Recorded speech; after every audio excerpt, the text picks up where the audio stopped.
Chapter 1. The man in the rain slicker walked slightly bent over, his breathing labored and his body sweaty. The extra weight he was bearing, though not all that substantial, was awkwardly placed, and the terrain was uneven. It was never an easy thing to tote a dead body through the woods in the middle of the night. He shifted the corpse to his left shoulder and trudged on. The soles of his shoes bore no distinguishing marks, not that it would have mattered, since the rain quickly washed away any traces of footprints. He checked the forecast. The rain was why he was here. The inclement weather was the best friend he could ask for. Aside from the dead body draped over his sturdy shoulder, the man was also remarkable for the black hood he wore, on which was stitched an esoteric symbol that ran down the length of the cloth. It was a circle with crosshairs through its middle, probably instantly recognizable to anyone over the age of 50. The logo once inspired a dread that had significantly eroded with time. It didn't matter that no one alive would see him wearing the hood. He took grim satisfaction in its lethal symbolism. Within 10 minutes, he'd reached the location he'd carefully selected on an earlier visit and laid the body down with a reverence that belied the violent manner in which the person had died. He took a deep breath and held it as he undid the telephone wire, holding the bundle closed, and unwrapped the plastic. She was young with features that had been attractive 2 days prior.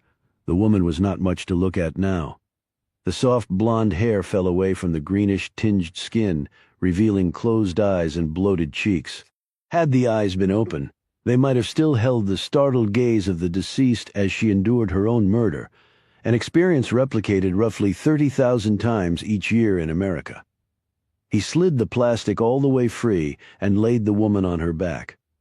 Then he let out his breath, fought the urge to retch, caused by the stench of the body, and sucked in another lungful of air. Using one of his gloved hands and his light, he searched for and found the small forked branch that he'd earlier placed in the bramble nearby. He used this to support the woman's forearm, which he'd positioned such that it was pointing to the sky. The body's rigor mortis, though rapidly fading, had made the task difficult, but he was strong and had finally levered the stiffened limb to the correct angle. He took the watch out of his pocket, checked with his flashlight to make sure it was set properly, and placed it around the dead woman's wrist. Though far from a religious man, he knelt over the body and muttered a brief prayer, cupping his hand over his mouth and nose as he did so. "You weren't directly responsible, but you were all I had. You didn't die in vain, and I believe you're actually better off." Did he really believe what he had just said? Maybe not. Maybe it didn't matter. He looked at the dead woman's face, studying her features scrupulously, as though a scientist observing a particularly fascinating experiment. He had never killed another person before. He'd made it quick, and he hoped painless. In the dull, misty night, the woman seemed surrounded by a yellowish glow, as though she'd already become a spirit. He drew farther back and examined the area all around, checking for any extraneous items that might lead to evidence against him. He discovered only a piece of cloth from his hood that had caught on a bush near where the body lay. Careless, you can't afford that. He placed it in his pocket. He spent several more minutes looking for other such items nearing microscopic size in the world of criminal investigation. It was these forensic no-see-ums that did one in: a single drop of blood, semen or saliva, a smudge of fingerprint, a hair follicle with a bit of DNA-littered root attached, and the police could be reading you your rights while prosecutors circled hungrily nearby. Unfortunately, even full awareness of that reality offered little protection. Every criminal, no matter how careful, left potentially incriminating material at the crime scene. Thus he'd taken great care to have no direct physical contact with the dead woman, as though she were an infectious agent that could cause a fatal disease. He rolled up the plastic and pocketed the telephone cord, checked the watch once more, and then slowly made his way back to his car. Behind him lay the dead woman, her hand upraised to the watery heavens. Her watch was slightly luminous in the dark and made a dull beacon for her new resting place. She wouldn't remain undiscovered for long. Dead bodies above ground rarely did, even in places as isolated as this. As he drove off, the hooded man used his finger to trace the symbol on his hood, making the sign of the cross at the same time. The crosshair symbol also appeared on the face of the watch he'd placed on the dead woman's wrist. That should certainly get a rise out of them. He took a breath full of excitement as well as dread. For years he had imagined that this day would never come. For years his courage had faltered. Now that the first step had been taken, he felt a great sense of empowerment and liberation. He shifted into third gear and sped up, his tires grabbing the slicked roadway and holding firm as the darkness swallowed up the lights of his blue VW. He wanted to get to where he was going as fast as possible. He had a letter to write. Chapter 2. Michelle. Maxwell picked up her pace. She'd completed the flat portion of her run through the hills around Wrightsburg, Virginia, sequestered southwest of Charlottesville, Virginia. The terrain would now grow much steeper. Maxwell was a former Olympic rower who'd subsequently spent 9 intense years in the Secret Service. Consequently, the 5'10" woman was in remarkable physical shape. However, an enormous high-pressure system had parked over the entire mid-Atlantic, making this spring day unusually humid, and her muscles and lungs were beginning to strain as she headed up an incline. A quarter of the way through her run, she'd put her shoulder-length black hair into a ponytail, though stubborn strands still found their way into her face. She'd left the Secret Service to start a private investigation firm in this small Virginia town, partnering with another former Secret Service agent, Sean King. King had left the service under a dark cloud, but had become an attorney and forged a new life in Wrightsburg. The two hadn't known each other while working for Uncle Sam. Rather, they'd teamed up on a case the previous year, while Michelle was still in the service and King had become embroiled in a series of local murders. After bringing that matter to a successful conclusion and gaining some notoriety in the process, Michelle had suggested they start their own firm, and King, somewhat reluctantly, had agreed. With the reputation they'd gained from the previous case and their skills as investigators, the business had quickly become a success. There had come a lull in the work, though, for which Michelle was grateful. She was an outdoors woman, and she got as much satisfaction out of camping or running a marathon as she did busting counterfeiters or putting the clamps on a corporate spy. The woods were quiet save for the rustling branches from a moisture-laden breeze that was conjuring miniature cyclones from last winter's dead leaves. However, the sudden crack of tree branches caught Michelle's attention. She'd been told that the occasional black bear could be spotted around here. But if she did encounter an animal, it was far more likely to be a deer, squirrel, or fox. She thought nothing more of it, although she took comfort in the pistol riding in the clip holster attached to her fanny pack belt. As a Secret Service agent, she'd never gone anywhere without her gun, not even the toilet. One never knew where a 9mm SIG and 14 rounds might come in handy. Moments later, another sound caught her attention and kept it: running feet. In her Secret Service days, Michelle had heard many types of running feet. Most had been innocuous, others signaled a darker purpose: stealth, attack, or panic. She wasn't sure how to classify this one yet. Good, bad, or out of shape. She slowed her pace a little, using her hand to shield her eyes from the sunlight breaking through the tree canopies. For a few seconds there was dead silence. Then the sounds of rushing feet returned, now much closer. Okay, what she was hearing was clearly not the measured pace of a jogger.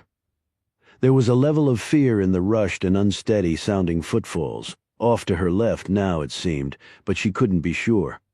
Sound tended to whipsaw here. "Hello," she called out, even as her hand reached down and took out her pistol. She didn't expect an answer and didn't get one. She chambered around but kept the safety on. As with scissors, one should avoid running with a loaded gun while the safety was off. The sounds kept coming. It was human feet. Certainly. She glanced behind her. This might be a setup. It could be done in pairs, one to draw her attention while the other got the jump on her. Well, if so, they were going to be very sorry they chose to pick on her. She stopped now as she finally locked on the sound's source. It was to the right above the knoll directly in front of her.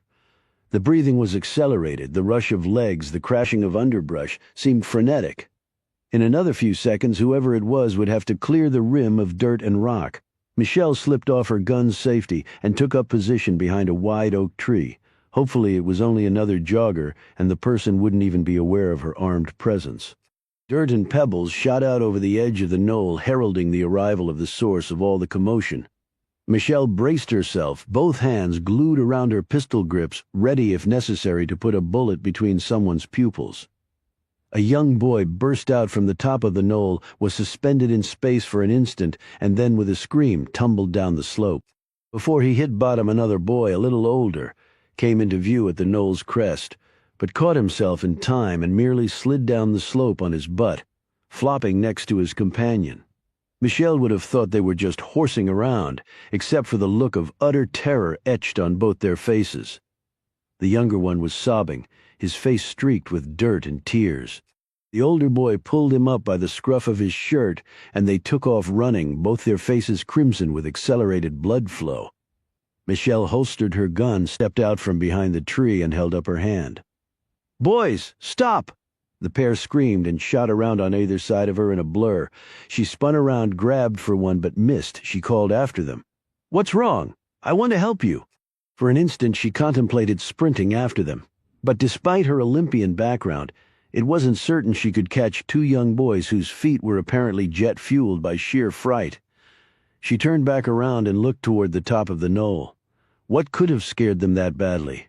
She quickly altered her line of thinking, or who could have? She looked once more in the direction of the fleeing boys.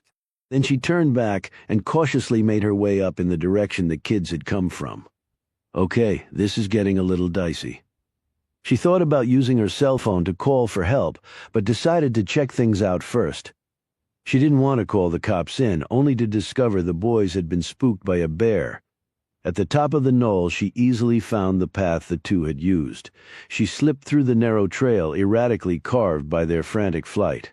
It ran for about 100 feet and then opened into a small clearing. From here the path was less certain, but then she spotted the piece of cloth dangling on the lower branch of a dogwood, and she made her way through this cleft in the forest. 50 feet later she came to another clearing, this one larger, where a campfire had been doused. She wondered if the boys had been camping here, and indeed been frightened by some animal. And yet they'd had no camping gear on them, and there was none here in the clearing, and the fire didn't look all that recent. No, something else is going on. In an instant the direction of the wind changed and drove the smell deep into her nostrils. She gagged, and her eyes assumed their own level of panic. She'd experienced that unmistakable smell before. It was putrefied flesh, human flesh. Michel pulled her tank shirt up and over her mouth and nose, trying to breathe in the stink of her own sweat, rather than the rank odor of a decomposing body. She made her way around the perimeter of the clearing. At 120 degrees on her mental compass she found it, or her. In the brush that ran along the fringe of the clearing the hand was sticking up, like the dead woman was waving hello, or in this case goodbye. Even from this distance, Michel could see that the greenish skin on the arm was slipping down off the bone. She scooted around to the upwind side of the body and took a replenishing breath. She ran her gaze along the corpse, but kept her gun ready, though the stench from the body, its discoloration, and the skin slippage showed the woman had been dead for quite some time. It could have been recently dumped here, and the killer still nearby. Michel had no desire to join the lady's fate. The sun was glinting off something on the woman's wrist. Michel drew closer and saw that it was a watch. She glanced down at her own watch. It was 2:30. She sat back on her haunches, her nose cemented into her armpit. She called 911, calmly telling the dispatcher what she'd found and her location. After that she called Sean King. "Do you recognize her?" he asked. "I don't think her own mother would know her, Sean. I'm on my way. Just stay on your guard. Whoever did it might come back to admire his handiwork." "Oh, and Michel," said King. "Yeah? Can't you just start running on a treadmill?" She clicked off, took up a position as far away from the body as she could while still keeping it in view, and maintained a sharp lookout. The nice day and endorphin-churning run in the beautiful foothills had suddenly taken on a grim veneer. Funny how murder had a way of doing that. Chapter 3. The small clearing was seeing quite a bit of activity, all of it man-made. A wide area had been cordoned off with yellow police tape intertwined among the trees. A two-person forensics team was foraging for clues directly around the crime scene, analyzing things that seemed far too small to be of any significance. Others hovered over the body of the dead woman, while still others were threading their way through the surrounding woods and underbrush looking for items of interest and possibly the ingress and egress of the killer. One uniformed officer had photographed and then videotaped the entire scene. All the cops wore floater masks to guard against the stench, and yet one by one they took turns hustling into the woods to empty their stomachs. It all looked very efficient and orderly, but for a seasoned observer it was clearly bad guy 1, good guys naught. They were finding zip. Michelle stood off a ways and watched. Next to her was Sean King, her partner in the private investigation firm of King and Maxwell.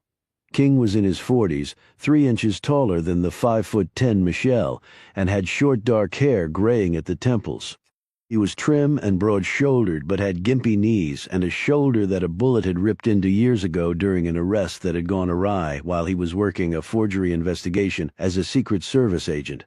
He'd also once been a volunteer deputy police officer for Wrightsburg, but had resigned, swearing off guns and law enforcement for the rest of his days.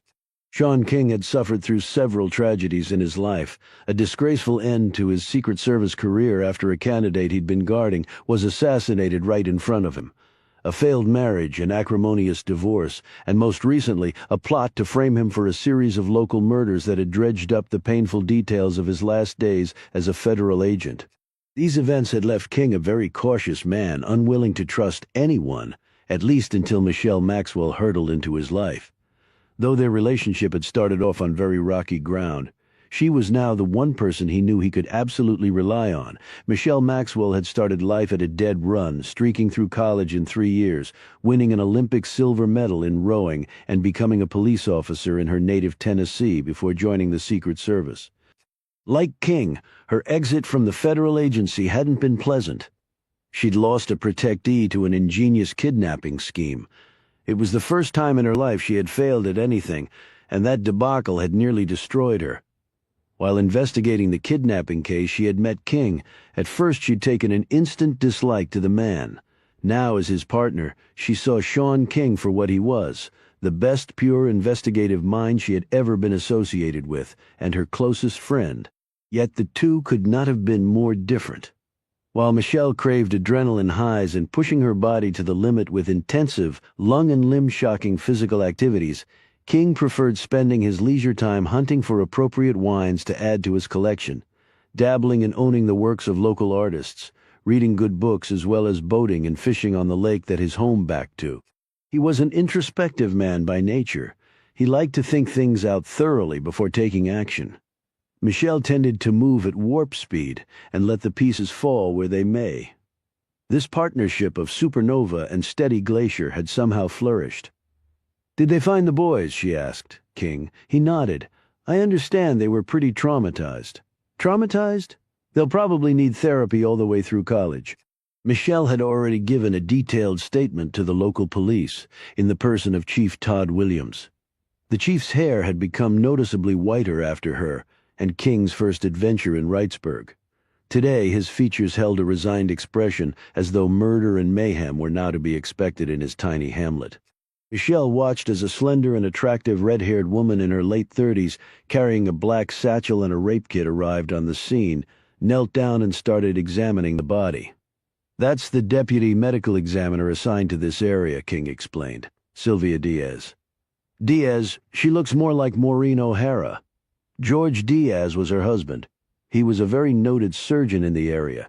He was struck by a car and killed several years ago.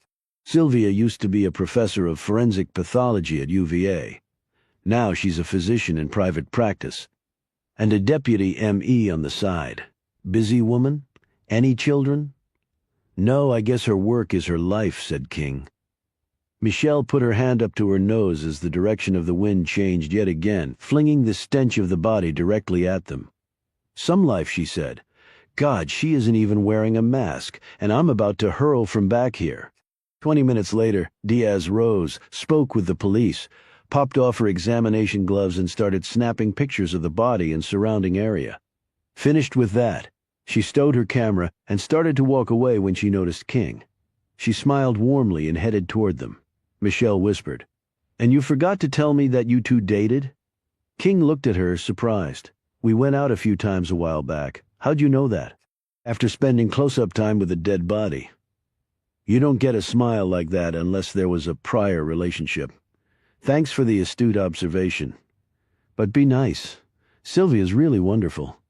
I'm sure she was, but I don't need to hear the details, Sean. Rest assured, you'll never hear the details while there's breath in my body.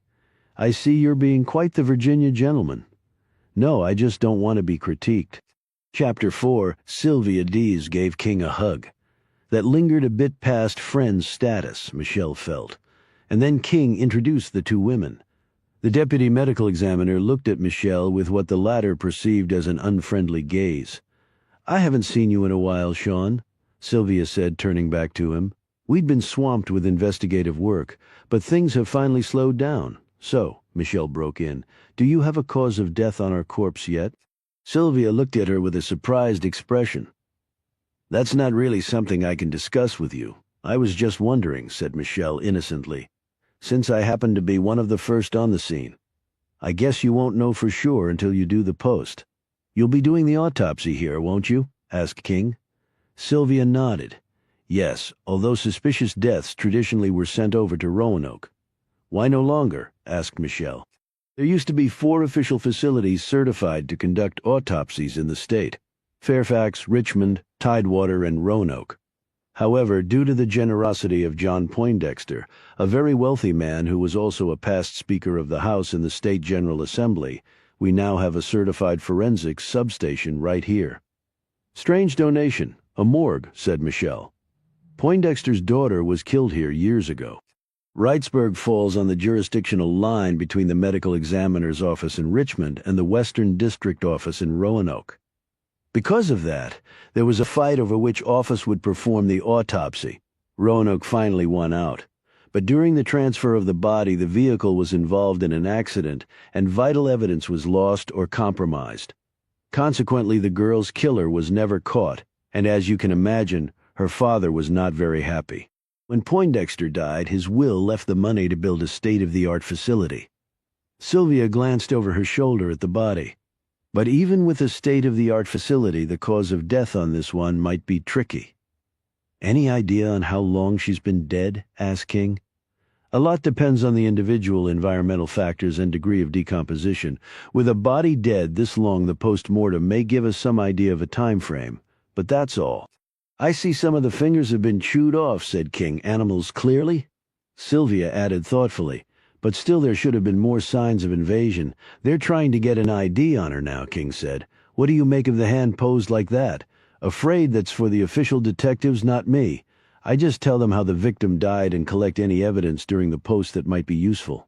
I played Sherlock Holmes when I first started doing this job, and I was quickly put in my place. There's nothing wrong with using your specialized knowledge to help solve a crime, commented Michelle. You'd think so, wouldn't you?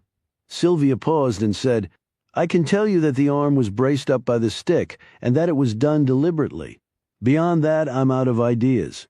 She turned to King. It was good to see you again, even if it was under these circumstances. She put out her hand to Michelle, who shook it. As the woman walked off, Michelle said, I thought you said you used to date. We did.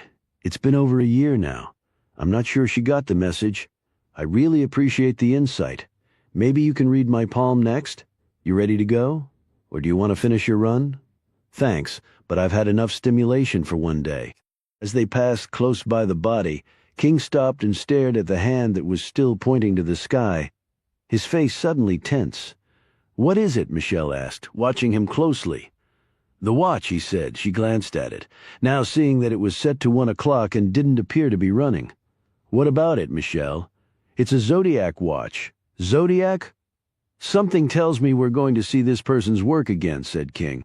Chapter 5, The Isolated Area. On a bluff overlooking one of the main channels of 30-mile-long Cardinal Lake had long been a favorite place for the teenagers in Wrightsburg to gather and perform a variety of acts their parents wouldn't approve of. The night being overcast and drizzly with a wind rattling the trees, there was only one car parked up on the bluff, but the occupants were putting on an energetic show nonetheless. The girl was already naked, her dress and undergarments folded neatly in the back seat next to her shoes. The young man was frantically trying to pull his shirt over his head, while the girl was undoing his pants. It was tough going in the cramped quarters. The shirt finally came off about the time his pants and underwear were ripped down by the hard-breathing young lady. for whom patience, at least under these circumstances, was clearly not a virtue. He slid toward the middle of the front seat after putting on a condom, and she climbed astride him, facing him. The windows of the car were fogging up now. Over her shoulder he stared out the windshield, his own breath growing faster as he closed his eyes. It was his first time, though his partner appeared far more experienced. He'd been dreaming of this moment for at least 2 years, his hormones building to levels of utter agony. He smiled as she moaned and rocked on top of him. Then he opened his eyes and stopped smiling. The figure in the black hood stared back at him through the windshield. Through the thickening condensation on the glass, he saw the shotgun muzzle come up. He started to throw the girl off him, instinctively thinking he would start the car and get out of here. He never made it. The glass exploded inward. The impact of the buckshot against her back slammed the girl into him, yet her body shielded him. Still, the collision with her head broke his nose, almost knocking him out, awash in her blood. But as yet not critically wounded, he clutched the dead body against his chest as though it were a cherished security blanket capable of warding off the bogeyman. He wanted to scream, yet couldn't. He finally let the girl go as he slid toward the driver's side. His movements were clumsy, his mind clouded. Had he been shot? He didn't know it, but he was suffering from shock, his rapidly rising and falling blood pressure dragging his body through levels of stress it wasn't designed for. He started to turn the key in the ignition when the driver's side door opened and there was the black hood again. As he stared helplessly, the shotgun muzzle glided at him like the deadliest snake in the world. The boy started to beg and then to cry, the blood pouring from his destroyed nose.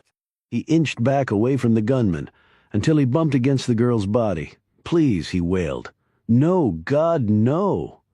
The 9 pellets of the shotgun blast hit him in the head with the collective force of a gigantic hammer, and he fell next to the dead girl. The front of her was unmarked, however the other side was obliterated. Looking at the girl lying there on her back, one couldn't tell what had killed the young woman. The cause of death of her boyfriend was far more obvious, considering he no longer had a face. The killer leaned his shotgun against the car's passenger side, opened the door and reached in. He placed a watch on the young man's wrist, bracing the arm up against the dash, finally wedging it between the dash and the door. Next, he fiddled with the watch that the dead girl was already wearing. Then he pulled off the cheap amethyst ring the girl had on and put it in his pocket. He lifted a St. Christopher's medal from around the young man's neck. That also went into the hooded man's pocket over the boy's body. He said, "I'm sorry you're not personally guilty, but you were part of the original sin. You didn't die in vain. You righted a long overdue wrong. Take comfort in that." He didn't bother praying over the girl. He took an object from his pocket and laid it on the floor of the car, shut the door and lumbered off. As the rain came in through the shattered windshield, the 2 dead and naked young people seemed to be clinging to each other. On the floorboard was the object the killer had placed there. It was a dog collar. Chapter 6. Chief Williams stopped by the offices of King and Maxwell, located in a 2-story brick townhouse in the heart of the small yet posh Wrightsburg downtown. The offices had housed King's law practice before he'd taken down his legal shingle. The chief sat with his hat in his lap, eyes puffy and features strained as he filled in King and Michelle on the grisly double homicide. "I left the police force in Norfolk so I wouldn't have to deal with this sort of crap," Williams began. "My ex-wife got me to move here for the peace and quiet. Damn, was that woman wrong. No wonder we got divorced." King handed him a cup of coffee and then sat down across from him while Michelle remained perched on the edge of a leather couch. "Wait'll the papers get hold of this one, and poor Sylvia. She just finished the autopsy on that girl, and then she had to do 2 more. "Who were they?" asked King. "Students at Wrightsburg High School, Steve Canny and Janice Pembroke. She was shot in the back. He took it full in the face. Buckshot. When I opened that car door, it cost me my breakfast. Hell, I'll be seeing them in my sleep for months. No witnesses. Not that we know of. It was a rainy night. Theirs were the only tire tracks up there." Michelle perked up. "Right, it was raining. So if you didn't see any tire tracks, the killer must have walked up to the car. You didn't find any traces of that?" "Most everything was washed away. There was an inch of bloody water on the floor of the car. Steve Canny was one of the most popular kids in school, football star and everything. And the girl? asked Michelle. Williams hesitated. Janice Pembroke had a reputation with the boys. As being accessible, asked King. Yes. Was anything taken? Could it have been a robbery? Not likely, although two things were missing. A cheap ring Pembroke usually wore, and Canny's St. Christopher's medal. We don't know if the killer took them or not. You said Sylvia finished the autopsies. I'm assuming you attended them. Williams looked embarrassed. I had a little problem halfway through Jane Doe's post, and I got tied up while she was doing the other autopsies. I'm waiting on Sylvia's reports, he added hastily. We don't have an official homicide detective on the force, so I figured coming here and picking your brain wouldn't be a bad thing. Any clues? Asked Michelle. Not from the first killing, and we haven't identified her yet either, though we were able to fingerprint her, and we're running those. We had a computerized facial composite done, too, which we're circulating. Any reason to believe the killings are connected? Asked Michelle. Williams shook his head. Pembroke and Canny will probably turn out to be some love triangle thing. Kids these days will kill you in a second and think nothing of it. All the crap on TV they watch. King and Michelle exchanged glances, and then he said, in the first killing, either the murderer lured the woman into the woods or forced her to go with him, or he killed her elsewhere and then carried her into the woods. Michelle nodded. If the latter, a strong man then. With the killing of the teenagers, the person might have followed them there or been waiting on the bluff. Well, that area is well known as a makeout place, if they still even call it that, said Williams. Both victims were naked. That's why I'm thinking it was maybe some boy Pembroke dumped, or a kid who was jealous of Canny. The Jane Doe in the woods will be the harder one to crack. That's where I'm going to need your help. King looked thoughtful for a moment and then said, The watch in the first murder, did you really notice it, Todd? Well, it seemed a little bulky for the girl. Sylvia said the arm the watch was on was deliberately braced up. She can't know that for sure. I saw that the watch was set to 1 o'clock, continued King. Right, but it had stopped, or the stem was pulled out. King glanced at Michelle. Did you notice the make of the watch? Williams looked at him curiously. Make of the watch? It was a Zodiac watch, circle with crosshairs. Williams almost spilled his coffee. Zodiac? King nodded. It was also a man's watch. I think the killer put it on the woman. Zodiac, repeated Williams. Are you saying the original Zodiac serial killer operated in 1968 and 1969 in the Bay Area, San Fran and Vallejo, answered King. I think that Zodiac would be a little long in the tooth. There have been at least 2 Zodiac copycat killers, one in New York and another in Kobe, Japan. The San Fran Zodiac wore a black executioner's hood emblazoned with white crosshairs in a circle, the same symbol that's on the Zodiac watch. He also left a watch on his last victim, a cab driver, if I recall correctly, although it wasn't a Zodiac. However, the man suspected of being the Zodiac in San Francisco owned a Zodiac watch. They believe that's where he got the idea for the crosshairs in a circle logo he wore that earned him his nickname. The case has never been solved. Williams hunched forward in his chair. Look, this is all really speculation on your part, and quite a stretch at that. Michelle glanced at her partner. Sean, do you really think it's a copycat killer? King shrugged. If 2 people copied the original, who's to say a third person couldn't?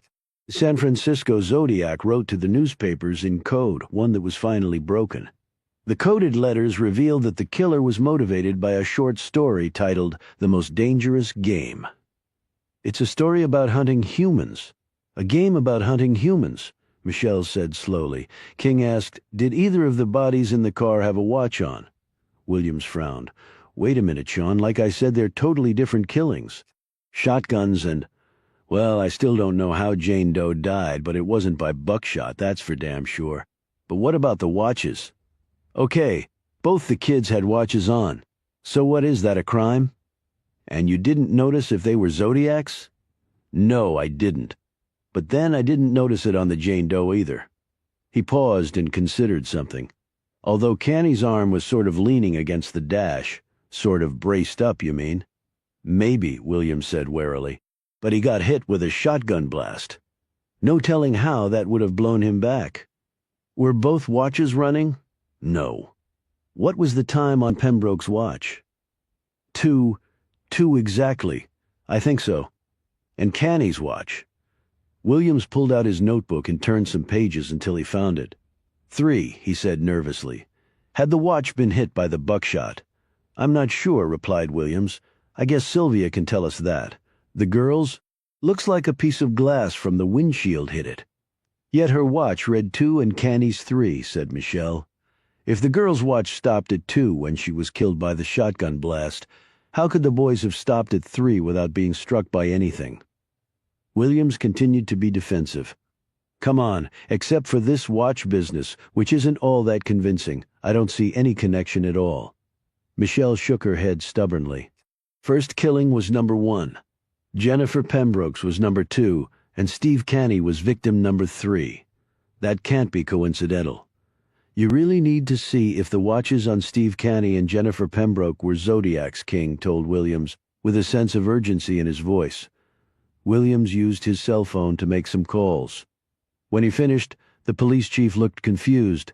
The watch found on Pembroke was hers, a Casio. Her mother confirmed it was the one her daughter wore. But Canny's father told me that his son didn't wear a watch. I checked with one of my deputies. The watch found on Canny was a Timex. King's brow furrowed.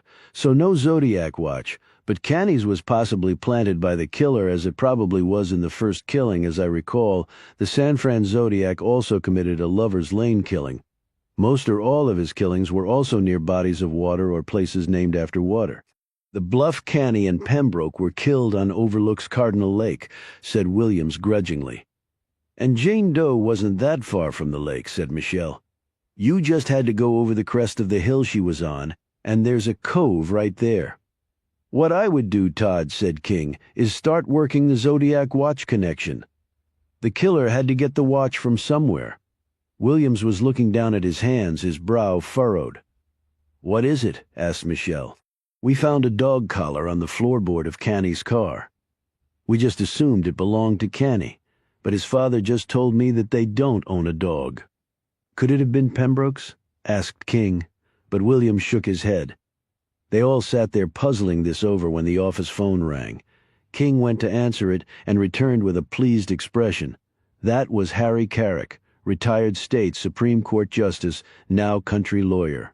He's got a client accused of some serious things, and he wants our help. He didn't say who or what. Williams rose and cleared his throat. That would be Junior Deaver? Junior Deaver, said King. Yep, he was doing some work for the Battles. It's out of my jurisdiction. Junior's in the county lockup right now. What'd he do? Asked King. You'll have to ask Harry about that. He went to the door. I'm calling the state police in too. They've got real homicide detectives. You might want to think about involving the FBI as well, said Michelle. If this is a serial killer, VICAP can do a profile, she added, referring to the FBI's Violent Criminal Apprehension Program. Never thought I'd have to fill out a VICAP form in Wrightsburg. They've simplified the paperwork a lot, she added helpfully. After the chief left, Michelle turned to King. I feel sorry for him.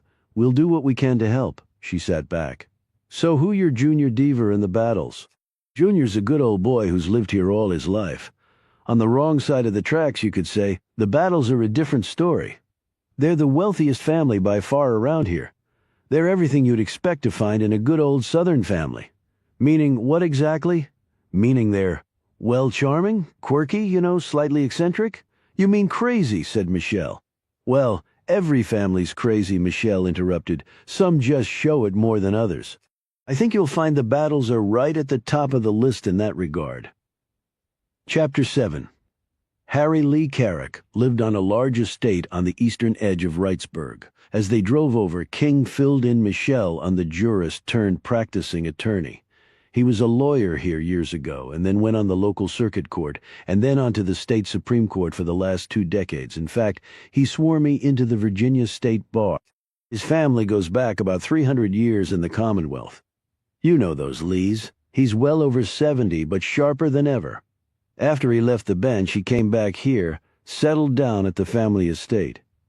You said Junior was from the wrong side of the tracks. Let's say he's occasionally strayed on the other side of the law. But from what I've heard, he hasn't been in any trouble for a long time. Apparently, until now. They passed a set of wrought iron gates emblazoned with the letter C. Michelle looked around at the expansive grounds. Nice place.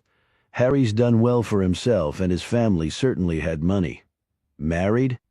His wife died when she was young. He never remarried and doesn't have any children. In fact, he's the last of the Carricks as far as I know. They caught a glimpse of a large brick home with white columns nestled among all the mature trees. Yet King turned away from the direction of the main house and drove down a narrow gravel road, stopping in front of a small clapboard structure painted white. "What's this?" asked Michelle. "The opulent law offices of Harry Lee Carrick, Esquire."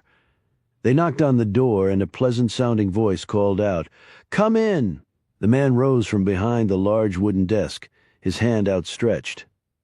Harry Carrick was about 5'9" and slender, with fine silver hair and a ruddy complexion. He was dressed in gray slacks, a blue blazer, a white button-down shirt, and a red and white striped tie. His eyes were more the color of periwinkle than true blue, Michelle decided, and were also pleasingly impish. His eyebrows were thick and the same color as the hair. His grip was firm, and his melodious southern accent as smoothly enveloping as 3 fingers of your favorite libation and an easy chair in which to enjoy it. His energy and manner were that of a man easily 20 years younger. In short, he was the Hollywood version of what a judge should look like. Harry said to Michelle, "I was wondering when Sean would get around to bringing you to see me, so I felt compelled to take matters into my own hands." You see, he led them to chairs in one corner of the small room. Stout bookcases lined most of the wall space. The furniture all looked to be antique and well used. Cigar smoke hovered in the air like miniature cumuli, and Michelle spotted an old Remington typewriter on one side table, although there was also a PC and laser printer on Harry's magnificently carved desk. "I've altogether given in to the efficiencies of the modern age," he said, his alert eyes observing her wandering gaze. "I resisted computers until the last possible moment and then threw myself wholeheartedly into their embrace. I reserved the Remington for correspondence with certain friends of advancing years who'd consider it positively disgraceful to receive a missive on anything but monogrammed bond paper graced with the touch of the manual typewriter keys, or else my own personal scrawl, which unfortunately grows ever more indecipherable. Growing old is so darn unappealing until you consider the alternative. I'd recommend always staying young and beautiful, like you, Michelle." Michelle smiled. Harry was quite the gentleman and a charmer. He insisted on making them tea, and served it in delicately worn china cups with matching saucers. Then he settled down between them. "Junior Deaver," prompted King. "And the Battles," said Harry. "Sounds like an odd couple," remarked Michelle. "The oddest," agreed Harry. "Bobby Battle was brilliant and as tough as nails. He made his fortune through his own sweat and brains. His wife, Remy, is as fine a lady as I know, and she's made of steel, too. She'd have to be, being married to Bobby." Michelle looked at him curiously. "You said was. Is Bobby Battle deceased?" "No, but he suffered a massive stroke recently. Not too long before the incident Junior is accused of, in fact. Not sure of his recovery prospects just yet." "Is that the whole family, Bobby and Remy?" asked Michelle. "No, there's a son, Edward Lee Battle, though everybody calls him Eddie. He's about 40. Bobby's full name is Robert E. Lee Battle. We aren't related. Lee was a given name for him, quite common in these parts, as I'm sure you can understand. There was another son, Bobby Jr., Eddie's twin. He died of cancer when he was a teenager. Then there's Eddie's wife, Dorothea, and Eddie's younger sister, Savannah," added King.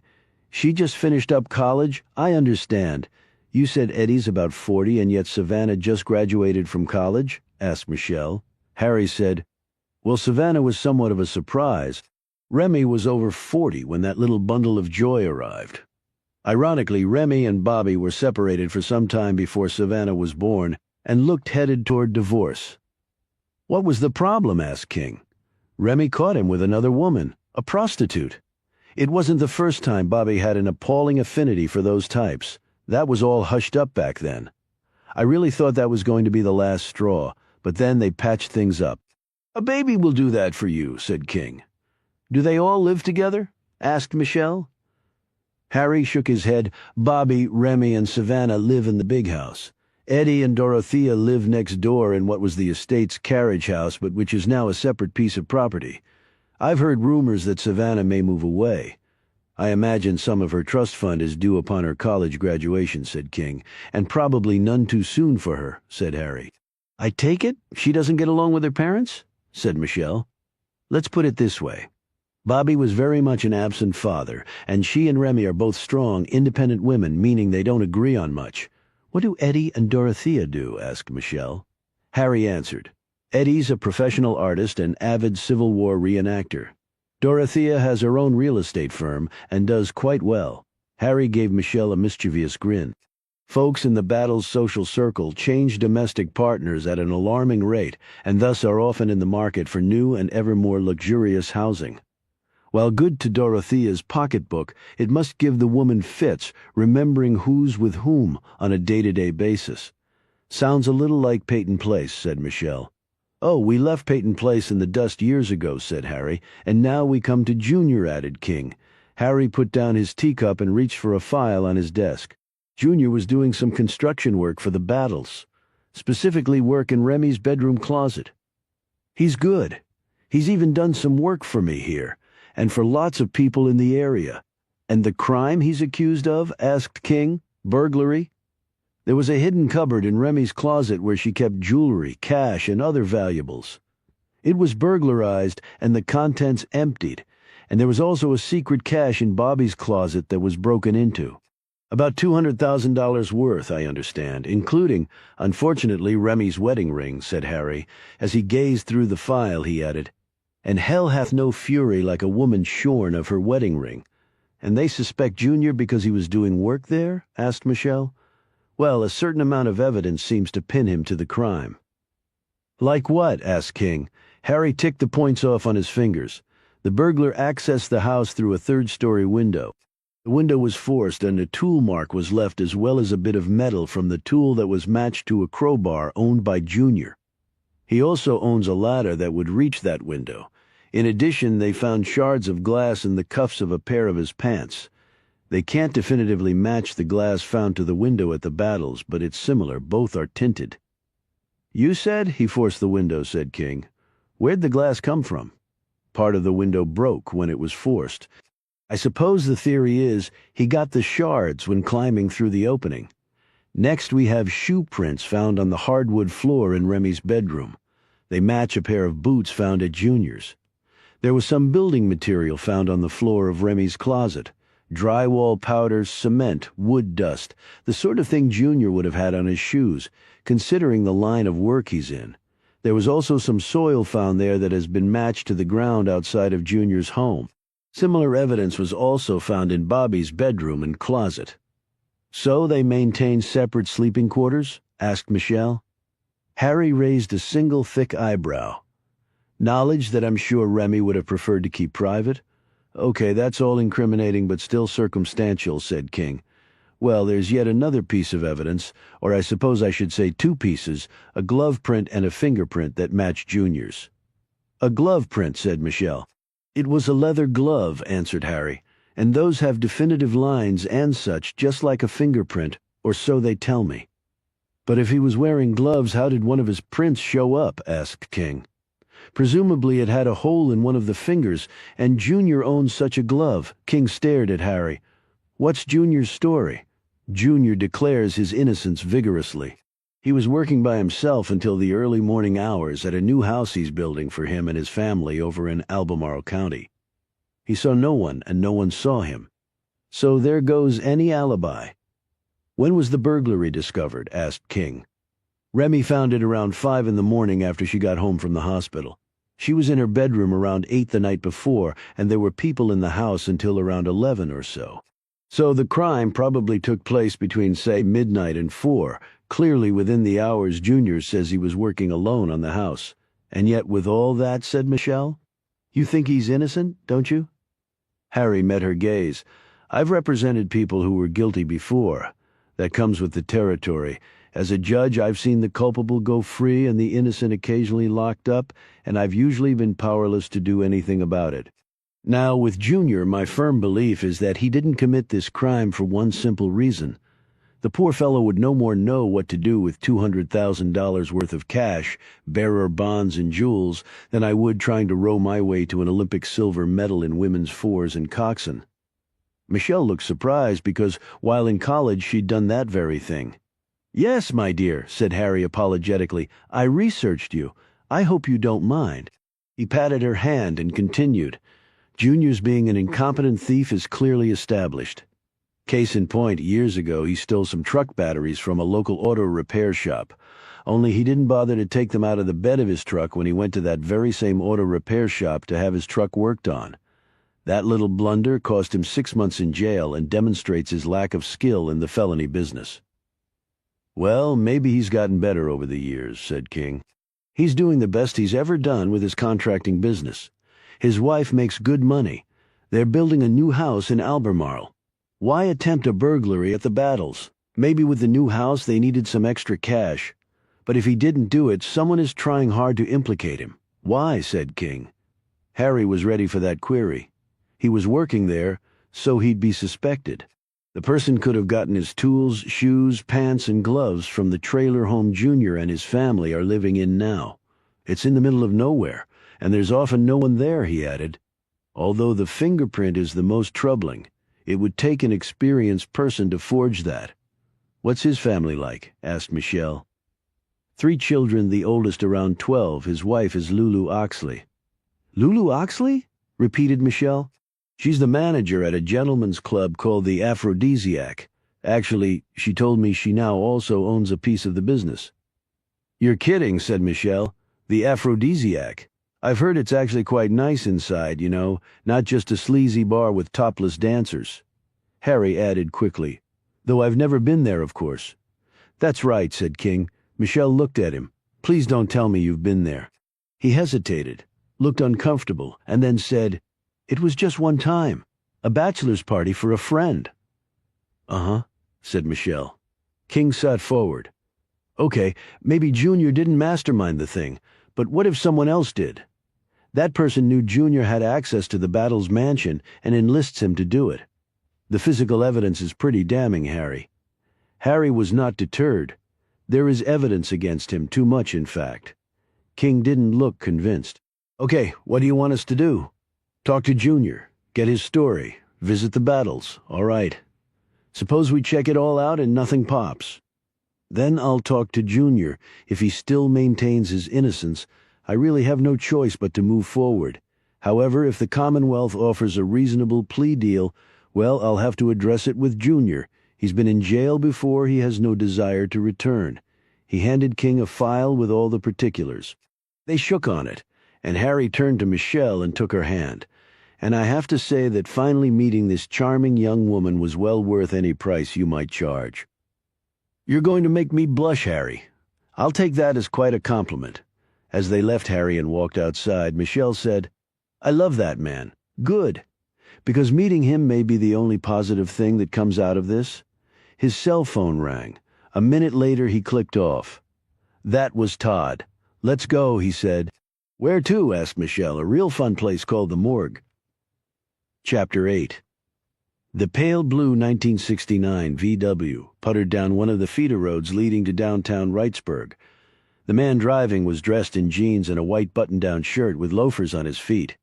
He also wore a baseball cap pulled low over his forehead, and heavily tinted sunglasses covered his eyes. It was probably overkill, he knew. Most people were so self-absorbed they couldn't describe anything about anyone they'd seen in passing 10 seconds before. Coming in the opposite direction was a Lexus convertible. As Sean King and Michelle Maxwell passed by on their way to the morgue, the man didn't even glance at them. He continued on his way in the VW that had over 200,000 miles on its odometer.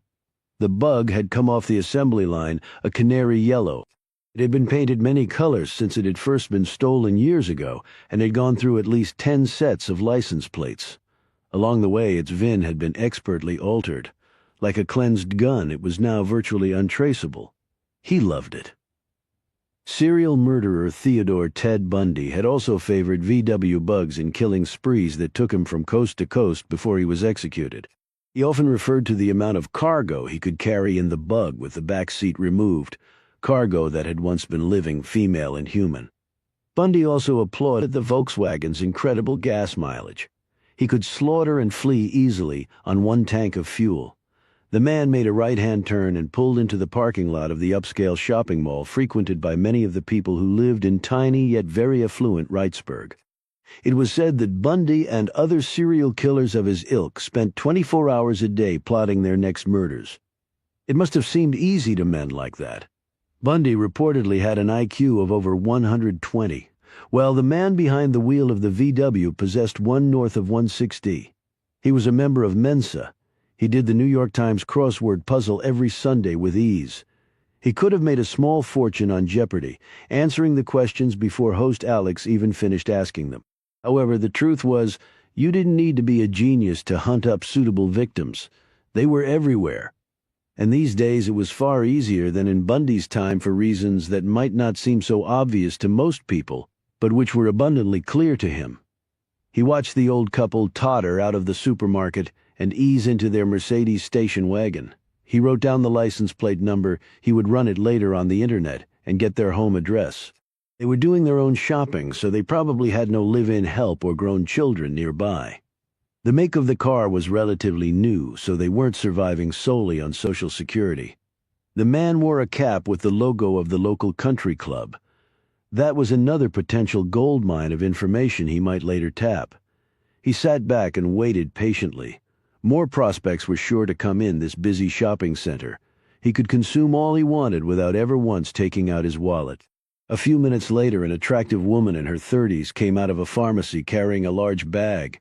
His gaze swung to her, his homicidal antennae twitching with interest.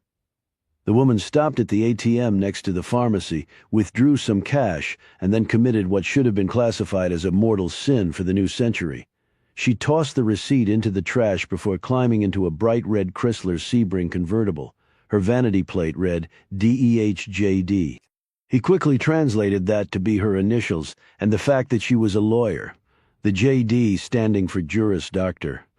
Her clothes told him she was fastidious about her appearance. The tan on her arms, face, and legs was deep.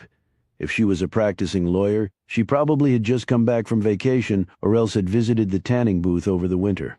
She was very fit-looking, her calves particularly well developed. She probably worked out regularly, perhaps even ran the trails in the woods hereabouts. He further deduced. His gaze had fixed on the gold anklet she wore on her left leg as she climbed in her car. That was intriguing, he thought. She had a current year American Bar Association bumper sticker, so the odds were she was still practicing law, and she was also single. There was no wedding ring on her finger. And right next to the ABA bumper sticker was a parking permit for a very expensive gated residential development about 2 miles from here. He nodded appreciatively. These stickers were very informative. He parked, got out of the Bug, walked over to the trash can, made a show of throwing something away, and in the same motion plucked out the ATM receipt. The woman really should have known better. She might as well have tossed her personal tax return in the trash. She was now naked, completely open to any probing he wanted to do. When he got back to his car, he looked at the name on the account, D. Hinson. He'd look her up in the phone book later, and she'd also be in the business listings, so he'd know which law firm in town she worked at. That would give him 2 potential targets. Banks had started leaving off some of the numbers of the account because they knew their customers stupidly disposed of their receipts where they were easy pickings for people like him. Still, he didn't want her money. It was something far more personal that interested him. He kept trolling under the warming sun. What a nice day it was shaping up to be. He reclined slightly in his seat only to perk up when off to his right a soccer mom started loading groceries in her van. He wasn't guessing there. She wore a T-shirt that announced this status. An infant rode in the car seat in the rear. A green bumper sticker announced that the woman was the mom of an honor roll student at Wrightsburg Middle School for the current school year. Good to know, he thought.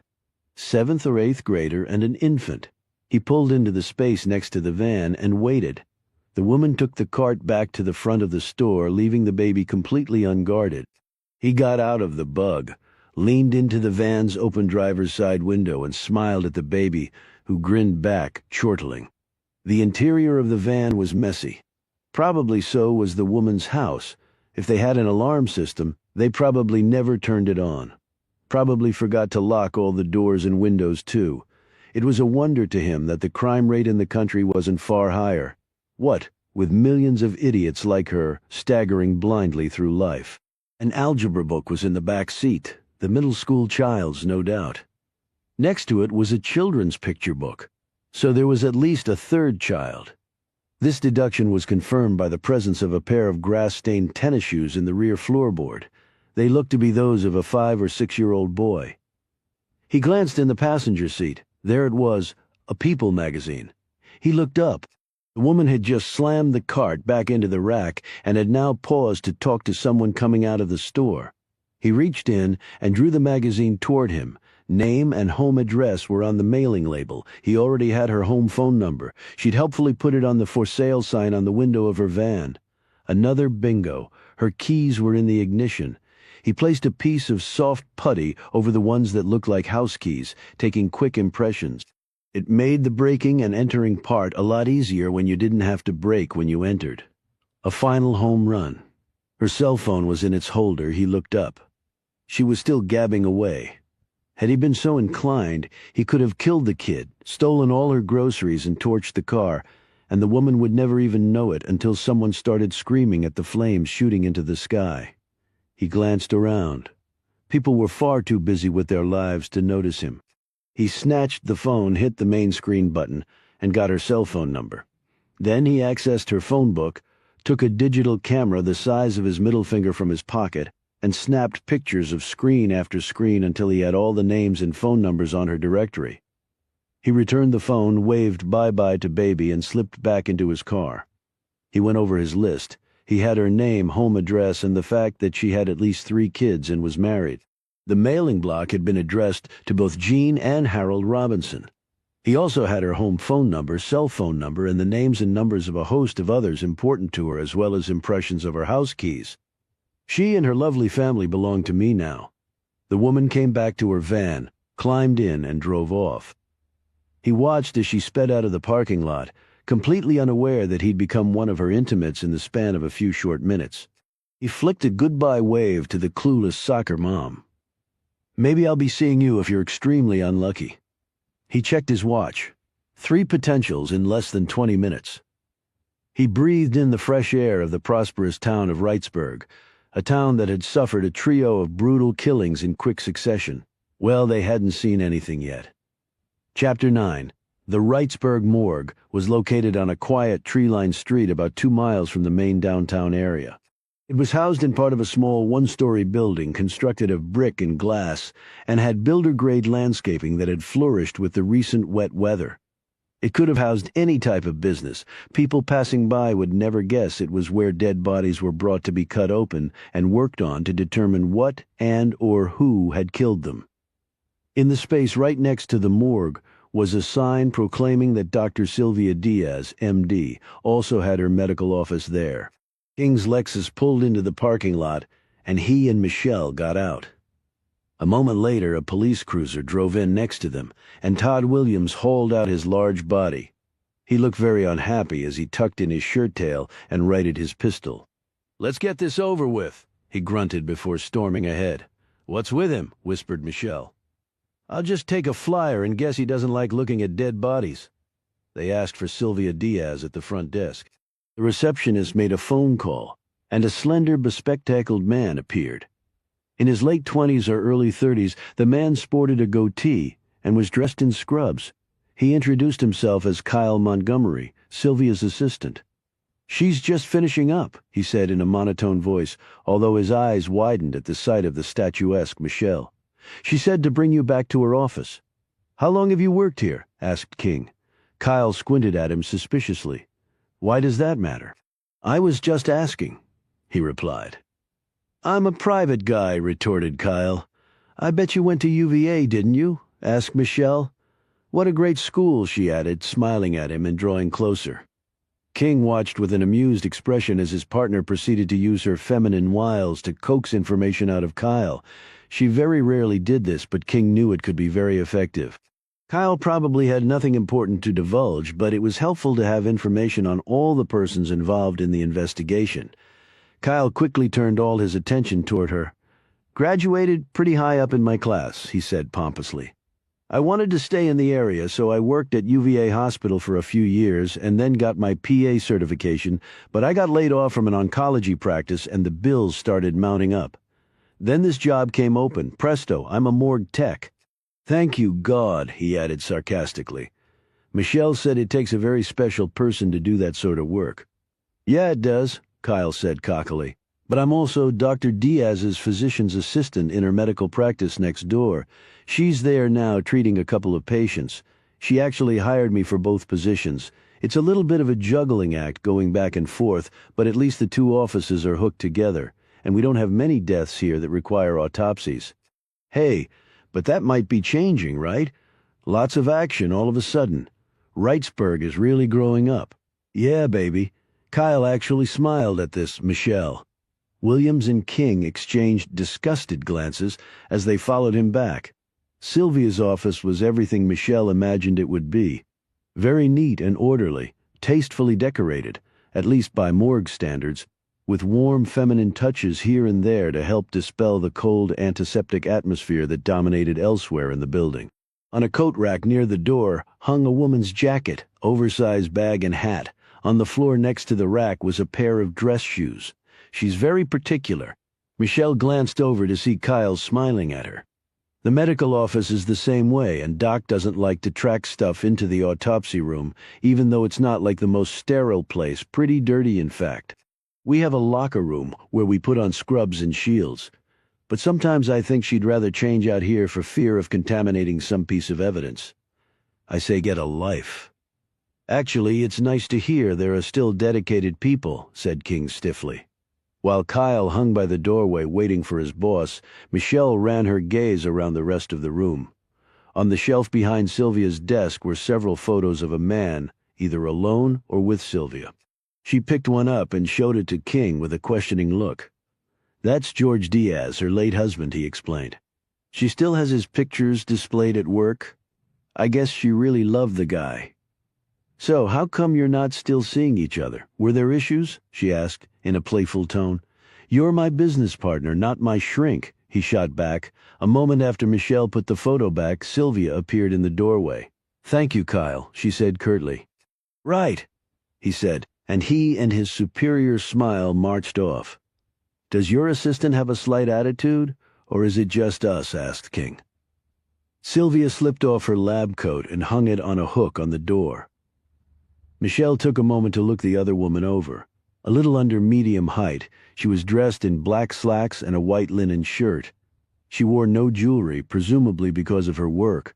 An earring or ring ending up in a corpse's slit-open stomach would probably not be a good thing. Her skin was smooth and lightly freckled around the jawline. Her red hair was tied back in a bun, revealing perfectly formed ears and a long, slender neck. Her brow was furrowed, and her look was one of distraction as she sat behind her desk. "Kyle just turned 30 and doesn't really want to be here. I guess it's hard to pick up women in bars with a line, 'Want to check out some great corpses?'" said Michelle. "I think Kyle's dream is to be in a world-famous rock band," said Sylvia. "Right, along with 20 million other guys," said King. "He needs to get over it. I did when I was 17. Sylvia glanced at some papers on her desk, signed them, closed the file, stretched out her arms and yawned. "I'm sorry, I haven't done 3 autopsies so close together for quite some time, and there's been an outbreak of spring flu. That's what I was doing next door." She shook her head wearily. "It's a little schizophrenic. One minute I'm looking at the throat of a 50-year-old woman, the next moment I'm cutting up someone to see how they were murdered. Usually there are months when I don't even step foot inside the morgue, but not lately. It takes a very special person to do what you do, Sylvia," said King. "I wasn't fishing for a compliment, just simply stating a fact, but thanks." She turned to Williams, who was looking paler by the minute. When she spoke, her tone was not exactly one of warmth and honey. "I trust you've recovered from the first autopsy." "I think my head has. Not sure about my gut. I was really hoping to see you at the Canny and Pembroke posts." Having the lead investigator in attendance is usually quite helpful. she added in an admonishing tone that made her point quite clear. Williams looked miserably at her. I was planning to, but then got called away. Of course. Sylvia glanced at King and Michelle with a suddenly hardened expression. Do you both have strong stomachs? Michelle and King looked at each other. King answered for them. Strong enough? Sylvia turned to Williams. Todd, do you have any objection to their seeing the bodies? Of course, I also want you or at least one of your men to attend as well. It might appear strange to a jury that somebody from the police force hadn't viewed the bodies at least post-autopsy. Williams looked angry, but then seemed to wage an inner debate with himself. Finally, he shrugged. Hell, let's go. Chapter 10. The autopsy room was much like Sylvia's office, minus all warmth and feminine touches. Everything was stainless steel and neatly arranged. 2 personal workstations with built-in desks were situated on one side of the room, and 2 stainless steel examination tables with drainage holes. Water tubs with hoses, a small dissection table, organ scale, and trays of surgical instruments were situated on the other. The 4 had stopped at the locker room and donned scrubs, gloves, and masks before entering. They looked like extras in a low-budget bioterrorism flick. Michelle whispered to King as Sylvia walked ahead to speak with Kyle. I can see why you 2 dated. You both have the super mutant neatness gene. Don't worry, I hear they're working on a cure. Don't get your hopes up, King whispered back through his mask. I'm never going over to the dark side. I'll show you Jane Doe first, said Sylvia, coming back to them. A large stainless steel door opened, and as Kyle emerged pushing a gurney with a sheet covering the dead woman, threads of chilly air escaped from the refrigerated room. Michelle started shivering uncontrollably. You okay? King asked. Of course I am. She shot back through chattering teeth. You? I was a pre-med student briefly before I went into law, and I worked at the morgue in Richmond over a summer. I've seen lots of bodies. Premmed? I thought it would help me pick up girls I know, but I was young and stupid. Kyle left. Before Sylvia pulled back the sheet, she looked at Williams, and her expression was now more kindly. Chief, just do what I told you the first time and you'll be fine. You've already seen the worst of it. No more surprises, I promise. He nodded, hitched up his pants, and appeared to be holding his breath and praying for a natural disaster so he could get the hell out of there. She pulled back the sheet and they all looked down. The Y incision running from chest to pubis made the body appear to have been unzipped. Jane Doe's organs had been removed, weighed and analyzed, and then the block of organs, muscle, and tissue had been unceremoniously bagged and dumped back in the body cavity.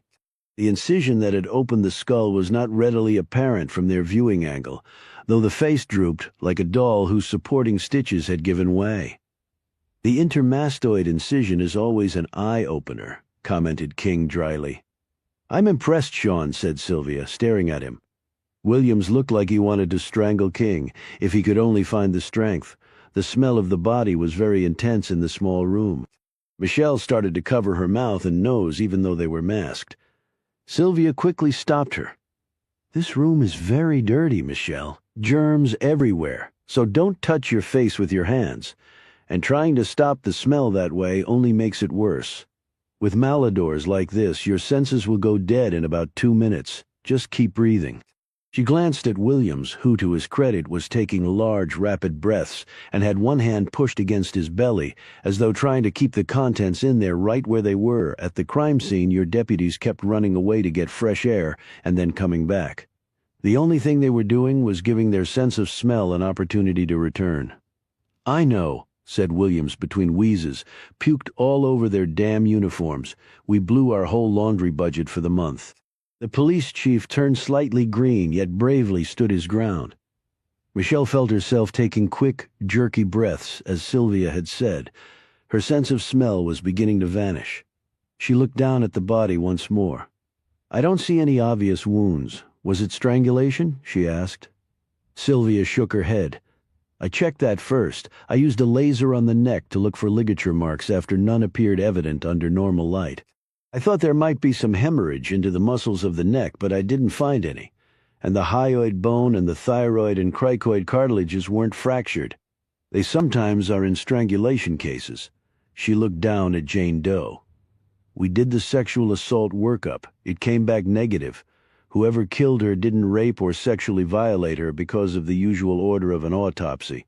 I didn't discover the cause of death until near the end. Up to that point, it was a puzzler. She glanced sharply at Williams. Todd, you'd already left by then. Williams stared helplessly back at her.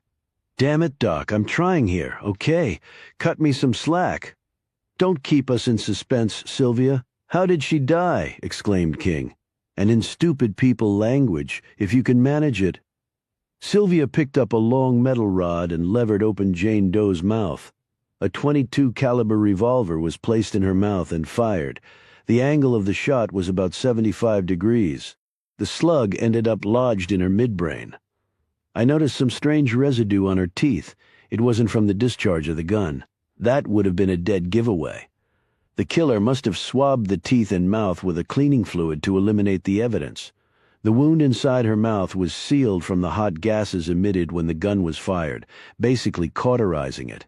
However, the X-rays showed the bullet. We always take X-rays before making any incision, but we had problems getting the film processed, so I started the post. Once I opened her up, the wound track and slug revealed themselves. When we got the X-ray result, the bullet in the brain was there on the film. Isn't a gun in the mouth a typical method of suicide? Said Michelle. Not for women, replied Sylvia. It's classic Mars versus Venus, testosterone versus estrogen. Men kill themselves with guns or by hanging. Women favor poison or drug overdoses, slitting their wrists or putting a plastic bag over their heads. Besides, there was no trace of gunpowder residue on her hands. King mused. The person would have to know that the cause of death would be revealed eventually, even if he tried to hide it. Another interesting point, said Sylvia.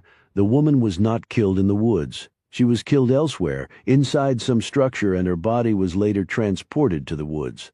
Most likely in a car, and her body was wrapped in plastic. How can you be so sure? King wanted to know. As you know, rigor mortis is a plain vanilla chemical process occurring upon death.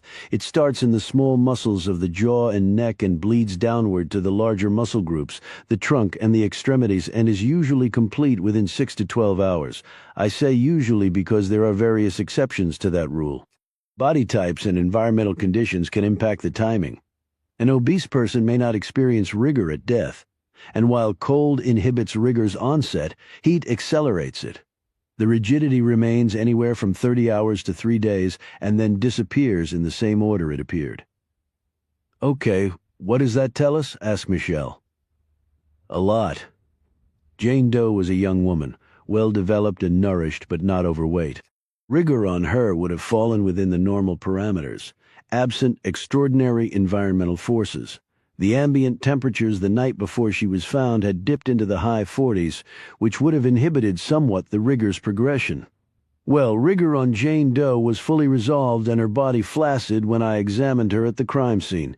That means she had been dead for 3 days at most by that time, or at the very least 30 hours. Given the resolution of rigor despite the chilly weather, I'd lean more toward her being dead 3 days when she was found. But you said rigor's not precise. Maybe there was something else. Another factor that skewed it, suggested Michelle. I had another check beyond the rigor. When I examined the body in the woods, it was already discolored and swollen with gas from the bacteria engulfing the body. The skin also was blistering, and fluids were leaking from all orifices. That almost never commences until 3 days after death. She paused. And if she'd lain in those woods for even 30 hours, much less 3 days, the insect infestation would have been dramatically different than what I saw. I expected to see heavy infestation of bluebottle and greenbottle flies, both outdoor varieties. Flies attack a dead body almost immediately and lay their eggs. Within 1 to 2 days the eggs hatch, and the cycle keeps going. Now, when I examined the mouth, nose, and eyes, I did find fly-hatched larvae, but of what turned out to be houseflies. The outdoor fly larvae hadn't yet hatched. Also, burial and carrion beetles should have been swarming the body by the time we found it.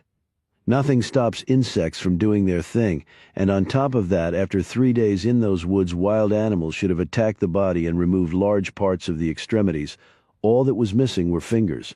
She turned the body on its side and pointed out reddish-purple patches on the front where the blood had settled post-mortem. I also had yet another way to check my theory of the bodies being moved.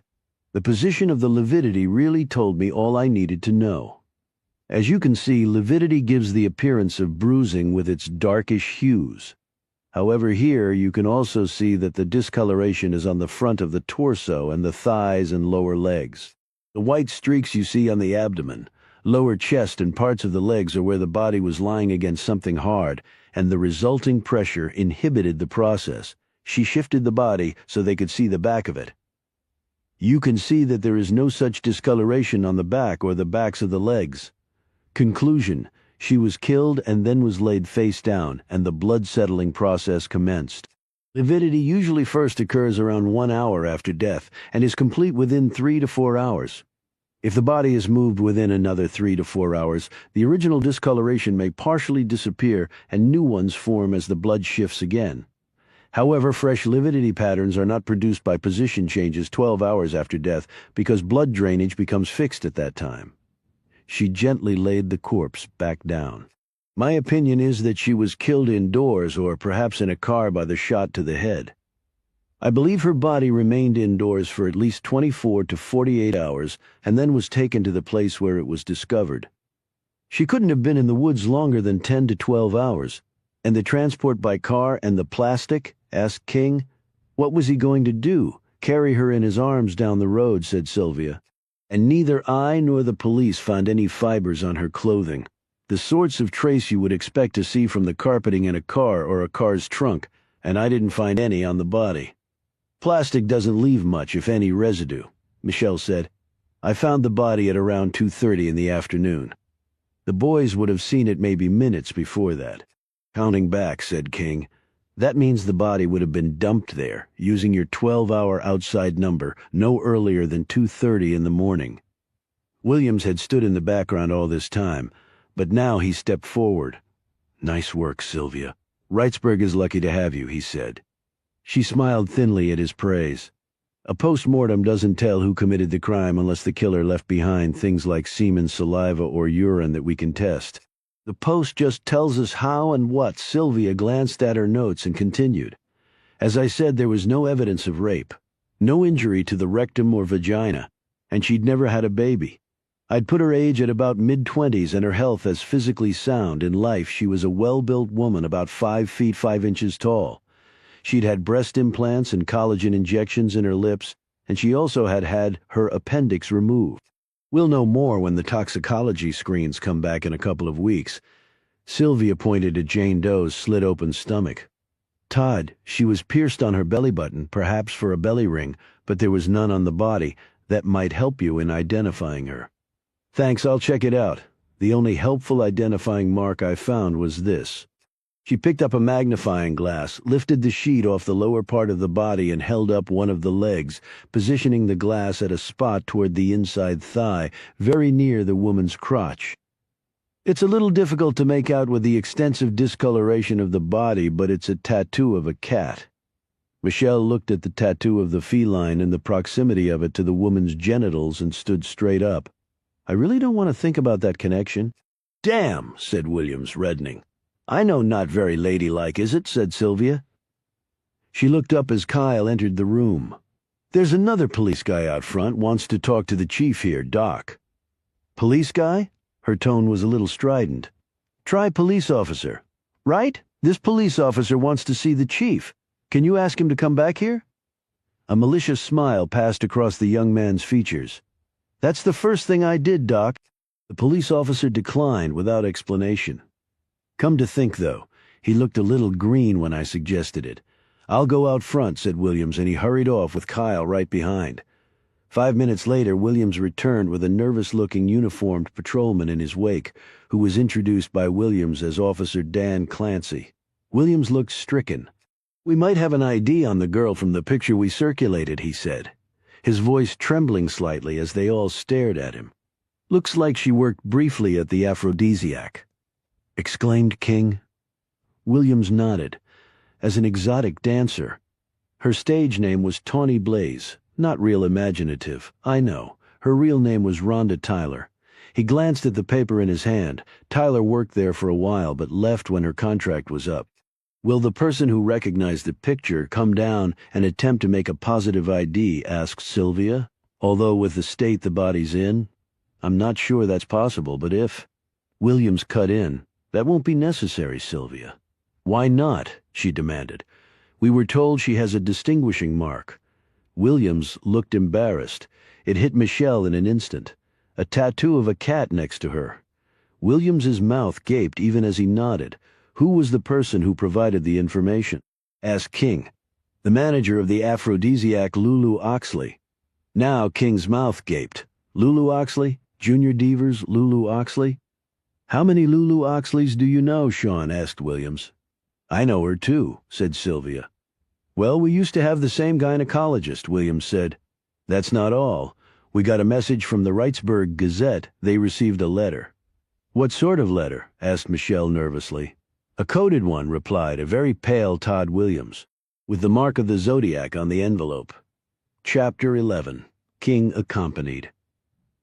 Williams to the police station to look at the note while Michelle stayed behind with Sylvia and Deputy Clancy to go over the autopsies already performed on Canny and Pembroke. During the drive to the police station, King called Bill Jenkins, an old buddy of his in San Francisco.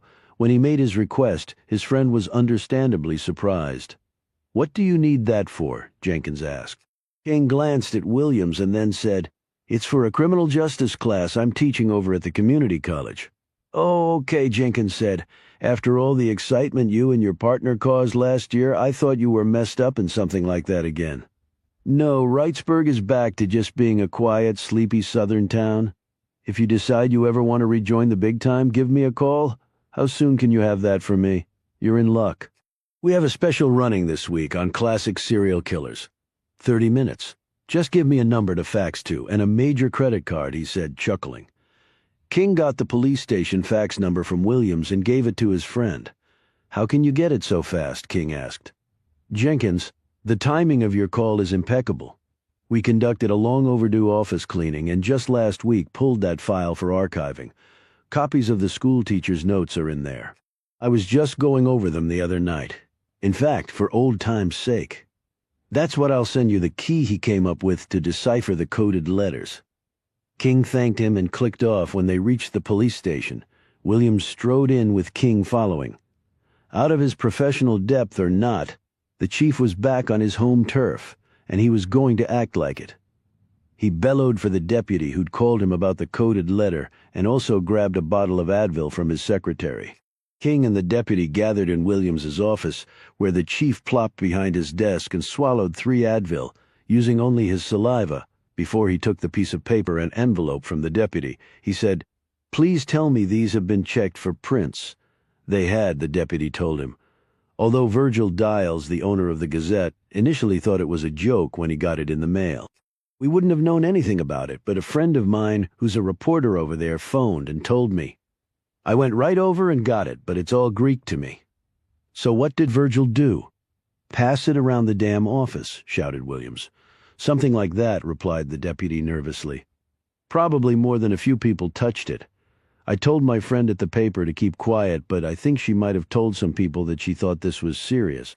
Williams's big fist came down on the top of his desk so hard both King and the deputy winced. Damn it, this is spiraling right out of control. How the hell are we going to keep this on the QT if we can't even control the folks in Wrightsburg? Let's look at the message, King said. We'll worry about the media spin later. He hovered over Williams's shoulder as the lawman examined the envelope. The postmark was local, mailed 4 days before with a stamp applied very exactly. It was addressed in block letters to Virgil Dials of the Wrightsburg Gazette. On the lower right-hand corner of the envelope was the circle with crosshairs. There was nothing written in the return address block. Not much there, said Williams as he unfolded the note. Maybe there's some expert who can tell us something from how he wrote the letters, place the stamp and such, but I sure as hell can't. The message was written in blurred black ink, again using block letters, and the lines were in tightly structured columns arranged both horizontally and vertically. The blurred part is from the 9-hydrin, the deputy explained. They use that to fume the letter for prints, you know? Thanks. That never would have occurred to me, Williams said testily. All the lines were in code. Some of the characters were letters, others were merely symbols. Williams sat there for some minutes going over it carefully. He finally sighed and sat back. "You don't happen to know how to break codes, do you?" Williams asked King. At that instant, Deputy Rogers, who served with King when he'd been a part-time Wrightsburg police officer, knocked and came in, holding some pages in his hand. "This fax just came in for Sean." King took the pages and said to Williams, "I do now." He carried the letter and fax pages to a small table in the corner, sat down and began to work. 10 minutes later, he glanced up. This wasn't good, he thought. In fact, this was probably worse than having someone running around copying the Zodiac Killer. "Have you deciphered it?" demanded Williams. King nodded. "I have some experience with cryptograms from my years at the Secret Service.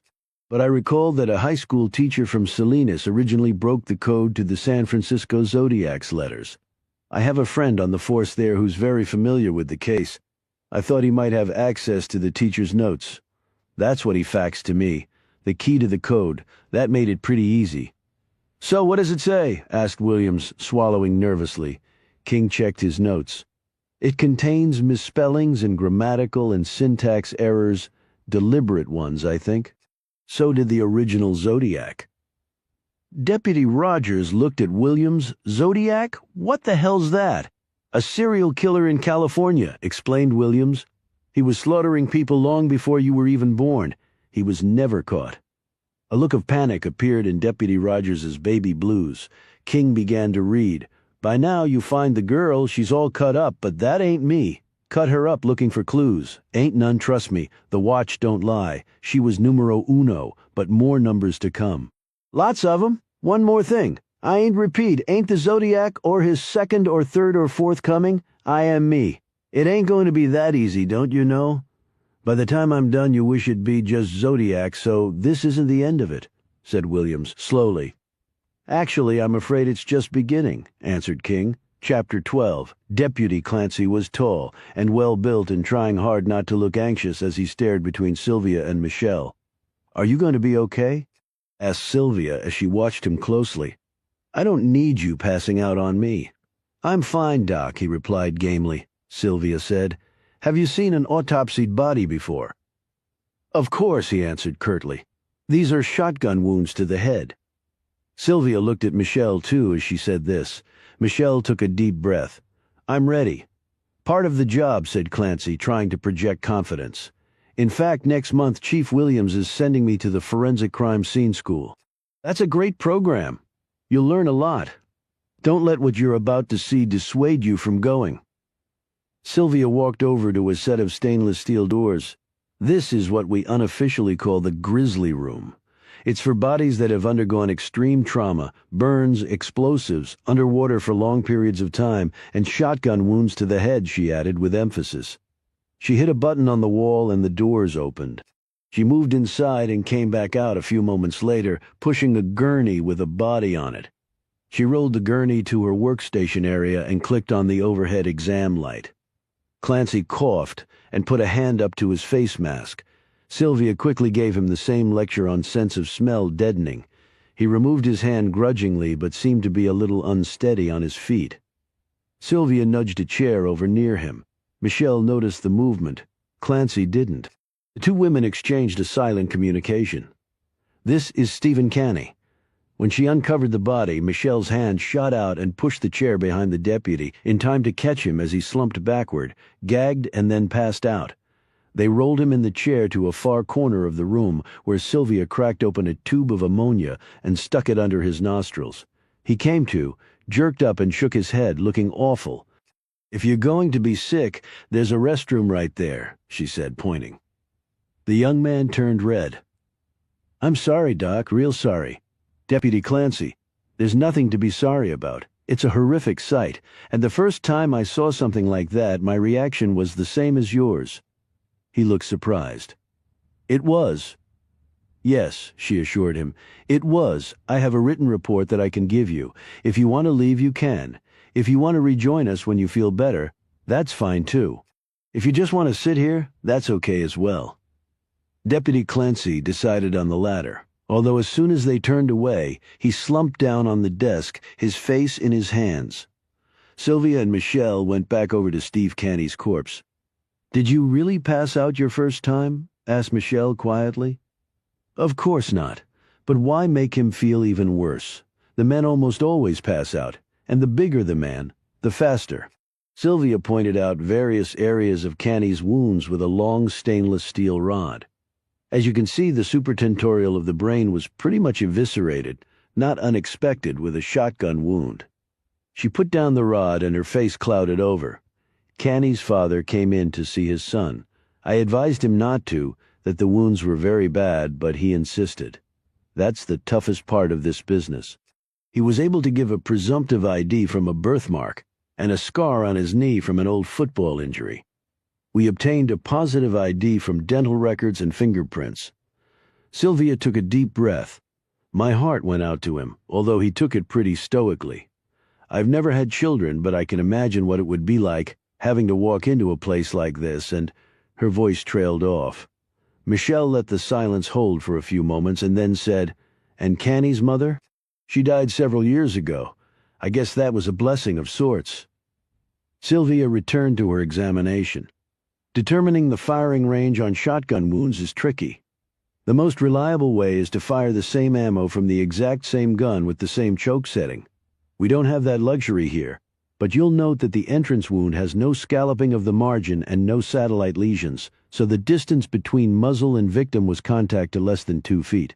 She covered what was left of Canny's head with a small sheet. "Do you know the make of the ammo?" "Oh, yes. The wadding from the shotgun round was recovered from the wound. All the pellets also stayed in him. That's why the wound is so devastating. All the kinetic energies used up internally." Sylvia looked at her notes. It was a 12-gauge loaded with 9 double-aught pellets of federal manufacture. And Pembroke died the same way? She was shot in the back. The injuries were instantly fatal, but not as devastating. There were numerous bits of the shattered windshield glass embedded in her skin as well. Conclusion. The killer fired the first shot through the windshield. Looking at the wounds alone, you'd think the range of weapon to victim was far greater. However, I think the barrel of the shotgun was near the windshield when it was discharged, or a total distance of about 3 feet to Pembroke. The entrance wound on her back has a characteristic scalloped margin, and there are additional satellite lesions as individual pellets separated from the main mass. Because the pellets had to break through the glass, it appears as though the shot was fired from a greater distance than was actually the case. Why do you think her back was to the windshield? "They were having sex," Sylvia said. "There was spermicidal residue from Canny's condom in her vagina. She was probably astride Canny and facing him when it happened, with her back to the windshield. That's a very natural position for intercourse in the close confines of a car. Her body acted as a shield, otherwise Canny would have been killed from the first blast as well." "You're sure he wasn't?" "There were 2 rounds total fired. The number of pellets we found showed that there were 9 in each body. Symmetry in death," she added dryly. "I suppose no ejected shotgun shells were found." Sylvia shook her head. Either the killer picked up the spent casings, or the weapon was a non-pump, where the fired casings have to be manually extracted. I guess since it was a smooth-bore barrel, there's no possibility of a ballistics matching if we find a suspected weapon. Sometimes irregularities at the end of a shotgun's muzzle will impart scratch marks on the plastic wad. That was actually the case here. I'm not a ballistics expert, but the police may have enough to do comparisons if they ever find the shotgun. And we have the slug from Rhonda Tyler's body as well for ballistic analysis. There was talk that the shotgun blast that killed Steve Canny might have stopped his watch, giving the time of death. No, the watch was placed on him post-mortem. It was stopped because the stem was pulled out. I noted that at the crime scene. I found embedded glass in his left wrist, right where the watch would have been. Any idea why the watch was put on him after death? As a calling card, perhaps? I noted that it was set to 3. Pembroke's was set to around 2. That also might confirm their order of death. And Jane Doe/Rhonda Tyler had on a watch that didn't belong to her either, and that was set to 1 o'clock, and it was a Zodiac. Sylvia looked at her. And now we have a Zodiac-style letter, and 3 people dead. So I guess the next one will be 4 o'clock, representing the fourth victim? If there is a next one, said Michelle. There's little doubt of that. The first victim was an exotic dancer. However, the next two victims were local kids making out in a car. Once they start their murders, serial killers usually stick to one segment of the population. This guy's already showing us he's not playing by the same old rules. She paused and added quietly, so the real question becomes, who will be next? Chapter 13. Outside the police station, the pale blue VW Beetle drove slowly past and stopped at the intersection. The driver glanced at the one-story brick building that housed the police department. They would have gotten the letter by now. They might have also deciphered the contents. It wasn't like he'd made it very hard. The hard would come later, as in trying to stop him. Try impossible, Mr. Policeman. Next, they'd call in the state police's criminal investigative unit. They'd want to keep things quiet, no sense panicking people. No doubt an application for profiling assistance would be submitted to the FBI's vaunted FICAP. Important people would be contacted to see that the matter was expedited, and a profile on the killer on him would be quickly forthcoming. Of course it would be totally wrong. He'd driven past the morgue earlier, where the M.E. was probably pulling her red hair out over 3 bodies that represented very different things yet had common themes. The clues would be minimal. He knew what to look for and thus to remove, but no one was infallible, and forensic science could dredge up much from microscopic wreckage. She'd find some things, draw some correct conclusions, but on the key points she'd come up empty. The no-see-ums wouldn't trip him up. He drove through the intersection as several police officers ran out of the building and climbed into their patrol cars and sped off. They were probably running down irrelevant leads, wasting energy and time, which didn't surprise him considering the weak attributes of their leader, Todd Williams. However, Sylvia Diaz was first-rate in her field, and at some point as the killings mounted, the FBI would be called in to take over the investigation. He was actually relishing the challenge. He drove to another intersection, pulled up to the mailbox, and dropped the letter in before speeding off again. When they got his next communication explaining the circumstances of Steve Canny's and Janice Pembroke's deaths, the police would know they were in for the fight of their lives. King picked up Michelle from the morgue and filled her in on the details about the Zodiac letter. She, in turn, brought him up to speed on the autopsy results for Pembroke and Canny. Unfortunately, reciting the details didn't make the puzzle any less inexplicable. So it seems the killer wants to make clear that even though he's somewhat copying the Zodiac crime with Rhonda Tyler, he's not the Zodiac, she said. What do you make of that? King shook his head. It seems these murders are just the opening salvo. Do you think we'll see another letter? Yes, and soon. And though Todd's not convinced of it, I'm sure it'll deal with Canny and Pembroke. He's going to talk to Lulu Oxley and obtain more info on Rhonda Tyler. Michelle looked out the windshield. And where are we headed? To the Battles, I called and set up an appointment. He glanced at her. We've got a paying job, remember? He grew silent and then added, You've already been through a lot today. Are you sure you're up to this? After what we've seen, how bad can the Battles be? You might be surprised. Chapter 14. The Battle Estate was set on top of an imposing hill. It was a sprawling 3-story structure of brick, stone, and clapboard surrounded by acres of emerald grass and dotted with mature trees. It screamed old money, though the mounds of cash that had built it were only decades old. King and Michelle stopped at a pair of massive wrought-iron gates. There was a call box set on a short black post next to the asphalt drive. King rolled down his window and tapped the white button on the call box. An efficient voice answered. And a minute later the gate swung open and King drove through. Welcome to Casa Battle, he said. Is that what they call it? No, just my idea of a joke. You said you know Remy Battle? As well as most people do, I guess. I also used to play golf occasionally with Bobby. He's gregarious and dominating, but he has balls of iron and a really nasty temper if you happen to cross him.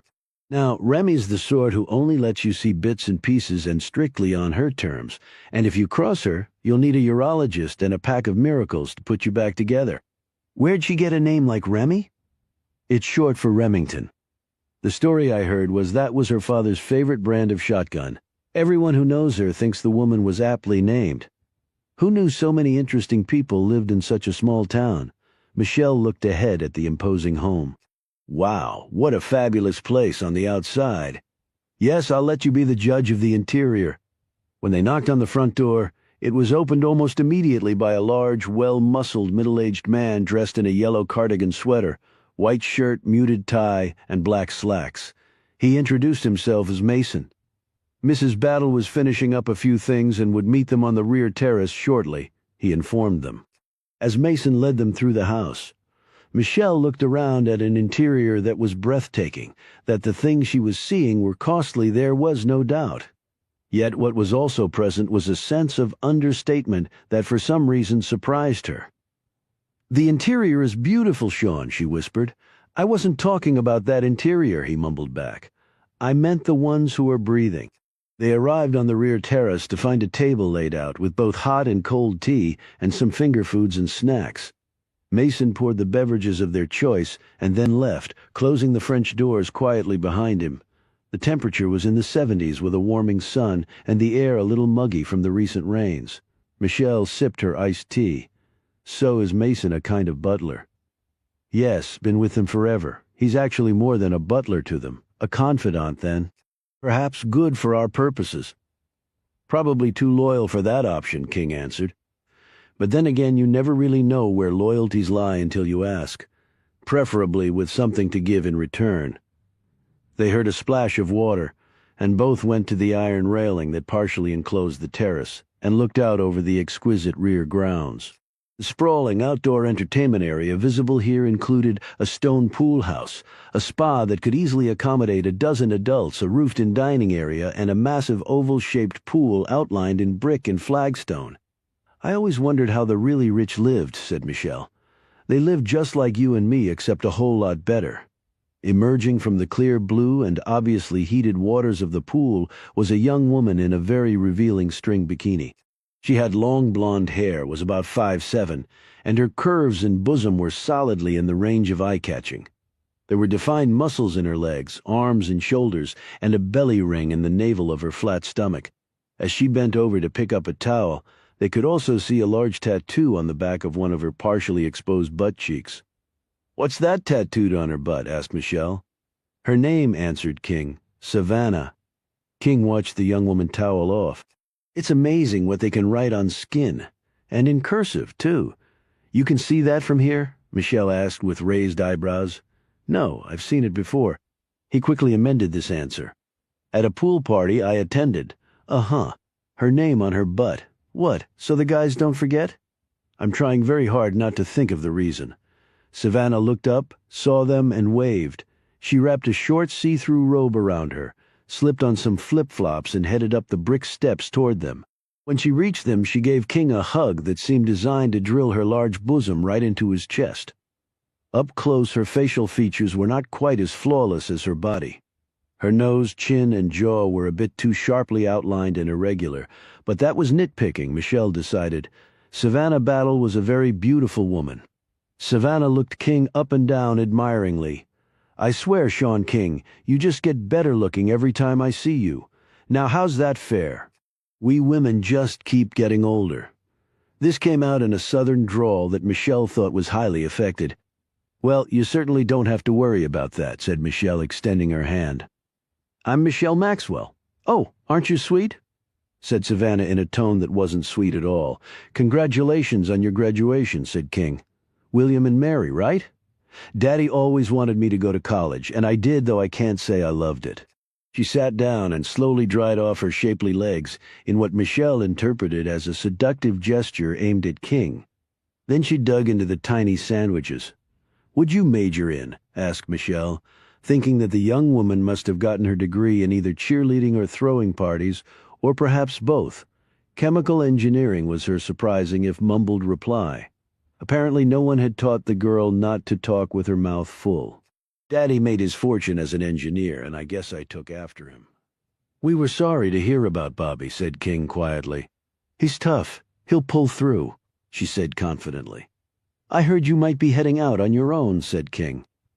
Savannah's expression darkened. "I expect people are having a good time trying to figure out what I'm going to do." Trust fund baby battle, she added bitterly. I didn't mean it that way, Savannah, said King gently. She waved off his apology with a dismissive karate chop through the air. I've been dealing with that all my life. Why stop now, right? I have my own way to make in the world, and it's not always easy with parents like I have. But I'll make something of myself. I'm not going through life using my credit card to buy happiness. As she listened, Michelle felt her opinion of the young woman turning more positive. Savannah wiped her mouth with her hand and said, I know why you're here. It's about Junior Deaver, right? I can't figure why he would have done anything so stupid. I mean, like my mother's going to just look the other way while he walks off with her wedding ring. I don't think so. Maybe he didn't do it, said King. Sure he did, said Savannah as she toweled off her wet hair. From what I heard, he left so much evidence behind, he might as well have just sat on the floor and waited for the police to show up and arrest him.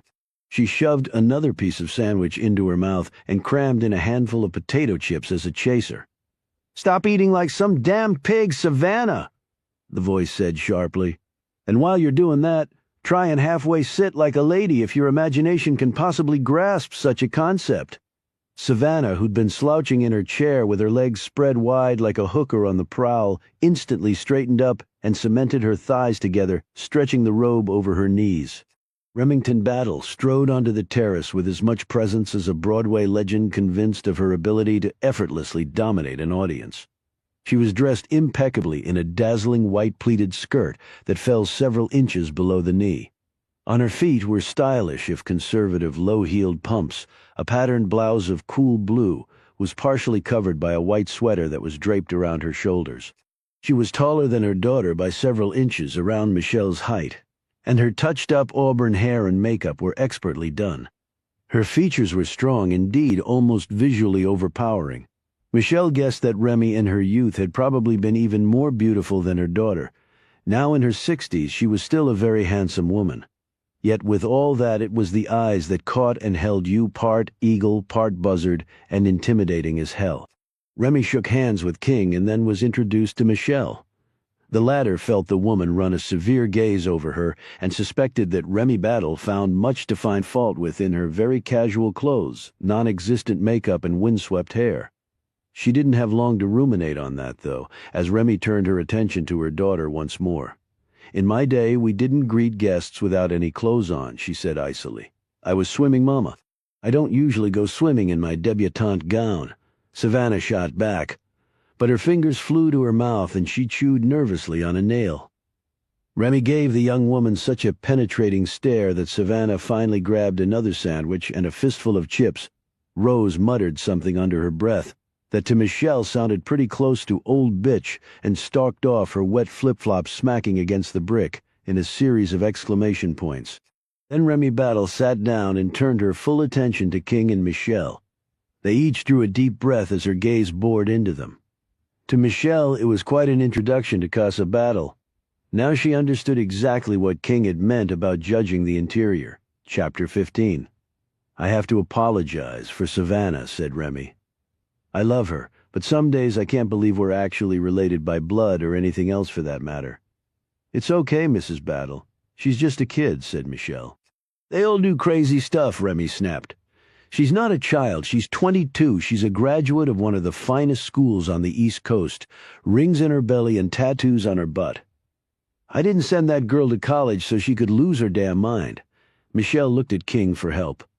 Remy, we were sorry to hear about Bobby. How's he doing? He asked. His condition is still critical, Remy answered in the same harsh tone, and then her hand crept to her lined forehead and she said in a more restrained voice, I'm sorry. Here I am complaining about Savannah, and I'm not exactly being Miss Hospitality myself. It's just that a lot has happened lately. She paused and said slowly, Bobby was in a coma for the longest time. The damn doctors didn't know when or even if he'd come out of it. But then he did. They were even able to take him off the ventilator. 2 nights ago he said his first words. That must be encouraging, said King. You'd think so, wouldn't you? Thing is, he was incoherent. Spouting off names. Nothing he said made any sense.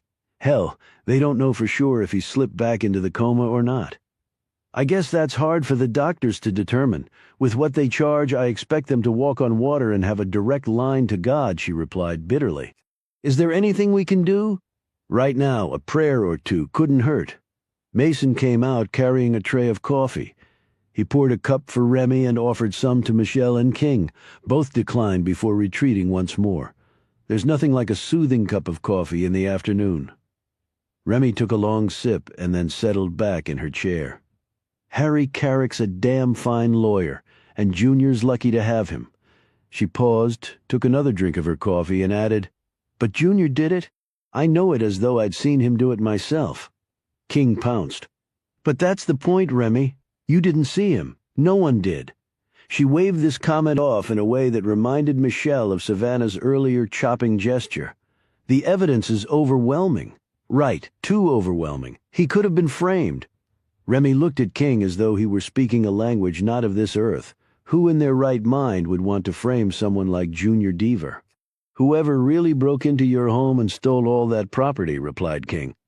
And do you really see Junior fencing bearer bonds and fine jewelry? He didn't know what was in there. He got cash, too. It doesn't take an Einstein to spend cash now, does it? She retorted.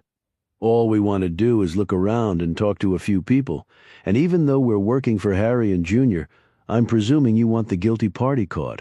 Remy smiled, but there was a dangerous glint in her eyes. You presume correctly, Mr. King, although they've already caught the guilty party.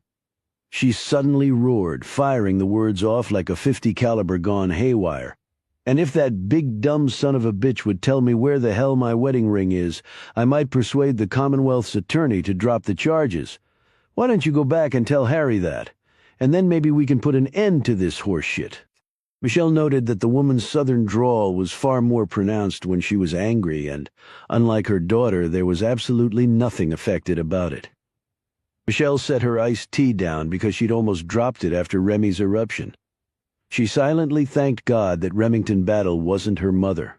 Unfazed, King said in a calm voice. Duly noted, Remy, but can we look around now? Remy stared at him for a long moment.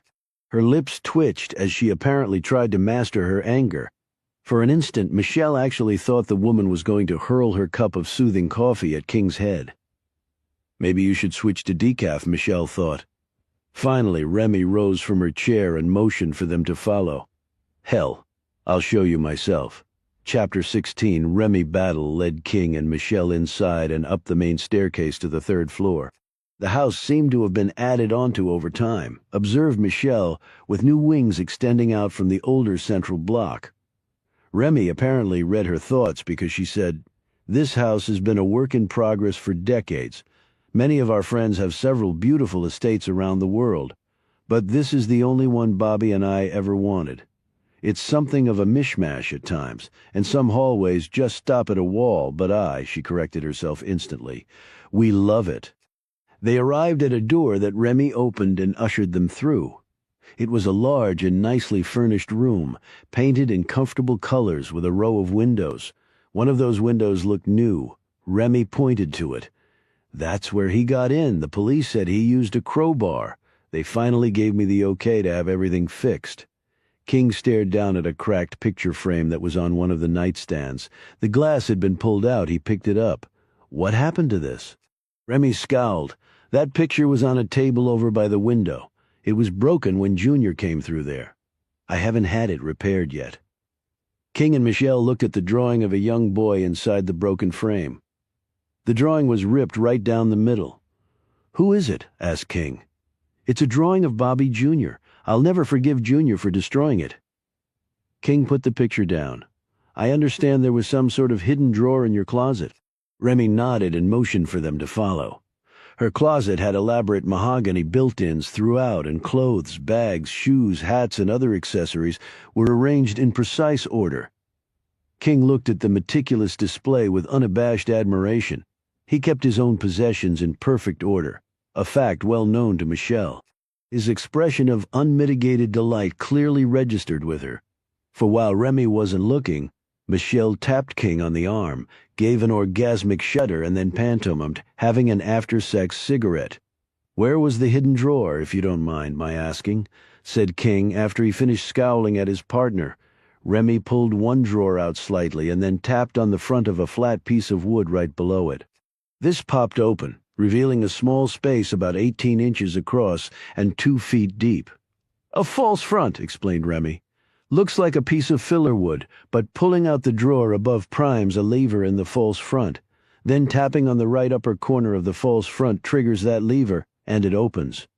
King examined the mechanism closely. "Pretty clever." "Always wanted a secret drawer in my closet," said Remy, "ever since I was a little girl." "But the person who robbed you didn't know how to open it?" said Michelle. "Junior Deaver didn't know how to open it," she corrected. "Just about every drawer in here was clawed and busted up. Cost me a pretty penny to fix it. I'll be taking that out of Junior's hide in civil court, be sure and tell Harry that. But how did anyone other than you even know there was a secret drawer in here?" Michelle wanted to know. "Over the years I might have let that fact slip. I didn't think anything of it. Because we have at least what I thought was a first-rate security system." "And was the system on?" asked King. "Yes. Only there are no motion detectors on the 3rd floor, and the windows up here aren't wired either. The system was put in years ago after a near tragedy. I guess the philosophy back then was that second-story men don't venture to the 3rd floor," she added, in disgust. "What near tragedy?" asked King. Remy turned to him. "My son Eddie was kidnapped." "I never heard about that," he said. "It happened over 20 years ago while he was still in college?" "But everything turned out all right, obviously," said King. "Yes, thank God. We didn't even have to pay the $5 million ransom." "Why not?" asked Michelle. "The FBI tracked down the kidnapper and killed him in a shootout. In fact, Chip Bailey, the FBI agent who rescued Eddie and killed the kidnapper, lives near here. He still works for the FBI over in Charlottesville." King said, "So no one was here when the burglary happened?" Remy sat on the edge of the large canopied bed, drumming her long, slender fingers against the carved bedpost. Savannah was still at college. She'd graduated over the winter but decided to stay down there and have some postgraduate fun. "I'm sure you could tell that my little girl truly loves her good times." Eddie and Dorothea were out of town. Mason, the household help, and Sally, the girl who handles the stables, live in the house in the far rear grounds. They wouldn't have noticed anything anyway. My bedroom windows face a pretty isolated part of the rear grounds. "So you stay in the house by yourself?" asked Michelle. "Bobby and me," she said defiantly. "Our children are raised. We've done more than our share of giving friends and relatives a place to stay in our time. More often than not, this big old house was full over the years. Now it's just our home." "But the night of the burglary the house was empty," said King. "I understand you were at the hospital with Bobby." "That's right, at Wrightsburg General. But we were told you didn't arrive back here until around 5 a.m., said Michelle. "Those are pretty long visiting hours. I slept there in a private room down the hall from him that the hospital provided," explained Remy. "That was pretty accommodating of them," said Michelle. "Our names on the building, sweetie?" Remy said in a falsely polite tone. In a far more blunt voice she added, "Frankly, for $15 million, I thought it was the least they could do." "Oh," said Michelle sheepishly. "The police told me all the evidence leads to Junior, including his fingerprints. But he was doing work here," said King. "That could account for the print. They found it on the outside of one of the panes of the busted window." She added, "I hired Junior to work in my bedroom, not outside my damn window. And I understand that things were stolen from Bobby's closet as well. It was broken into." "And what was taken?" asked Michelle. "Come on, you can see for yourself." She led them out of her room and down the hall, where she opened another door. They found themselves in a room that reeked of cigar and pipe smoke. It was an intensively masculine room. Michelle noted, a shotgun rack hung over the fireplace, although there was no weapon on it. A pair of antique swords hung on another wall. They were crossed one over the other, forming a large X. There were several oil paintings of splendid horses. A pipe rack stood against one corner with a number of well-chewed pipes hanging from it. In another corner was a campaign desk and chair. The bed was small, and the nightstand next to it was stacked with magazines on fishing, hunting, and science. One entire wall was devoted to photos of Bobby Battle. He was a tall, thick-chested man with dark, wavy hair and features seemingly cast in iron. In most of the photos he was either fishing or hunting, but there was one of him jumping out of a plane and another where he was piloting a chopper. Remy waved her hand in front of her nose. "I'm sorry for the smell. We've aired it out for days and the smell's still there. It must be in the carpet and furniture by now. Bobby loves his pipes and cigars." As Michelle looked around at Robert E. Lee, Battle's lair, images of the man seemed to flow to her apart from the photos. A bear of a man who lived life hard and took no prisoners. That such a man was lying now in a coma, with bleak prospects of ever coming back, made her very depressed, even though she'd never met him and was disgusted by his womanizing reputation. Michelle pointed to several photos of Battle with large groups of people. "What are those of some of Bobby's employees? He was an engineer turned businessman, holds over 100 patents. Looking at this room, you might think my husband was all play and no work, but Bobby is, above all else, a hard worker. The things he invented, they all made money." "When did you two meet?" asked Michelle. She added quickly, "I know it's a personal question, but he seems such a fascinating man." Remy actually smiled at this.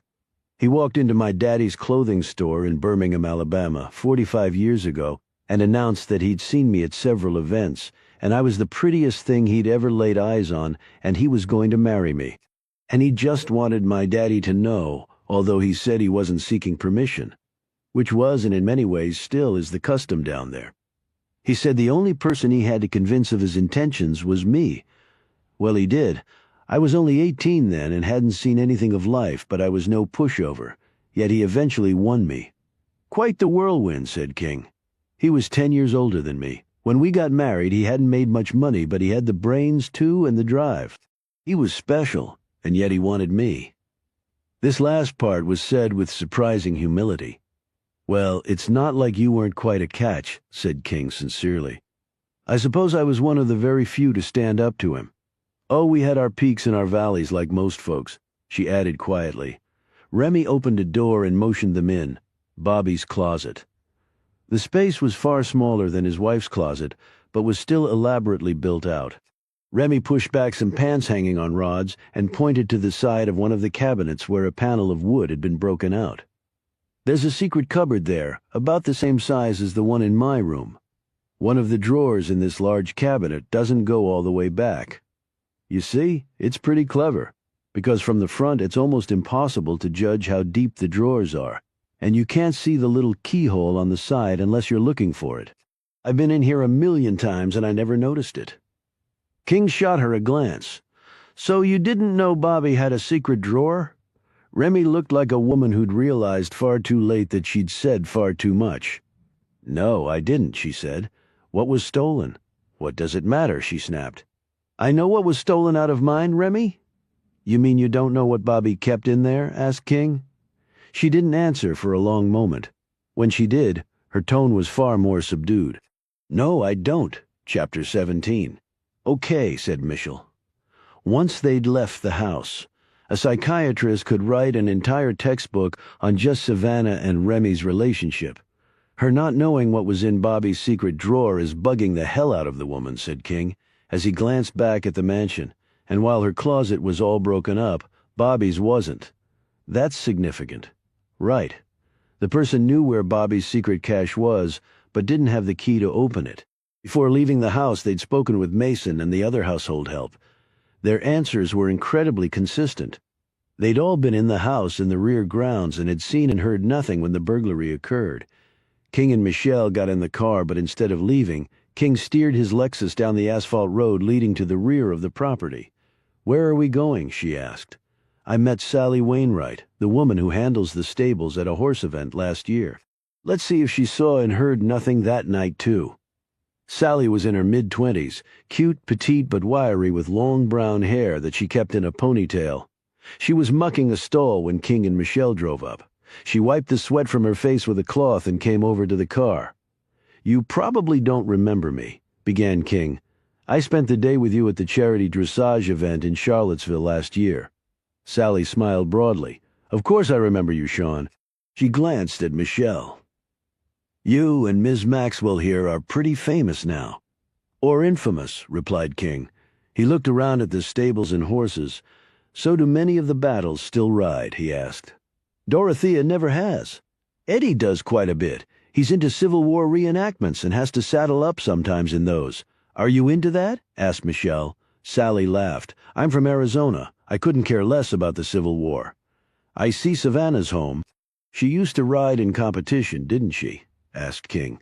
A slight look of annoyance crossed Sally's face. She used to.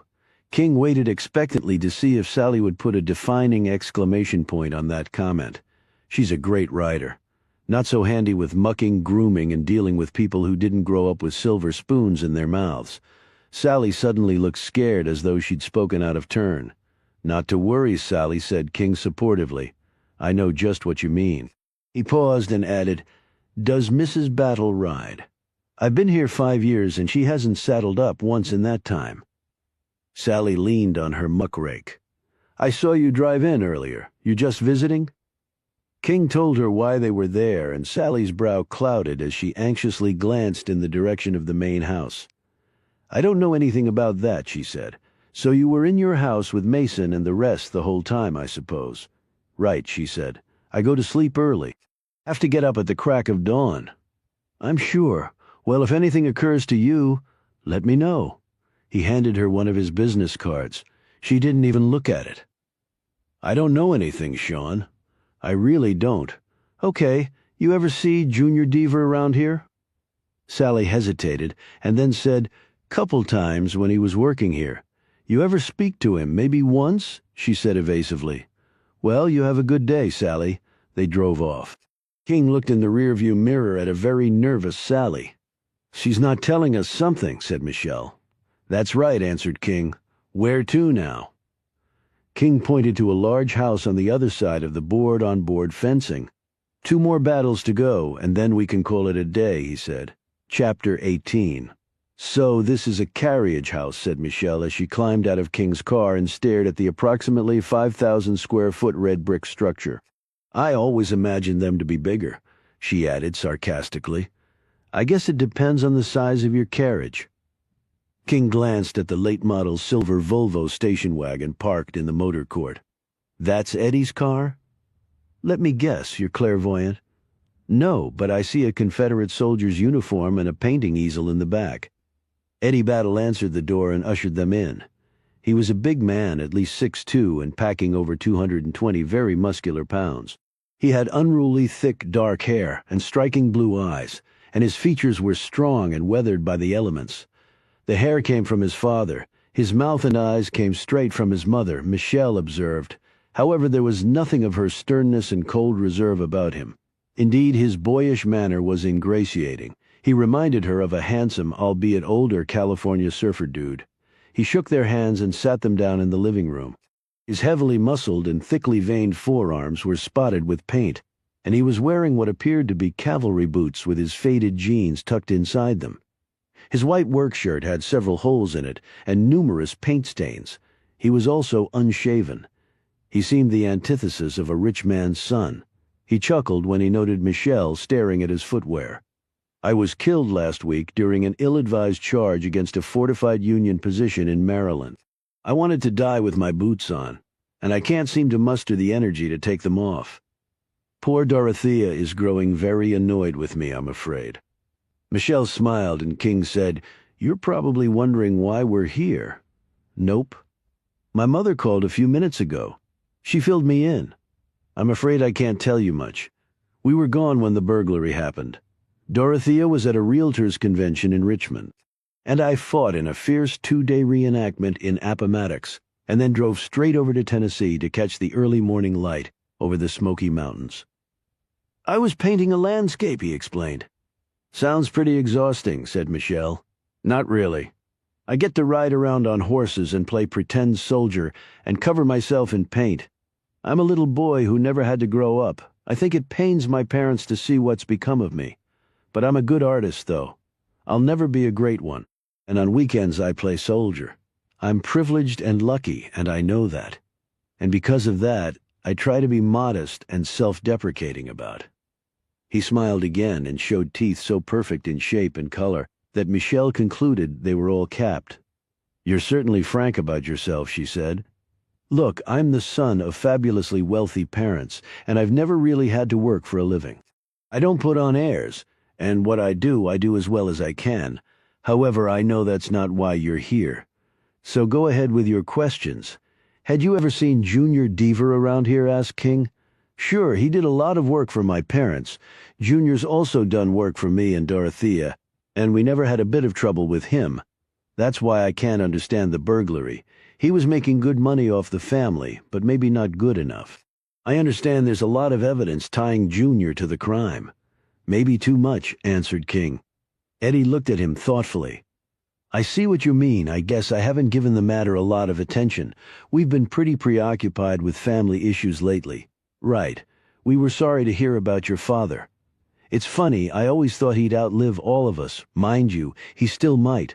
The man's used to getting his way. There was a pause before King said, "This question might seem a little awkward, but I have to ask it." Well, I guess the whole situation is a little awkward, so fire away. Apparently your father had a secret drawer in his closet that things were taken from. Your mother didn't know about the drawer and thus didn't know what might have been in it. Did you know about any of that? No, as far as I knew, my parents didn't have any secrets from each other. Yet they kept separate bedrooms? Said Michelle abruptly. Eddie's sunny smile faded. That's their business. It didn't mean they didn't sleep together or didn't love each other. Dad smoked cigars and liked his room a certain way. Mom can't breathe around cigars and she likes her things a certain way. It's a big house, and they can do anything they damn well please in it. King looked apologetic. I told you it was awkward. Eddie looked ready to bark at them again, but then seemingly mastered this impulse. I didn't know about any secret drawer Dad had, but I'm not his confidant. Does he have a confidant like that? Maybe Savannah? Savannah? No, I'd cross off my little sister as a potential inside information source. I guess she'd been away at college, prompted Michelle. She's been away all right, and it started long before college. I take it you two aren't that close, said Michelle. Eddie shrugged. It's no one's fault, really. I'm nearly twice her age, and we have nothing in common. I was in college when she was born. Your mother mentioned to us what happened to you back then, said King. Eddie spoke slowly. I don't remember much about it, to tell the truth. I'd never even seen the person who kidnapped me until they showed me his body. He blew out a long breath. I was really, really lucky. My mother and father were so happy when I got back. They conceived Savannah. At least that's the official family anecdote. Your mother said Chip Bailey became a good friend. He saved my life. How do you ever repay that?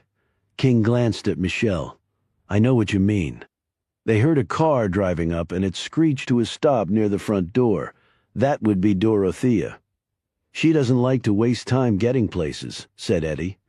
Michelle glanced out the window and saw the big black Beamer. The woman who got out of the car was dressed in a tight, short black skirt with black shoes and black stockings, and her wavy hair color matched that ensemble. She took off her sunglasses, glanced sharply at King's car, and then headed to the door.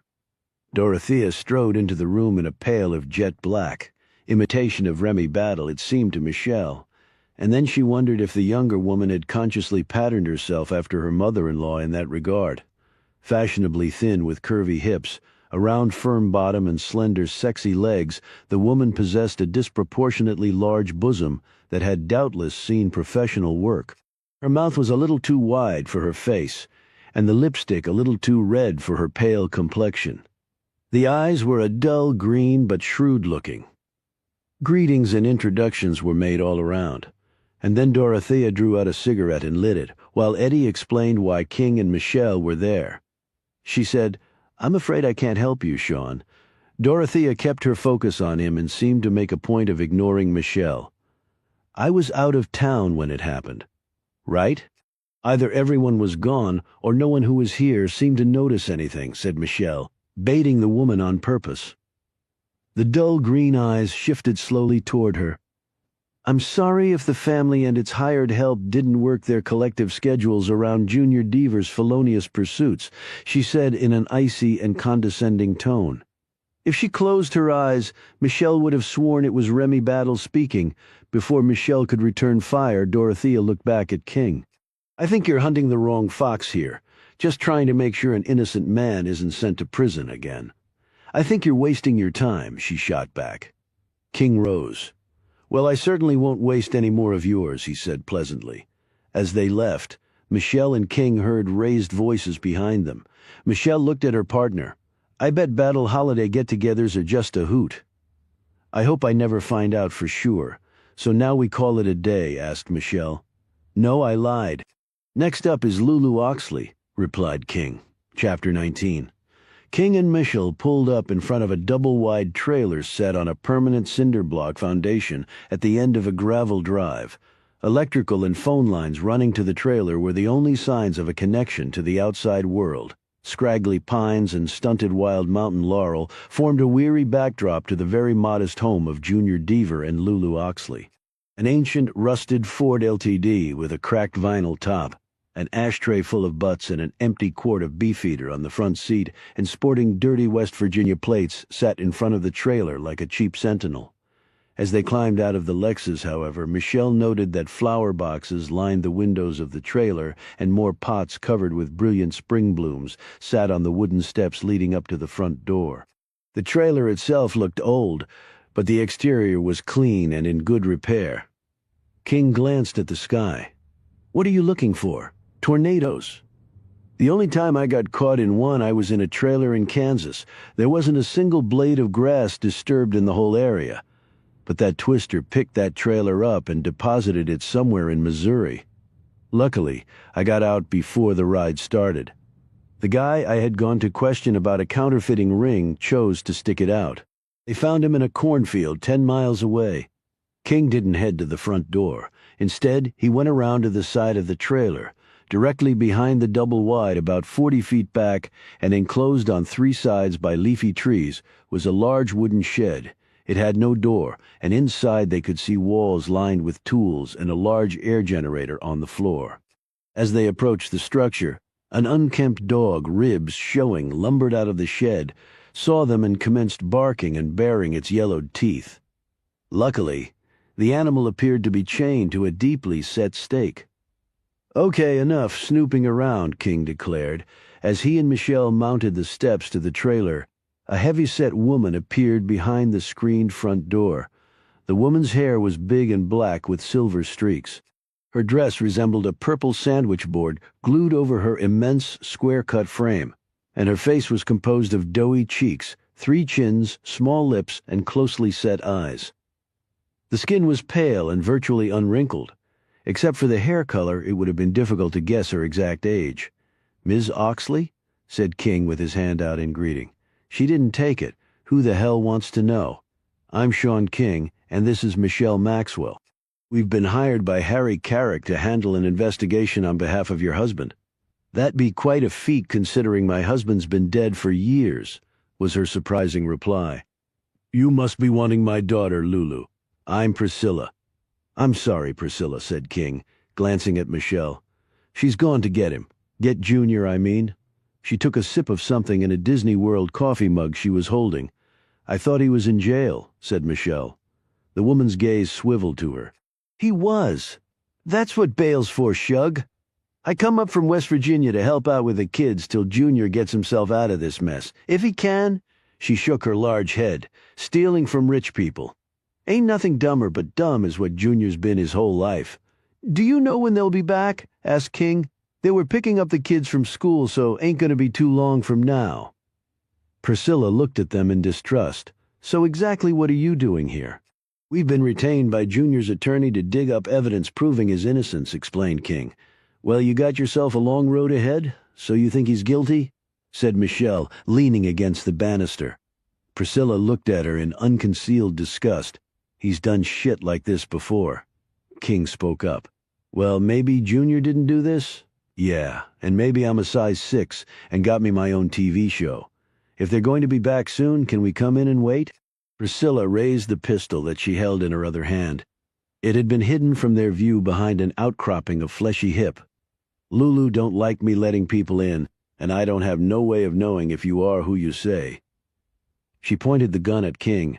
Now, I don't want to shoot you 'cause you're kinda cute, but I sure as hell will, and your little skinny plaything there too, if you try anything funny. King held up his hands in mock surrender. "No problems, Priscilla." He paused and added, "That's a fine pistol you've got there. H&K 9mm, isn't it?" "Hell if I know, belonged to my husband," said Priscilla. "But I sure know how to shoot it." "We'll just take a stroll around outside and wait," said King, backing down the stairs and pulling Michelle with him. "You do that? Just don't steal my Mercedes over there," said Priscilla as she shut the door. Michelle said, "Skinny plaything." "I'd like to stick that pistol right up her." King gripped her shoulder and led her away from the trailer. "Let's just be cool and live to play detective another day." As they headed away from the trailer, King bent down, picked up a rock and sent it sailing into a ravine. "Why do you think Remy Battle left the hole in the secret cupboard in Bobby's closet? She hired someone to fix the damage in her closet. Why not fix Bobby's at the same time? Maybe she's pissed at him and didn't want to deal with it. And you think she's upset because she didn't know there was a secret drawer in his closet, or what was in it?" "While we're at it, there's something bugging me too," she said. "Why was her wedding ring in that drawer? She tells us what a great man her husband is. So why wasn't she wearing her ring?" "It couldn't be because of the secret drawer. She didn't find out about that until after her ring and the other things were stolen. She might have suspected Bobby was hiding something from her, or maybe they were having problems, like Harry said. Bobby slept around, or she could have been lying to us." Michelle had a sudden thought. "Do you think Junior was hired by someone to break into the house and steal what was in Bobby's secret drawer? Who would know about it other than Bobby? The person who built it." King nodded. "And that person could presume that valuables would be kept in there. In fact, it might be the same person who built Remy's. Bobby might have hired him to do his without bothering to tell his wife." Michelle said, "Well, I guess we can rule out Remy's hiring Junior to break into the house and steal what was in her husband's drawer. If she knew where it was, she could have done it herself. If she knew where it was, maybe she didn't or couldn't find it on her own, and hired Junior to find it for her and make it look like a burglary. But if she had hired him, she never would have called the police." King shook his head. "Not true if Junior double-crossed her and stole her things while he was looking for Bobby's secret cash. And maybe Junior's not telling everything just yet, because he wants to see how the cards fall. Why am I suddenly thinking this case is far more complicated than people think it is?" said Michelle wearily. "I never thought it was simple." They both turned in the direction of the van pulling up to the trailer. King glanced at the occupants of the vehicle and then looked at Michelle. "Lulu must have scored the bail. That's Junior Deaver in the passenger seat. Let's see if we can get the truth out of him. With the way things have been going so far, don't hold your breath on that. Straight answers seem to be in short supply." Chapter 20. Junior Deaver looked like a man who made his living with his hands. His jeans and t-shirt were streaked with paint smears and seemed permanently coated with drywall dust. He was over 6'4", and his arms were thick and powerful, deeply bronzed by the sun, and bore numerous scars, scabs, and at least 5 tattoos, by Michelle's count, covering a variety of subject matter from mothers to Lulu to Harley-Davidson. His hair was brown and thinning, and he wore it long and pulled back in a ponytail that unfortunately emphasized his graying and receding hairline. A small bristly goatee covered his chin, and his bushy sideburns had been grown down past his Santa Claus cheeks. He lifted his smallest child, a 6-year-old girl with beautifully soft brown eyes and slender pigtails, out of the van with a tenderness that Michelle would hardly have given him credit for. Lulu Oxley was thin and wore a crisp-looking black business suit and low heels. Her brown hair was done up professionally in a complicated braid and bun, and she wore chic eyeglasses with slender gold frames. She held a briefcase in one hand and in the other the small hand of what looked to be an 8-year-old boy. The third child, a girl of about 12, followed behind carrying a large school bag. All the children wore the uniform of one of the local Catholic schools. King stepped forward and extended his hand to Junior. "Junior, I'm Sean King. Harry Carrick hired us to work on your behalf." Junior eyed Lulu, who nodded, and then he very grudgingly took King's hand and squeezed. Michelle saw her partner wince before the big man let go. "This is my partner, Michelle Maxwell." Lulu studied both of them very closely. "Harry said you'd be coming by. I just got Junior out, and I don't want him to go back in." "I ain't going back in," growled Junior. "'Cause I ain't done nothing wrong." As he said this, the little girl in his arms began to quietly cry. "Oh, dang," he said. "Mary Margaret, now don't you cry no more. Daddy ain't going no place 'cept home." The little girl continued to sob. "Mama," called out Lulu, "come and get the children, will you?" Priscilla appeared at the door, minus the gun, and shooed the older children inside before holding out her arms for Mary Margaret and taking the sobbing girl. She glared at Junior. "Well, I see they let anybody out of jail these days, Mama," exclaimed Lulu sharply. "Just go inside and see to the children." Priscilla put down Mary Margaret, and the little girl fled into the trailer. Priscilla nodded at King and Michelle. "This slick-talking feller and his chickie come round asking a bunch of questions. Say they're working for Junior. I say you should fire a bullet over their heads and tell them where they can go." At the chickie slur, King automatically grabbed Michelle's arm to hold her back from throttling the older woman. "Miss Oxley," he said, "like I said, we're here on Junior's behalf. We've already been to see Remy battle." "Well, la-di-da," said Priscilla Oxley, who finished this statement with a snort. "And how's the Queen today? Do you know her?" asked King. "I used to work at the Greenbrier Resort over in West Virginia. She and her family came there right regular, and she was demanding," said King. "She was a royal pain in my fat ass," declared Priscilla. "And if Junior was dumb enough to steal from a witch like that, he deserves whatever he gets." Lulu pointed a finger at the woman. "Mother, we have things to discuss with these people." She looked up at the front door of the trailer where Mary Margaret was listening and trembling in her distress. "Things the children don't need to hear. Don't you worry about that, honey," said Priscilla. "I'll fill 'em in on all their daddy's shortcomings. Only take me a couple of months." "Now, Mother, don't be going and doing that," said Junior as he studied his large feet. He was a good foot taller than Priscilla Oxley, though he didn't outweigh her by all that much, and yet it was clear to both King and Michelle that the man was terrified of his mother-in-law. "Don't you call me Mother. All the things Lulu and me done for you, and this is how you repay us? Getting yourself in trouble, maybe go into the electric chair on this."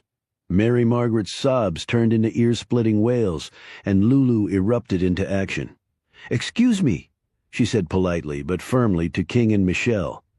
She marched up the steps, grabbed a fistful of her mother's dress, and pulled the larger woman into the trailer along with Mary Margaret.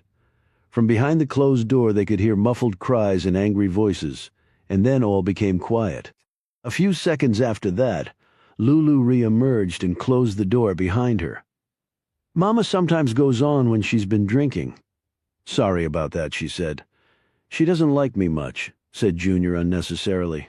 "Why don't we sit over here?" said Lulu, pointing to an old picnic table on the right side of the trailer. Once settled there, King filled them both in on the visit to the battles. Lulu said the problem is that she pointed to the large shed behind the trailer. "I've told Junior 1,000,000 times to put a door and lock on that thing." "Old story," he said sheepishly. "Working on everybody else's house. Ain't got time for my own." "But the point," continued Lulu, "is that anybody can get in there?"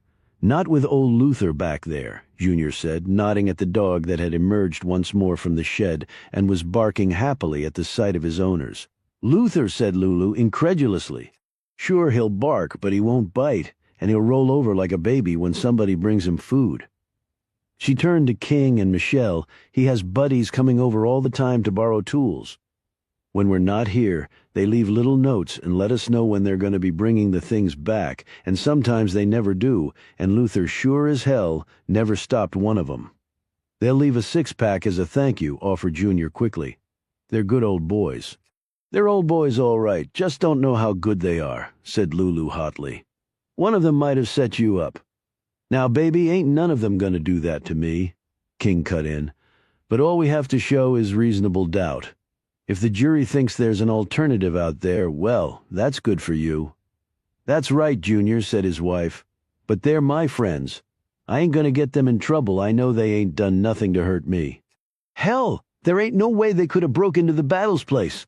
And let me tell you, they ain't going to go up against Miss Battle. That's for damn sure. I ain't got no college degree, but I'm smart enough not to take the woman's damn wedding ring. Shit, like I need that grief." "You don't have to do anything against your friends. said King emphatically. "Just give us names and addresses, and we'll check them out very discreetly. They probably all have ironclad alibis, and we can move on. But look, Junior, friends or not, unless we find other possible suspects, the evidence against you is pretty persuasive." "Listen to him, Junior," said his wife. "You want to go back to jail?" "Course not, baby." "Well then?" She looked at him expectantly. Junior very reluctantly gave the names and addresses. "Now, Junior," said King delicately, "I need you to be straight with me here. We're working for your attorney, so everything you say is confidential. It goes no further." He paused, choosing his words carefully. "Did you have anything to do with that break-in? Not that you did it yourself, but might you have done something to help somebody else do it? Maybe even unknowingly." Junior stood, his hands balled into big fists. "Okay, asshole, how about I mess up that face of yours?" He roared. Michelle half rose, her hand sliding to her holstered gun, but King motioned for her to stop. He said calmly, "Junior, my partner here was an Olympic athlete. Holds multiple black belts and could kick both our butts with her feet alone. On top of that, she's holstering a 9mm cocked and locked and could put a round between your eyes at 50 feet, much less 5. Now it's been a long day and I'm tired, so sit down and start using your brain before you get yourself hurt." Junior glanced in surprise at Michelle, who stared back at him without a trace of concern or fear on her features. He sat, but his gaze kept skipping to her as King continued. "We don't want to be surprised down the road, so if there's anything you haven't told us or Harry, you need to correct that right now." After a long moment, Junior shook his head. "I've been straight with you. I didn't do it, and I got no idea who did, and right now I'm going to go see my kids." He rose and stomped into the trailer. Chapter 21. When King and Michelle walked back to their car, Lulu went with them. "Junior's a good man. Loves the kids and me," she said. "He works hard, but he knows things don't look good for him, and it's drilling a hole right through his belly." She let out a long sigh. "Things were going good, maybe too good. My job's going great, and Junior's got more work than he can handle. We're building a new home, and the kids are doing real good in school." "Yeah, maybe it was all going too good." "You kept your maiden name?" said Michelle. "I don't have any brothers," Lulu replied.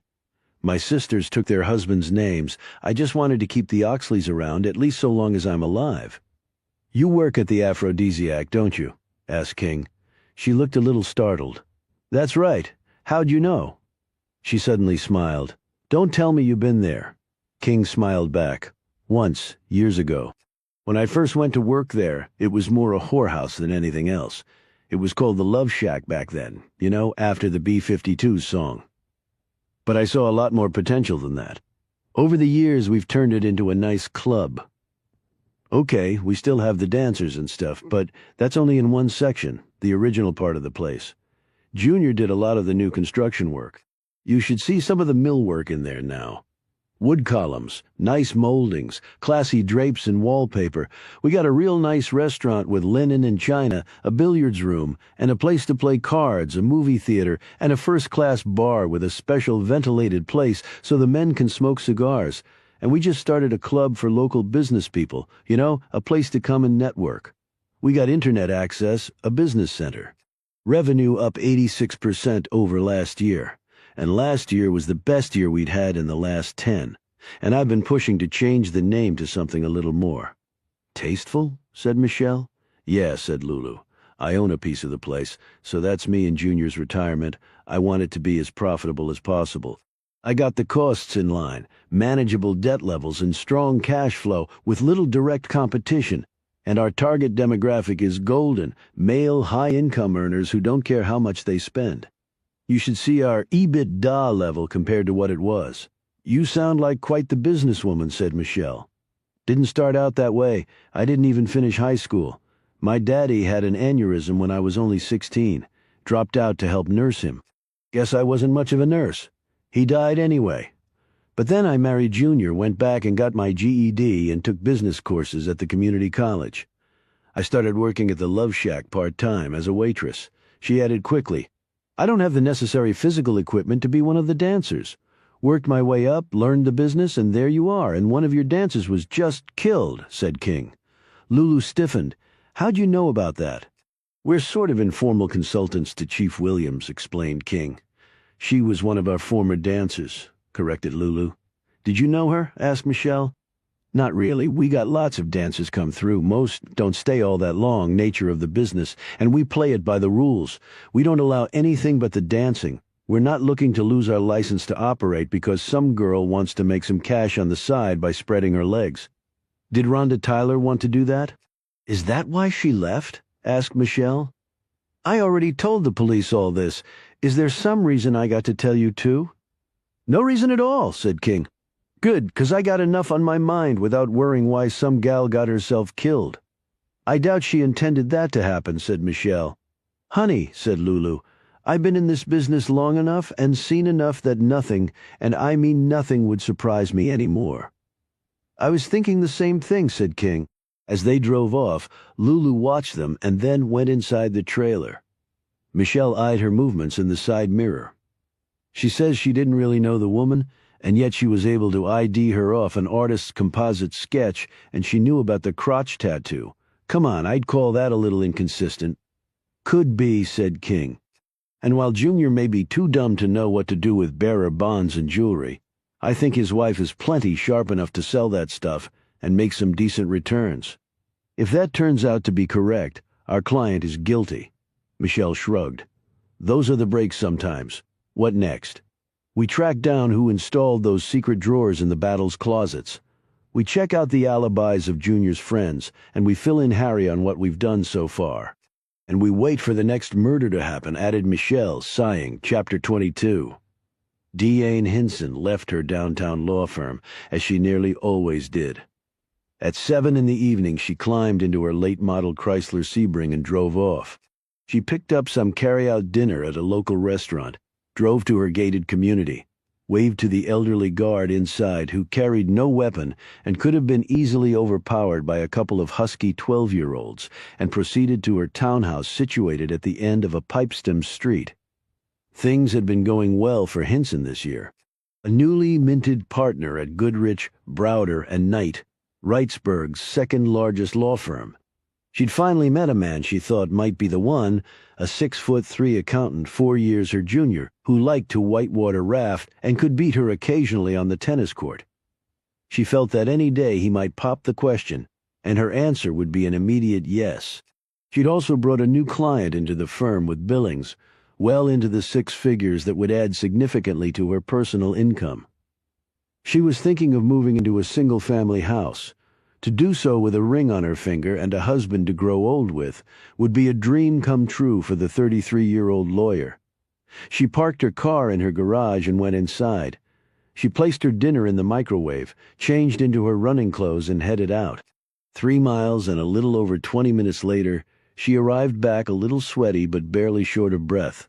A decent middle-distance runner in college and dedicated amateur tennis player, she'd kept in excellent shape over the years. She showered, ate her meal, caught a TV show she'd been looking forward to seeing, and received a phone call from her accountant Bo, who was in Houston on a corporate audit. After some breathy promises of truly memorable sex once he returned home, she hung up, watched the late news, noted it was nearly midnight, and turned off the TV. She stripped down to her panties in the bathroom, pulled on a long T-shirt she kept hanging on the door there, and headed to bed. She sensed the presence behind her, but before she could scream, the gloved hand closed around her neck, cutting off her wind and with it her voice. A very strong arm encircled her body, pinning both her limbs to her sides. Stunned, Hinson found herself being shoved face down on the floor, unable to move or scream as a gag was placed in her mouth and her hands bound behind her with telephone cord. As a criminal lawyer, she'd defended accused rapists, getting some men off who should have gone to jail. She'd considered those professional victories, lying face down on the floor with a crushing weight on top of her. She steeled herself to be raped. With suffocating dread, she knew that at any moment her underwear would be pulled down, and the humiliating and painful violation would commence. Nauseous with fear, she told herself not to resist. Let him have his way, and possibly she would survive this. She hadn't seen his face. She couldn't possibly identify him. He would have no reason to kill her.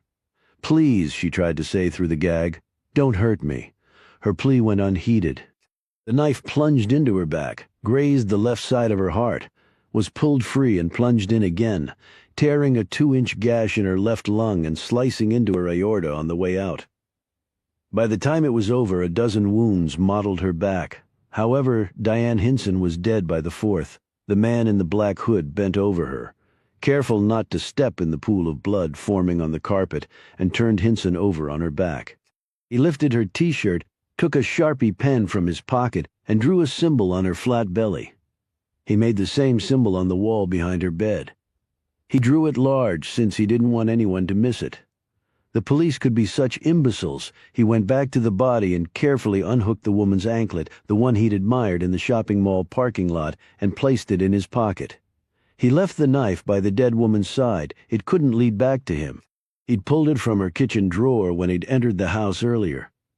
He'd been hidden behind the bushes in the darkness next to her garage door, waiting for her to come home. When she opened the garage, he waited until she had gotten out of the car and gone inside. Most people closed the garage door on their way inside the house using the remote button near the door leading into the house. She'd never seen him slip inside. He untied her hands and wedged her arm against a partially open bureau drawer. He'd observed at the shopping mall that she wore a watch, so he hadn't bothered to bring one. He set the watch hands to where he wanted them and pulled out the stem, freezing it at that number on the dial. He said no prayer over the body. Yet he did mumble something about this being a lesson to keep one's ATM receipts. He methodically went through the room looking for potential evidence of his presence but found none. Fingerprints and palm prints were out of the question. Not only had he worn gloves, but he'd glued felt pads to each of his fingertips and palms. He slipped a small handheld vacuum out of his coat pocket and ran it over the floor and under the bed where he'd been hiding. He did the same in the coat closet where he'd initially hidden, and continued that process on the stairs and finally the garage. After that, he took off his hood, slipped on a beard and hat, and left out the back door. He made his way to his car, which he'd parked on a side road outside of the fancy gated community with its elderly, weaponless security guard. The VW started up. He drove fast but within the legal speed limit. He had another letter to write, and he knew exactly what he wanted to say. Chapter 23, C. & King woke eerily on the 40-foot houseboat that was parked at his dock. The rented houseboat was home, at least until he could finish building a new house to replace the one that had disappeared into a man-made crater. He donned a wet suit, drew a quick breath, and then dove headfirst into the water. After a spirited swim of several hundred yards, he returned to the houseboat and embarked on a 2-mile trek in his loon kayak. His partner's energetic ways were rubbing off on him, he had to grudgingly admit. As he was paddling through the water thinking this, he looked up and saw her. He wasn't surprised. Even at this hour, he often wondered if she ever slept.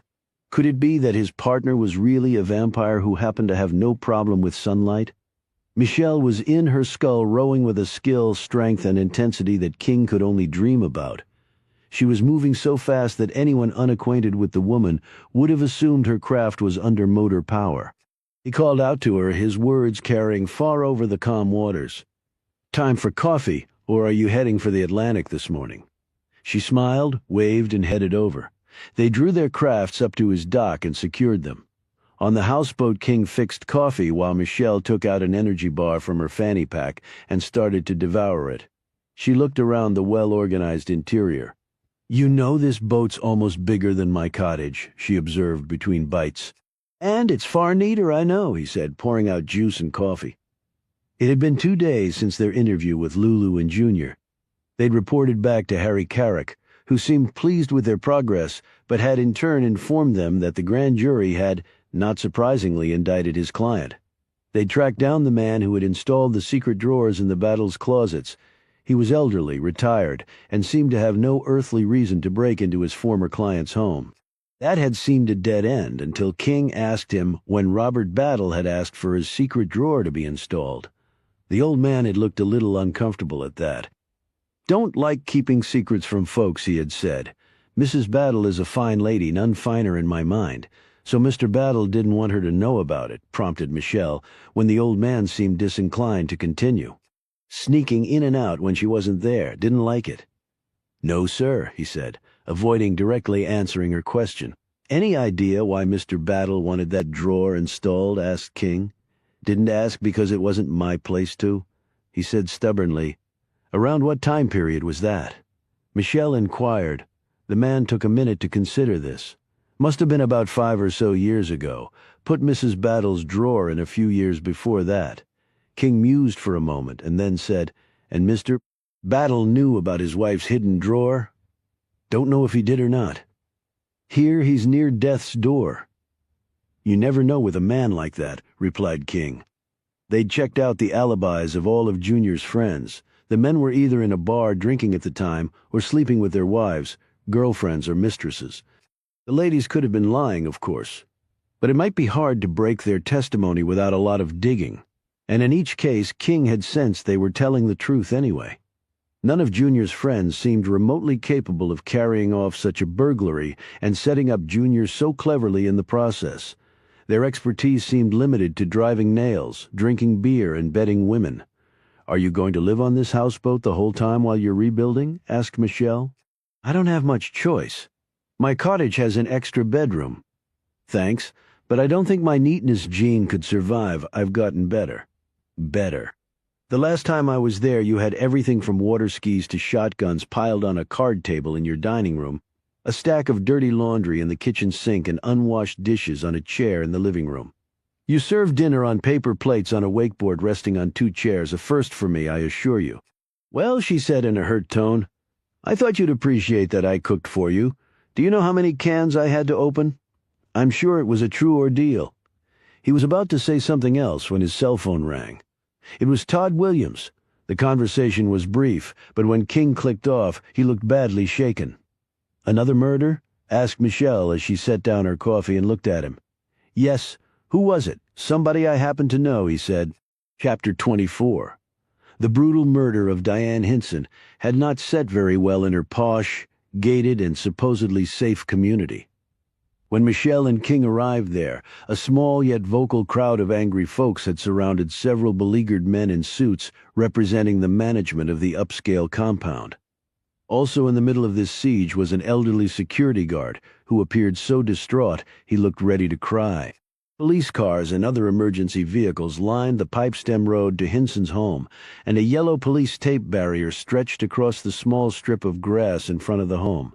Not that many people were inclined to take a peek. Uniformed officers came and went through the front door and garage. King pulled to a stop and he and Michelle got out. Chief Williams waved to them from the front stoop. They hurried to meet him and then all three went inside. If possible, Todd Williams looked even more miserable than he had at the morgue. Gravity seemed to be sucking the lawman right into the earth. "Damn," he said. "What I did to deserve this?" "I don't know. There's been a positive ID on Hinson?" asked King. "Yeah, it's her." "Why do you know the lady?" "It's a small town. We're both lawyers. Did you know her well?" "Not enough to be any help with the investigation." "Who found her?"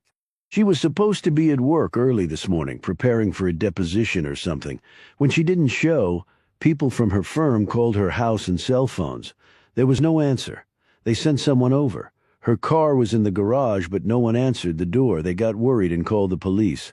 William shook his head. "This is the same guy who did Tyler, Pembroke, and Canny, no doubt about it." Michelle picked up on the confident tone in his voice. "Did you receive a letter about the high school kids?" Williams nodded, pulled a piece of paper out of his pocket, and passed it to her. "Here's a photocopy. Damn newspaper sat on it because it was addressed to Virgil and he was out of town. Apparently not one single person over there thought to open it, and they call themselves reporters. My ass." "Was it in code like the first one?" asked King. "Nope, that's just as we received it, and no symbol on the envelope." King said, "So there goes the Zodiac theory."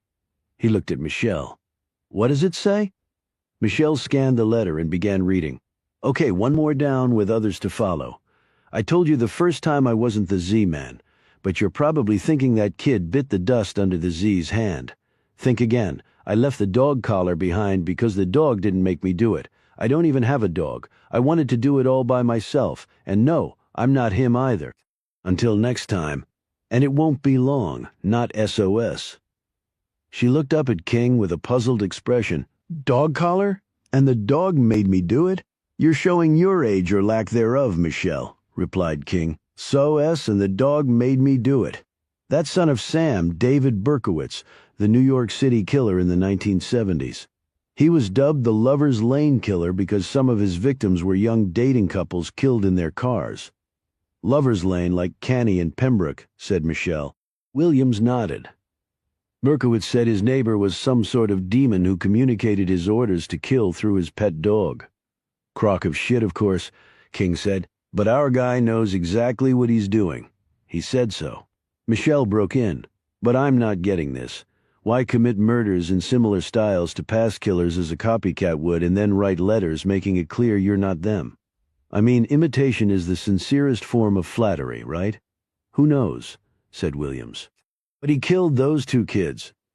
King stared at the chief and then looked at the letter again. Wait a minute. He didn't say that. He says one more down. Don't split grammatical hairs with a psycho, complained Williams. He just lumped them together is all. Look at the letter again. He also uses the singular, kid, not kids. Williams scratched his cheek. Well, maybe he just forgot and left off the last letter. It could be as simple as that. If it was intentional, which kid is he talking about? Asked Michelle. Williams sighed deeply and then pointed up the stairs. Well, come up and see this. I don't think it'll clear anything up, though. And I don't need a damn letter to tell me who he's not trying to impersonate this time. They made their way up the stairs and entered the bedroom. Diane Hinson remained where she'd been killed.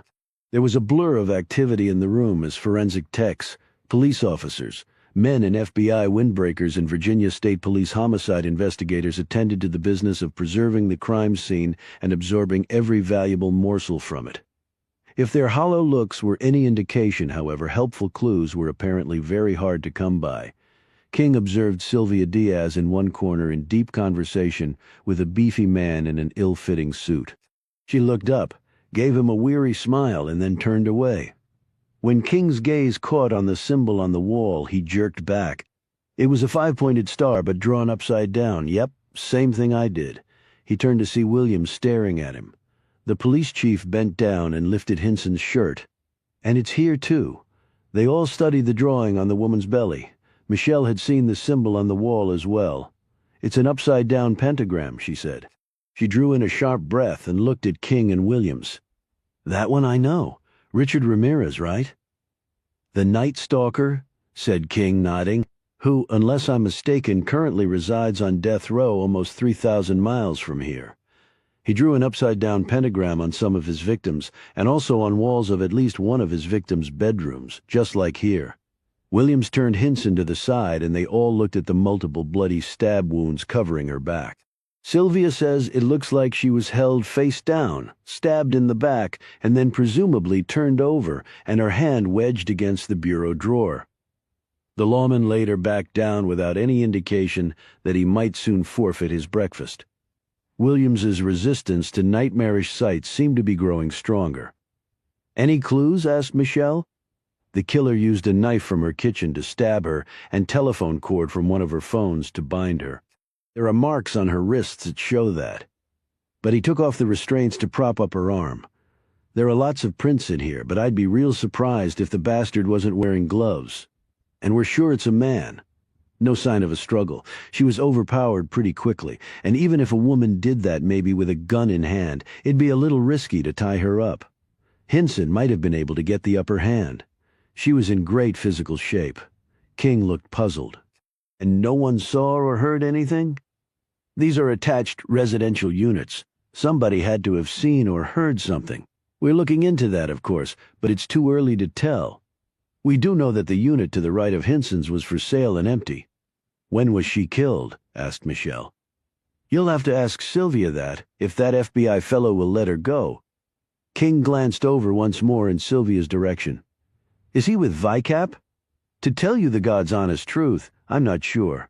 I've had so many people in here I don't know who's coming or going. Todd, said King. Make sure you don't say that within earshot of a defense counsel. Williams looked confused for a moment and then said, Oh, right, gotcha. They went and looked at the watch. It's set to 4 o'clock, said Williams miserably.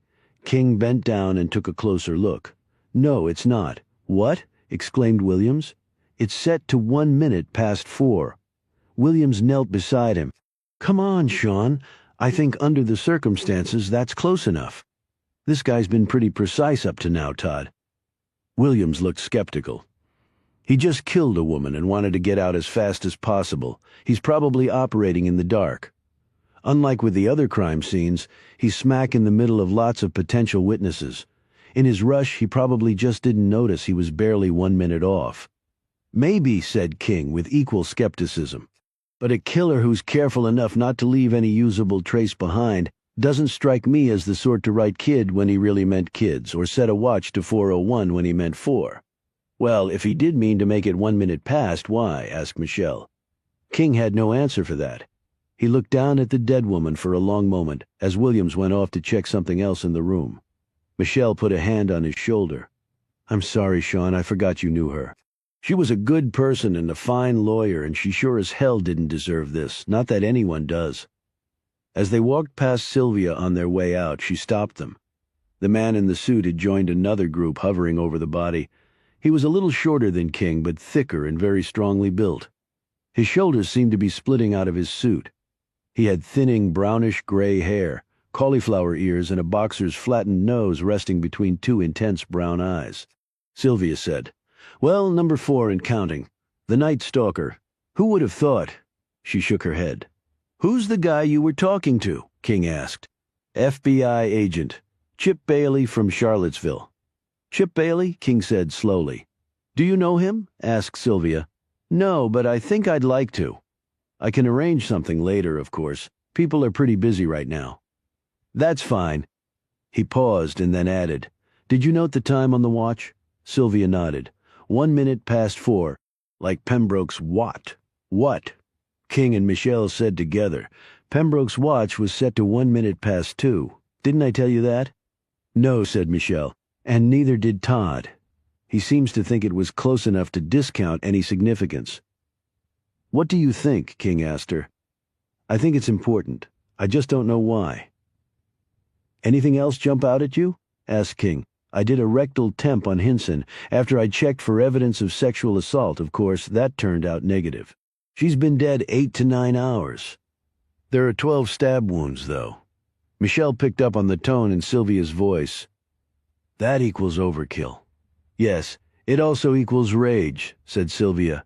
There were no defensive wounds on her hands or forearms. She was obviously surprised and quickly overpowered. She picked up her bag and nodded toward the door. I'm heading back to the office. I've got patients to see, and then I'll do the post on Hinson. We'll walk out with you, said King. They headed out into brisk air that was being quickly warmed by the sun. I meant to ask you, how's your investigation coming with Junior Deaver? King glanced at her in surprise. How'd you know about that? I ran into Harry Carrick at the grocery store. I told him you two were looking into these murders, and he told me you were doing work for him. I still can't believe Junior Deaver could have done it. He's done work at my house. I always found him very courteous and accommodating, if a little rough around the edges. We met with Remy, Eddie, Dorothea, and Savannah and the household staff. And didn't get too far, I'm sure, noted Sylvia. Remy's really torn up about Bobby, said King. I heard he was in very bad shape. Well, there's hope, said Michelle. He recently regained consciousness, even spoke, but he just rambles, apparently. He's not really coherent, just spouting off names and such. But still, that's a positive thing, I suppose. Strokes are completely unpredictable, said Sylvia. Just when you think someone's recovering, they suddenly pass away or vice versa. King shook his head. Well, for Remy's sake, I hope he makes it. He glanced at Sylvia. You let us know what you find on Hinson. Todd told me to, and he's the boss, at least until the FBI or the state police take over the investigation. Do you think that's probable? Asked Michelle. For purposes of finding this maniac, I think that actually would be a positive development, said Sylvia firmly. Chapter 25. The 4 Serial Murders. In Wrightsburg hit the national news pipeline that afternoon and continued on into the evening. Most citizens of the small town sat in front of their TV screens as dour anchorpersons went about dutifully explaining where the rural Virginia municipality was and how it had been devastated by a series of violent and apparently random murders. State and federal authorities were on the scene, the TV people said, and hopefully the killer would be stopped soon. Left unsaid was the fact that no one actively involved in the investigation thought that was a very real possibility. Like their fellow townspeople, King and Michelle sat in front of a TV in King's office and watched and listened to the stories documenting what a slaughterhouse their humble domicile had become. When the fact that 2 letters had been sent to the Wrightsburg Gazette by the killer was announced to the nation, King exclaimed, "Shit!" Michelle nodded in understanding. "Do you think the killer's watching?" "Of course he is," snapped King. "The notoriety's all part of it." "Do you really think the killings are random?" "There's no obvious connection among any of the victims." King fell silent for a moment, except the reference to only one kid in the Canny and Pembroke letter. "The question is, which kid? I'm not following." He looked at her. If Pembroke was targeted specifically, for example, and Canny just happened to be there when it happened, that means there was a reason for Pembroke to die. Now, if there was a reason for her to die, then maybe there's a reason why the others died too. And maybe those reasons are connected somehow. And the watches? The guy's trademark, obviously. But maybe there's more to it. Hopefully, Sylvia will have some answers soon. King checked his watch. "I've got a dinner I need to get to. Where?" "The Sage Gentleman, with people in from out of town. You want to tag along?" "Nope. I've got some stuff to do too. Date." He smiled at her. "Yeah, with my kickboxing instructor. Our plan is to sweat and groan a lot with our clothes on." They headed off in opposite directions. As was typical for her, Michelle clocked an average of 20 miles over the speed limit in her white Toyota Sequoia that she'd nicknamed the Whale, in honor of Melville's fictional creation, Moby Dick. She passed the last little-used intersection about 30 seconds before she would reach the gravel road that wound through the woods to her cottage. As soon as she cleared the intersection, the lights of the pale blue VW came on, and the driver put the bug in gear, turned right, and started following her. He slowed as she turned onto the gravel road, and watched as her wheels kicked up dust and bits of rock, and then she was quickly out of sight in the gathering darkness. A quarter-mile up and then to the left, he knew, having been up there already while Michelle wasn't at home, there were no other residences within a half-mile of the place. It backed to the lake where she kept a scull, kayak, and sea-doo at her small floating dock. The cottage was around 1,500 square feet, and designed with an open floor plan. He'd ascertained that she lived alone, with not even a dog to keep her company and safe. However, she was a former federal agent with specialized skills, a person not to be underestimated. He drove a little farther down the main road, parked his car on a dirt patch behind a screen of trees, and set off on foot through the woods toward the cottage. When he arrived there, he saw that the Sequoia was parked in the roundabout by the front door. The lights were on in the house. He pulled out his binoculars and ran them over the front of the cottage. No sign of her. Keeping well back in the trees, he made his way to the rear of the house. A light was on in one of the rooms back there, upper floor. Her bedroom, he surmised. There was a sheet across the window, but he caught her silhouette twice. The movements were straightforward. She was undressing. He lowered his binoculars while she did so. She came out a few minutes later dressed in workout clothes, jumped in her truck, and spun dirt as she headed off. He came back around in time to see her taillights winking at him before disappearing in the darkness as she rounded the curve, and then was out of sight. She certainly moved fast, he thought. He eyed the front door. It was locked. But that didn't pose much of a problem. There was no security system. He'd checked on that too. He pulled out the appropriate pick and tension tool from the set he carried. A couple of lock-picking minutes later, he was inside and looking around. The house was a mess. He marveled at the woman's ability to function amid such chaos. He placed the device behind a pile of books and CDs gathering dust in one corner of the living room. It was an FM test transmitter about the size of a quarter. He'd soldered a microphone to the transmitter, which was illegal under U.S. law because it turned the transmitter into a surveillance bug, not that he was concerned about that violation of law and privacy. He hustled upstairs to Michelle's bedroom where he scanned her closet and found several black pantsuits, 2 white blouses, a trio of battered dress heels, and also an abundance of jeans, sweatshirts, and workout clothes, and a variety of athletic shoes. He went back downstairs. She didn't have a formal office area here. Still, he sorted through the stack of mail haphazardly scattered on the kitchen table. Nothing unusual there, so long as one considered subscriptions to the shooting magazine and Iron Women normal. He slipped outside. He had one last task to perform. Because he was hiding these bugs at different locations, he wouldn't be able to be present at all of them at the same time. Thus, he'd modified the transmitter such that it would connect wirelessly with a voice-activated digital micro-recorder that he was now hiding outside of Michelle's cottage. The transmitter had an open range of 100 meters inside a building, and the recorder had a hard drive that would allow it to store hundreds of hours of recording.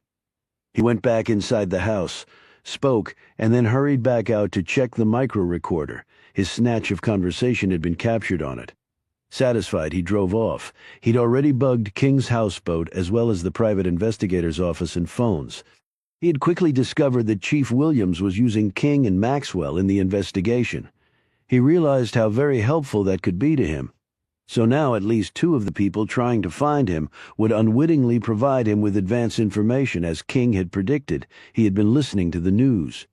He was well aware that an army of lawmen was being assembled to capture him. Well, he'd die first, and he'd take as many others with him as possible. Chapter 26.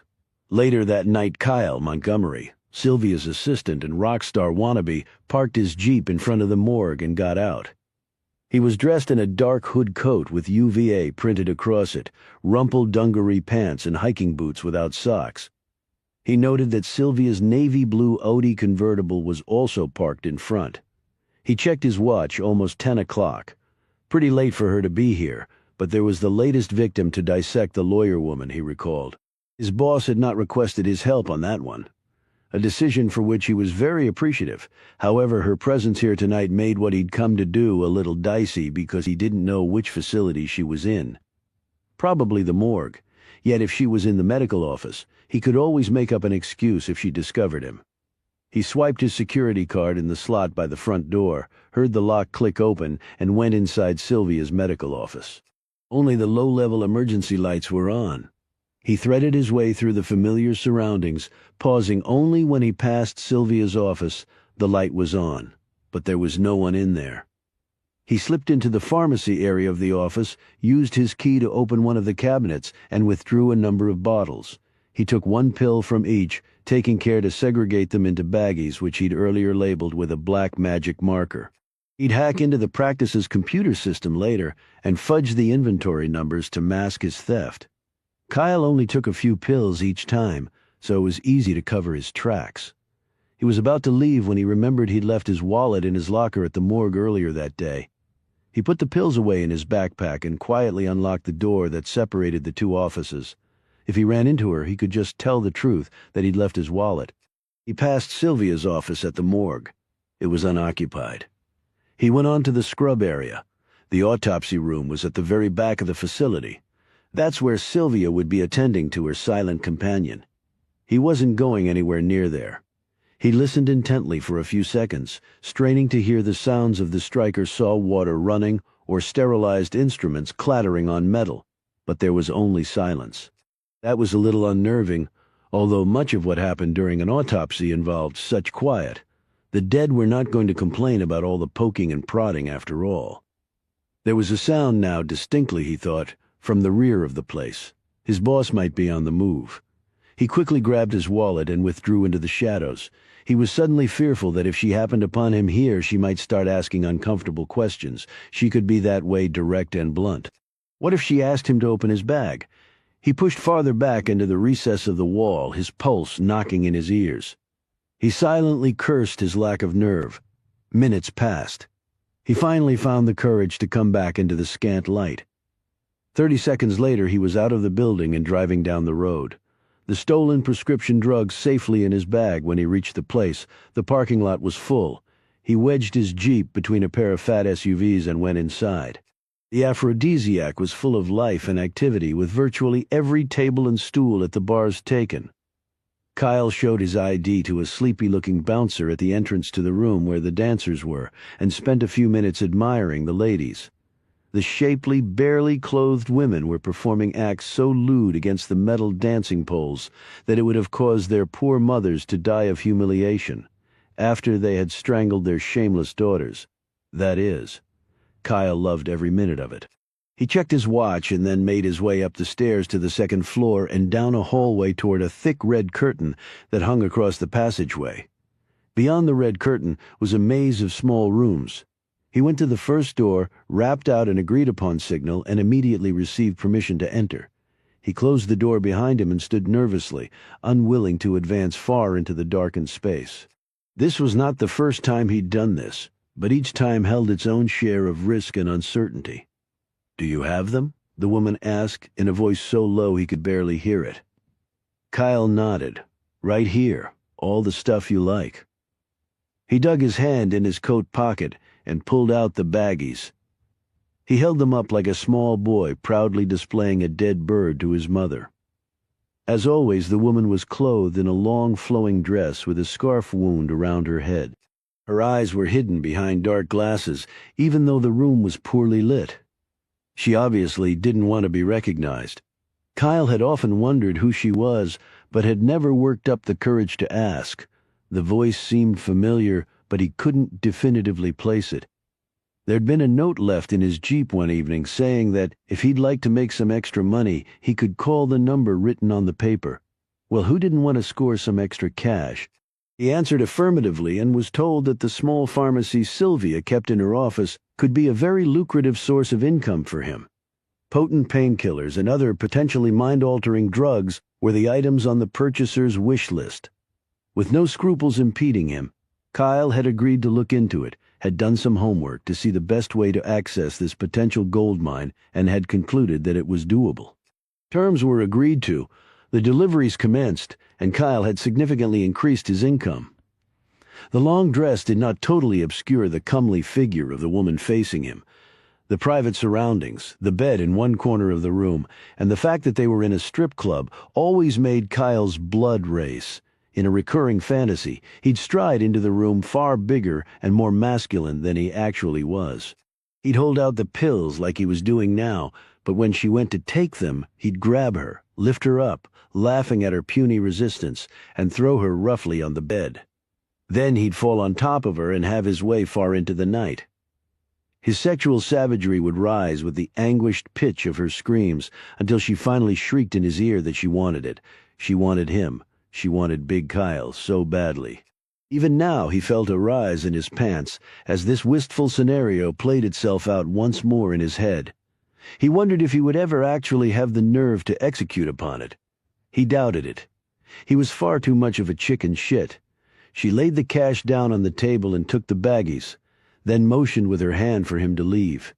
He immediately did so, folding the money over twice and sliding it into his pocket with a big smile. Kyle wouldn't realize until later that something he'd seen was of great significance, chiefly because it made no sense, and it would eventually cause him to wonder. And at some point, that wonder would lead to action. For now, all he wondered was what to do with the money he'd just earned.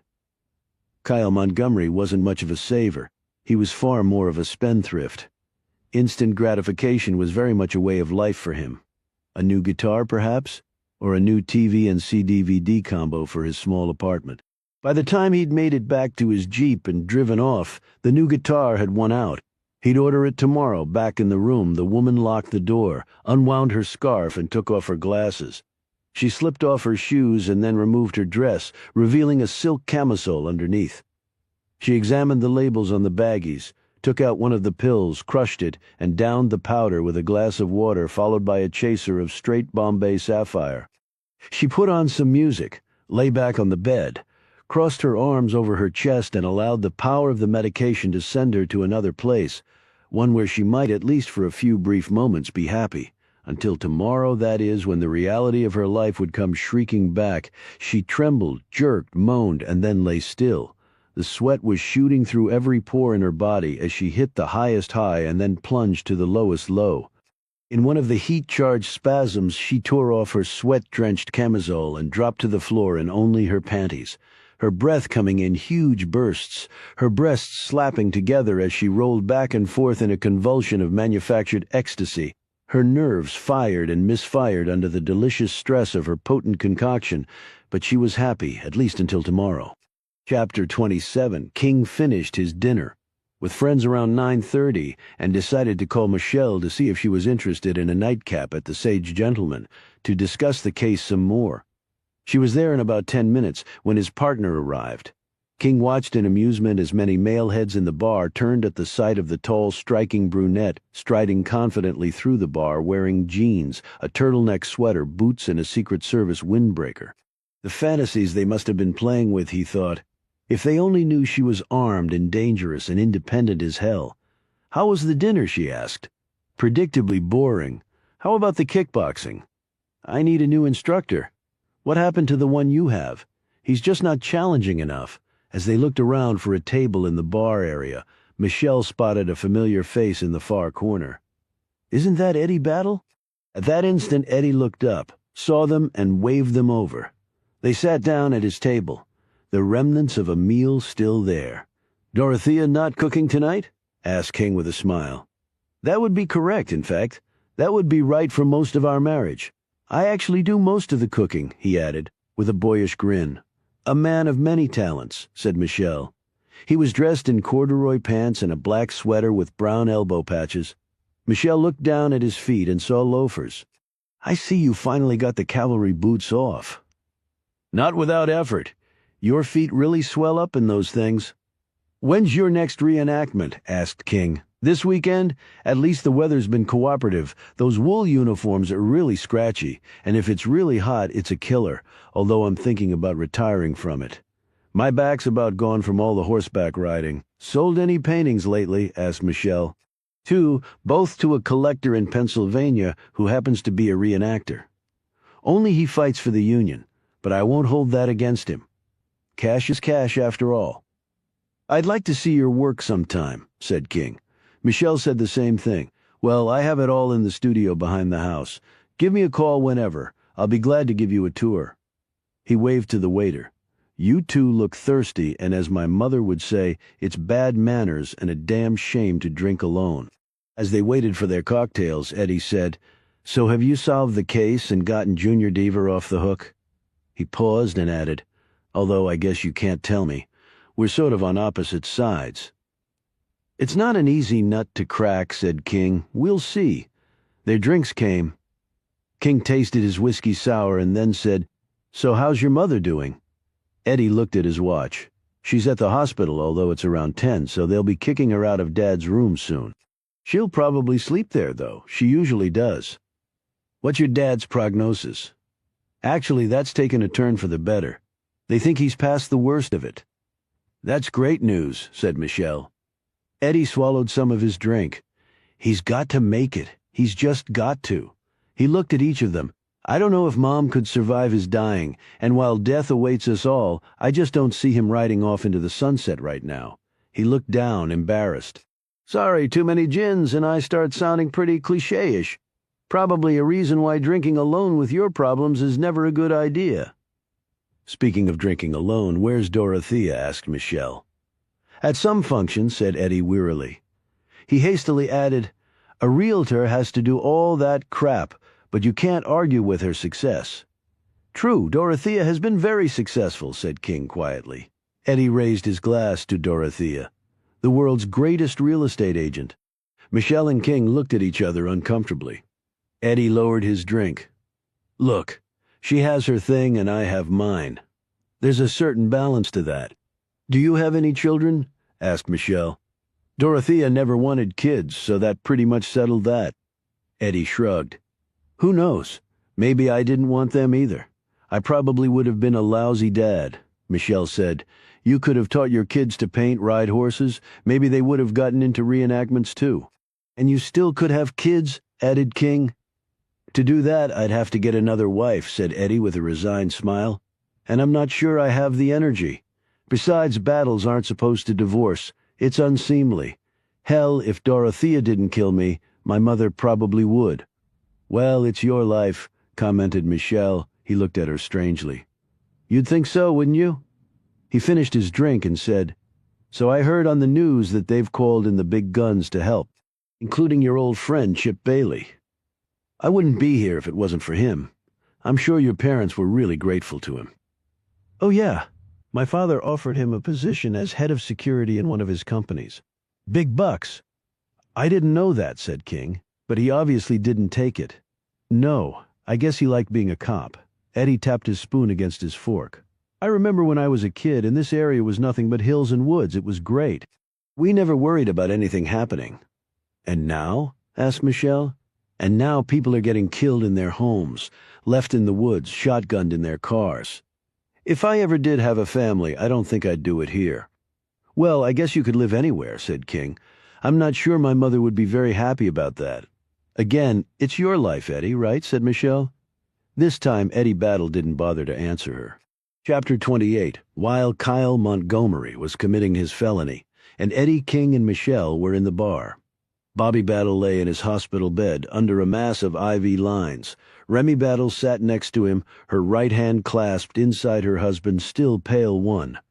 Remy's eyes were on the array of monitors that vividly detailed the slim grasp her husband had on life. He'd had a minor setback and gone back on the ventilator machine, and it emitted its unnervingly high-pitched screech whenever Bobby's breathing veered off course. Remy's own breathing rose and fell erratically with the squawks of the infernal contraption. The nurse walked in. "Hello, Mrs. Battle. Everything all right?" "No, he doesn't know me," she snapped back. "He doesn't know anyone. But he's getting stronger. The doctors said so. It'll just take time. His vitals are much better. Even though he's back on the ventilator, things are looking up. They really are." Remy's tone changed. "I thank you for telling me that. I really do, honey." She looked down at the large man in the bed. The nurse smiled and then seemed uncomfortable. "Mrs. Battle," she began in a deferential tone, undoubtedly reserved for those fortunate few who had their names on buildings. "I know," Remy said quietly. "Are you going to sleep here tonight?" the nurse asked. "If so, I'll get your bed made up." "Not tonight. I'll be back in the morning. But thank you." Remy rose and left. The nurse made a quick check on her patient and then exited the room a few minutes later. Battle was the only patient on this short hallway that was otherwise largely taken up with storage rooms.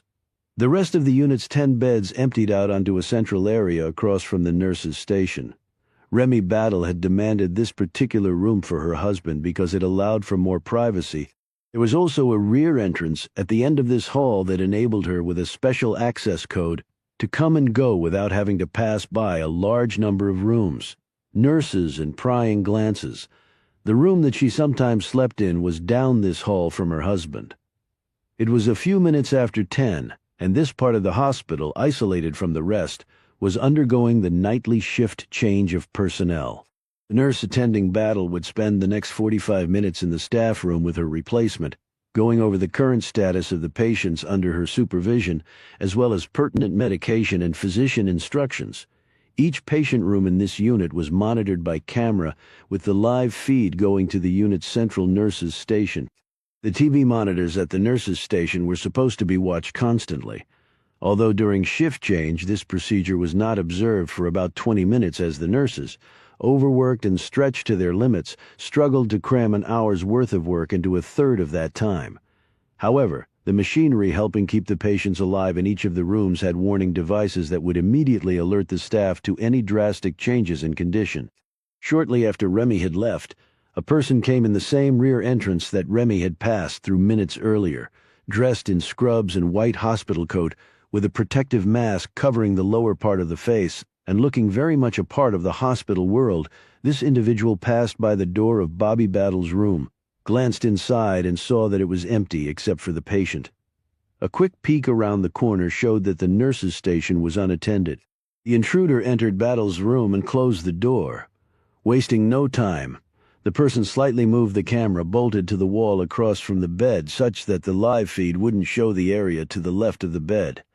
Then the masked figure hurried across to the IV stand next to the bed, removed the hypodermic needle from a coat pocket, and stabbed one of the medication bags above the fluid line with the needle, shooting the entire contents of the hypo into it. The person glanced once at Battle lying there, features peaceful, even with a tube down his throat. The intruder picked up his hand, placed the wristwatch on it, and set it to 5. Finally, the person pulled the object from another coat pocket and laid it carefully on Battle's chest. It was a single white bird's feather.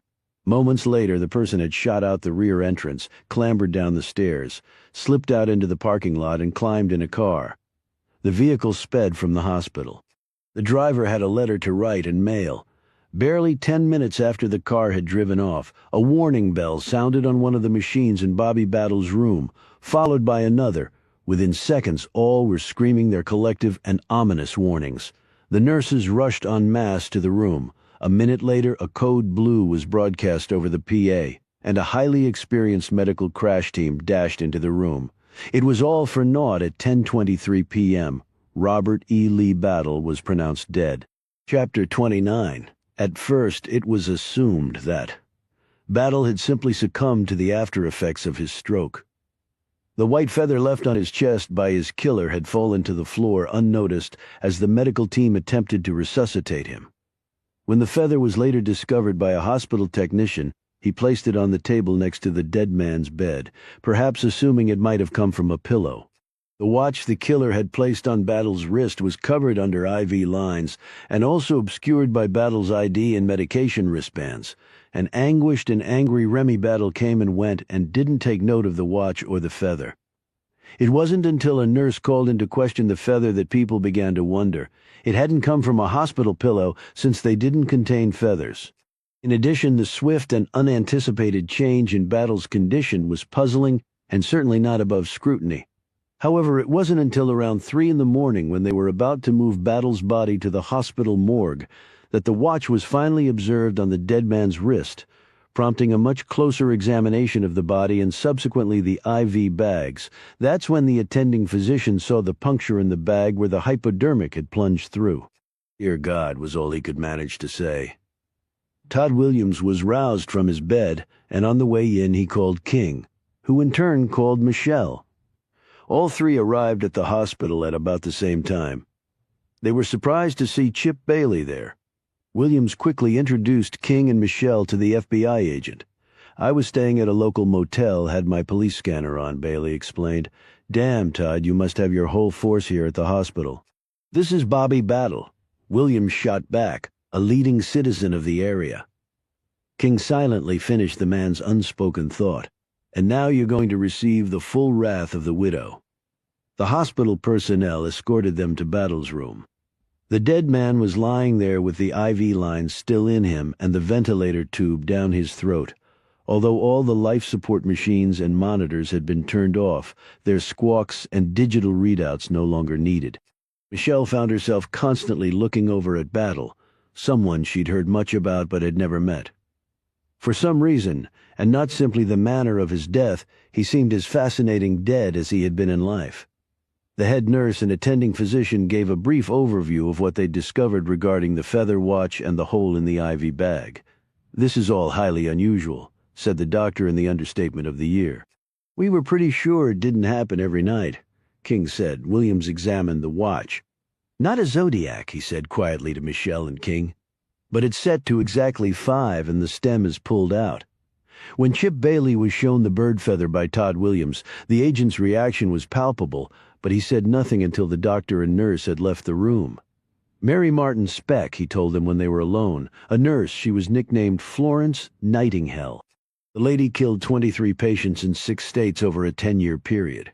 Speck's currently serving a life sentence in a Fed penitentiary in Georgia.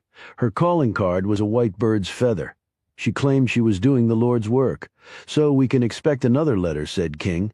"We haven't even had time to get the one on Hinson," complained Williams. Why Bobby Battle? Why would the killer want to add him to the list? It was damn risky, coming in here like this. However, as they quickly learned after consulting once more with the head nurse, coming in the rear door was not as difficult as they'd originally thought. The code was a simple one, 4321, and hadn't been changed in years. There were numerous people in the hospital who knew it and quite probably had let others know. "Do we have any idea of what was shot into the IV bag?" asked Michelle. "The lab will analyze and run tox on the contents," said Williams. "Luckily, somebody had sharp eyes and discovered the hole in the bag before everything was taken down and discarded." "Where's Sylvia?" asked King. Williams shook his head. Home sick as a dog. She finished up Hinson last night, caught a bug, and is right now throwing up into the toilet. At least that's what she planned to do when I hung up. She'll be here as soon as she can." Bailey spoke up, "The FBI too. This is the 5th connected death, at least that we know of. We're going to take a more active presence, Todd. Sorry." "Then maybe you can talk to Remy. When that woman finds out about this, she's going to have a piece of my hide." King said, "I wouldn't do that until we receive a letter from the killer. The presence of the watch and feather makes it seem certain Bobby was another victim, but we need to be absolutely sure before we open that can of worms with Remy." "Good point," agreed Bailey. "Were there any items missing from Bobby's room?" asked Michelle. "The guy we're looking for took something from all the other victims." "We really won't know for sure until we talk to Remy," said Williams. "Now I want to nail down the chain of events." He stepped out for a moment and returned once more with the attending physician and head nurse. "Can you run over the timeline again for us?" Williams asked. "Yes, sir," the nurse answered. "Mrs. Battle was here from 4 until right around 10. She was in the room the whole time. Mr. Battle was alive and doing fine at a few minutes after 10 when his nurse last checked him. There were no other visitors during that time." "How about before Mrs. Battle got here?" asked Michelle. "His daughter, Savannah, came and stayed for a while early in the afternoon. I don't know the exact times, and also Dorothea Battle came in after that, say around 2:30. "Did they come through the rear entrance?" asked Bailey. "Savannah did. Dorothea Battle came in the front," answered the nurse. "We'll need exact times on those visits," Williams told them. "Fine, we'll get them," said the doctor stiffly. "Now can you excuse me? I have other patients to attend to." The man was surely contemplating the lawsuit that was heading right at his and the hospital's wallets, thought King. "Hope you have better luck with them," fired back Williams, who'd obviously read the same message in the man's tone. After he'd left, Williams continued questioning the nurse. "So at 10:15 Battle's condition changed." The nurse nodded. "He went into cardiac arrest. He was flatlined when the first nurse arrived. The crash team tried to resuscitate but was unsuccessful." King said, "So in the 10 or so minutes between the nurses checking him and his flatlining, the killer struck and the poison, if that's what we're looking at here, took effect." "Looks that way," agreed Bailey. "I noticed that the room has a video camera," said King. "They all do. That way we can monitor all the patients from the nurses' station." "But no one saw anyone else come in the room after Mrs. Battle left?" The nurse looked nervous. "Sometimes the nurses' station isn't manned." "Like during shift change?" said King. "Yes. Now if someone did come in after Mrs. Battle left, they had to come through the rear door or else someone would have seen them." "Understood," answered King. "Pretty ballsy to do it with people all over the place," commented Williams. "Well, if someone were going to try something like that," said the nurse, "they picked the right time to do it." "Yes, they certainly did," said King. As King and Michelle were leaving the unit, King stopped at the nurse's station. "Mind if I take a look?" he asked the head nurse. He went behind the large console and studied the live video feeds appearing on the monitors. "These aren't on tape, are they?" he asked. "No, it's not for security, just for the welfare of the patients." "Well, you might want to rethink that philosophy." "What was that about?" Michelle asked, after they'd left the hospital unit. "It occurred to me that someone familiar with hospital procedure would also know about the cameras. You don't want to be caught on TV when you're killing someone. It really puts a crimp in your legal defense." In all the other rooms, the camera was positioned such that the entire bed and all the apparatus on either side of the bed were shown. In Battle's room, the feed was only of the bed and the right side. Michelle said the killer moved the camera so he wouldn't be shown doing the deed in case someone was looking at the monitor. "That's right." On the way out of the hospital, Harry Carrick met them at the exit. Though it was very early in the morning, Carrick was neatly dressed in a tweed jacket and dress shirt with an open collar. "Harry, what are you doing here?" asked King. "Bobby Battle and I are old friends." "Well, we were old friends, and I'm also the general counsel for the hospital. They called me at home. I've just finished meeting with them. It's a conflict that I readily admit." "But there you are. Have you seen Remy?" "No, she'd already come and gone by the time we got here," Carrick said. "I know some of what was found in Bobby's room. I'm assuming there's more to it." "There is. We just don't know what really. Well, I won't keep you, but we need to reconvene shortly on Junior's case. How's it going? What you've discovered up to this point are things I needed to know but aren't particularly helpful for our cause. I felt out the Commonwealth's attorney regarding a plea deal of some sort and got stone-cold silence for my troubles. Remy is most definitely calling the shots. She was upset before, and now with Bobby's death I don't see her aggression abating. Probably increasing, said Michelle. Probably, said Carrick glumly. Well, I won't keep you. If you hear anything more about Bobby's death, let me know.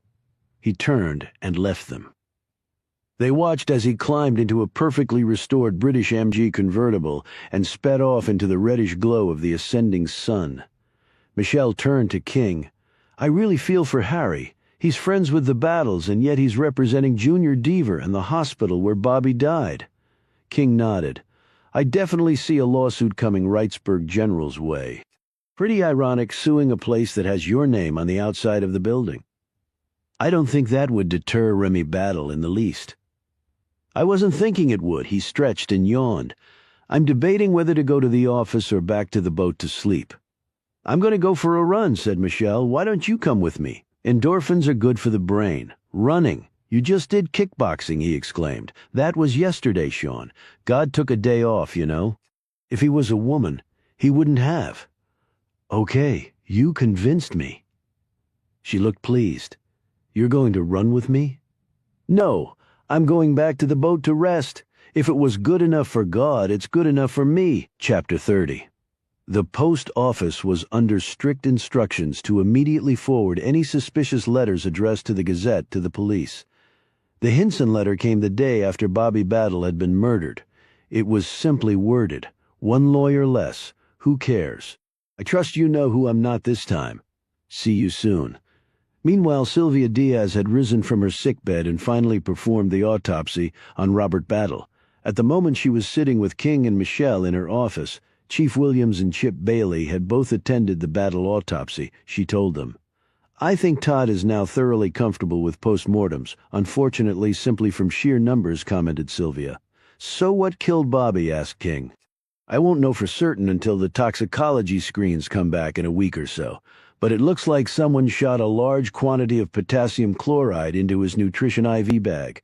In less than 10 minutes, it would work its way through the TPN solution, into the tubing, and then into his body.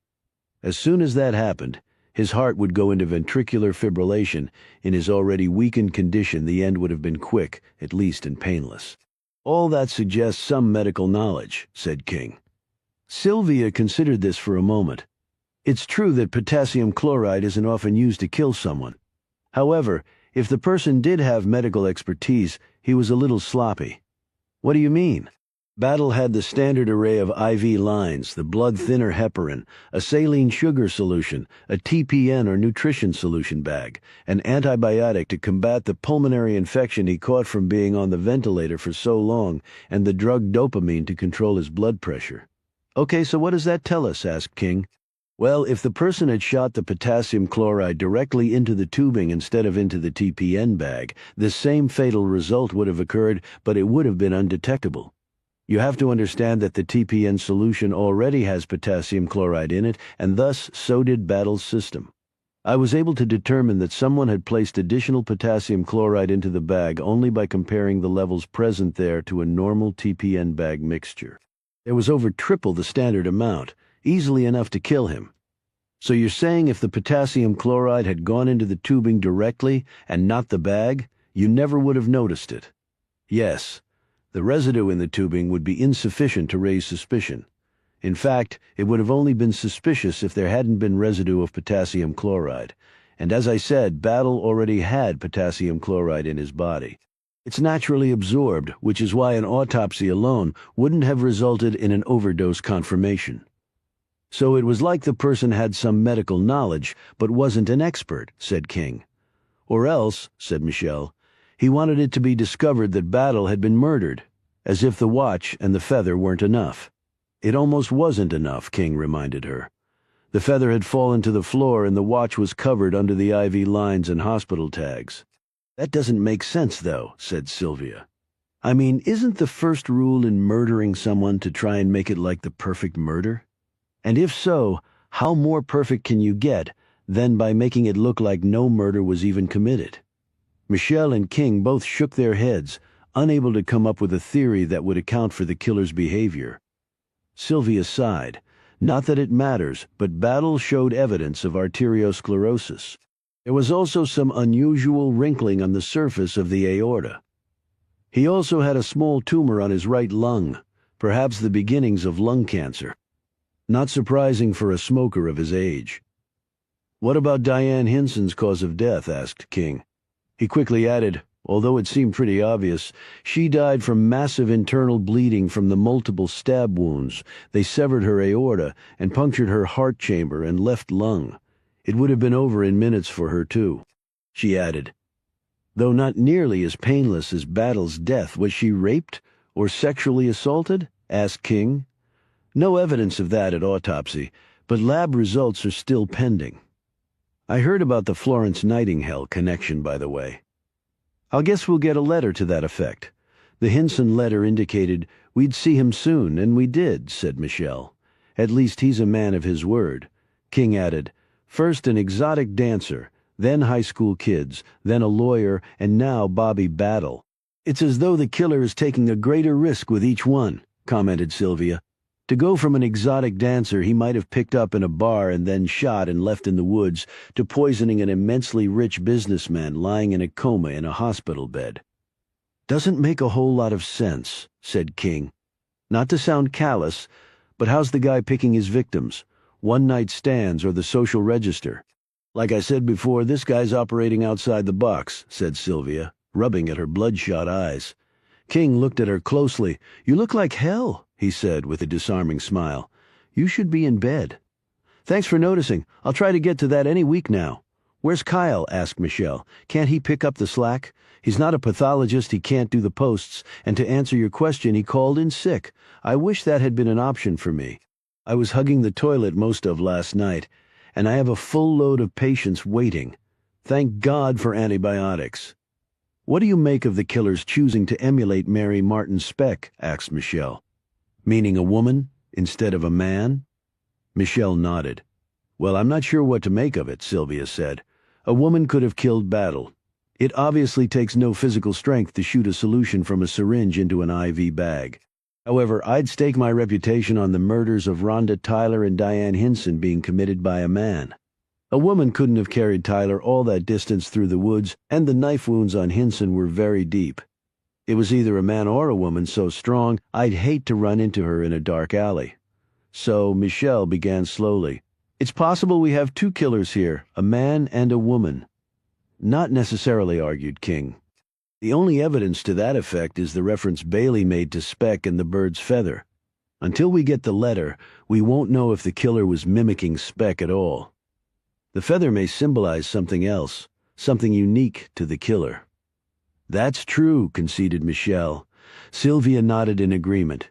King looked at the two women. Want to hear a really off-the-wall suggestion? I'll bite, said Michelle quickly. Bobby Battle was a very wealthy man. I wonder who benefits under his will. There was a long silence, and then Sylvia said, Are you suggesting a family member killed him for money and tried to make it look like one of the serial murders? It couldn't have been Eddie.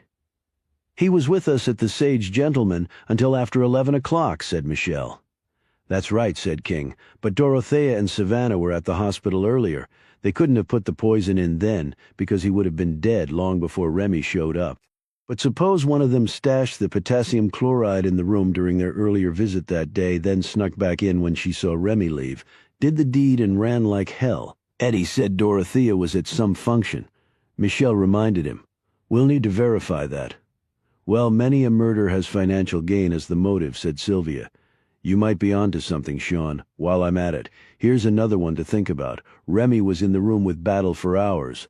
Who's to say she didn't shoot that stuff into the IV bag before she left? What possible motivation would Remy have? Asked Sylvia. She's rich.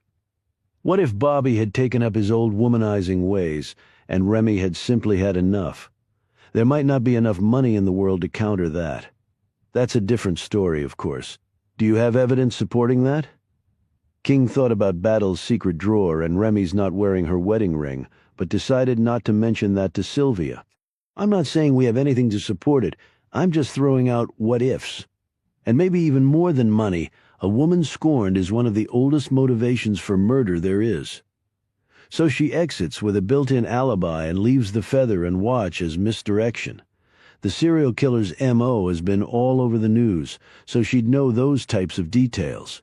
But the fact she was even there makes her a suspect, particularly with the delayed manner of death by poisoning, argued Sylvia.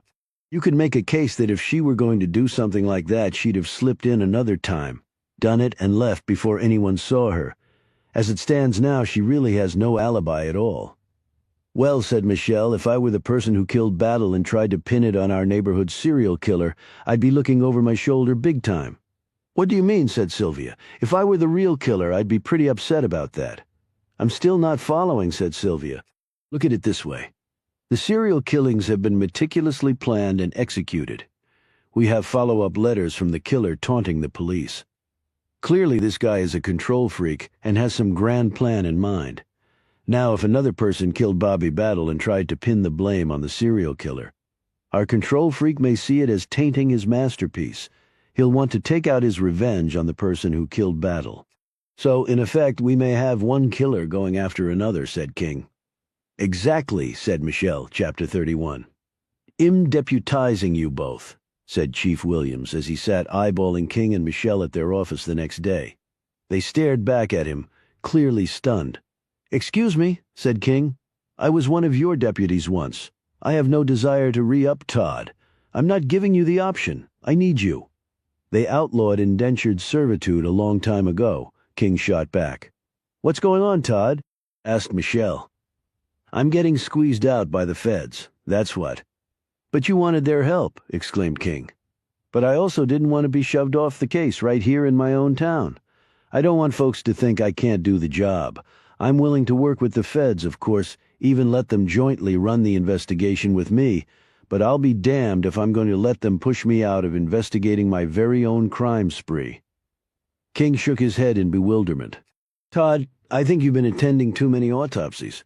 Why don't you let them handle it? They've got the manpower and the experience. Let it be their headache. There's something to be said for pride, Sean, rejoined Williams in an offended tone. And you two have put in a lot of time already on this thing. You've got theories and ideas. Who's to say if we work together we can't crack this thing faster than the almighty FBI? Hell, Chip Bailey's running around already like he's king of the hill. I'm just waiting for him to tell me to make him some coffee. That'll be the day I'll shoot the son of a bitch first. He looked at them pleadingly. Come on, you two have just as much experience as any of those guys. I know together we can get this done, and remember, we live here, they don't.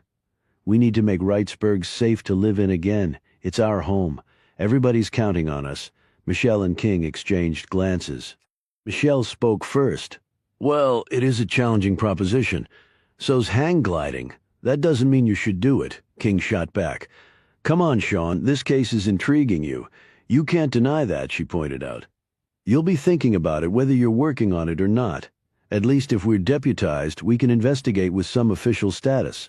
We might make more progress that way. And what about our investigation firm? You can still do that, answered Williams quickly. I'm not asking you to spend all your time on this, but what I'm willing to do is give you access to everything. You won't have to tag along after me everywhere.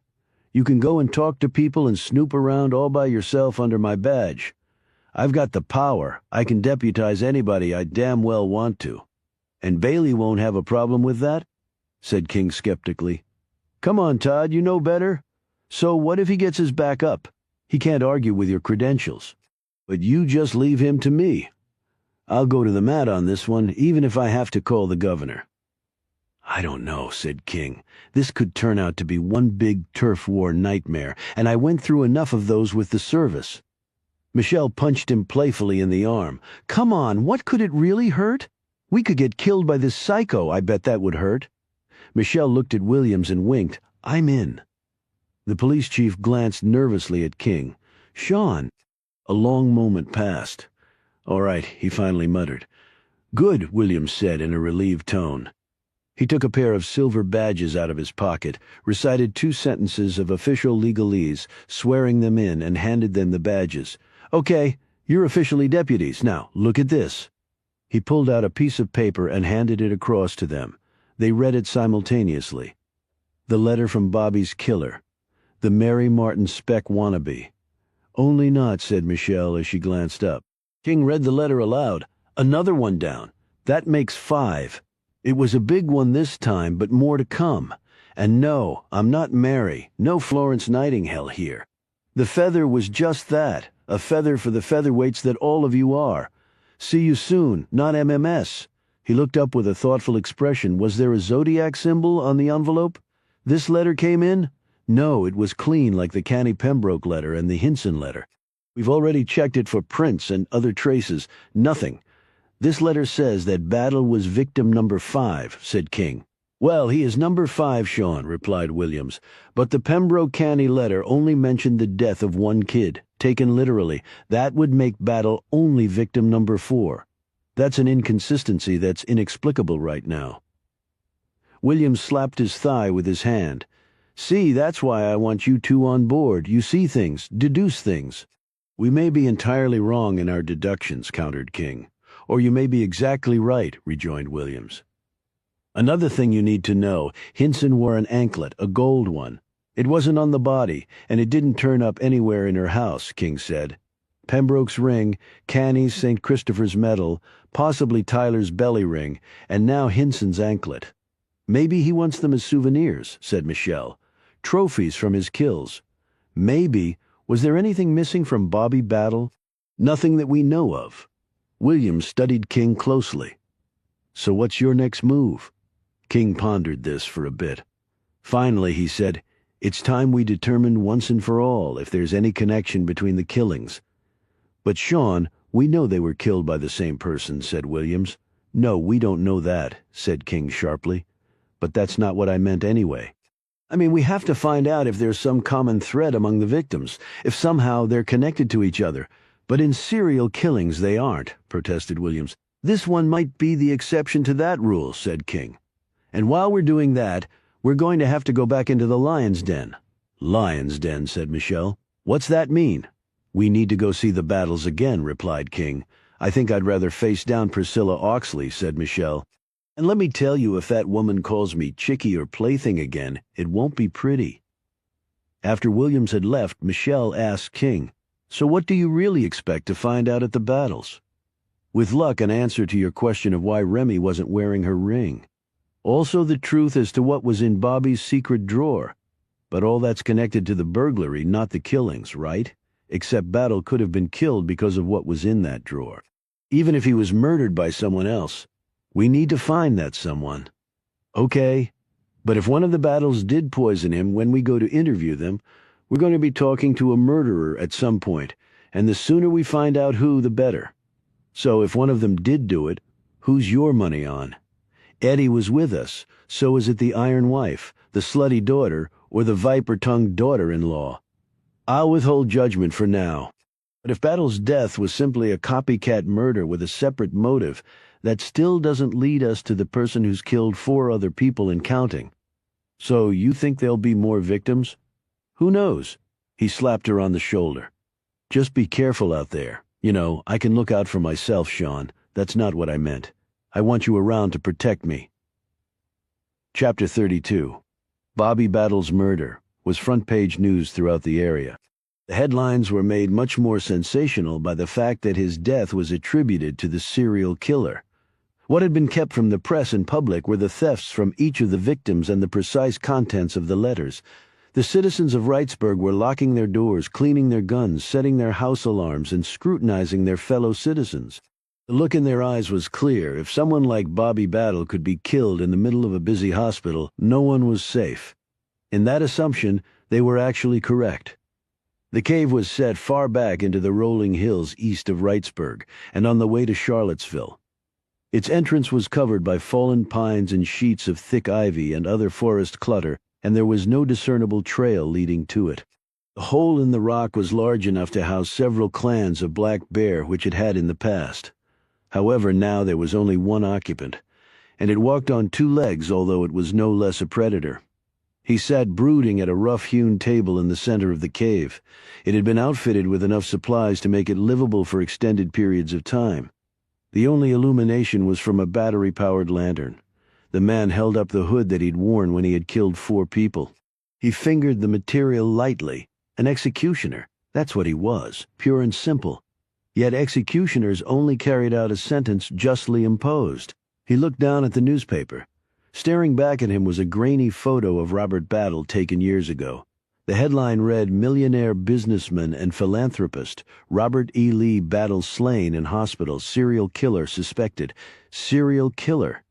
Those 2 words beat into his brain until he balled up the paper and hurled it away. Enraged, he grabbed the lantern and slung it against the wall, plunging himself into darkness. He stood and lumbered around the room, slamming into objects, falling down, getting back up, and beating his hardened fists against the rock and dirt walls until they were numb. Finally exhausted, he slumped to the cold cave floor. He suddenly screamed so loudly that he felt his heart would burst. Eventually, the sweat broke over his skin. His breathing grew more regular, and he finally calmed. He crawled back over to a trunk set against one wall, found the latch, opened it, and pulled out another lantern, an oil-burning one. He fumbled for a match in his pocket, lit the wick, turned up the light, looked around, and found the newspaper. He sat down at the table once more and studied the story, his gaze averted from the grainy photo of the now dead man. This was a setback, a major one, he had to admit, but life was full of disappointment. He'd just do what he'd always done, turn an obstacle to his full advantage. The great Bobby Battle might be dead, but there was still more to do. There were more people to be killed. No, executed. He quickly corrected himself. He stared at the headline, the last part of it anyway. Serial killer suspected. This impersonator had stolen his thunder in the worst possible way, stolen it and then blamed him for it. In a way, he had to admire the bastard's professionalism. Admire, yes. Forgive, no. He pulled out a piece of paper upon which was written in code a list of his victims, ones already dead and ones he'd kill in the future. He took up a pencil and wrote a question mark on the last line of the page. He'd find this impersonator before the police did, and he'd kill him. Justice demanded it. Chapter 33. "Kyle, what are you doing?" asked Sylvia as she walked into the administrative office of her medical practice and saw Kyle sitting in front of the computer terminal. He spun around in the chair. "Oh, hey, Doc. Didn't expect you in this early." "Apparently not. So what exactly are you doing?" "Just accessing the internet. I've told you before that you cannot use this computer for personal business." "I wasn't. I was going to order some new scrubs and surgical masks that we need both for the morgue and here. I found a much cheaper deal on the web than we're getting through our current supplier." "Kyle, that's okay for my medical practice, but the morgue is a government entity. There are procurement procedures in place, very rigid ones. You can't just order something on your own and have a government check issued to pay for it." "Geez, Doc, I'm trying to save us some bucks here." "I appreciate your initiative. I'm just telling you there are certain channels we have to go through." "Sometimes I wonder why I even bother. Nothing but red tape. You think I like dealing with it? Look, just shoot me an email about it, including comparison costs, and I'll put it in the system. If it's that good of a deal, we'll do it, both here and next door." Kyle brightened. "Okay, Doc. That's cool." She folded her arms across her chest and stared at him. "You look like you fully recovered from being sick. Must have been a really fast bug." "It was? How about you feeling better?" "No," she said bluntly. "But I don't have a choice about showing up." "Come on, Doc. It's not like dead people are going to know if you're a little late. Morgues around the country have bodies stacked up, and every minute that goes by, the victims deteriorate further and further. Vital evidence is lost, and the chances increase dramatically that a criminal will go free. I refuse to let that happen here." "I hear you, Doc. You're the best." "Uh-huh. Finish up there. We need to complete the reports on the Hinson and Battle posts, and we have a full slate of patients scheduled today." "Right, you are." After Sylvia had left, Kyle quickly completed what he was actually doing, manipulating the pharmacy inventory records to cover up his theft. Finished, Kyle reminded himself that he'd have to find a deal on the internet for scrubs to present to Sylvia. One thing he'd learned about the woman, she never forgot anything. If he didn't come up with it, she'd ask. And if he didn't have an answer, she'd grow suspicious. He wasn't supposed to have the passcode to get into these files, but he had scammed it from the woman who handled that part of the operation. The woman only came in 3 days a week, which gave him plenty of opportunity to cover his tracks each time he made a withdrawal from the pharmacy. However, Kyle hadn't given Sylvia Diaz enough credit. She was already suspicious of him, and that suspicion would only deepen as time went on. As Kyle rose to join her, he glanced at the newspaper lying on the desk next to the computer. The headline was the same one the man in the cave had ranted about. Battle murdered and the serial killer blamed. He quickly read through the accompanying story. It had happened on the same night he'd taken the woman the drugs at the aphrodisiac. In fact, according to the newspaper account, it had occurred at the same hour Kyle had driven past the hospital on his way to the men's club. He could have passed the killer on the way, a realization that made him squirm in his seat. As his thoughts returned to that night, it suddenly struck him what he'd seen, and as Kyle had been wont to do his whole life, he immediately started to wonder how this knowledge might best serve him. Chapter 34. Junior Deaver heaved. A flat of asphalt shingles off his pickup truck, they landed with a thump that broke the quiet of the morning. Junior jumped off the truck and took a look at the home he was building for his family. It was all framed. The roof was on, and it would soon be under shingle. It had been slow going, though. He'd done most of the work himself, calling in favors from buddies from time to time. It wasn't a large house, but it was far bigger than the double-wide trailer they were currently living in. He pulled his tool belt off the truck, put it on, and headed over to fire up the gasoline generator that would power the air gun he'd used to drive the shingle nails. It was only then that he heard the stealthy footsteps coming toward him. He spun around. He'd expected no visitors at this isolated place. No one knew he was here other than his wife, and he hadn't even heard a car pull up. The sight of the woman drew the blood from his face. Remy Battle was dressed in a full-length black leather coat with the collar turned up. She had wide sunglasses on. Boots covered her feet and she was wearing gloves, though it wasn't chilly. "Mrs. Battle, what are you doing here?" She stopped about a foot from him. "I wanted to talk to you, Junior, just you and me. How'd you even know I was here?" "I know a lot, Junior, far more than most people think. That's why I wanted to talk to you." Junior held up his hands. "Look, I got me a lawyer. You better talk to him. I have talked to him. Now I want to talk to you." He eyed her warily, and then looked around as though he expected to see police officers swooping in to arrest him. His expression turned stubborn. "I don't see that we got anything to talk about. You already had me put in jail. But you're out now, aren't you?" "Well, yeah, but we had to put up bail. Almost broke us. We ain't got that kind of money." "Come on now, Junior. Your wife makes good money over at that club. I know that for a fact.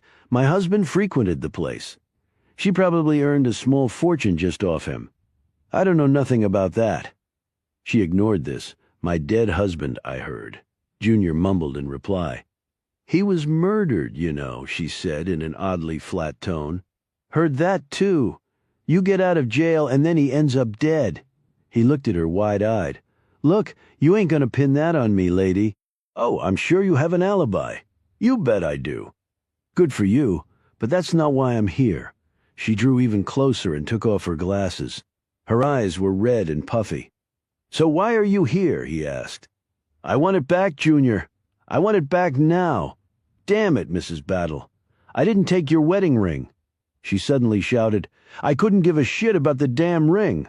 I want the other things. You give them back to me. You give them back to me right now."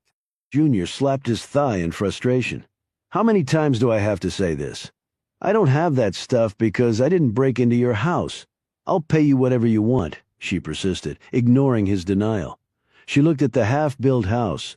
"I'll pay for a first-rate crew to come here and finish this house for you. I'll double its size, give you a damn swimming pool, whatever you want." She drew right in front of him, one of her hands seizing his faded jean jacket in a very firm grip. "Whatever you or Lulu want, I'll give you. But in return, I want those things back. Just give them to me, and all the charges go away, and you have yourself a really nice house, and you can keep the damn ring, Mrs. Battle-Eye." She slapped him across the face, stunning him into silence. He would have killed any man who did that to him, yet he made no move to retaliate. "But if you don't give them to me, I'll make you wish for 20 hard years in prison. You'll beg for that after I get through with you. I know people, Junior, don't think I don't. They'll come see you. You'll never forget their visit." She let go of his jacket. "I'll give you a little time to think about it, but not too much." She turned to leave, but then looked back at him. "One more thing, Junior. If you try to use any of it in any way at all, or if you show it to another human being, I will come and see you myself with a 12-gauge shotgun that my daddy gave me right before he died. And I will blow your big, ugly head off your shoulders. Do you understand me, son?" This was all said in such a calm yet chilling tone that Junior could hear every one of his heartbeats smacking in his ears.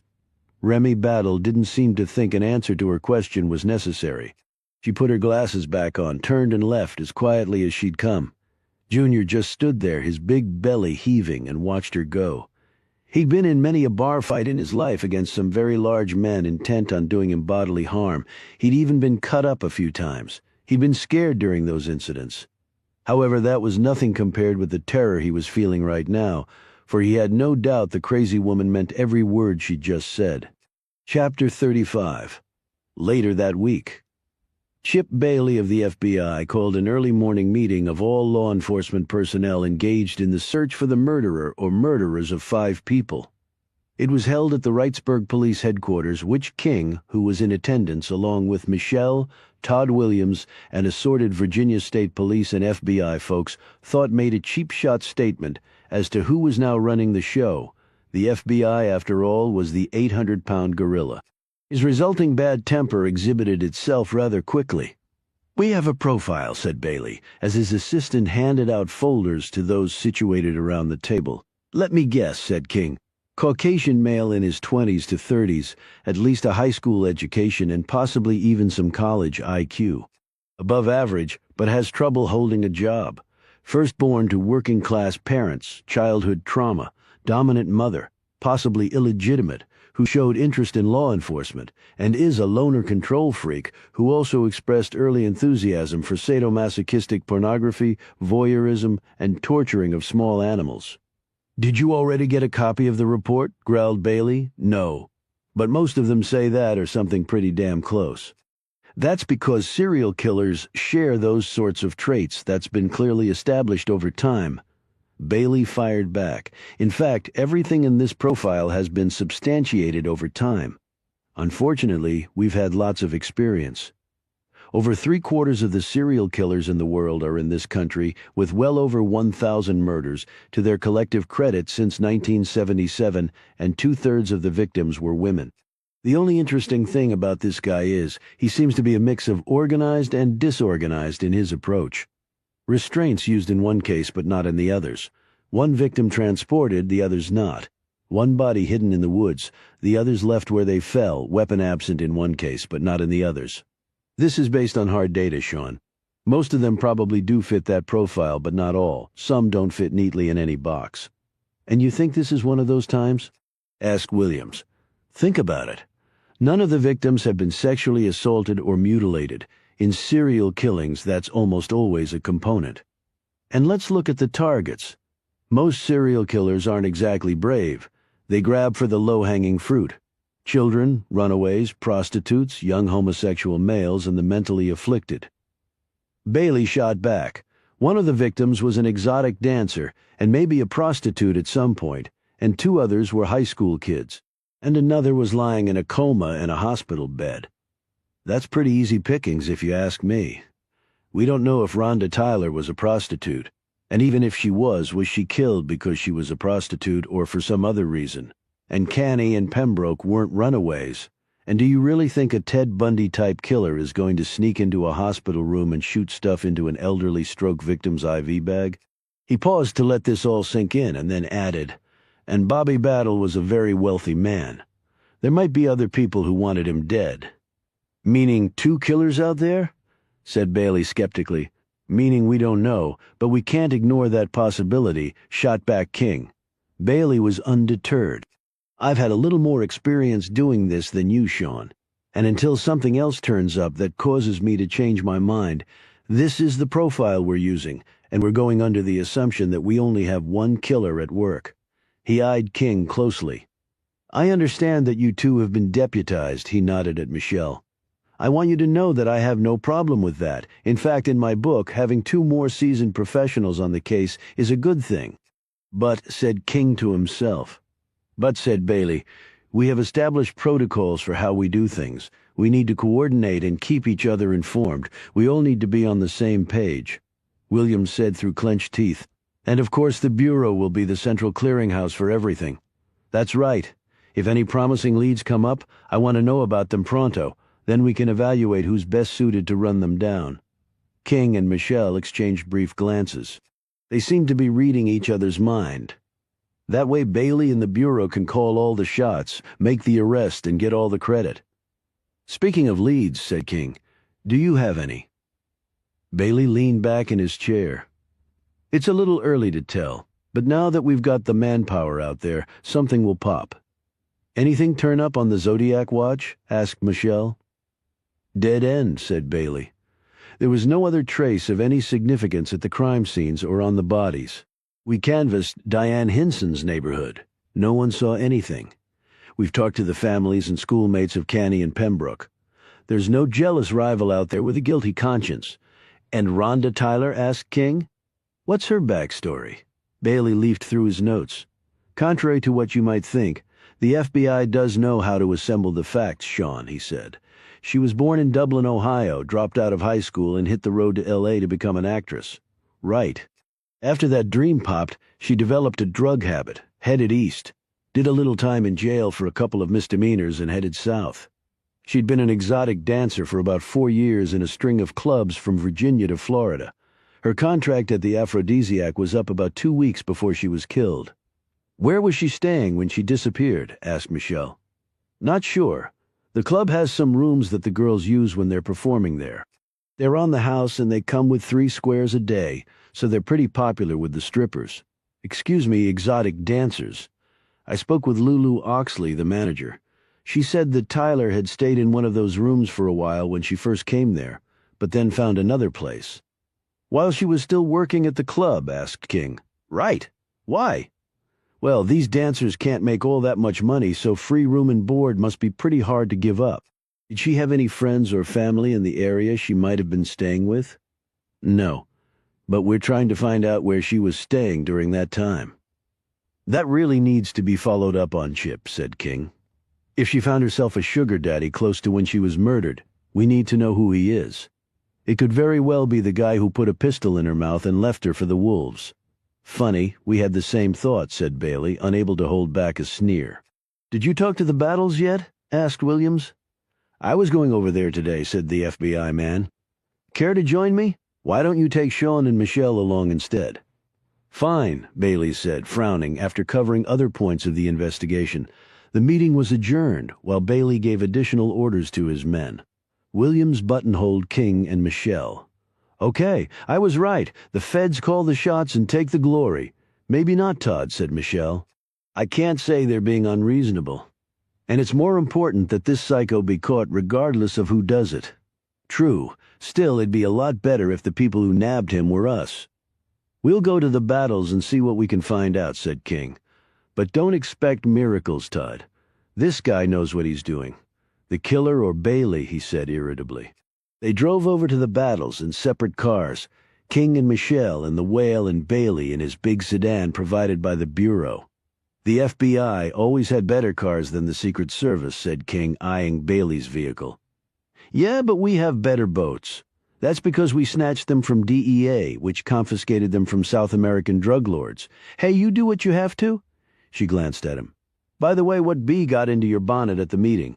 Bailey had been pretty cooperative up until this morning. "It was like you deliberately tried to piss him off." Sometimes that's the only way you find out what someone's really like, as the large gates to the Battles estate clanged shut behind them. King said, "The one I'm worried about is Savannah." "Savannah? Miss Party Girl? What makes you say that? Were you Daddy's little girl?" "Well, yeah, I guess I still am. Well, once Daddy's little girl, always Daddy's little girl. And Savannah's daddy's gone." Chapter 36. There were several cars parked in the motor court when they pulled up. Mason answered the door. Both King and Michelle detected it at the same time. As they followed the man in, she turned to King and whispered, "Does Mason look happier?" "No," King whispered back. "More like he's gloating." Remy received them in the large library. They sat on big leather couches and watched as the lady of the house assembled herself in front of them, a queen before her court. She didn't look like a woman who had just lost her husband to murder, thought King. Yet Remy rarely did things the way others would. "A sad day for you, Remy, I know," began Chip Bailey in a suitably sympathetic tone. "I'm getting used to them," answered Remy. "We won't take too much of your time. I think you know Sean and Michelle." "Yes, their last visit here was quite memorable." King caught the edge to the woman's voice. What exactly was memorable about it? Bailey cleared his throat. "You understand that Bobby's death was not from natural causes? You're sure about that? It wasn't some medication foul-up?" King briefly wondered if she'd asked, because she was contemplating a lawsuit against the hospital, but quickly decided she was after something else. If he could just figure out what. "No, it was a deliberate overdose. The interaction would have been pretty quick. In fact, whoever did it probably entered your husband's room shortly after you left. Very shortly," added King. "Remy, did you see anyone on your way out?" "I left by the rear door as always. I saw some people when I got to the parking lot, but that's all. No one suspicious looking or anything, if that's what you mean. How about anyone you recognized?" asked Michelle. "No." "And you arrived back here around what time?" asked Bailey. Remy looked at him pointedly. "Chip, should I take that question as meaning I'm under suspicion in my husband's death?" There was an awkward silence until King broke it. "Remy, this is an investigation agent. Bailey here is only doing his job. If you don't mind, I'd like to handle this," said Bailey firmly. "Okay," thought King, "I tried to be your friend. You're on your own now, buckaroo." "Remy, I have to establish where everyone was when Bobby was killed. Just answer my question and we can move on." At that moment, Mason came in carrying a tray of coffee.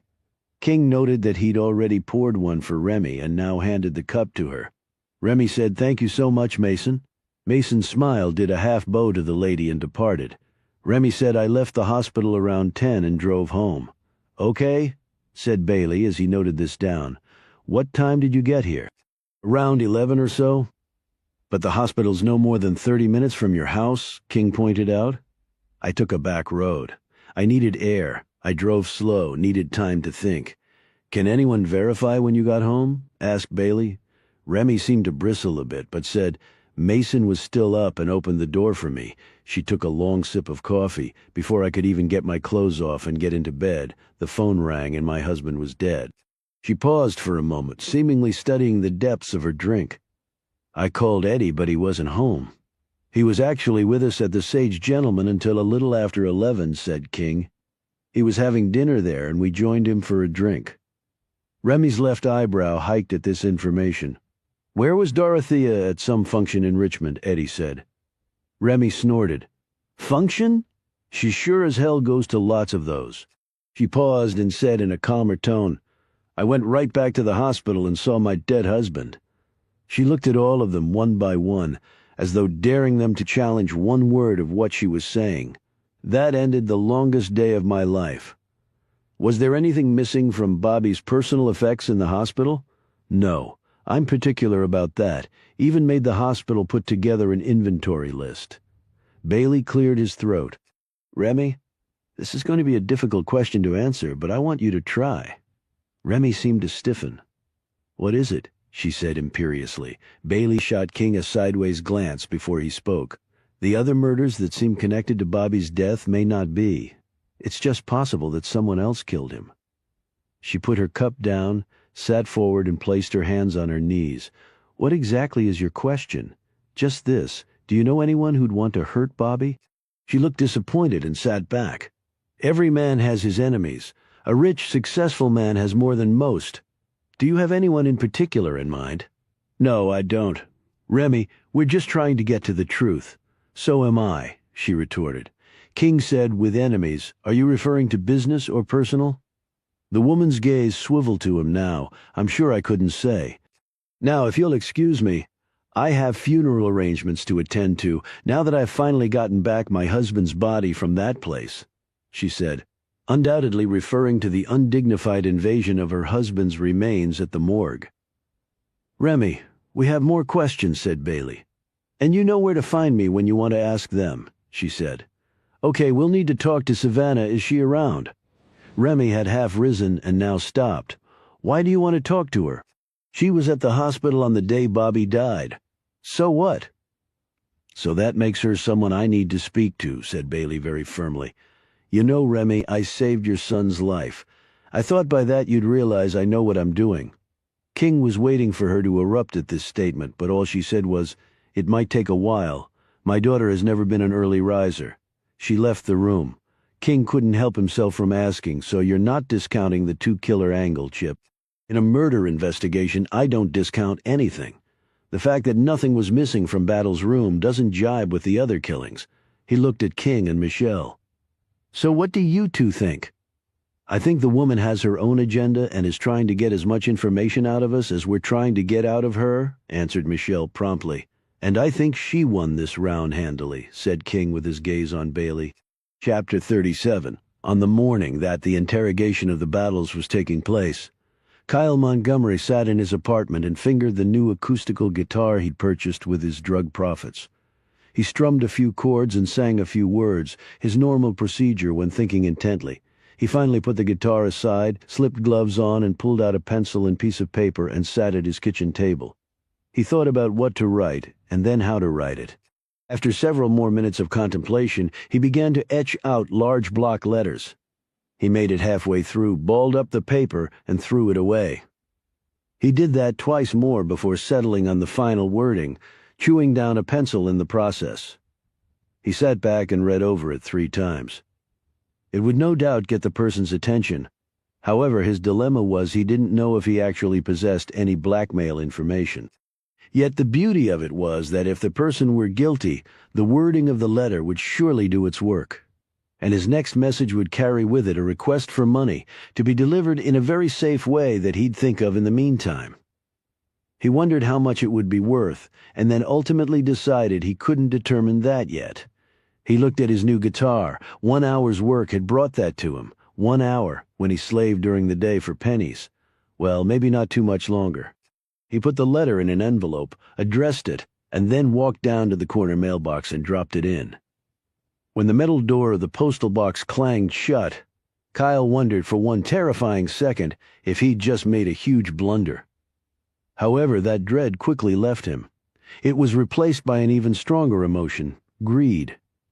They waited for 45 minutes, and Bailey was just about to leave the room and find one of the household staff when Savannah Battle finally tottered into the library, where the mother had been all stone and ice. The daughter looked like a burning photograph, a few seconds from curling up and disintegrating. "Hello, Savannah," said King. "We're sorry we have to bother you now." If she said something in response, none could hear it. She just stood there dressed in baggy sweatpants and a William and Mary t-shirt with no bra underneath. She was barefoot, her hair a tangled mess. Her nose and cheeks were so reddened it looked like she'd dived headfirst into a bottle of rouge, and she was chewing on her nails. Savannah, you want to take a seat?" asked Bailey. The woman just stood there staring at the floor, her finger in her mouth. Michelle finally rose, guided her to the couch, poured her a cup of coffee, and handed it to her. "Drink it," she said firmly. Savannah cradled the cup in both hands and took a sip. The ensuing interview was very frustrating. Savannah, when she did answer their questions, mumbled when asked to repeat. She mumbled again. She'd gone to the hospital around lunchtime to see her father on the day he died. That much they managed to glean after several tedious attempts and misfires. She stayed about 30 minutes, saw no one, and left. Her father was not conscious during that time. They didn't bother asking her if she had any reason to believe someone might want to kill her father. That required a level of mental acuity that the girl simply wasn't capable of right now. She'd been home the night of Bobby Battle's death, but wasn't sure if anyone saw her as she slowly walked out of the room. Michelle touched King on the arm. "You were right. Daddy's little girl is rocked. But are we sure why? Chip Bailey received a phone call that caused him to have to make a hasty departure. King and Michelle followed him to the front door where King said, "We'll just hang here. You know, deputy stuff."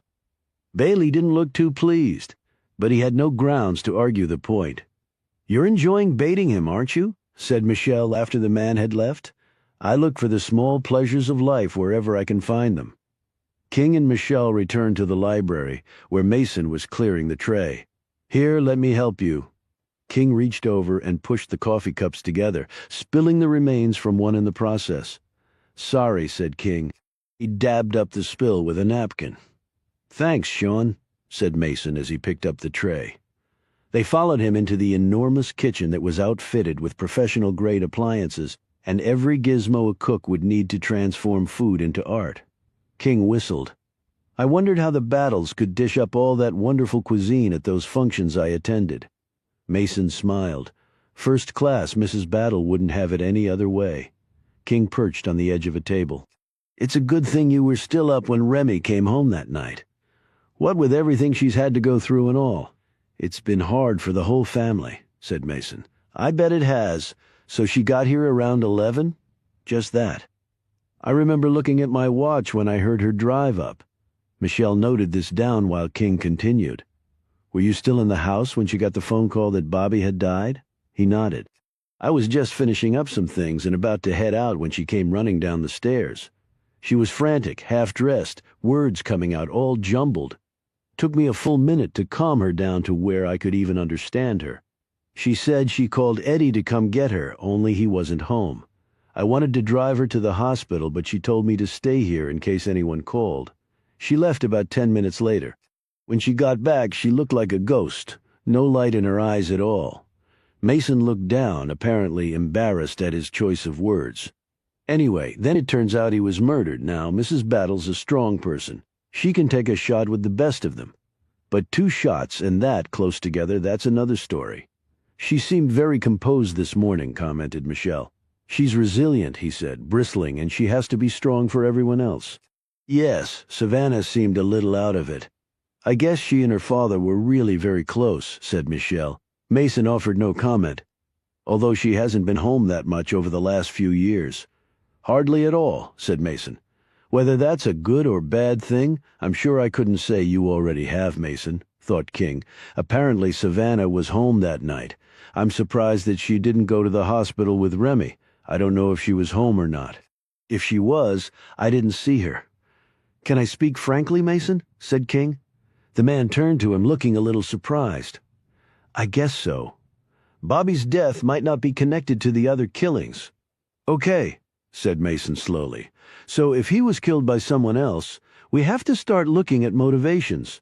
Mason didn't say anything for a few seconds. "You mean one of the family?" "Not necessarily, but that can't be discounted."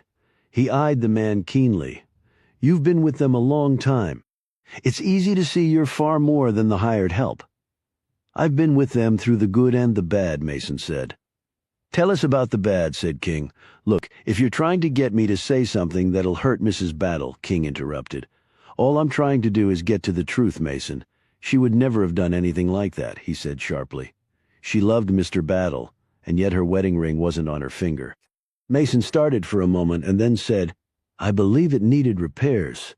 She didn't want to risk further damage. I wouldn't read any more into it." "Nice comeback," thought King. "Anyone else you can think of?" Mason thought about this, but then shook his head. "I really couldn't say. I mean, I don't know anything like that," he added quickly. "Is it the former or the latter?" wondered King. He produced one of his cards. "If something does occur to you, give us a call. We're far nicer than the FBI," he added. As Mason walked them out, King stopped in front of a bookcase containing numerous photos. One in particular had caught his eye. He showed it to Mason. "That's Bobby Jr., Eddie's twin. He was about 14 when that picture was taken. He was born first by a few minutes. That's why he was the junior."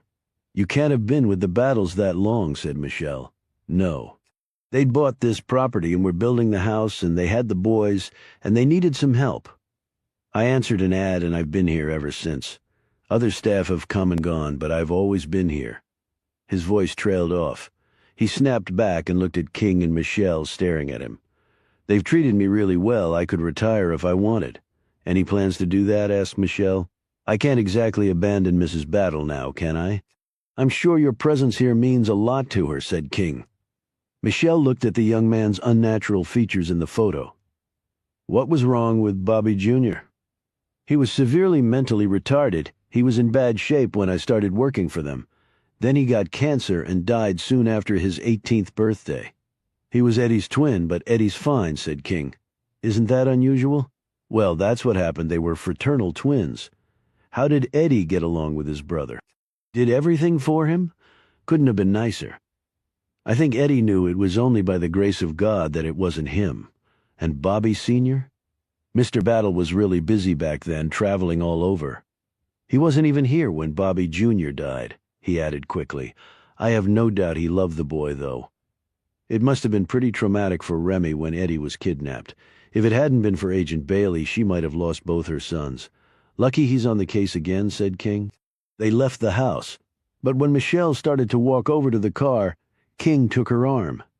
It's a beautiful day. I feel like a stroll, he said, giving her a look. Where? You'll see. He took out of his pocket the tissue he had used to clean up the coffee spill and sniffed it. He smiled at the result. What is it? Asked Michelle. Not a huge surprise, but Remy enjoys a little bourbon with her coffee. Chapter 38. King's choice of venue took them to the rear grounds. They wandered over to the spot where they could see Remy's bedroom window. King gazed at the house where the servants lived and then back at their employer's window. If someone were really looking, he said vaguely. Michelle said, Mason definitely has a thing for Remy. Maybe he hopes to become the new man of the estate. King glanced over and saw the woman walking toward the stable. Let's go talk horses. As he was turning away, an image at one of the second-story windows caught his attention. It was Savannah staring at them. Yet she was gone so quickly that for an instant King wasn't even sure she'd really been there. Yet she had been. And the look on her face was clear. She was terrified. They both greeted Sally Wainwright over by the stable. Her cheerful disposition wasn't evident today. God, I'm thinking about quitting, she said. Because Battle was murdered? Asked King. And 4 other people, said Sally, as she looked over her shoulder as though for an attacker. This was a nice, quiet town when I got here. Right now, I'd probably be safer in the Middle East. I wouldn't do anything rash, said Michelle. You'll probably live to regret it. I just want to live. Sally shot back. King nodded. Well then, maybe you can help us find the killer before he strikes again. Sally looked shocked. Me, I don't know anything. You may know something important, only you don't know that it is, said King. For instance, can you think of anyone who might have intended Bobby Battle harm? Sally shook her head too quickly in King's mind. Come on, Sally. Whatever you say goes no further. Sean, I really don't know anything. He decided to try a different tack. Why don't I throw out some possibilities, and then you can jump in if they trigger anything? She looked doubtful. Well, Battle was a wealthy man. People benefit from his death, right? But I suppose Mrs. Battle would get most of it, and Savannah has her trust fund. I don't think she needs any more money. Eddie? Sally glanced in the direction of the carriage house. They don't appear to be scraping dimes together. And I know for a fact that Dorothea Battle makes big bucks. How do you know that? Asked Michelle. My best friend does her nails. Dorothea likes to brag. Well, some people never have enough money, suggested King. I just don't see that being the reason, said Sally stubbornly. If not money, then what else? He stared pointedly at the young woman. I guess you probably haven't been here long enough to know about Bobby's adulterous past. Oh, I know more than you think, blurted out Sally. I mean, she stopped and looked at her dirty boots. It's okay, Sally assured King, hiding his pleasure that she'd bit on his bait so quickly. Do you know a lot about that because maybe Bobby made advances toward you? Sally shook her head. No, it was nothing like that. So what, then? Pressed King. It really could be important, Sally. She remained silent a bit longer and then said, Come on with me. They walked past the stables and servants' house and down a paved roadway, eventually arriving at a large brick 2-story building with 8 old-fashioned wooden garage doors. There was an antique gas pump with a glass bubble top out front. This is Mr. Battle's private garage. He has, or had, a collection of antique cars, I guess. Mrs. Battle owns them now."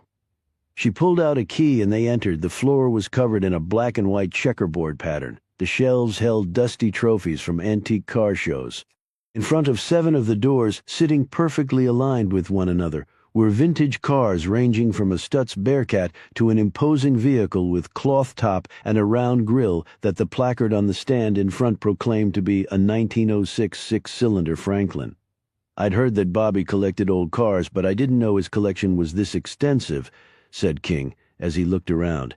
"He has a bunch more on the second floor." "There's a special elevator that takes them up and down," said Sally. "He used to have a full-time mechanic to take care of them." She walked down to the last space and stood. King and Michelle joined her. There was no car here. They looked at her questioningly. She hesitated for an instant. "Look, you didn't hear this from me," she said. They both nodded in agreement. "Well, there used to be a car that sat right here. It was huge, you know, one of those big Rolls Royces you see in the old movies." "What happened to it?" asked Michelle. Sally hesitated again, as though debating whether to tell them. Sensing this, King said, "Sally, you've gone this far. Okay, it was over 3 years ago. It was late at night, and I'd slipped down here just to look around. I wasn't supposed to have a key, but the mechanic who used to work here took a liking to me and gave me one. I was inside looking around when I heard a car coming. It was then that I noticed that one of the cars wasn't there. The door started opening, and I saw the headlights. I was scared to death, and sure I was going to be fired if they found me here. I ran and hid over there." She pointed to a tower of 50-gallon oil drums that sat in one corner. The rolls pulled into the garage and the motor was cut off. Mr. Battle got out and he looked bad. "I mean, really bad? How could you tell?" "Wasn't it dark?" asked King. "There's an automatic trigger on the doors at night. When the doors go up, the lights come on in here." "When you say he looked bad, how do you mean?" asked Michelle. "Sick? Drunk?" "No, like he was really upset, worried." "Did you ever find out what about?" asked King. "No, anyway, like I said, he looked bad. But then all of a sudden he started smiling and then he started laughing." "Laughing? Well, he did, until she showed up." "She? Who? Remy?" said King. Sally nodded and said in a hushed tone, "If she'd had a gun, I think Mr. Battle would have been dead a long time ago." "What happened then?" asked Michelle. "They started arguing. Well, at first, she just was screaming at him. Not much of it made sense, but from what I could hear, there was another woman involved." "Did it seem like Remy knew who?" asked King sharply. "If she did, she never mentioned her name, at least not that I heard," said Sally. "What did Bobby do?" "He started yelling. Told her it was none of her damn business who he slept with." "And to think I was halfway admiring the man," said Michelle in disgust. "Well, he said something else I'll never forget," said Sally. She paused, drew a quick breath, and looked at them anxiously. "Go ahead," said King. "I don't think anything will surprise us now." "Mr. Battle said he wasn't the only one in the family who practiced that philosophy." "Of sleeping around?" said King, and Sally nodded. Michelle and King looked at each other. "And you think he was referring to Remy?" she asked. "I just assumed he was, but Mrs. Battle always seemed so proper and supportive of her husband," suggested King. "Yes, exactly. Public faces can often be deceiving," he commented. "And the Rolls?" asked Michelle. "It just disappeared after that night. I don't know what happened to it. In fact, Billy Edwards, he was the mechanic who used to take care of the cars. He was gone too. That's when Mr. Battle lost interest in his collection. He never came down after that, as far as I know. You never saw this Billy Edwards before he left." "No, his place was cleaned out the next day. I don't know who came and took the car. It must have been at night, or else someone would have seen it driving off." "Thank you, Sally. You've been a big help." They left Sally and headed back to the front of the house. "So what do you make of that?" asked Michelle. "It creates lots of questions. Who was Bobby seeing back then? Was the reference to sleeping around actually directed at Remy? And why get rid of the car?" King looked pensive. "I wonder if there's any chance of tracking down this Billy Edwards and asking him about it. What about going directly to Remy? She'd want to know how we found out about it. And Sally's obviously not good at hiding her feelings. One look from Remy, and she'd crack. We may have to at some point. But for now, we'll look for another way. We keep uncovering more questions and no answers, said Michelle. At some point, the tide has to turn. We just may not like the answers we find, though. Chapter 39. Dorothea and Eddie. Battle weren't home.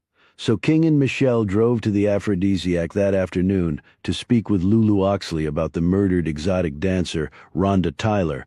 The parking lot was already filling up with the lunch crowd when they arrived. As they walked past one of the bar areas, they caught glimpses of the nearly naked ladies dancing and the men staring and catcalling. I just don't get the attraction, said Michelle. The product isn't exactly directed at someone like you. Come on, are you saying you find watching something like that enjoyable? No, but I'm afraid I'm in a minority among my gender. He smiled and added, that comes with being intelligent, sophisticated, and sensitive. They were directed back to Lulu's small, cluttered office, where they found her hard at work and not looking happy about being interrupted. I've told the FBI and Chief Williams everything, said Lulu as she snapped her lighter shut and took a drag on a fresh cigarette. Well, we're deputies now, so you can tell us too, said King pleasantly, as he showed her his badge. She sighed, took another puff, and sat back in her chair. In case you hadn't heard, the Surgeon General has proclaimed cigarette smoking really bad for you, said Michelle, waving the fumes away from her face. The Surgeon General doesn't run a gentleman's club. Lulu shot back. We'll be happy to breathe the second-hand smoke so long as you tell us about Rhonda Tyler, said King. Okay, for the third time in counting, Rhonda Tyler, a.k.a. whatever the hell her stage name was. Tawny Blaze, said Michelle helpfully. Right? Good memory, said Lulu, eyeing the woman keenly. Anyway, she came to work here under contract. She stayed in one of the club's rooms, but shortly before her stint was up, she told us she had another place to crash. She did her contract time, and that was the last I saw of her. We'd used her before, and she'd always acted like a real professional. Never any problem. Did she mention whether she had friends or family in the area? Not to me. But with her line of work, family tends to shy away from you. How about a man she might have met? Prompted Michelle. Lulu tapped ash off her cigarette into an empty paper coffee cup on her desk. Not that I know of. Anyone else she might have confided in? Asked King. She might have talked to some of the girls. Can we speak with them? If you can wake them up, the ones who work nights don't get out of bed until late in the afternoon. The lunch shift girls are out on stage now. We'll give it our best shot, said King. You do that, said Lulu again, watching Michelle closely as they headed to the door. Michelle glanced back and saw Lulu's hand disappear inside her desk drawer. When Lulu pulled it out, there was nothing in it. Michelle looked away before the other woman could see her staring. Lulu said, By the way, here's a piece of information you might find interesting. The high and mighty Remy Battle threatened Junior. Both of them stared at her as she summarized the meeting between the two, including Remy's offer to pay off Junior if he returned the stolen items. So she wanted something that was in the drawer, but didn't care about her wedding ring? Asked a confused King. Apparently the lady has something to hide. Where will Junior be today? Working a job in Lynchburg. You won't be able to see him. But this evening, he'll be at the house he's building for us. Let me have the directions. And give me Junior's cell phone number? As she did so, King asked one more question. Did Bobby Battle ever come here? Lulu seemed to be trying hard not to look surprised at the question. I think I saw him around here a few times recently. What do you consider recently? In the last couple of years? I couldn't say for sure. I'm sure you couldn't, thought King. Well, thanks again for all your help. I'll show you where the rooms are, offered Lulu. She led them upstairs and pointed to the hallway fronted by the red curtain. Good luck, she said in a tone that didn't sound like she actually meant it. As King and Michelle started off, Lulu touched Michelle on the arm. Can I ask you a question, she said. We've asked you enough, so go ahead. You ever consider pole dancing? Excuse me, said Michelle, clearly stunned. It's just that you've got the perfect all-American girl next door come-hither thing going on. That's pretty rare in this business. You're leaner than the other gals and a little light in the chest. But I don't think the guys will mind once they see what you do have. Michelle's face reddened. You must be kidding. The pay's better than you think, and you keep all the tips you get. And you can pull the night shift and still work your regular job during the day. State law doesn't allow total nudity in any strip club, so you can keep your G-string on. But the top has to come off. That's club policy. No boobs, no bucks. Michelle smiled tightly. Let me put it this way. The day you see me pole dancing with only a G-string on in front of a crowd of drunken morons is the day the sky falls and kills all of us. I don't know, said King, who'd listened intently to this exchange. I'd tip at least $20 to see that. Chapter 40. King and Michelle walked down the hallway, slipped behind the heavy red curtain and started knocking on doors. Several rooms were unlocked and unoccupied. From the others issued either a string of profanities or sleepy groans whenever a door was unlocked and opened, always by a scantily clad young woman with an extremely weary look. Michelle asked the same question while King averted his eyes. Didn't really know her, was the constant refrain. However, at the next-to-last room on the hall, the voice said, "Come on in." Michelle did so. When she exited a couple of minutes later, she appeared truly shaken. "You okay?" asked King. "I was just propositioned by a 6-foot-tall naked woman named Heidi. I can wait out in the car if you want." "Shut up." Must have been the come-hither look. At the last room, the door was opened by a young woman wearing a long robe that didn't entirely hide her heavy curves and inflated bosom. Her dyed blonde hair was in a ponytail, and her feet were bare. She was sipping a cup of black coffee. She introduced herself only as Pam, and after they had told her what they wanted, she actually invited them in. They sat at a small table around which were placed 4 chairs. The room looked comfy enough, although King caught himself staring at the rumpled bed in the corner and the array of lingerie piled there. He turned to find Michelle's severe gaze on him. "So you knew Rhonda?" asked King. "Yes, sir." King ran his eye over her. She was so young-looking that had he seen her half-naked rubbing against a pole, he would have probably thrown a blanket over her and called her father to come retrieve her. "Have the police already talked to you?" "Yes, sir. The FBI, actually. That's what they said they were, anyway. Can you tell us what you told them?" "Yes, sir. You don't have to call me Sir Pam. I'm Sean. This is Michelle." Pam looked at her stubby toes with a cracked polish and crossed one pudgy foot over the other. "Sorry, I guess I'm sorta nervous, Sean." Michelle patted her hand.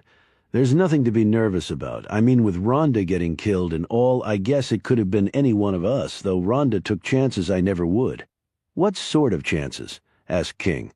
"We worked the same clubs together. She'd go off with men she didn't even know if they were nice to her. I only been doing this a couple of years, and I know better than that, but she always came back." Pam dabbed at some tears. "Only this time she didn't."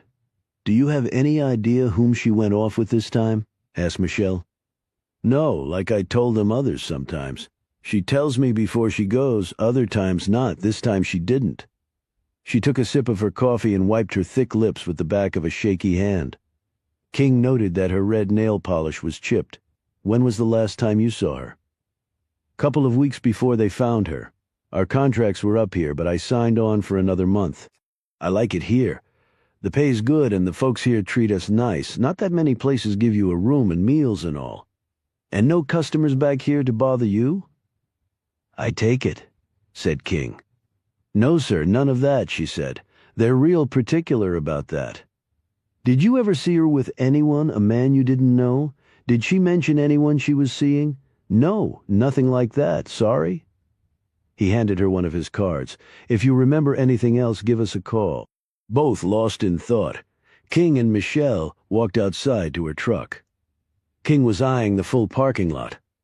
"Hard to believe people find the time in the middle of the day to come here. It's pretty sick if you ask me," said Michelle. She was still frowning as she settled behind the wheel. "Do you know you have to be 21 to watch strippers, but you only have to be 18 to be one? How does that make sense?" King lowered himself into the passenger seat. "Granted, it's ridiculous and degrading. Is that why you're in such a bad mood?" "No, the legendary aphrodisiac was a complete waste of time. That's why." "How can you say that? Not only did you get a job offer as a pole dancer, which could actually come in handy when our firm's going through the inevitable lean times, but you also might have a real friend in Heidi." A second later, King was rubbing his arm where she'd slugged him. "Damn, that really hurt, Michelle," he complained. "And it'll hurt even more if you keep it up." Chapter 41. Junior Deaver stepped outside his half-built house and looked at the dark sky. The man was tired, having worked all day on other people's jobs before heading here to drive nails into shingles and plywood. He'd finished right before the light was gone, and then worked some on the inside. They were all looking forward to getting out of the cramped trailer. However, the upcoming criminal trial was weighing heavily on his mind. Lulu never stopped talking about it. "Could be the ruin of all our dreams," she kept saying. What if Mrs. Battle sued them? It would all be over. Then his mother-in-law would start in, and once started, Priscilla Oxley never shut up. Junior had experienced many lows in life. This one ranked right up there with the worst. He thought about Remy Battle's offer. If only he had something to give her. It pissed him off that no one seemed to believe him. Yet with all the evidence stacked against him, he could understand how the woman thought he was guilty. As he munched on a sandwich and sipped a beer he'd pulled from his cooler, he mulled over some things in his head. He could end this thing right now if he wanted. Just tell the truth of what he'd been doing that night. But he'd rather go to jail. He just couldn't do that to Lulu. It'd been stupid, really stupid, but he couldn't take it back now. He finished his sandwich. His cell phone was vibrating with a box full of messages. He hated the damn thing. Everybody wanted something right now. He checked the list of calls. One had him puzzled. Sean King. Wonder what he wants, Junior thought. Well, it would have to wait. He went back inside. It was almost 8 o'clock, definitely time to call it a day. He'd been up since 4 in the morning. His back was killing him from climbing up and down the ladder with the shingles. He was getting too old for this kind of labor. Yet he expected to be doing it until he dropped. What else was there for a guy like him? The blow came from directly behind him, actually cracking his skull and staggering the big man. Junior clutched his head and in the same motion wheeled around. Through the blood pouring down his face, he saw the black hood coming at him, shovel upraised. He managed to block the blow with his forearm. Though it shattered it, he fell back, yelling from the pain. As he lay on the cold wooden floor, he saw the shovel coming at him again. He managed to swing out his right leg and knock the person's feet out from under him. The man landed hard but sprang back up. Junior sat back on his butt, holding his broken arm, his big belly heaving. He kept kicking at his attacker, trying to keep him back as he scuffled away. His sandwich and beer came back up on him, covering the wooden subfloor with vomit.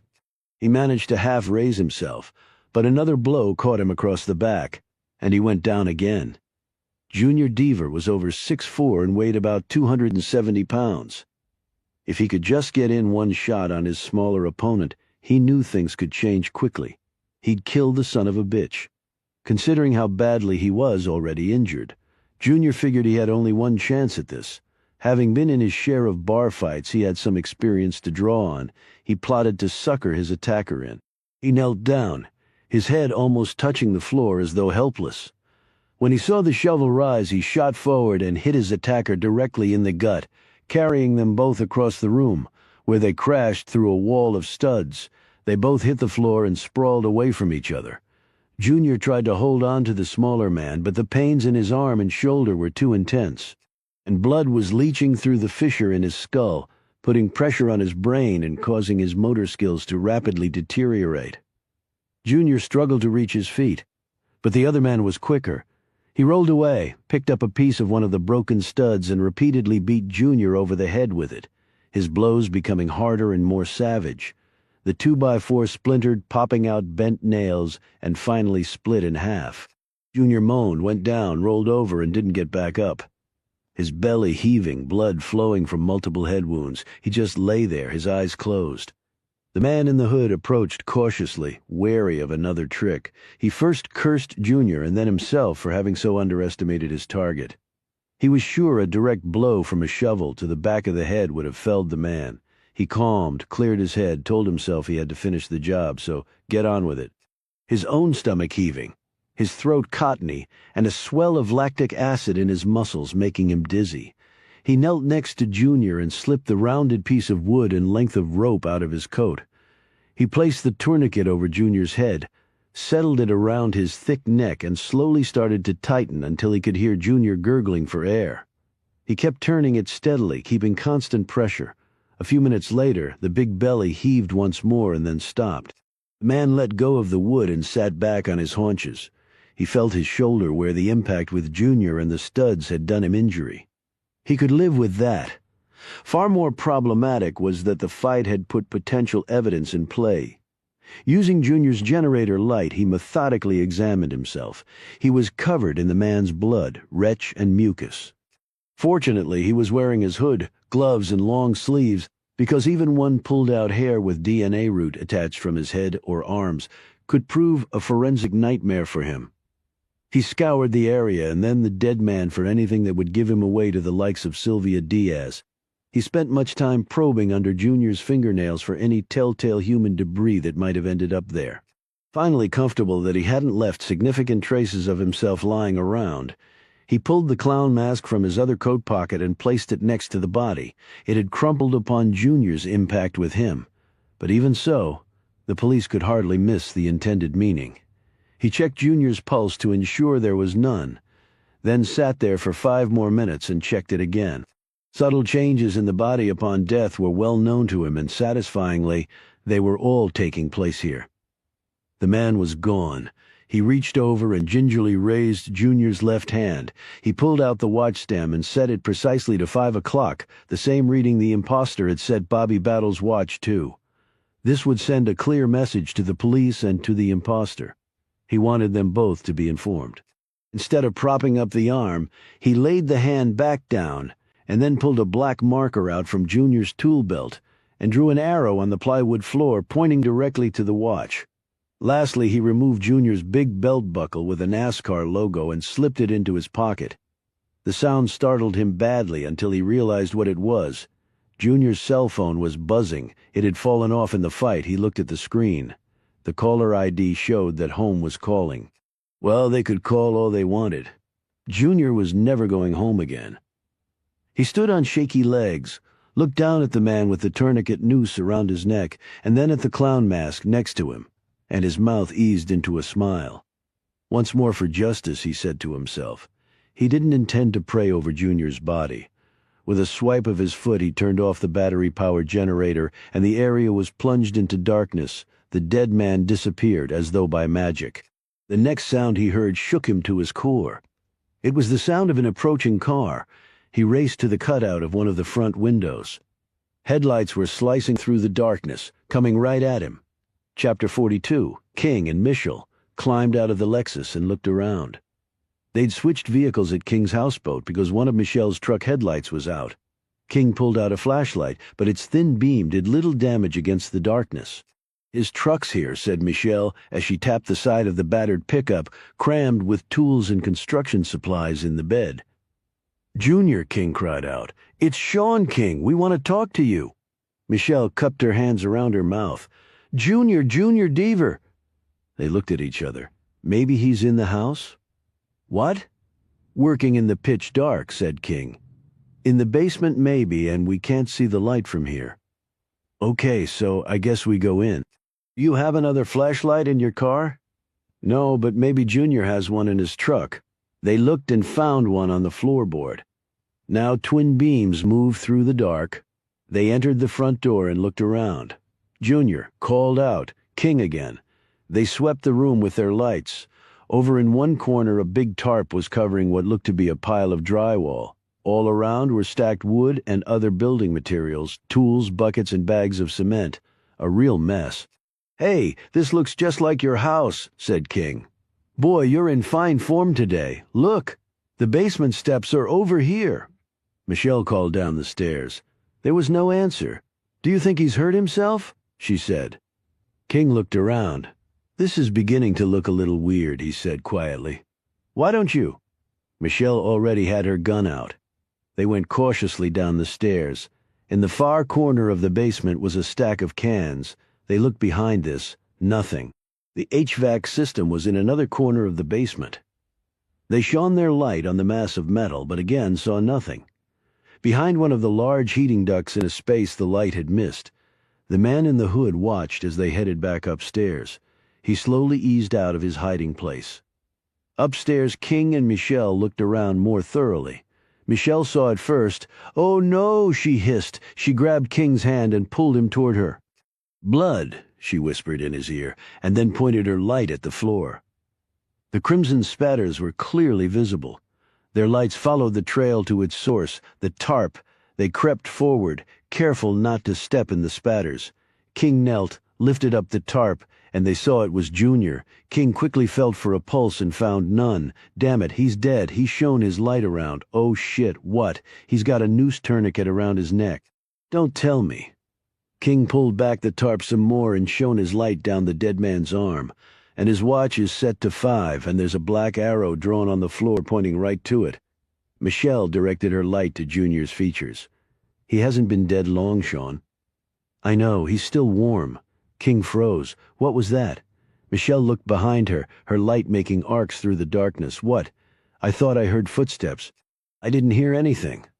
Her breath caught in her throat as she saw the red laser dot appear on King's head. Its meaning was crystal clear to the firearms-savvy Maxwell. "Sean, don't move," she said hoarsely. "You're red-lighted. I'm whoa." But then it dawned on him what she was saying. The laser aim tracker could be followed at any moment by a bullet that would hit precisely where the dot was. In this case, his brain. As she watched, the red dot slowly moved to Michelle's gun, flitting there like some deadly wasp ready to sting. This message was also clear. She hesitated, debating whether to chance it, turn and fire. She glanced at King. He'd obviously seen the dot's location too, and, reading her thoughts about trying to get off a shot, shook his head in a definite no. She reluctantly put down her gun on the floor, pushing it away with her foot. When the red dot appeared on her flashlight, she turned it off and placed it on the floor. King slowly followed suit. The red dot then appeared on her chest and moved up and down her body, seemingly in a teasing manner as though the person aiming the laser were fondling her.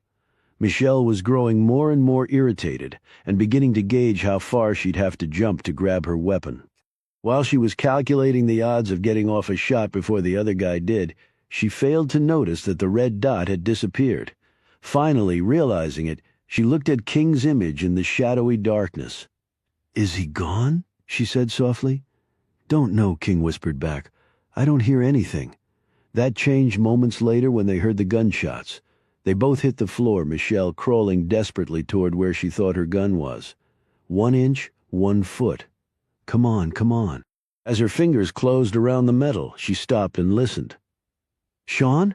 Are you okay?" Seconds went by and there was nothing. "Sean," she whispered desperately. Her hopes bottoming out when he didn't answer. "I'm okay," he finally said. "Damn it, you almost gave me a heart attack. Why didn't you say anything?" "Because I fell on top of Junior, that's why." "Oh, yeah, oh." They waited a few more minutes. When they heard a car start up in the distance, Michelle leaped to her feet, grabbed a light, and raced out, King right on her heels. They slid into the Lexus. "Call 911, said King. "Tell them to get the roads around here shut down as fast as possible, and then get hold of Todd." Michelle was already on the phone. King hit the gas and the car lumbered forward. The ride was so bumpy, it knocked the phone out of Michelle's hand. He hit the brakes. They looked at each other. "Damn it, he shot out the tires," said King in disbelief. "That's what the gunshots were about. Let me see if I can still drive it." After 100 feet, it was very clear that if they drove over 5 miles an hour, they'd soon break an axle. Michelle jumped out of the car and shone the light at the flattened front and rear tires on her side. She ran back and examined Junior's truck. There were 2 tires shot out there as well. Michelle called 911, gave them the information, then called Todd while King slumped against his car. When she was finished, she came over to him and said, "Todd and his men are on their way." "That's good to know," he said quietly. "You never know. They might get lucky and nail the guy, Sean. The good guys are rarely that lucky." He crossed his arms over his chest and stared back at the half-built house. Michelle slapped her hand against the car's hood. "God, I feel like the biggest rookie in the world for letting that guy get the drop on us. I can't believe we were probably 10 feet from this maniac. 10 feet. And he got away." She grew silent, staring at the ground before glancing over at her partner. "Okay, talk to me. What are you thinking?" He didn't answer right away. When he spoke, his voice quivered slightly. "I'm thinking that tonight 3 little kids lost their father and a wife or husband, and I'm just wondering when it's going to stop." Not until someone stops him. King never took his eyes off the unfinished house. "Well, starting right now, that's our full-time job." Chapter 43. As King had predicted, the police arrived too late to catch Junior's killer. When news of yet another murder became public, the entire area fell into a complete frenzy. The mayor of Wrightsburg, in a stunning show of no confidence in either Todd Williams or the FBI, demanded that the National Guard be called out and martial law declared. Fortunately, no one granted that request. The national news machine had descended on Wrightsburg and its environs with an enormous appetite for detail, no matter how trivial or irrelevant to the investigation.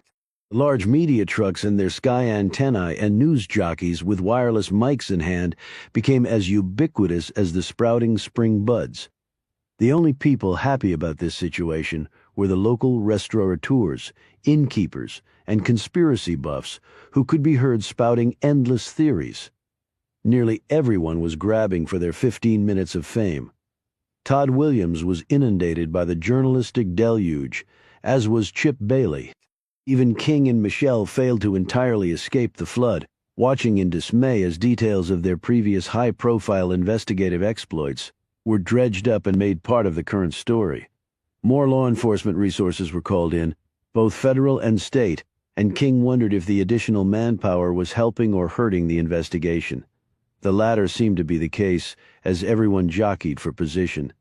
The letter finally came. It proclaimed that the killer of Junior Deaver was now imitating the clown prince of darkness, at least in serial killer circles, John Wayne Gacy. "And you thought he only killed young men and boys," the message tauntingly read. "Now you know he doesn't mind knocking off big fat rednecks like Junior Deaver." They were all at another early morning task force meeting at the police station. The large conference room had been turned into a war room of sorts, with banks of computers and telephones manned 24/7, charts, maps, stacks of files, highly specialized personnel running down all leads, tons of coffee and donuts, and not one viable suspect anywhere in sight. "Gacy strangled many of his victims using that ligature technique," explained Chip Bailey. "You certainly know your serial killers," said Michelle. "I should. I've spent years tracking them down." "And in prison, the big, jolly fellows started doing paintings of clowns," added King, "which accounts for the mask, just in case we couldn't figure it out solely from the hangman's tourniquet." "And Junior's watch was definitely set to 5 o'clock, said Michelle. "So either our serial murderer can't count, or whoever killed Bobby Battle was a copycat." "I think we can assume there are 2 killers out there," conceded Bailey. "Although there's an outside possibility that there's only one killer and he's messing with the numbers for some reason." "What?" "He's angling to be charged with 5 killings instead of 6, asked King. "I don't know about other places, but in Virginia they only execute murderers once." Williams groaned and reached for the Advil. "Damn, my head's starting to hurt again." "Have you seen Bobby Battle's will?" asked Michelle. Williams swallowed the pills and nodded. The vast bulk of his estate was left to Remy. "Did they hold the property by joint tenancy?" asked King. "No. A lot was in Bobby's name only, including all his patents. The house went to Remy automatically, and she had substantial property of her own." "You said the vast bulk? Where did the remainder go?" "Some charities, a little bit to Eddie and Dorothea. Not nearly enough to kill for, though." "How about Savannah?" asked King. "No, she got nothing, but she already had a big trust fund. But still not to leave her anything. That was pretty callous." "Maybe they weren't all that close," said Bailey. King looked at him. "How well do you know the family?" "Eddie and I see each other pretty regularly. We hunt together, and I've gone to some of his reenactments. He's come down to Quantico and toured the FBI Academy. In fact, Remy and Bobby came down for that, and Mason, the butler, too. I own a couple pieces of Eddie's artwork. Dorothea helped me find my house in Charlottesville.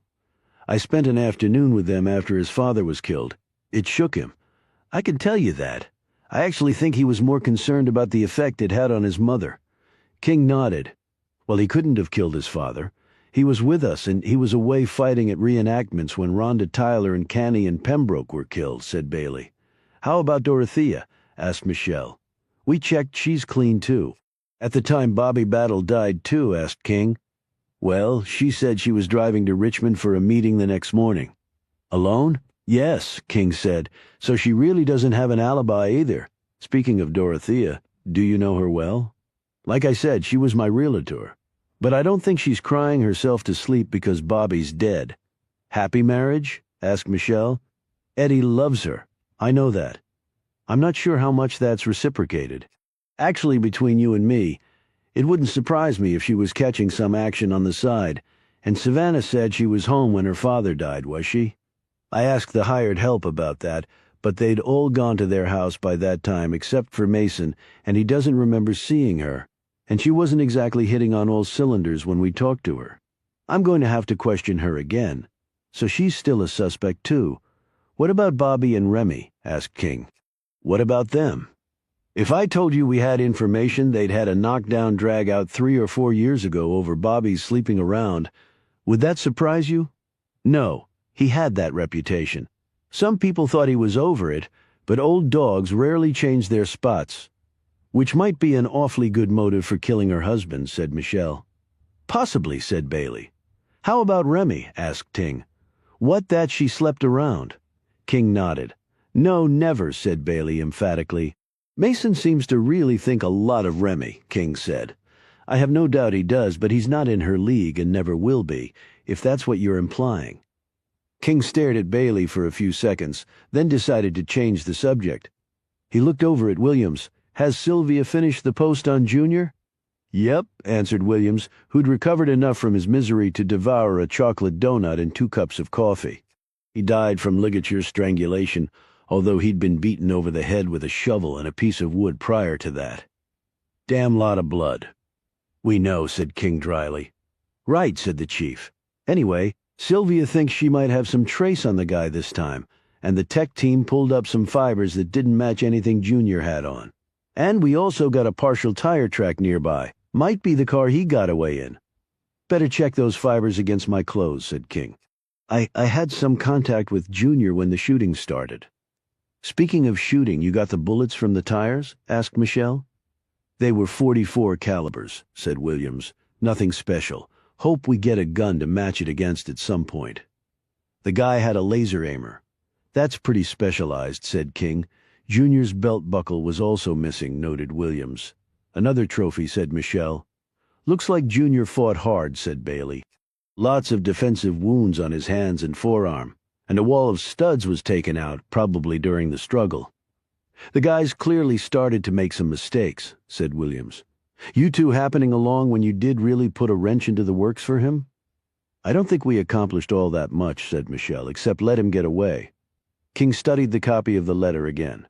This is the first time he's referred to a victim by name, he said. I noted that, said Bailey. Now, why would a killer do that, wondered Williams. He's playing with us. He wants to jerk us around. For what purpose, asked Michelle. Because this is all part of something a lot bigger that we're not seeing right now, replied King. And what might that be? Asked Bailey in a skeptical tone. When I figure it out, you'll be the second to know, said King, glancing significantly at Williams. How did Lulu take it, Todd? Asked King in a softer tone. Williams leaned back and shrugged his shoulders. Didn't cry at all, but then the kids were around. That mother of hers, though, damn lady, went hysterical, screaming about how much she loved Junior. What in the world were they going to do without him? Lulu finally had to take her out of the room. Piece of work she is. King and Michelle looked at each other and just shook their heads. Now we come to an interesting point, said Williams. You told us that Remy threatened Junior, that she wanted some things back, and she didn't want Junior showing them to anyone. King nodded. At least that's what Lulu told us that Junior said, but it wasn't Remy Battle who beat Junior up before strangling him to death. But Lulu said Remy told Junior that she knew people? King shook his head. I'm not sure why Remy would want to kill him. At least not now, according to Lulu. She was going to give Junior some time to think it over. If he's dead, he can't very well tell her where the stuff is, not that he could anyway, since I don't believe he took it in the first place. But if he's dead, said Bailey, then he can't show the stuff, whatever it is, to someone else. King remained unconvinced. But Remy couldn't be sure of that. He might have made arrangements in case something happened to him. You've got a point there, said Williams, but it's still something we'll have to check into. Not that I'm looking forward to going down that road with Remy. Well, said King, we've got people to see and places to go. Where and who? Asked Bailey sharply. Steve Canny's father and Janice Pembroke's parents. We already talked to them, and to everyone connected to Diane Hinson, too.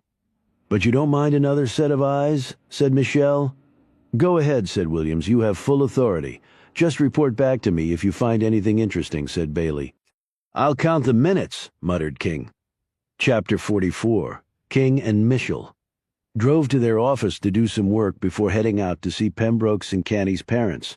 The silver Volvo station wagon and BMW 8 Series were parked in front of their office. Eddie and Dorothea, said Michelle as she got out of the Whale. As if on cue, the doors opened on each of the vehicles and the pair got out. Driving separate cars, commented Michelle in a low voice, and maybe going in separate directions. Eddie was dressed in gray dress slacks, white shirt, and a blue blazer, and carried a leather briefcase with his deep tan and strong weathered features. Plus the nice clothes, he looked very handsome, Michelle noted appreciatively. Dorothea was dressed all in black, which seemed appropriate under the circumstances, but King knew it had nothing to do with mourning the loss of the family patriarch. The fishnet stockings, stiletto heels, and very visible cleavage were the giveaways. King unlocked the door to the office building, and they all went inside. When they were all settled, King said, "We're really sorry about your father, Eddie." He glanced at Dorothea but said nothing because the woman's look invited no such condolences. "I still can't believe it," said Eddie. "Mom was there at 10, and at 10:30 he's dead." "Remy told us she saw no one when she was leaving," said Michelle. "Well, it's not like the person would have been jumping up and down in front of Remy yelling, 'I'm going in to kill your husband now,'" said Dorothea irritably. Eddie said, "Thanks for pointing that out, Dorothea. If you have nothing helpful to contribute, why don't you just sit there and continue sulking?" "Good for you, Eddie Battle," thought Michelle. Dorothea looked like she was about to fire back with something suitably nasty, but she managed to restrain herself. She just sat there with her arms folded, scowling at the floor. "What can we do for you, Eddie?" asked King. Eddie pulled a newspaper out of the briefcase and pointed to a front-page article. King took the paper and scanned the story while Michelle read over his shoulder. When he finished, King looked very upset. How the hell did the account of Remy's threatening Junior get leaked to the press? "Maybe Lulu," suggested Michelle. "Or her mother, Priscilla. Sounds like something she might do." "Regardless," said Eddie. "Now the whole town thinks Mom had Junior killed. But the Gazette also reported that Junior's death has been linked to the serial killings," pointed out Michelle. Eddie slumped down in a chair. "That doesn't matter. People will think she paid someone to make it look that way. So how's Remy taking it? It's killing her. But she's not denying she threatened Junior," asked King. Eddie now looked wary. "I don't want to play semantics with you, Sean, but even if she threatened him, she had nothing to do with the man's death." "I can't control what people think. I know that, but I just thought, well—" "What do you want us to do, Eddie?" asked Michelle gently. "Yes, it would be nice if you came to the point," said Dorothea. "I have 2 homes to show this morning." Eddie ignored her and said, "Can you go and speak to Mom again? I know you came by the other day with Chip, and she sort of cut you off. But if you came by again, I know she'd see you. She needs someone to talk to right now." "What exactly would she tell us?" asked King. "I'm not totally sure," admitted Eddie, "but at least you can get her side of things instead of just this trash in the paper. I'm sure Chip and his men will do that, but she'd be more comfortable with you. Between you, me, and the wall, Chip and Mom don't really get along all that well. Even though he saved your life. I don't know how to explain it. I only know it's true. He speaks very highly of her. Maybe I wasn't clear. Mom doesn't really care for him all that much. All right, we'll speak to her. But again, that won't stop people from gossiping." Dorothea broke in. "Since Eddie keeps beating around the bush, let me say it straight out. There's no way in the world that Remy had anything to do with that man's death. But if you find whoever did kill Junior, that would stop all the talk. Right?" said Eddie. "And then maybe you'll find who murdered Dad, too. So you think it might be the same person?" asked King. "It just seems very coincidental that Junior was charged with burglarizing my parents' home, and then in quick succession, he and my father are killed. That was actually my idea, said Dorothea proudly, and the reason I'm here, I got to thinking about this last night. What if somebody is using this string of murders to hide the killings of Bobby and Junior? And if so, it must be connected to what was stolen. That's actually something we're considering, admitted King. See? Exclaimed Dorothea, pointing at her husband. I told you. All right, Dorothea. All right, Eddie said. So you think it's possible, Sean? Anything's possible, said King vaguely. Will your mother be home today? Yes, but the funeral's tomorrow. A lot of people are coming in for it. Then we'll talk to her after that. What time's the service? 2 o'clock. There's a service at Christ Church and burials at Kensington. You're welcome to come, of course. Dorothea hunched forward. So do you have any leads? Anyone you suspect so far? It's an ongoing investigation, Dorothea. We can't comment on that, replied King. I just thought that if we helped you, you might fill us in on things, she said bluntly. Sorry, it doesn't work that way. But since you're here, I have a question to ask you. You visited Bobby in the afternoon on the day he was killed. Dorothea stared at him blankly. That's right. So what? What was the purpose of your visit? He was my father-in-law. I wanted to see how he was doing. It wasn't the first time, and I was there long before he was killed. And that night you went to Richmond. What time did you get there? I don't remember. It was late. I went to bed. What hotel? The Jefferson. I always stay there. I'm sure you do, and I'm sure they can give us the exact time you arrived. What the hell are you getting at? I came here this morning to try and help you, not to be interrogated. And I'm trying to help you. If you were at a hotel 90 miles away when your father-in-law was being killed, you have an ironclad alibi. I'm sure the FBI has already checked into this as well. Dorothea stared at King for a few more moments, then rose and stalked out. Eddie thanked them both and quickly followed. King and Michelle watched through the window as they went to their cars. Michelle said, You don't think she was at that hotel at 10 o'clock, do you? I think she was somewhere she doesn't want her husband to know about, and I'm sure Bailey has already found that out but not bothered to tell us. Her answer about seeing Bobby before was total BS. I checked at the hospital. Michelle watched as Eddie climbed in his car.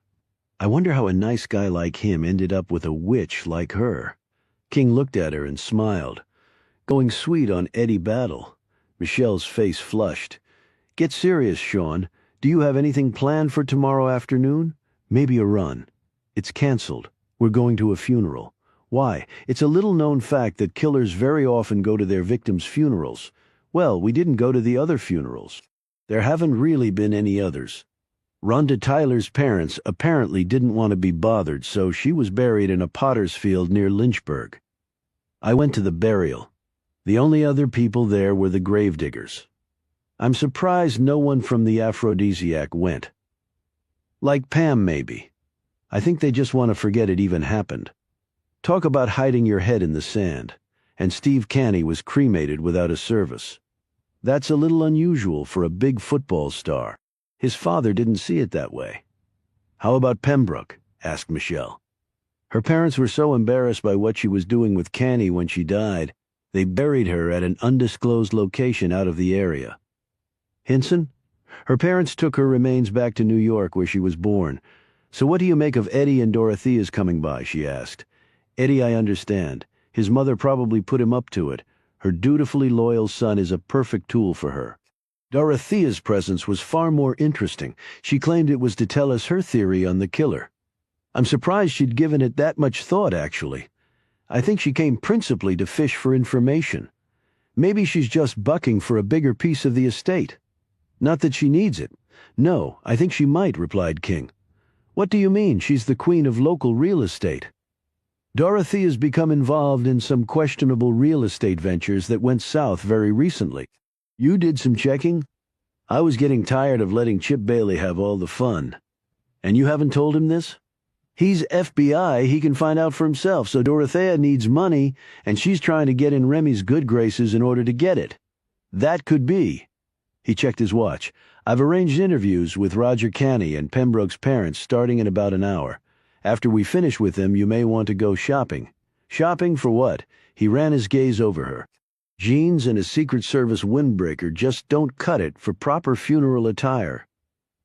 Chapter 45. Sylvia Diaz was counting pills. She counted them once and then did it again.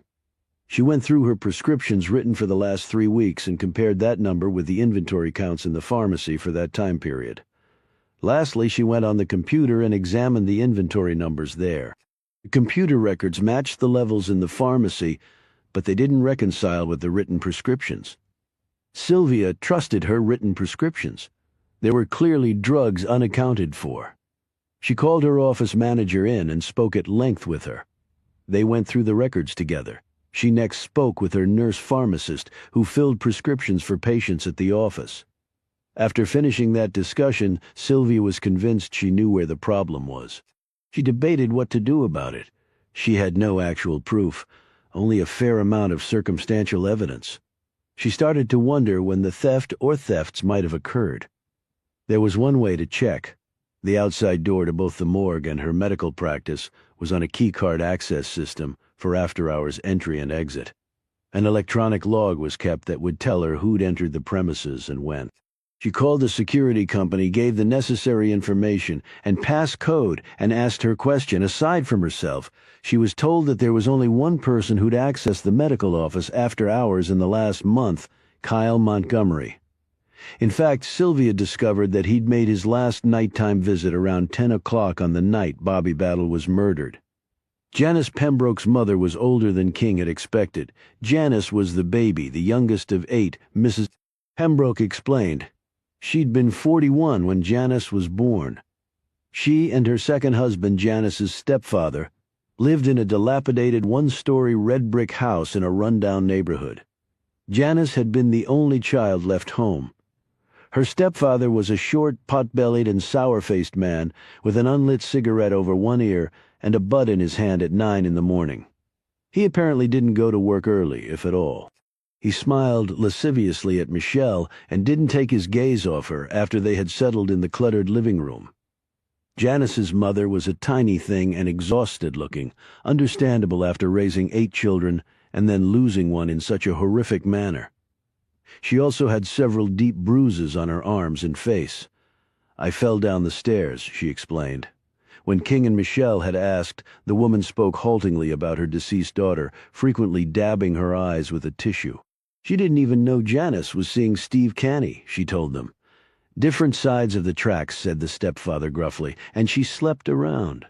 Dirty little bitch, and it cost her. Probably thought she could get pregnant and then get herself a rich kid like Canny. I told her she was trash, and all trash ever gets is more trash. Well, she got it all right." He gave King a triumphant look.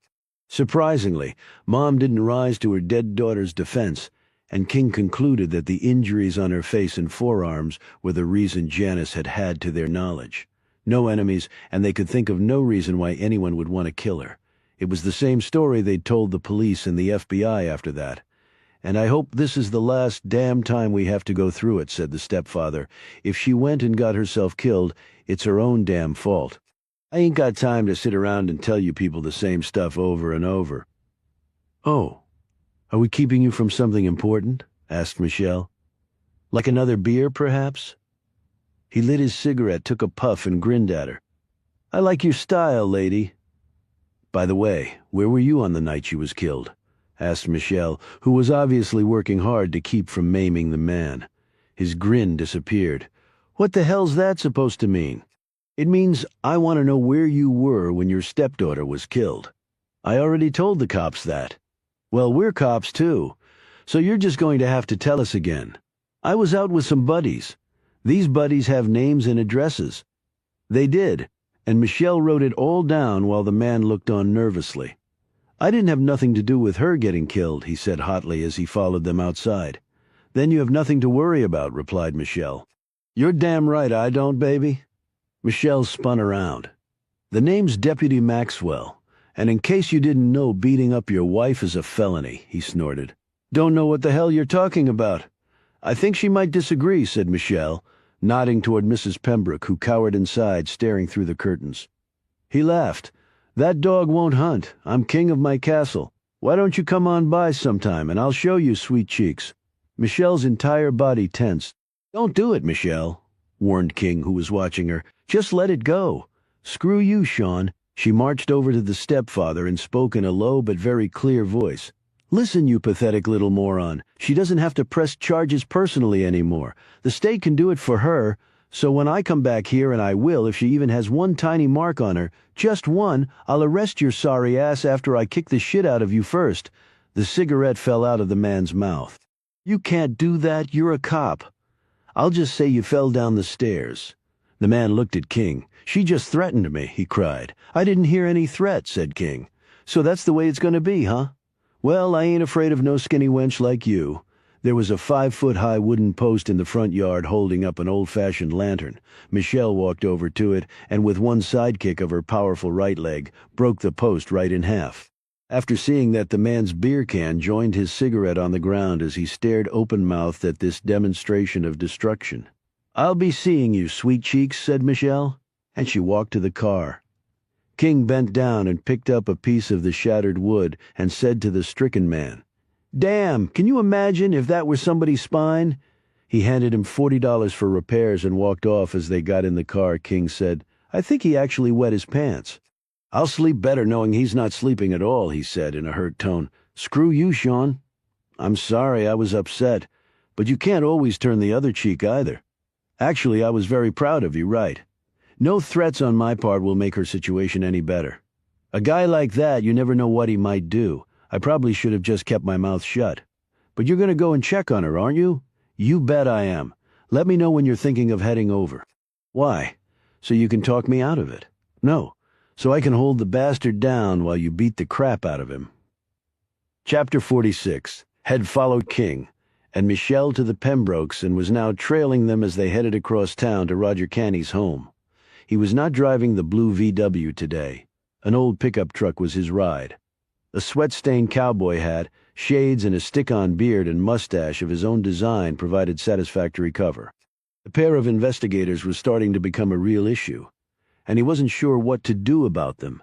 Pembroke could lead them nowhere, nor could the death of Diane Hinson, and by itself, the murder of Rhonda Tyler was also a dead end. Canny was a different matter, though. The boy was the key that could make the entire house of cards come tumbling down. He didn't have time to kill Roger Canny, and anyway that would raise even more suspicion about why the high school football star had to die. He had no choice but to let the interview take place, analyze what information was provided, and take appropriate action. It was fortunate he'd had the foresight to bug Canny's home before he'd killed the boy. Tactics. It all comes down to tactics. He rubbed his back where it had been bruised in the fight with Junior Deaver. He couldn't afford another encounter like that. He'd watched Michelle Maxwell snap the post in half with a seemingly effortless thrust of her leg. She was a dangerous woman. And King was even more dangerous in his own way. In fact, Sean King was the only person he really feared could beat him. He might have to do something about that, and then he might have to kill Maxwell as well. He didn't want the woman coming after him, seeking revenge for her partner's death. As the car ahead of him pulled into a long driveway heading up to a large brick colonial, he turned off on a side road, parked the truck, and pulled down a pair of earphones that had been hidden under his hat. He tinkered with the receiver on the front seat, found the correct frequency to the transmitter he'd hidden in the Canny home, settled back and waited for the show to begin. Chapter 47. So what does Roger Canny do? Asked Michelle as she looked around the impressive home. A housekeeper had let them in and gone to get her employer. I don't know, but whatever it is, he does it well, answered King. What did his wife die of? I don't know that either. I'm not friends of theirs. Michelle kept looking around. You know what I'm not seeing? King nodded. There are no family pictures. What do you make of that? Either they were recently pulled because of the father's overwhelming grief, or they were never here, overwhelming grief. Essentially, he buried his only son under cover of darkness. Everyone exhibits their emotions differently, Michelle. Some people, for example, kick wooden posts in half when they're upset. Roger appeared a minute later, a tall, craggy man with stooped shoulders and an unhappy, wan expression. He motioned them to sit on the couch in the living room, and he sat across from them. The man didn't bother to look at them when he spoke, instead resting his gaze on the beamed ceiling. I'm not sure why another interview is necessary, he began, King said. I know this is an awfully difficult time. Canny interrupted. Right, let's just get on with it. They went through the standard questions to which Canny answered in extremely unhelpful monosyllables. Frustrated, King asked, "So no enemies at school that you know of, or that your son might have mentioned?" Steve was very popular. Everyone just loved him. He could do no wrong. This was not said in the tone of a proud father, but in a mocking manner.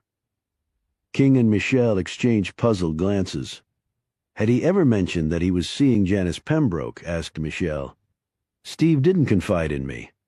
If the kid was screwing around with some slut, that was his business. He was 17 with raging hormones. But if he'd gotten some girl pregnant, I would have been more than upset.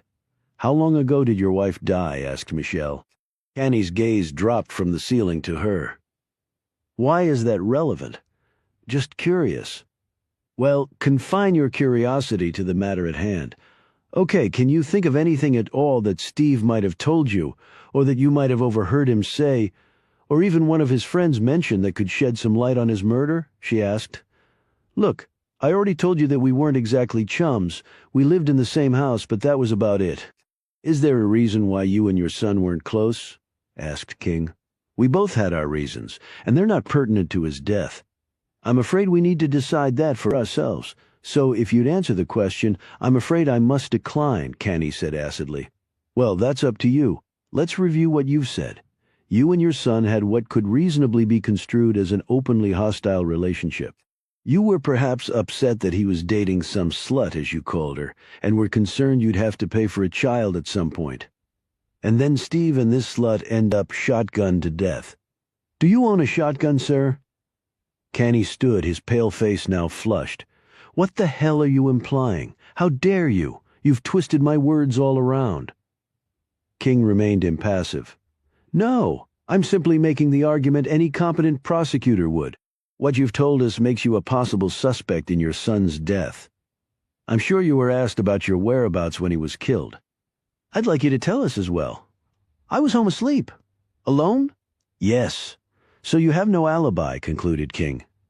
Well, he looked at Michelle. Let's go report back. At least it's another line of investigation the FBI can actively pursue. He looked back at Canny. I'm sure the Bureau will be contacting you. Please make no plans to leave the area in the near future. He started to rise. Canny, looking pale again, said, Wait a minute, just a damned minute. I had nothing to do with Steve's murder. With all due respect, Mr. Canny, I never met a murderer who said otherwise, replied King.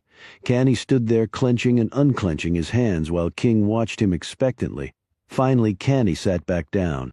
After a minute of silence, as though he were searching for just the right words, he said, Steve was quite simply his mother's child. He adored her, worshipped her. When she died, he somehow blamed me. I don't recall what she died of, said King. Canny was now rubbing his hands together nervously. She was in a car accident, well over 3 years ago now. She ran off the road and into a ravine, died instantly. How could your son possibly blame you for that? Michelle wanted to know. How the hell am I supposed to know? Roared Canny suddenly, and then just as quickly he calmed. I'm sorry, as you can appreciate, this is all very difficult. They all remained silent for a bit. There apparently was alcohol involved, Canny finally said in a very low voice. Your wife was intoxicated when she was killed. Apparently so. It was surprising because she'd never been a heavy drinker. And your marriage was a happy one? Asked Michelle. It was a marriage, much like many others, said Canny defensively. Meaning? Persisted Michelle. Meaning it had its ups and downs. At that moment the housekeeper entered the room and told Canny he had a phone call. He excused himself and went out of the room. Michelle turned to her partner. Well, that wasn't exactly what I was expecting. Do you think he had something to do with his wife's death? I can't rule it out. He's definitely holding something back. You think he killed his son? Son, that's an interesting word. She looked at him puzzled. What do you mean?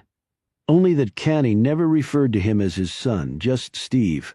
That's right, although it might just be because Steve was almost a man and the relationship was strained. No, I think he might have given us the answer. Okay, Sean, what was it? He was explaining why the relationship had gone wrong. He said Steve blamed him for his mother's death. So? Well, right before that, he said, King pulled out his notepad and read from it. He said Steve was, quite simply, his mother's child. Right, meaning he favored his mother over his father, or more literally that she was his mother. King stopped and looked at Michelle. His point finally dawned on her. And Roger Canny was not his father. Outside, the pickup truck started up. The man had heard all he needed to. It was time to act, but first he had to lay the groundwork. Chapter 48. Kyle Montgomery hadn't had a response to his blackmail letter yet. He had rented a post office box a while back and had given that address for the person to respond to. He'd sent it anonymously, of course. His letter covered up the fact, very cleverly, he thought, that he actually didn't know much at all. He was counting on a guilty conscience to bring out something of importance, meaning in his mind, something of material value. Yet he was starting to wonder if he was wrong. Well, if so, there was no harm done, or so he thought. He was heading to the aphrodisiac with another delivery for his client. He hadn't had to make another withdrawal from the pharmacy, having smartly taken extra quantities the last time. No reason to push his luck there. He parked in the crowded lot and went inside. He didn't notice the car pull in behind him. Lost in thoughts of forthcoming cash, Kyle was completely unaware he'd been followed since leaving his apartment. He went inside and, as was his habit, spent a few minutes watching the pole dancers. There was one in particular he favored, not that he had much of a chance with her. He had neither the looks nor, more important, the money these girls required to show him special attention. He went upstairs and started to go behind the red curtain when a woman appeared next to him. She looked drawn and wobbly on her feet. "Where are you going?" she asked. "To see someone," he answered nervously. "I'm expected." "Is that right?" The obviously intoxicated woman slurred. "You got some ID." "ID for what? I'm not drinking, and I'm not watching the girls, and do I look like I'm underage? Or did you miss the gray hair in my goatee?" "Don't get smart with me or your ass is out of here." "Look, ma'am, is there a problem?" asked Kyle in a more polite tone. "I've gone back there before," he added. "I know you have. I've seen you," said the woman. "You come here a lot?" asked Kyle nervously. It suddenly dawned on him that earning a reputation as a regular visitor wasn't a good thing. "I come every day," answered Lulu Oxley. She flicked her hand toward the red curtain. "Knock yourself out, slick." Lulu staggered down the stairs while Kyle hurried through the red curtain. He knocked on the same door and received the usual reply. He went in. The woman was lying on the bed, a blanket over her. The room was so dark he could barely make this out. He held up his baggie. "Here you go." She pitched something to him. He put out his hand but missed, and the object fell to the floor. He picked it up. 10 rolled hundreds, secured by a rubber band. He put the baggie on the table and stood there nervously, looking at her. After a few seconds passed and she said nothing, he turned to leave. He stopped when he heard the bed springs rattle and saw the lights brighten, squinting. He looked back and saw her coming toward him. She wore the scarf and the dark glasses and had the blanket wrapped around her. When she drew closer, he could see that her shoulders were bare and she was in her stocking feet. When she drew within a foot of him, she let the blanket drop. She had on a black lace thong and matching thigh-high stockings and bra, and that was it. He started breathing hard and felt every muscle tense. Her body was absolutely stunning, her belly flat, her hips soft, her breasts straining against the slender black material holding them in. He just wanted to rip off what little she had on. As if sensing his thoughts, transparent as they were, she reached behind her, undid the clasp, and the bra fell to the floor and her breasts sprang free.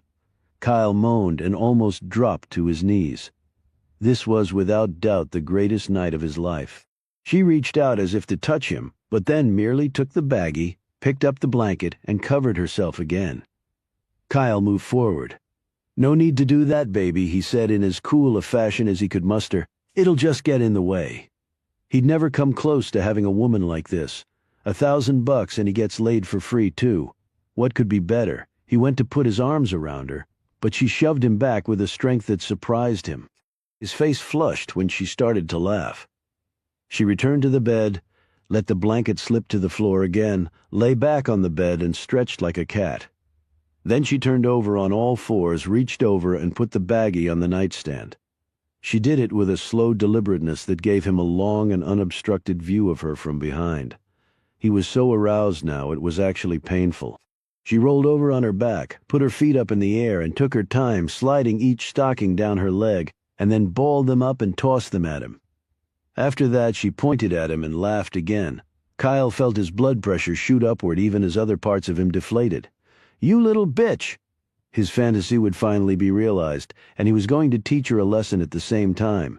He rushed forward and then stopped just as quickly when the pistol swiveled in his direction. It must have been hidden under the bed covers. Get out! This was the first time she'd spoken in a normal tone to him. He didn't recognize the voice, however. He wasn't focused on that. His gaze was on the gun that moved up and down, aimed first at his head and then at his crotch. Kyle started to back up, his hands up in front of him as though to deflect a bullet. "Hey, just stay cool, lady, I'm going now," she said in a louder voice. She wrapped the blanket around her and stood in front of him, holding the gun with both hands like she knew exactly how to use it. He raised his hands even higher. I'm going, damn!" He turned to leave. "Put the money on the table," she said. He turned slowly back around. "Excuse me, on the table, the money." She motioned with her gun. "I brought you what you wanted. That costs money?" In response, she let the blanket drop once more and ran one hand along her curvy, nearly naked body. "So does this," she said very firmly. "Take a good look, little boy. It'll be the last time you see it." He bristled at this insult. $1,000 for what, a friggin' peep show? I wouldn't pay $1,000 even if I got to screw you. "No amount of money would be enough to let you even touch me," she said bluntly. "Oh yeah, boy, you're quite the catch. A druggie exhibitionist living in a room in a strip club and hiding behind a scarf and those big dark glasses. Waving your naked ass in front of me and then not giving it up? Who the hell do you think you are, huh? You're boring me. Get out. You know what? I don't think you're going to fire that gun, not with lots of people around." He looked at her in triumph. The look was short-lived. She tapped a cylindrical object attached to the gun's muzzle and said, "This is a suppressor. Really makes for a silent shot." She pointed it once more at his crotch. "Would you like a quick demonstration?" "No," he yelled, backing away. "No." He dropped the money on the table, turned and ran out of the room, slamming the door closed behind him. The woman locked the door, went back to her bed, and swallowed several pills. A few minutes later, she was moaning on the floor, happy again.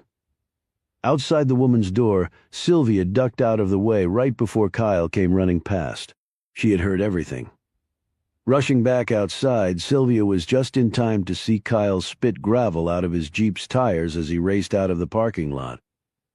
Sylvia slipped the hat off her head and let her hair down. Her suspicions had been confirmed. Kyle was stealing drugs and then selling them to the woman in the room. Sylvia decided to wait out in the parking lot to see if she came out. Hours passed. It was very early in the morning, and Sylvia had watched well over 100 people, mostly men, leave the building. She was just about to give up when someone emerged. It was a woman. Her head was wrapped in a scarf, and she wore sunglasses even though it was very dark outside. She seemed a little wobbly on her feet, but got into a car parked near the rear of the building and drove away. Sylvia did not follow, because she would have been too easily spotted. However, she did see the car the woman got in. She drove off. While some questions had been answered tonight, troubling new ones had taken their place. Chapter 49, The Day of Robert E. Lee. Battle's funeral started out under a blue sky that soon turned cloudy. By the time the procession reached the cemetery, a warm, gentle rain was falling. The army of black sat around the freshly dug hole under an enormous white tent. King looked at many faces he knew and many he didn't. It was said that the regional airports in Charlottesville and Lynchburg were lined wingtip to wingtip with private jets belonging to friends of the battles who'd come to pay their last respects. Morbid curiosity had probably enticed more than a few attendees. Michelle sat next to King. She was actually wearing a dress. King knew better than to make any comment. His arm was still aching from his last wisecrack. The battles were in the front row, Eddie and Savannah on either side of their mother. Chip Bailey was next to Eddie. Dorothea sat at the end of the row, arms crossed. Mason stood off to one side, his gaze on the heavily veiled Remy. Ever the dutiful servant, thought King. On the other side of King sat Harry Carrick. The man was dressed as dapper as ever, his white hair even more striking against the backdrop of his dark suit. He'd given Michelle a peck on the cheek and King a firm handshake before sitting down. Quite a crowd, King whispered to him. Michelle leaned over to listen. Bobby and Remy had lots of friends and business associates. Throw in the curious and the ones who came merely to gloat, and you have a staggering turnout. So I guess the Junior Deaver case is over, said King. Technically, yes. You can't prosecute a dead man for burglary. What would be the point? Technically, but, said King, watching his friend closely. But if my assumption is correct and Junior was innocent, I'd still like to catch the thief. You want us to keep investigating? Yes, I do, Sean. I have his wife and children to consider. Why should his little ones grow up thinking their father was a thief if he wasn't? In fact, we have our own motivation to follow that up.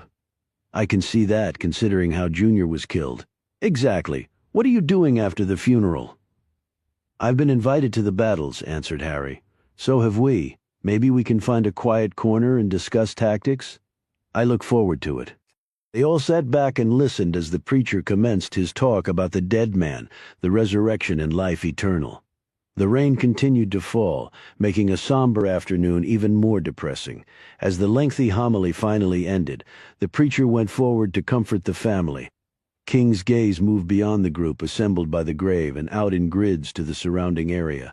It was the same technique he'd used when in protection detail at the Secret Service. Then he'd been looking for potential assassins. Now he was looking for someone who'd already killed. King spotted her as she came over the slight rise of ground to the right. Lulu Auxley was dressed all in black, but unlike Remy Battle, wore no veil. And then it suddenly occurred to King Jr.'s funeral had been today as well, and there was only one cemetery in the area. Appearing behind Lulu as she marched toward them were Priscilla Auxley and the 3 Deaver children. "Oh, shit," whispered King to Harry and Michelle. Michelle had already seen them coming. Harry hadn't until King pointed her out. Harry jerked back and said, "Oh, good Lord." Lulu turned and motioned for her mother and children to stay where they were. They instantly obeyed, and then Lulu kept right on coming. King, Michelle, and Harry rose as one to head her off. Others in the crowd had seen her too, because the murmuring was growing louder. When they reached her about 50 feet from the battles, King said, "Lulu, you definitely don't want to do this. Get the hell out of my way," said Lulu, in a voice that told King she'd been drinking. Harry took her by the arm. "Lulu, listen to me. You listen to me now. Why the hell should I? I listened to you before, and Junior's dead to King. She looked like she might collapse any moment or else pull a gun and start shooting anything with clothes on." "No good can come out of your being here," continued Harry. "No good? Mrs. Battle is grieving, too. She should be rotting in hell for what she did." She tried to jerk her arm away from Harry's grip, but the old man somehow held on. His voice was steady and calm. "There isn't a shred of evidence that she had anything to do with Junior's death. In fact, everything points to his being killed by the same person who killed all the others, including Bobby Battle. The same person killed both your husbands. Then maybe she had her husband killed, I don't know. But she threatened Junior, and now he's dead." King looked back and saw that Remy Battle had raised her veil and was now staring at them. And then King's worst fears were realized. Remy went over to Mason, said something to him as she pointed at them, and then she started walking over holding an umbrella against the rain. "Oh, this just gets better and better," muttered King under his breath. All others in the crowd sat watching, waiting for a catastrophic collision of widows. With long, methodical strides, Remy reached them quickly. King immediately blocked her path to Lulu. "Get the hell out of my way, Sean. This is not your business." Her southern drawl had never been more prominent, at least in his experience. Her look and tone brooked no opposition, and King reluctantly did as he was told. Harry was the next barrier, but it only took a fierce expression from Remy to move him aside as well. Probably sensing the futility of it, Michelle didn't even try. Remy was now face to face with Lulu, who stared back at her on tottering legs, the tears running down her face, which was twisted into an expression of hatred. Without looking back at them, Remy said, "I want to talk privately with Ms. Oxley. We have some things to discuss that are just between us." Lulu began. "I got nothing to say to." Remy held up her hand. But King, who couldn't see her features, concluded it was probably the look on the older woman's face that had halted the usually indomitable Lulu from launching into her tirade. "Please let us talk," said Remy in a calmer tone. The three of them slowly moved away. King remained nearby, tense to leap if the women started throttling each other. Remy immediately took Lulu's arm in a firm grip. At first the other woman resisted, but Remy leaned toward her and began to talk quickly, though none trying to eavesdrop could hear what was said. Long moments passed, and King looked on in amazement as Lulu's features calmed. Even more miraculously, after a few minutes of conversation, Lulu reached out and gripped Remy's arm for support. The two women finished their conversation and started to walk toward King. Remy said, "The Oxleys will be joining us at the house. But first, I'm going to pay my respects to Junior." As they walked off, King saw that Mason had collected Priscilla and the children and was leading them down to the Battles limousine. "In my 70-plus years, I've never seen anything as strange and inexplicable as that," said Harry, stunned. As the two women disappeared over the slight rise in the ground, King said to his two companions, "Stay here." He started off at a jog, following the two women. Junior's gravesite had no tent, and was far humbler than Bobby Battle's funeral in every other respect. It was Saks versus Kmart, which overlooked the indisputable fact that both men were equally dead. The only people around were the two men whose task it was to lower the simple wooden casket into the ground and cover it with 6 feet of fill.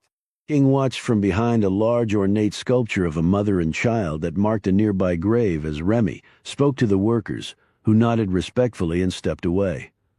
The two women knelt on the fake green grass carpet in front of the casket and clasped their hands together in prayer. They remained there for several minutes. When they rose, Remy went over to the coffin and placed a single red rose on it.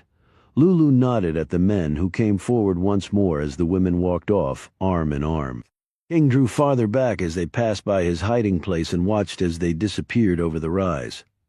King turned back to Junior's grave. The cemetery workers had headed back to their nearby truck, probably to get their shovels. King thought about going over to pay Junior his own last respects. King hadn't known the man very well, but his wife and children obviously loved him very much. Every man should leave behind such a legacy.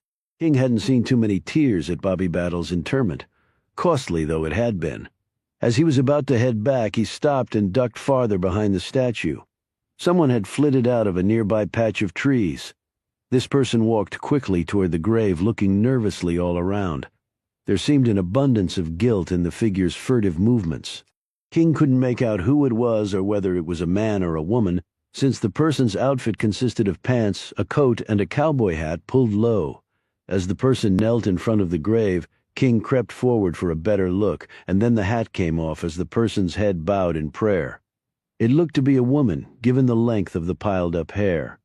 However, from this angle, King couldn't make out the face, should he walk up and confront the person, but that would give him away as well. He thought some more and then ducked behind the large statue of mother and child once more, picked up a pebble, aimed and sent it sailing toward another large marker about 20 feet to his right and close to Junior's grave. The result was as he'd hoped. The woman looked up quickly at the sound of the rock hitting the marker, giving King a clear look at her face.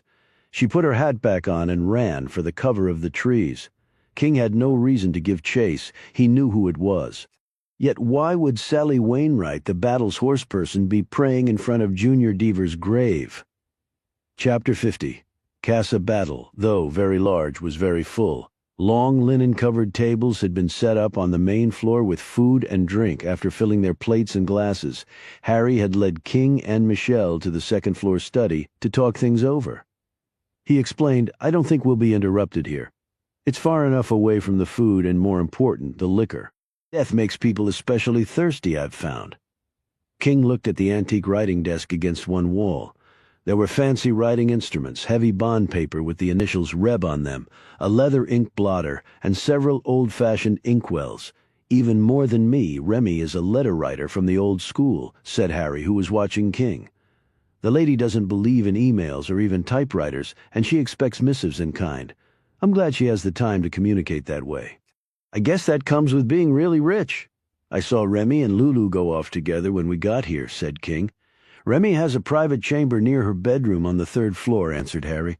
I'd love to be a fly on the wall there. I can't imagine what Remy said to Lulu to make an instant peace, said Michelle. Talk about miracles. I feel like I almost saw the Virgin Mary. King took a swallow of his wine and smiled appreciatively. Valandraud of St. Emilion. Remy didn't hold back on the good stuff. He looked at the older man. I can fathom a guess about Remy and Lulu. How about you, Harry? Harry adjusted his bow tie and smoothed down his hair before sampling the wine and a crab cake on a plate resting on his knees. I believe we can take what Michelle said quite literally. In other words, she did make peace across the board. Meaning what exactly? Asked Michelle. That she told Lulu she doesn't believe Junior committed the burglary and therefore isn't going to sue for the return of the items. With the criminal prosecution dropped due to Junior's death, the matter is officially closed. I'm sure she added that she had nothing to do with Junior's death and is deeply sorry Lulu has lost her husband as well, commented King. And there was probably talk of Remy's setting up college funds for the Oxley children, added Harry. And perhaps financial help for Lulu to finish the house and all, said King. She'd already offered that to Junior when she thought he was behind the burglary. She probably felt guilty for all the trouble she'd caused them. Michelle stared at the two, bewildered. You think she covered all that in a few minutes at the cemetery? Harry raised his wineglass in a salute of sorts. Remy isn't the sort to let the grass grow under her feet. She might not always make the right decision. But when the woman acts, people know it. Not unlike a certain female investigator of my acquaintance. Michelle smiled at his remark, and then quickly grew serious. And Remy's change of heart is due to what? As we said, she knows or at least believes Junior was innocent of the burglary, said King. In addition, there's no way Junior could have killed Bobby. Even if he had the necessary medical knowledge, which he didn't, he would have been hard to miss at the hospital, and I checked. He had an alibi for the time Bobby was killed. So Remy must be thinking that the murder of her husband and the theft of the things from the house are related, said Michelle. If Junior didn't do one, he couldn't have done the other. Exactly, said Harry. Which proves he was framed. King looked around at the walls of books and then glanced out the window at the afternoon gloom. It had started to rain harder. He watched the drops splatter on top of the cars parked in the front motor court. When I followed Remy and Lulu to Junior's gravesite, I saw another mourner there, said King. A very unexpected one. Who? They both exclaimed together. Sally Wainwright, the stable hand. Harry looked puzzled. Michelle snapped her fingers. Sean, that day we first spoke to Sally. You asked her if she knew Junior? She said she'd seen him around, but you noted how nervous and evasive she seemed. That's right, said King.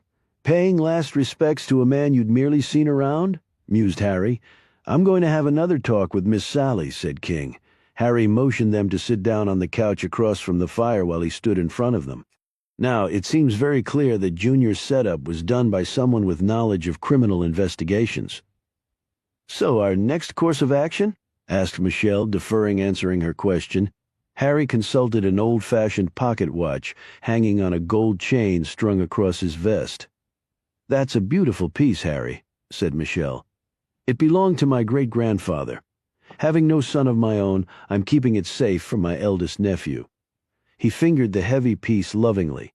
In this hurly-burly world, it's comforting to know one can still ascertain the time of day in the same manner as over 100 years ago. He snapped, shut the watch's cover, and looked sharply at them. All right, he said, returning to Michelle's query. By this time, everyone downstairs will have imbibed at least 1 and possibly 2 drinks. Thus, I suggest we join the tipsy masses below and observe and listen. It's not beyond the realm of possibility that our killer is in this house right now. At the very least, we might gain some information that could stop any future murders.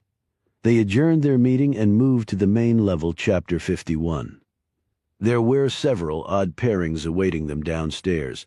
They could see Savannah out on the glass-enclosed rear porch with the 2 youngest Oxley children. She appeared to be playing a game with them that involved tugging on one's ear and pantomiming. The older Oxley girl stood in the corner watching without smiling. Charades, concluded Michelle. I didn't think Savannah had it in her to entertain young children. I think she's a lot younger in some ways than people think, said King. Chip Bailey and Dorothea were conversing in low tones in a far corner of the living room. Eddie stood nearby, apparently in deep conversation with Todd Williams, who hadn't been at the funeral but wasn't going to miss the post-burial victuals, as they watched Remy and Lulu came down the staircase arm in arm. All heads turned to watch. "Why am I reminded of Lee and Grant at Appomattox?" whispered Harry. Chip Bailey immediately abandoned Dorothea and headed to the stairs to meet Remy. Mason, who had been serving food, wasn't far behind. "The hounds are circling, and the former man of the house is barely in the ground," commented Harry. "Chip Bailey too?" said Michelle. "I wouldn't have figured that," Eddie said. His mother didn't like the man. "Being the kept husband of an enormously wealthy woman is enough of a prize to at least make an effort at changing her opinion," commented King dryly. However, Remy apparently had other ideas. She swept past both men and headed toward King and his group. Remy nodded at Harry as she walked up. "I know that you and Lulu have met, Harry, so I won't bother with introductions." King thought he detected a twinkle in Remy's eye as she said this. "I'm glad you've made her acquaintance, Remy," rejoined Harry, "and in what seems to be a very positive way. Let's just say we've come to a meeting of the minds." Remy looked at Lulu and squeezed the other woman's hand. "I was stupid and blind and unfair, and I have communicated that to Lulu." She looked directly at the woman. "Neither of us can bring our husbands back, but I promise that you and your beautiful children will not want so long as I'm around." "I appreciate that, Mrs. Battle, I really do." Lulu both looked and sounded lucid now. "I know you do, and please call me Remy." She now turned to King and Michelle. "I hope you're making progress on the case," she said. "Every day," King replied. She looked at him curiously but said nothing. "We wanted to come by and talk to you at some point," said King. "Yes, Eddie mentioned that. Well, I'm not going anywhere." "Don't let the newspapers get you down, Remy," said King. "Papers. If I want to know what's happening with me, I don't consult strangers. I just ask myself." Priscilla Oxley suddenly swooped in, juggling a large plate crammed with food and a glass of wine. "Honey," she said to Remy, "thank you so much for everything. Why, I've always told Lulu you're a saint, right, baby? Just the other day I was saying if the world had more Remy Battles, what a world it would be." "Mother, please," began Lulu. But Priscilla rushed on. "And here you and Lulu have become friends, and you brought us to your beautiful home and said you'd take care of the children. Why, when we lost our poor Junior, I didn't know what my daughter was going to do." Her big chest heaved and her gravelly voice broke in her throat. It was a magnificent job, King thought. "Mother, I have a job. A good one. It's not like the children were going to starve." However, Priscilla was too worked up to be denied. "And now that I'll be staying on to help Lulu and everything, having that new house finished and your continued support, why, I know everything's going to be just fine." Twin tears dribbled down her flabby cheeks, as one mother to another. "I can't tell you what a relief that is." She finished this off by swallowing the entire contents of her wineglass. To King the connoisseur, it was an appalling moment, yet after her emotional performance, he thought, the woman deserved her own TV show. "I'm just glad I could help, Priscilla," said Remy politely. Priscilla looked shyly at her. "You probably don't remember, but I waited on you when you used to visit the Greenbrier in West Virginia." "Oh, I remember you very well, Priscilla." Priscilla froze. "Oh, you do? Well, thanks again," and then Priscilla was gone as fast as she'd arrived. Eddie and Bailey next joined them. "It was a beautiful service, Remy," said Bailey. "Reverend Kelly does a good job," she replied.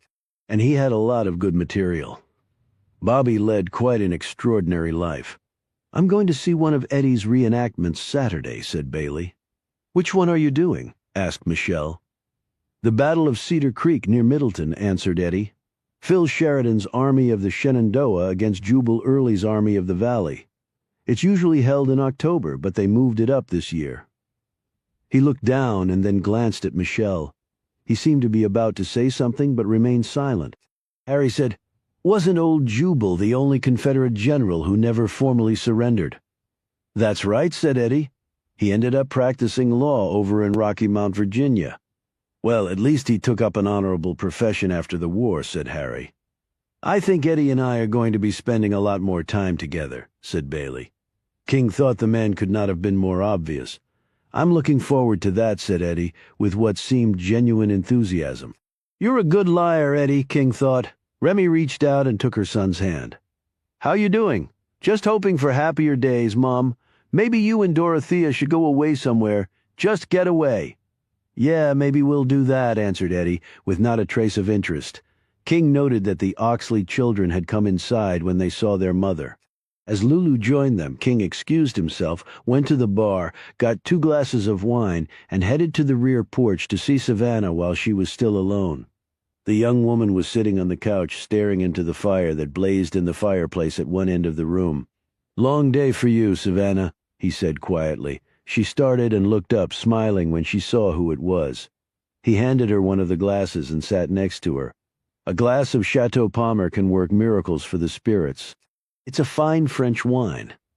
Palmer doesn't sound French, she said, staring at her glass as though she could see images in it. He was an English general under Wellington who came to Bordeaux with his army around 1814 and stayed. He purchased a property that eventually became known as Chateau Palmer and started producing wine, which goes to show that the grape, like the pen, is mightier than the sword. I don't know much about wine, she said. I'm more a Jack and Coke girl. One can never go wrong with Jack and Coke. But if you're interested in wine, I'd be glad to help you. Although you could start learning right in this house. Your parents have a 10,000-bottle cellar. I nearly fainted with envy when I first saw it. He took a sip of wine and watched her, watching the fire. I saw you with the Oxley children. They're nice kids, she said quietly as she played with her string of pearls. The little one, Mary Margaret, was bawling when she got here, poor thing. She really misses her daddy. I brought them out here. Mom and Ms. Oxley wanted to talk. They seem to have worked everything out. I really thought Junior had done it. Her eyes suddenly glimmered with a layer of tears. So did I at first. I know I wasn't much help the other day. You were still in shock. Whenever you're ready to talk, I'm here. She nodded absently, and her nervous fingers played over her pearls. He waited for her to speak, but she didn't.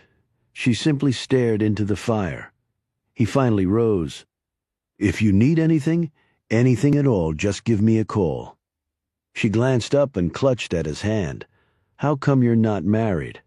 At first he thought she was flirting with him, but then realized she was serious. He said, I was a long time ago, and it just didn't work out. I think some people are supposed to be alone. You don't think you're one of those people, do you? She shook her head. No. But I think my father was puzzled. King sat back down. What makes you say that?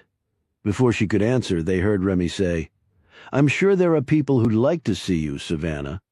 They both looked over to see her standing in the doorway, scrutinizing them. Savannah rose obediently. I'll see you, Sean. He watched mother and daughter walk off before rejoining Michelle in the family room. Harry had caught Remy and Savannah as they were coming back in and was speaking with them in a far corner. Get as much as you can, Harry thought King, because I pretty much struck out. Anything interesting? Asked Michelle.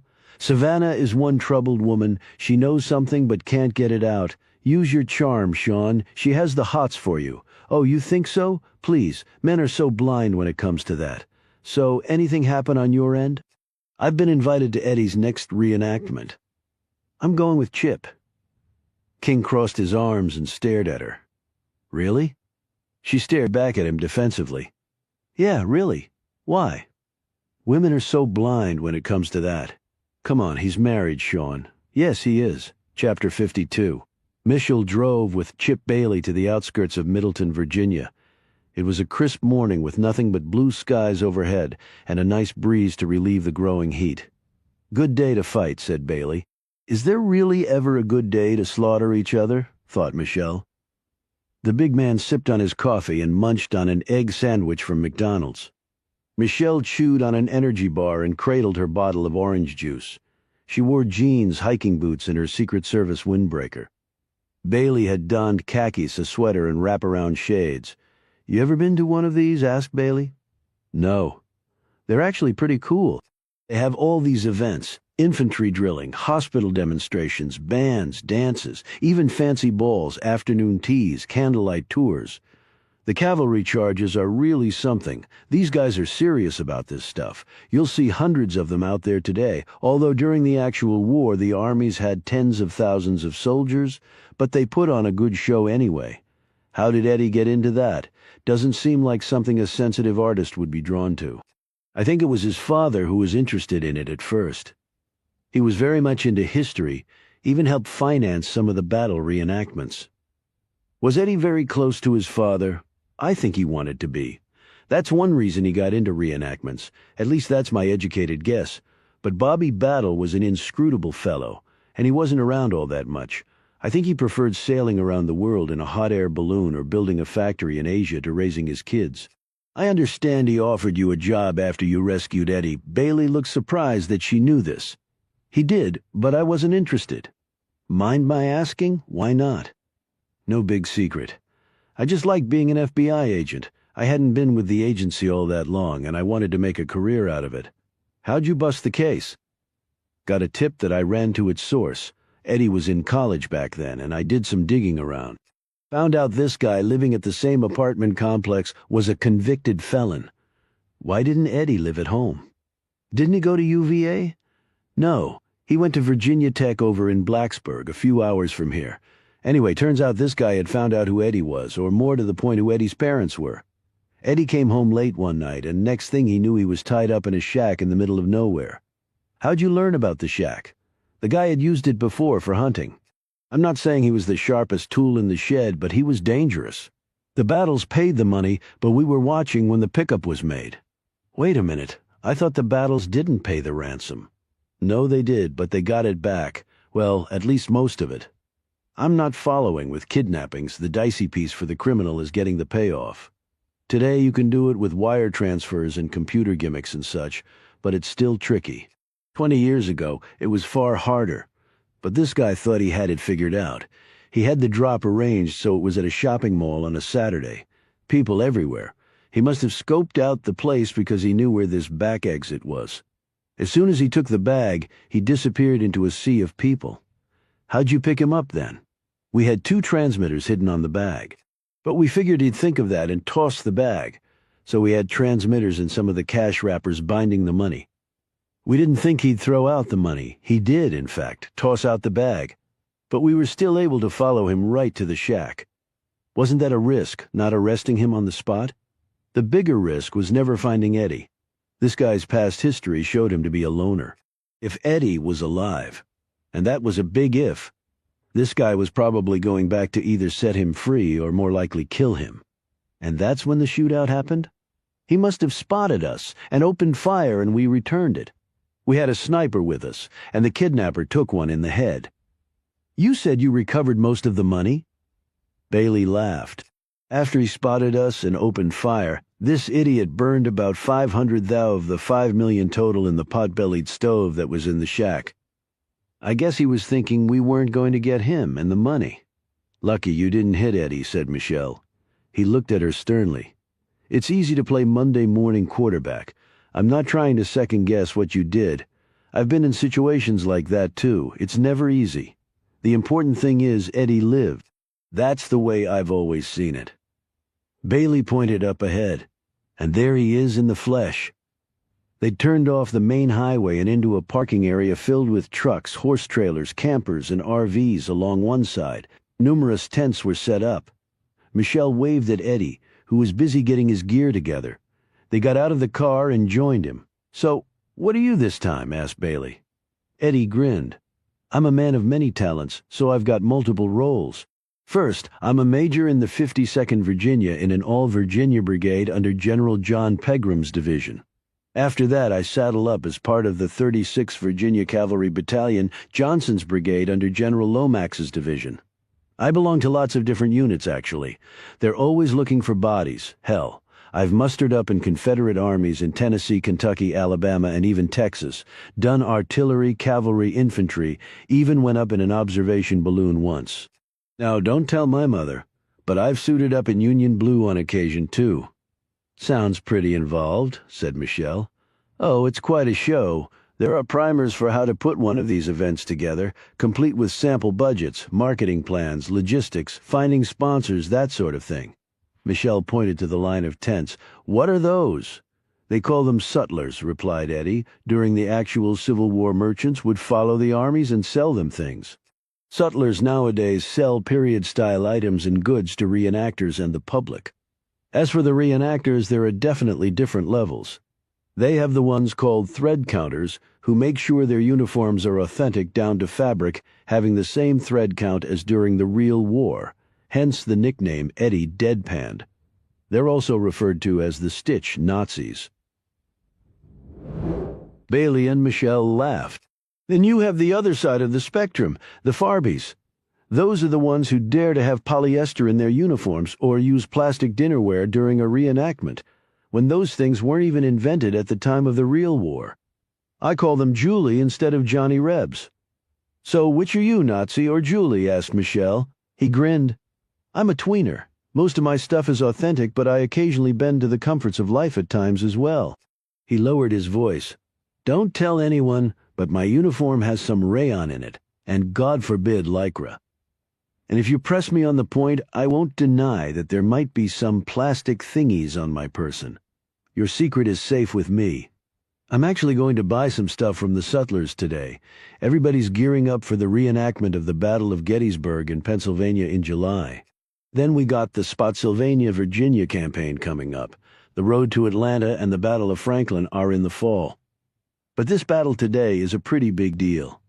The Union outnumbered the rebels by about a third on both the infantry and cavalry side and had over twice the number of artillery pieces, but the Yanks suffered double the number of killed and wounded. As Michelle helped him with his gun, canteen, and bedroll, she looked around at all the activity. This is like a big movie production, yeah, but without the big payday. Little boys who never grow up, replied Bailey, shaking his head and grinning. The toys just get bigger and more elaborate. Is Dorothea here? Michelle asked. Eddie shrugged. My good wife would rather have all her hair pulled out one strand at a time than come and see me play soldier. A bugle sounded. Okay, the camps are open. They'll start with a little lecture about the battle and such, some infantry field drilling music, and then a cavalry demonstration. You said you're riding? Where's your mount? Eddie pointed to a 13-hands-high, nimble-looking Tennessee Walker tethered to a trailer parked next to Eddie's truck. There's my ride, Jonas. Sally's taken good care of him, but that horse is ready for some real action. They headed to the army camps. Michelle watched with great admiration as Eddie drilled on foot, then took Jonas through some very intricate paces during the cavalry demonstration. The spectators were required to leave the camps before the artillery barrage began. At the first salvo, Michelle covered her ears. Then the first day of the battle was announced. Eddie pointed them to a spot where they could watch me die gloriously. He also pointed out the hospitality tents, hot dogs, and cold buds. That's a perk no Civil War soldier ever saw, he said. I hear they're filming this, said Bailey. That's right. They shoot lots of them for posterity, he added sarcastically. I'm assuming all the guns and cannon are loaded with blanks, said Michelle. Mine is. I sure as hell hope everyone else followed that same rule. Eddie smiled. Don't worry, we're all pros here. There won't be any musket balls flying around. He stood and balanced all his equipment. Sometimes I don't know how those guys walked, much less fought with all this stuff. I'll see you later. Wish me luck. Good luck, said Michelle as he hustled off. Chapter 53. The Marish was sitting on Kyle's Jeep when he came down from his apartment. He opened the envelope and read the contents, a broad smile covering his face. It was from his prescription pill client, the crazy exhibitionist with a love for silenced weapons. She wanted to meet at a local motel very late that night. She had even included the room number. She apologized for what she'd done and wanted to make amends. She promised him $5,000 and, more intriguingly, consummation of what he'd expected to receive the last time. She wanted him, the letter said. She wanted him badly. He would never forget the experience, and she'd included another inducement. 10 $100 bills. It was probably the very same cash she'd made him leave behind. He put the money in his pocket, climbed into his Jeep, and set off. His blackmail scheme hadn't paid off. He'd obviously been wrong about what he'd seen. But now this new opportunity had presented itself, and with the grand already in his pocket, how could he really lose? Okay, she probably wasn't playing with a full deck, but he didn't figure her for any more gun-wielding. Why would she give him this much money if she didn't mean what she said? He would be very careful. But Kyle took this as perhaps the luckiest day of his life, and he told himself he'd be rough with her as a little payback for scaring him so badly. He bet she liked it rough. Well, he'd give the bitch more than she bargained for. Big Kyle was on the warpath. Michelle and Bailey watched through binoculars as the battle, or rather the series of skirmishes, took place all over the area, charges and countercharges and hand-to-hand fighting that looked incredibly realistic. Every time the cannon boomed, Michelle jumped, and Bailey laughed. "Rookie," he said jokingly. Columns of men in gray and butternut brown would pour out to be met by walls of their counterparts in blue. Even with all the smoke, shots, cannon fire, screams, confusion, and rush of feet and smack of saber against saber everywhere, Michelle could easily see how the real thing would be far worse. At least no blood was pooling on the ground, no limbs were scattered around, there were no real sobs that heralded the dying gasps of the mortally wounded. The worst injury they'd observed was a sprained ankle. Michelle became very alert when she saw Eddie and his ragtag company explode out of the woods, shrieking the famous rebel yell. They were met by a volley of fire by their Union opponents, and half the men fell to the dirt dead or dying. Eddie wasn't hit in the initial fire, and he and about a dozen of his men raced on. Eddie jumped the wooden breastworks and engaged in furious hand-to-hand combat with 3 Union soldiers, dropping 2 of them as Michelle looked on enthralled. He actually lifted one of the men up and threw him into a bush. As his soldiers were dropping all around him, Eddie pulled his saber and did some intricate swordplay with a Union captain, finally running him through. So realistic was it all that when Eddie turned to seek out another foe and took a rifle round right in his gut, Michelle felt all her breath rush out. As Eddie dropped to the ground, she felt an almost overpowering urge to pull her own weapon, rush forward and shoot the man who just killed Eddie. She turned and found Bailey's gaze on her. "I know. I felt the same way the first time I saw him get killed." For a few minutes none of the men moved at all, and Michelle felt herself growing nervous. Then Eddie sat up, leaned over, and spoke to the fallen man next to him, stood and walked over to join a relieved Michelle and Bailey. He took off his hat, wiped his sweaty brow. "That was absolutely amazing, Eddie," said Michelle. "Oh, shucks, ma'am. You should have seen me at Gettysburg or Antietam now. There I was in fine form." "You look pretty fine today," thought Michelle, and then she caught herself. King's remonstrations coming back to her. He was married. Even if his wife apparently didn't care for him, he was still married. "How do you know who dies or not?" she asked. "It's all pretty much planned out before. Most reenactments are held Friday to Sunday. On Friday, people start gathering and the generals go around to everybody, tell them what they need, who's going to be where, who dies, who doesn't. A lot depends on who shows up and with what, horses, cannons, stuff like that. Most everybody here is experienced, so there's not much of a learning curve, and the fighting is choreographed, at least for the most part, but there's always some room for improvisation. The guy I picked up and dumped in the bush, that was a little payback on my part. The last battle the little shit smacked me in the head with his sword handle, said it was an accident. I had a knot on my head for a week, so I accidentally picked him up and threw him into that thorn bush." She looked over where the dead men were still on the ground. "Are there rules about how long you have to stay there?" "Yes, but it's flexible. Sometimes the general tells you beforehand you have to stay down until the battle's over, or if we have ambulance carriers that show up, we may be taken off the field that way. They're filming today. So it's all a little trickier. But the cameras switched to another skirmish after I got killed, so I cheated a little and jumped ship," he added with a shy grin. "The scenery's a lot better over here, compared to dead bodies." "I don't think I'll take that as a compliment," said Michelle, returning his smile. They later watched Eddie on horseback where he led his men on tactical probes of the Union line. The horsemen flashed by, racing up and down knolls and jumping obstacles in their way. Michelle turned to Bailey. "Where'd he learn to ride like that? You'd be surprised at what the man can do. Have you seen any of his paintings?" "No, but I really want to." Eddie rode by later and tossed his plumed cavalry hat to Michelle. "What's that for?" she said, catching it. "I wasn't killed." "You must be my good luck charm," he called out before dashing off again. A ladies' tea and fashion show followed. After that was instruction on dances of the Civil War era. Eddie partnered with Michelle and helped teach her the intricate steps of several. A formal ball followed that was supposed to be for reenactors only, but Eddie had a Civil War era dress he said he'd bought from one of the sutlers that he gave to Michelle. She looked at it in surprise. "What am I supposed to do with this?" "Why, milady, if we're crashing the ball, you have to have the proper accoutrements. Come on, you can change in the truck. I'll stand guard so your reputation will remain intact." Eddie had gotten an outfit for Chip Bailey, too. But the FBI agent announced he had to leave. "I'll drive her home then," said Eddie.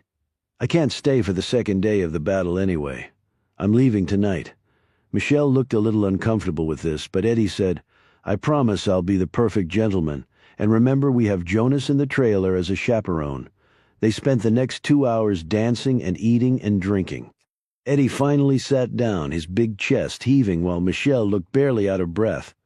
"Okay, girl, you got some wind, I'll say that. Well, I didn't fight in a war today. I'm beat and my back is killing me.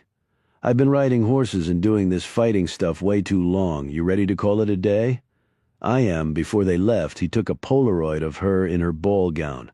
"I'll probably never see you dressed like that again," he explained, "so I might as well have proof of it." She changed back into her regular clothes before the drive home. On the way they talked first about the battle and reenactments in general, and then about Michelle's background and family. "Lots of brothers, huh?" said Eddie. "Too many sometimes. I was the youngest, and though he'd never admit it, my dad dotes on me. He and my brothers are all cops. When I decided to join the ranks, he was none too pleased. He still hasn't quite gotten over it." "I had a brother," he said quietly.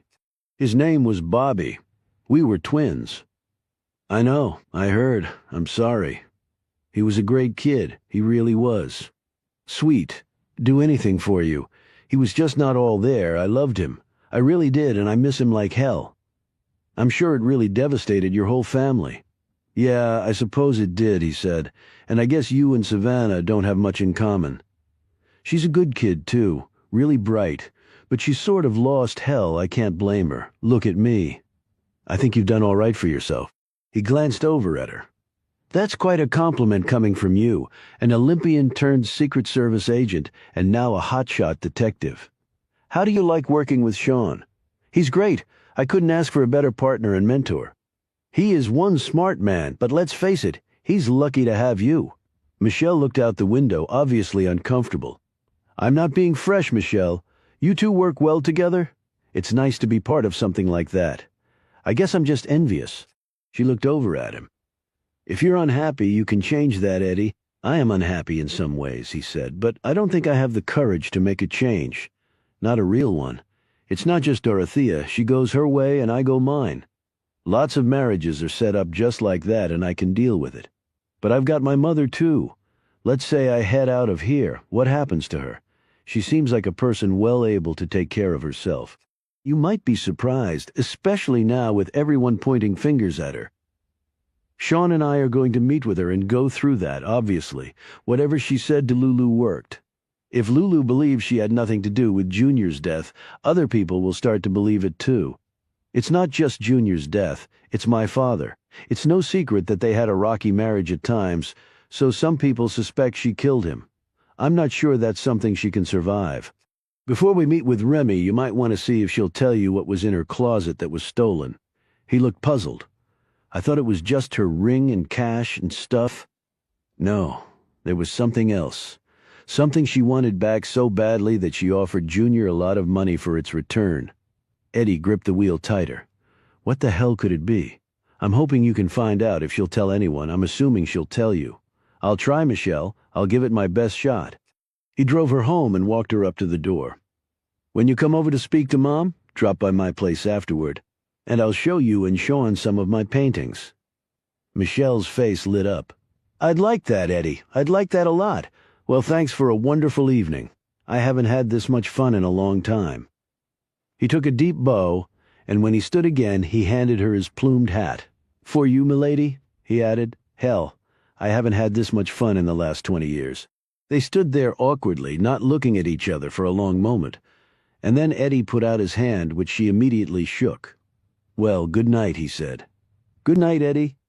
As he drove off with the horse trailer behind his truck, Michelle stood there fingering his cavalry hat and staring after him. Michelle had very infrequently allowed herself to think about a long-term relationship with a man. First had come the goal of being an Olympian, then a street cop, and then over the next decade she'd pounded her way through the intricacies and hardships of being a Secret Service agent. Those had been her expectations, her career goals, and she'd met each head-on and conquered them. Now at 32, having settled down in a small town and started a new career, thoughts had begun to creep in about the possibilities of something else besides work, besides clawing her way to the pinnacle of a new career. She'd never really envisioned herself as a mother, though she had no reason to believe she couldn't be a good one, but she could see herself as someone's wife. She stared at the swirl of dust lingering behind Eddie's departed truck, and once again she heard Sean's warning ringing in her ears. Eddie was married, if unhappily, and so for her that was the end of it. She went inside and spent the next hour kicking the crap out of her heavy bag. Chapter 54. While Michelle was at the reenactment, King received a phone call from Sylvia Diaz at his houseboat. "We missed you at the funeral and the reception," he said. "Well, I didn't know the battles, and I obviously wasn't invited to the reception. And crashing an event like that didn't seem to be a stellar idea." "You missed some interesting developments," he explained about Remy and Lulu Oxley, but didn't mention seeing Sally Wainwright at Junior's grave. The fewer people who knew about that right now, the better, he thought. "I need to talk to you. Are you free for dinner tonight?" she asked. "You sound stressed. Anything wrong? Sean, I think something is very wrong." That evening, King drove to a restaurant on the outskirts of Charlottesville. Sylvia hadn't wanted to meet in Wrightsburg. Her cryptic response to his question had left him full of curiosity. When they were seated at a private table in the back, he didn't waste any time. "Okay, what's going on?" Sylvia launched into her discovery of Kyle's theft of the prescription drugs and seeing the mysterious woman at the aphrodisiac. King sat back, puzzled. "You didn't recognize her voice?" "No, it was muffled by the door." Kyle obviously didn't know who she was either, and she was armed, so I didn't want to push my luck in finding out. "No, you did the right thing. $1,000 a pop, that should narrow the list down. Obviously a wealthy woman or one with access to money. I thought it was only the dancers who stayed in those rooms." "Well, I can't be sure that it wasn't one of the dancers," replied Sylvia. "From what I heard, she performed some sort of striptease for him, although he became furious when it didn't end in sexual intercourse. I remember him clearly yelling at her for shaking her naked ass right in front of him and then not letting him do her, something vulgar like that. I certainly never saw that side of him at work, thank God." "What sort of drugs are we talking?" "Painkillers, mostly, but potent ones.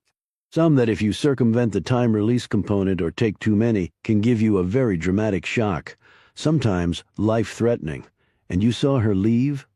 "I think it was her, but I couldn't be 100% sure if it was. She drove off in a convertible Mercedes-Benz, one of the older styles, like an antique. I couldn't get the license plate, and I couldn't make out the color for sure, but it was dark, maybe a green or dark blue. So if that was her, I guess she wasn't one of the dancers. If so, she would have just stayed at the club. We should still be able to trace the car." "What should I do about Kyle? Seems like it's a police matter." "You have the proof and you were a witness. Do you think I should confront him with it?" "No, there's no telling what he might do. I'll speak with Todd tomorrow and see what he thinks. But you better start thinking about finding a new assistant." She slowly nodded. "I guess I should have seen this coming. Kyle was always cutting things close. I caught him on the computer in the admin office the other day, and he gave me a BS story about buying supplies. He was probably fudging the pharmacy inventory while I was standing right there. He's obviously good at lying, and while he seems like the non-violent type, those are just the ones you have to be careful about. I'll handle it first thing in the morning." She smiled at him. "It's nice to be taken care of for a change."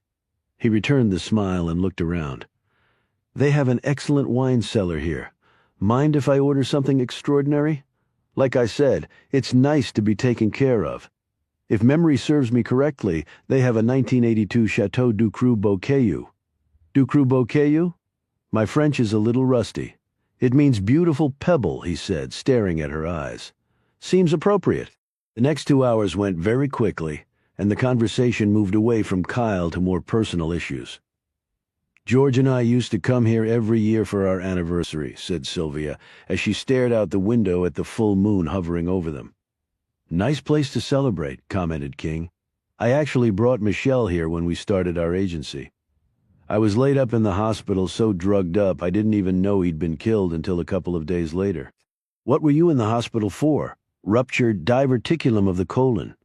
George performed the surgery on me. It became a little more involved once he got in there, and I had a reaction to the anesthesia, and my blood pressure bottomed out. Not really a dinner topic, sorry. Must be stressful for a doctor to perform surgery on his wife. That sort of surgery was his specialty. I think he instinctively knew it might be a little more complicated than the tests showed, and he was right. George was far and away the best surgeon in the area, nationally ranked, in fact. I was in the best possible hands. She suddenly dabbed at her eyes with a napkin. King reached over and took her hand. I know that was all very painful for you, Sylvia. I'm really sorry you had to go through that. She took a deep breath and wiped her eyes. You'd think I'd get over it at some point. I keep telling myself it's part of life. In fact, whenever I autopsy a murder victim, I try to tell myself that. Death, sometimes violent, unfair death, is part of life. Without that outlook, I don't think I could do my job. He raised his glass to her. A job you do extraordinarily well. Thank you. It's nice to be appreciated. She looked at him shyly. What? He said. I was just wondering why we stopped seeing each other. I was starting to wonder the same thing. She lightly touched his hand. Maybe we should work on that. Maybe we should, said King. Chapter 55. Kyle was furious. He'd arrived at the motel room right on time, knocked, and no one had answered. He waited outside for another 30 minutes to see if she showed. She didn't. Then he decided to try knocking again. Maybe she'd fallen asleep. Maybe she was drugged out. He tried the knob. It was locked. He looked around. There were only 2 other cars parked in the lot, and they were far away from this section of the motel. As he was getting into his Jeep, a car pulled into the parking lot.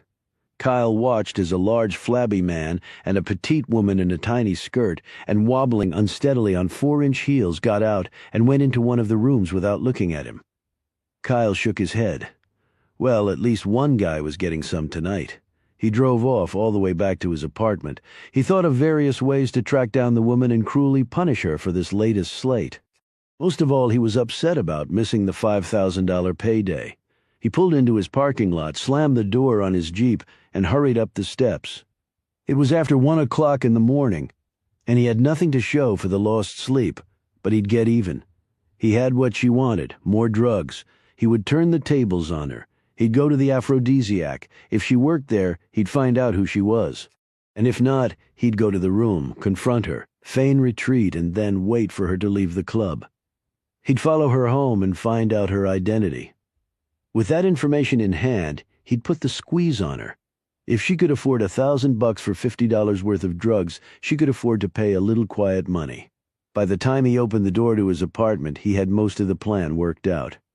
He'd commence execution of it tomorrow. He went to his bedroom and turned on the light. Only it didn't come on. Damn bulb again. Then he noticed the movement by the bed. It was her, here at his apartment. She was lying on his bed, only a sheet over her.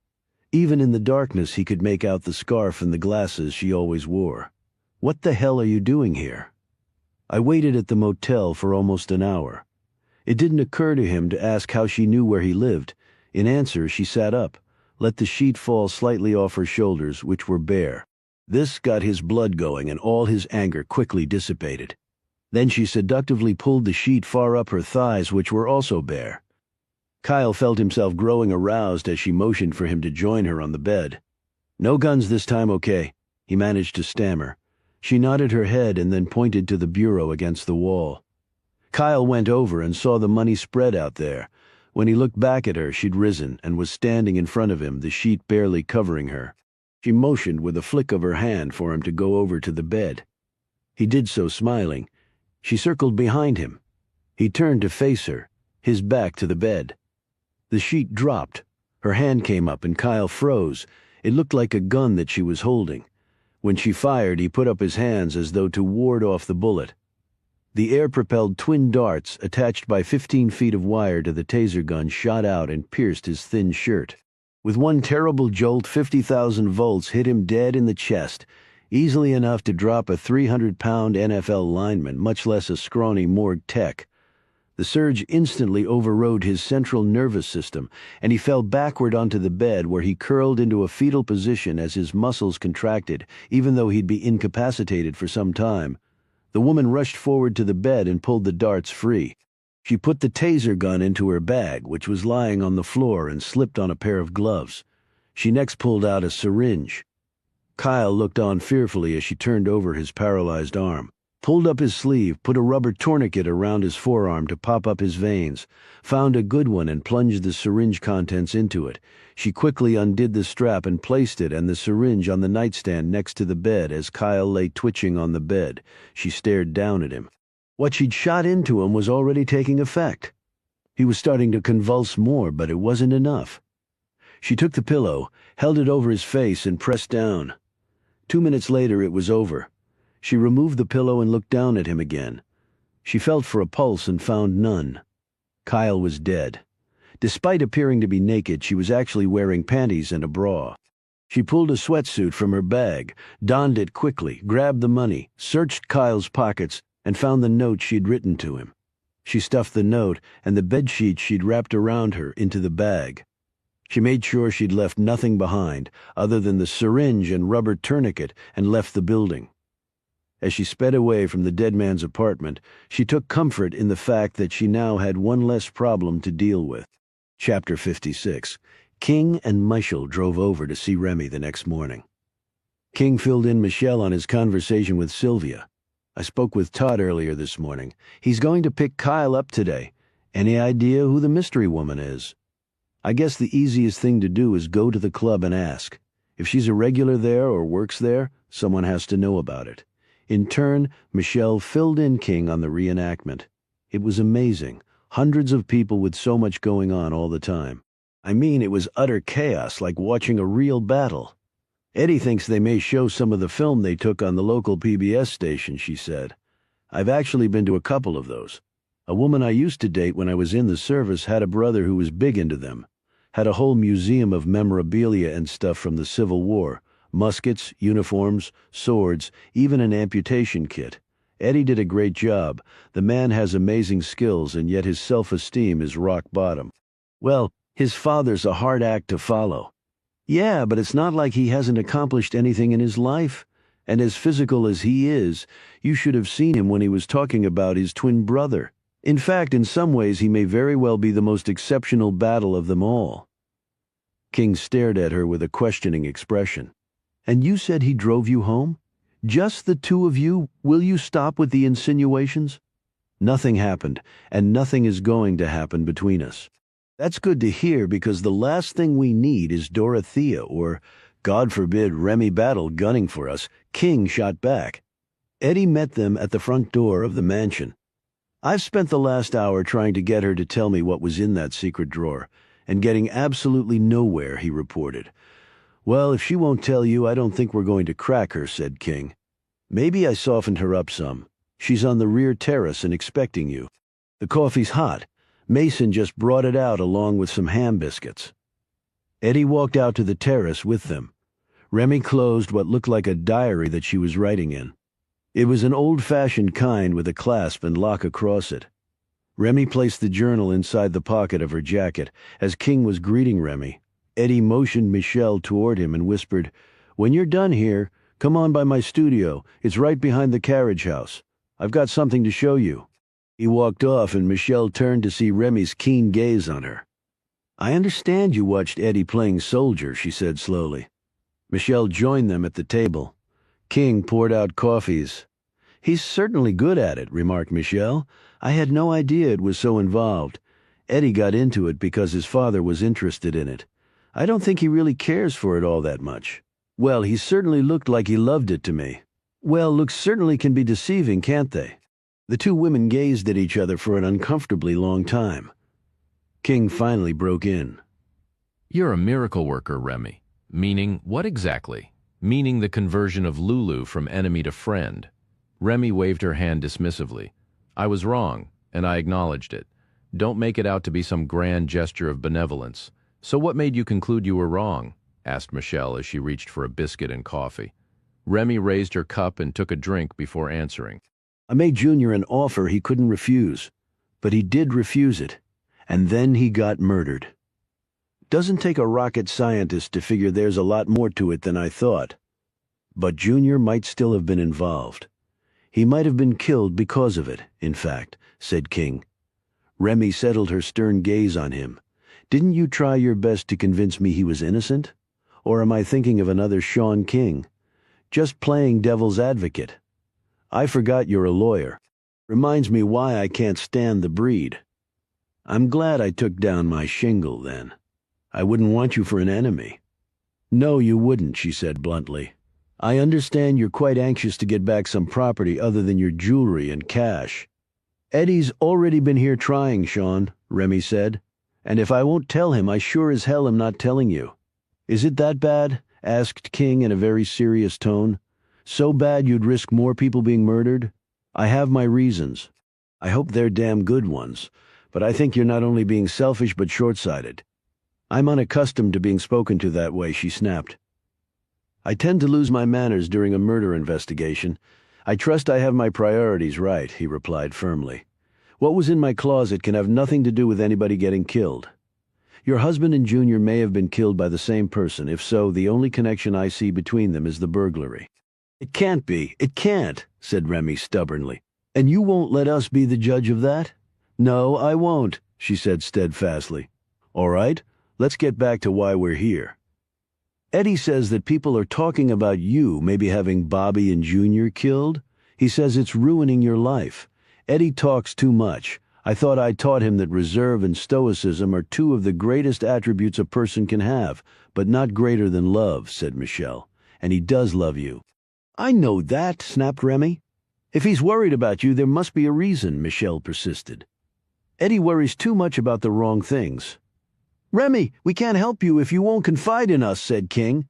I never said I needed your help. Okay, fine. By the way, where were you when Junior was killed? No one has yet told me exactly when he was killed, after King told her the time parameters. She thought for a bit. I was here, actually, in my room reading. Anybody here to verify that? I can. Mason was standing in the doorway. I was in the house until 10 o'clock that night. Mrs. Battle never came out of her room during that time. King looked at him for a long moment.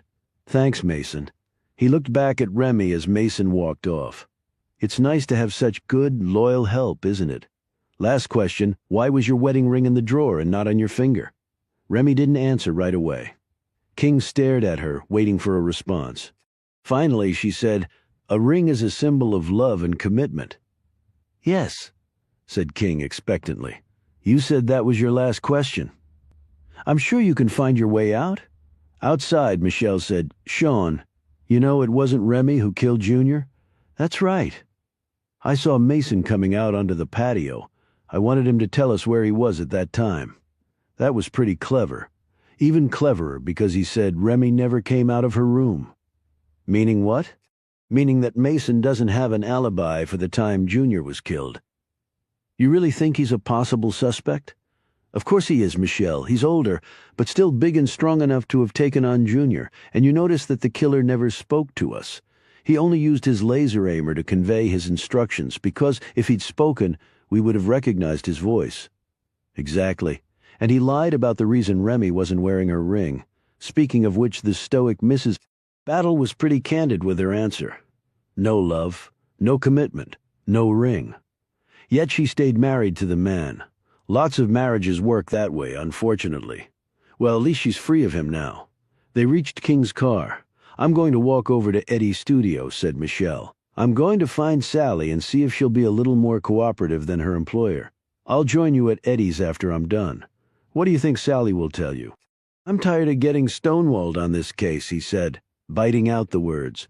So she better have a damn good explanation of why she was praying in front of Junior's grave. Sean King, did you know you're very sexy when you get mad? So they tell me, King said, as he marched off to corral the young horsewoman. Chapter 57, King saw a horse and rider coming toward him. However, it was Savannah, not Sally, astride a large gelding with two white-mottled forelegs. She pulled up next to him and dismounted. She wore jeans, riding boots, and a corduroy jacket. "Beautiful day for a ride," he said. "I can saddle you a mount. I haven't ridden in a while." "Come on, it's like riding a bike." He motioned to his jacket and dress slacks. "I'm not really dressed for it. How about a rain check?" "Okay, sure," she said, obviously doubtful he'd ever cash in. "I'm not just saying that, Savannah. I mean it." "Okay. Are you here to see my mother?" "Already did." Unfortunately, it was a short interview. Savannah couldn't suppress a smile. "And you're surprised?" "No, I guess I'm an optimist." He looked around. "Have you seen Sally?" "She's in the stables over there," Savannah said, pointing over King's left shoulder. "Why?" "Just wondering." She looked at him suspiciously, but then shrugged. "Thanks for spending some time with me after the funeral." "It was my pleasure. I know how tough things have been for you. I think they're going to get tougher." That FBI agent was here again. "Chip Bailey? What did he want?" "He wanted to know where I was when Daddy was killed." "That's a pretty standard question. And what did you tell him?" "That I was at home in my room. No one saw me, at least that I know of. I guess I fell asleep because I didn't hear my mother come in. I didn't even find out Daddy had died until the following morning." "I'm surprised she didn't come and get you when she got the call. My bedroom's on the second floor, all the way at the other end of the house from hers. And I've been going out nights and not getting back until late. She might have thought I was out and didn't bother to check." "I see. You don't want to burn the midnight oil too much. It's bad for your complexion."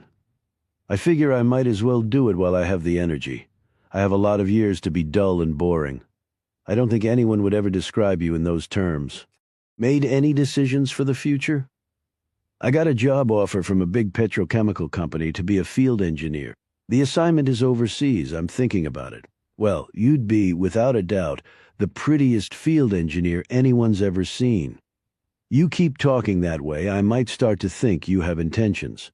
I don't think I could keep up with you." "You might surprise yourself, Mr. King." As Savannah rode off, King's gaze followed her. He'd forgotten her particular talent, chemical engineering. And she, like many others in this bizarre case, had no alibi for the time her father was killed. And yet, that was only one death and one killer. What was the other murderer doing right now? Seeking to add to his list of victims. He found Sally in the stables, mucking the stalls. She leaned on her shovel and wiped the sweat off her brow. "I see Savannah's back to riding," said King. She looked at her shovel. Never seen her doing this part of the job, though. King decided to get right down to it. "I saw you at the funeral. Mr. Battle had a lot of friends there. Sure were tons of people there." "No, I meant Junior Deaver's funeral." Sally froze. "Junior Deaver," she said cautiously, "unless you have an identical twin you were praying over his grave." Sally started mucking again while King studied her. "You can tell me or the FBI, it's up to you. I don't know what you're talking about, Sean. Why would I be praying over Junior's grave? Like I told you, I hardly knew the man." "That's what I came here to ask you, because you obviously did know him." "Well, you're wrong. Are you sure you want to do it this way? I've got a lot of work to get done today." "Fine, it's your call. Do you know a good lawyer?" Sally stopped shoveling and looked at him fearfully. "What would I need with a lawyer? I haven't done anything wrong." King took the shovel from her and set it aside. Then he drew very close, backing Sally up to one of the horse stall gates. "Let me make this as clear as I can. If you knowingly have material information about either Junior Deaver's murder or the burglary, and you fail to come forward to the authorities, that's a crime punishable by imprisonment. And if you're charged with that crime, you're going to need a lawyer. If you don't have one, I can recommend several good ones." Sally looked like she was a second away from bursting into tears. "I don't know anything, Sean. I don't," she wailed. "Then you have absolutely nothing to worry about. But if you're lying to me, you could go to prison." He handed her back the shovel. And while they don't have horses there, they do have lots of shit, of the human variety, he added. He pulled out one of his business cards and stuck it in the sweatband of her hat. So when you think it through and realize I'm right, call me. I can help. As he walked off, Sally took out the card and looked at it, an expression of helplessness on her features. Chapter 58. Edie's studio was in a 2-story converted barn in the rear of the carriage house property. Michelle walked in the side door and called out, "Eddie?" The place had been substantially remodeled inside. There were windows running along the 2nd story and a skylight to give necessary illumination to the artist. Work tables, easels, and buckets of paintbrushes and other tools were neatly arranged. Large and small canvases in various stages of completion hung on the walls. The smells of oils and turpentine were heavy in the air. Stairs went up to a 2nd-floor landing, where there appeared to be a small windowless room with a door. "Eddie?" She called out again as she examined some of the works on the wall. The portraits and landscapes were done with meticulous attention to detail. There was one almost finished scene of a Civil War battle that, to Michelle's admittedly inexperienced eye, should have been hanging in a museum. On another wall were a number of objects neatly hung and labeled. They appeared to be assorted memorabilia from Eddie's reenactment hobby. She turned when she heard feet clattering down the stairs. Eddie had on an artist's smock, the front of which was smeared with blue paint, and his hair was charmingly disheveled. Under his arm he was carrying what looked to be a small canvas. It was covered with a cloth. "Hey, I was just finishing something up," he said. Michelle pointed to the paintings. "I'm no expert, but I never expected to see this level of work." He waved off her comment, but his smile betrayed how much it had pleased him. "Technically, I'm right up there, I think. But the really great artists have something. I don't think anyone can really quantify it that I don't. But that's okay. I'm happy with what I do have, and so are my clients." He took the piece he was carrying and set it up on an empty easel, but did not uncover it. "So, any luck with Mom? When your mother doesn't want to do something, you might as well try moving a mountain, but we'll keep trying." "What is it?" Eddie had turned to her with a broad smile. "Okay, close your eyes." "What?" "Just close your eyes." Michelle hesitated and then did as he asked. "Okay, now open them." When she did, she was staring at herself, at least a version of herself on the canvas, wearing the ball gown from the reenactment. Michelle approached the canvas and studied it closely before turning to Eddie in amazement. "That's why I wanted the Polaroid of you," he explained. "It's beautiful. How did you do it so fast?" "Worked on it all night. With the proper motivation, a person can accomplish anything." "But it doesn't do you justice, Michelle. It really doesn't." He wrapped it up with brown paper and masking tape. "You can take it with you. But why did you paint me?" "You spent all day watching me play soldier. It was the least I could do. I enjoyed watching. It wasn't a burden. I still appreciate it." She touched the wrapped painting. "And I appreciate this." She gave him a hug and was surprised at how tightly he squeezed her, how strong he was, and she squeezed back. For one long moment their bodies were compressed together. He smelled of paint and sweat and something else, something intensely male. Her hands lightly traced the hard muscles of his back and shoulders. She didn't want to let go, but she finally drew back from him, her gaze downcast. He cupped his hand under her chin and raised it. "Look, I know this is probably getting a little awkward for you. I'm not throwing myself at you. You're not going to wake up tomorrow and find a new car in your driveway, but—" "Eddie," she began, but he held up his hand. "But it's just nice to have a friend, is what I'm saying. I think you'd have lots of those, both men and women. I'm more of a loner, really. I paint and I fight in pretend battles, and you do them both extremely well," she said. "Yes, you do," said another voice. They looked over as King came walking in. "Hey, Eddie," he said. The men shook hands while Michelle looked on self-consciously. King glanced around at the art on the walls. "You've really got a tremendous eye. You sure my mother didn't pay you to say that?" King looked at the wall of Civil War memorabilia, an interesting collection, one of my few hobbies. He grinned at Michelle. "You know, Sean, we need to get you into reenactments. I can see you up on a sturdy steed charging right into the teeth of a Union battery, sleeping with the mosquitoes, and eating hardtack until your arteries pop." King glanced at Michelle and smiled. "The day you see that is the day the sky falls and kills us all," he said, paraphrasing Michelle's response to Lulu's pole dancing offer. Eddie was about to say something when King's cell phone rang. He answered it, listened, and then clicked off, his features very troubled. That was Sylvia. "Kyle Montgomery's been found dead." "What?" exclaimed Michelle.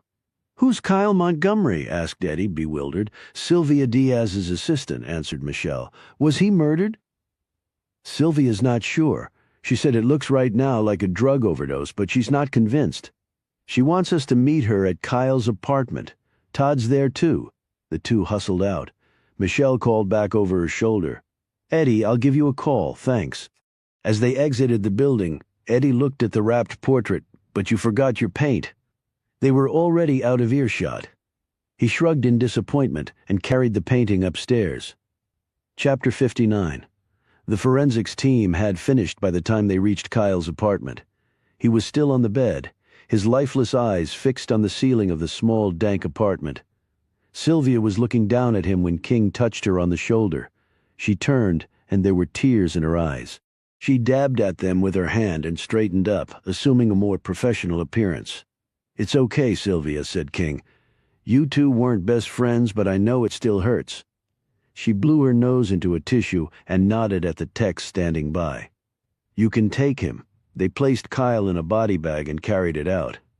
Todd Williams came over to join them. Michelle said, "So it was a drug overdose? We're not looking at another serial killing?" The chief shook his head. "No watch and no dog collar thing going on." King was staring at Sylvia. "But on the phone you said you weren't sure it was a drug overdose?" "Certainly, we found indications that it was," she said slowly. Williams added a syringe rubber tourniquet and a needle mark on his forearm. Sylvia said, "We need to run tests on any residue in the syringe to see what it was. That'll take a few days. And I'll run toxicology on the body fluids, but we won't know the results of those for at least 2 weeks.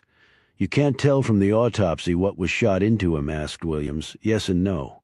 If it was heroin, for example, which is a respiratory depressant, there might be some slight heaviness or congestion in the lungs and a foamy mucus in the airway, but it would be far from conclusive.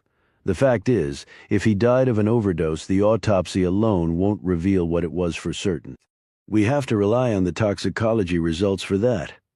If it was cocaine, the tox report will pick that up. If it was heroin, 6-monoacetylmorphine, a metabolite of heroin, will be found in the body. That's pretty conclusive proof of a heroin overdose. Maybe it was a drug from your office." "Possible, but if the screens find 6-monoacetylmorphine in Kyle's blood or urine and don't find the presence of aspirin or Tylenol, that will be proof enough that it's not a prescription opiate narcotic in his system." "Tylenol or aspirin?" asked Williams. "Yes, because prescription opiates are frequently combined with those medications. That's not the case with heroin or cocaine or other street drugs." "Who found him?" asked Michelle. "I did," said Williams. "After you called me this morning, I decided to handle it myself. I came here with a deputy. We knocked. There was no answer. His Jeep was parked in front, so we figured he was here. We called his apartment and his cell phone, but there was no answer. We didn't have a warrant to go in, but it was suspicious enough that I went to the super's office and got them to open it. That's when we found him. The core body temp and degree of rigor mortis suggest he's been dead less than 12 hours, opined Sylvia. King checked his watch. "So sometime after midnight or so?" "Yes. And no one saw anyone enter or leave the apartment?" asked King. "We're still checking on that," said Williams. "Okay, we need to find this mystery woman at the Aphrodisiac pronto," said King. "I'm heading over there today," said Williams. "We'd like to go with you, Todd," said King. "Can you hold off for a couple of hours and meet us there? We'll call you." "I guess that won't hurt." "When are you going to do the post, Sylvia?" asked Michelle. "Right away. I've canceled my patients for the day." "Now that Kyle is dead, can't you get someone to help you?" said King. "They can send someone from Richmond or Roanoke." "But on such short notice it won't be right away," said Sylvia. "But if he did die of an overdose, it won't matter." "You said you won't have confirmation for a couple of weeks," said Williams. "But there might be other evidence that's slowly disappearing as we speak," said Sylvia sharply. "The body speaks to us after death, Todd. But the longer you wait, the softer the voice becomes. Well, I'll help you, said Williams. I need to attend the post anyway, he added. It's becoming damn routine. As they were all walking out, King stopped Sylvia. Are you okay? She looked at him with a sickened expression. I think it's possible Kyle committed suicide. Suicide? Why? He may have suspected I was onto his drug dealing. But killing himself, that's a little drastic. And the guy struck me as spineless, and there was no suicide note either. Cowards kill themselves, Sean. They're afraid to face the consequences of their actions. And what? You're blaming yourself. If it was suicide, I can think of no other reason than my suspicions. That's not fair to you, Sylvia. You didn't ask the guy to steal drugs. No, but before you beat yourself up over this, why don't you do the post? As good as you are, you can't predict what happened until you do that. But even the post won't tell me if the overdose was accidental or intentional. The bottom line is, it was Kyle's choice. You had no control over it, and life is full of enough legitimate guilt without us adding the guilt of others to our burden. Sylvia managed a weak smile. You're a very wise man. I've had lots of practice, primarily dealing with my own stupid mistakes. I'll call you when I'm done with the post. I sincerely hope this is the last one you'll have to do for a long time. As he started to turn away, she said, Last night was the most fun I've had in years. I can say the same as King and Michelle drove off. Michelle looked over at him. Am I wrong, or have you and Sylvia rekindled your romance? He shot her a glance, but said nothing. Come on, Sean, don't feed me that line about my being your partner and not your shrink. Why not? It's still a valid point. She slumped back in her seat with a defeated expression. Okay, fine, what do you care anyway? I care because we're right in the middle of a very complicated murder investigation, and we don't need the best detective on the case and the brilliant medical examiner being distracted by a romance. If I didn't know better, I'd say you were jealous. Oh, please. I said if I didn't know better. And don't worry right now, everything else takes a back seat to this case. He paused and added, I saw you and Eddie hugging. She looked at him angrily. You were spying on us. No, I peeked in the window as I was going to the door to see if you were in there. I didn't know you two were trying to crawl inside each other's bodies. That's so unfair, Sean. I was just thanking him for a painting he did of me. Oh, he painted a portrait of you. That should make his intentions quite clear.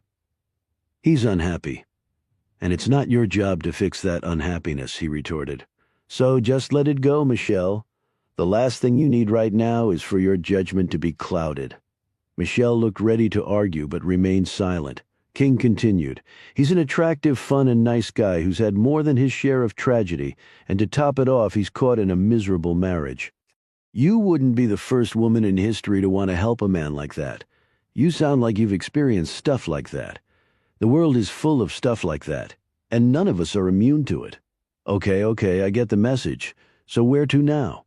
We're going to see Roger Canny. It seems he came into a substantial sum of money right around the time of his wife's death. Its origins are unclear. That's interesting. You haven't heard the most interesting part. The late Mrs. Canny had a job. Really? Where? Michelle asked. Battle Enterprises. Care to guess which executive she was servicing? Bobby Battle! You win the prize? Chapter 60. No one answered their knock at the Canny residence. That's funny, said King. I called ahead. He said he'd be home. At least the housekeeper should be here. Michelle went over and peeked inside the garage window. Well, there are 2 cars in there, a big Beamer and a Range Rover. Unless he pays his housekeeper extremely well. I don't think they belong to her. King put a hand on the front door and it swung open. Michelle saw this and immediately took out her gun and rejoined King. I swear to God, she whispered, if he's in there dead with a dog collar around his neck and wearing a watch pointing to the number 6, I'm going to scream for an entire week. They made their way quietly inside. The front room was empty. They cleared each subsequent room before moving on to the next. Michelle heard the noise first, a grunting sound appearing to come from the back of the house. They hustled there and looked around. They saw no one, but the sound repeated itself, followed this time by a clanking noise of metal on metal. Michelle motioned to a door at the end of the hall. King nodded, moved forward, and slowly pushed it open with his foot while Michelle covered him. King peered inside, tensed, and then relaxed. He opened the door and motioned for Michelle to join him. Canny was seated with his back to them, earphones on and doing leg presses in his nicely equipped home gym. King pounded on the door and Canny snapped around and ripped off his headphones. "What the hell are you doing here?" he demanded. "I called this morning. You said 1 o'clock was fine. It's 1 o'clock. Nobody answered the door and it happened to be open." Canny stood and put his CD player down and toddled off. "I'm sorry. My housekeeper has the day off, and I must have lost track of time." "Happens to the best of us," said King. "We can wait if you want to clean up." "No, I think we can just get down to it. I can't imagine this will take long. Let's sit outside. I made some lemonade." They went into the large backyard, which had a lap pool, spa, and a small cabana-style building, as well as intricately planned landscaping. "Beautiful," commented Michelle. "Yes, I love it back here." "It all looks fairly recent," said King. "And you haven't lived in this house that long, have you? What, 3 years or so?" Canny stared pointedly at him as he drank his lemonade. "How did you know? Public records are just that, public. You're retired now from accounting. 20 years seemed long enough to worry about other people's money. Well, now you have plenty of your own to worry about. I guess accounting pays better than I thought. I've made some good investments over the years. And your late wife worked too at Battle Enterprises. She was executive secretary to Bobby Battle, wasn't she? In fact, she was working there when she died in that car accident." "Yes. It's not exactly a secret. I didn't see you at Battle's funeral." "That's because I didn't go. You hadn't kept in touch with the family?" "Just because my wife worked there doesn't mean we were friends with them. I found a picture of your wife while I was doing my background research. She was a very beautiful woman, had even won some local beauty pageants. Megan was extraordinarily attractive." "Yes, does this line of conversation have some point?" "The point being that I had to hunt up pictures of your wife because there are none of her in your home. Nor are there any of your son." "You mean not out in the public areas?" "No. When no one answered the door and we found it open, we thought there was something amiss, so we went room to room, including your bedroom. There are no photos at all of your family." Canny stood, enraged. "How dare you?" King remained impassive.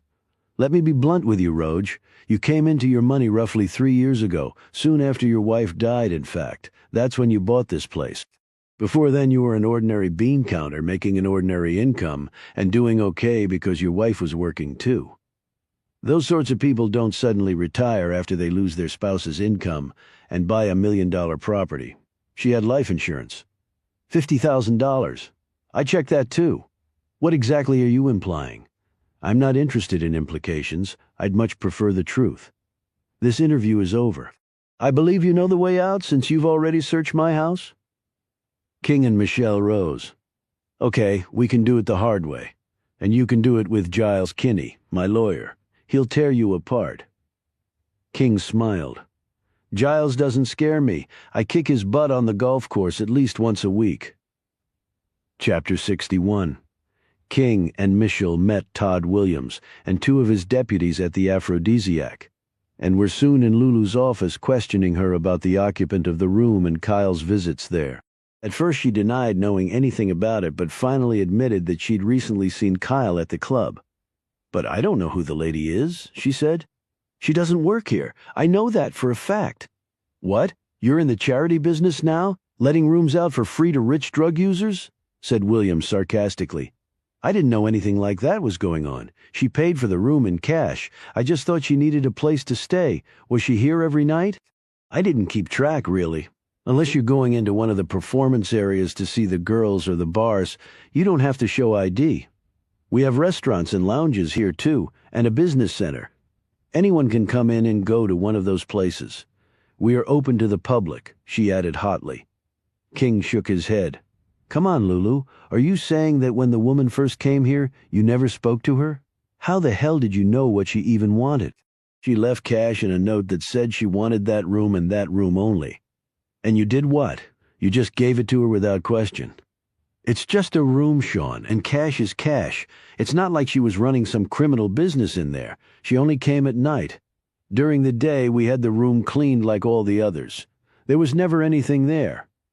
I know it sounds a little weird, and I admit I was curious. In fact, when she first started coming, I kept an eye peeled. There was never any loud noise or stuff like that, except for this Kyle person. No one ever visited her. Did you see her come and go?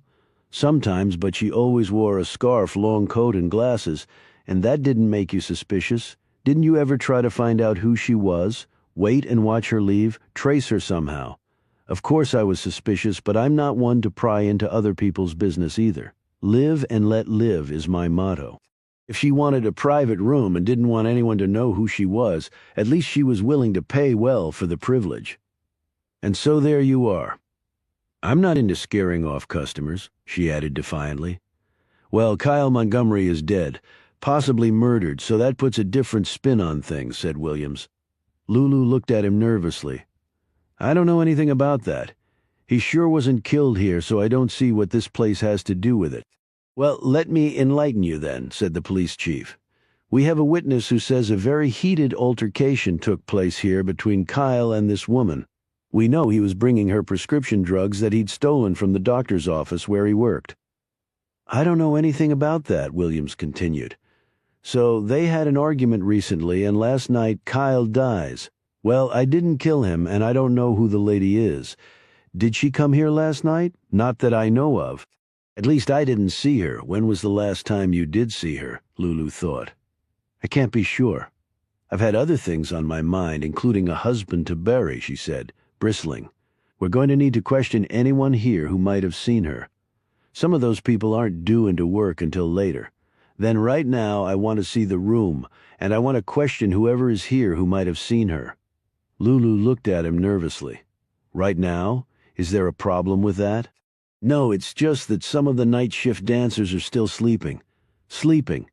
It's 2:30 in the afternoon. They dance until dawn.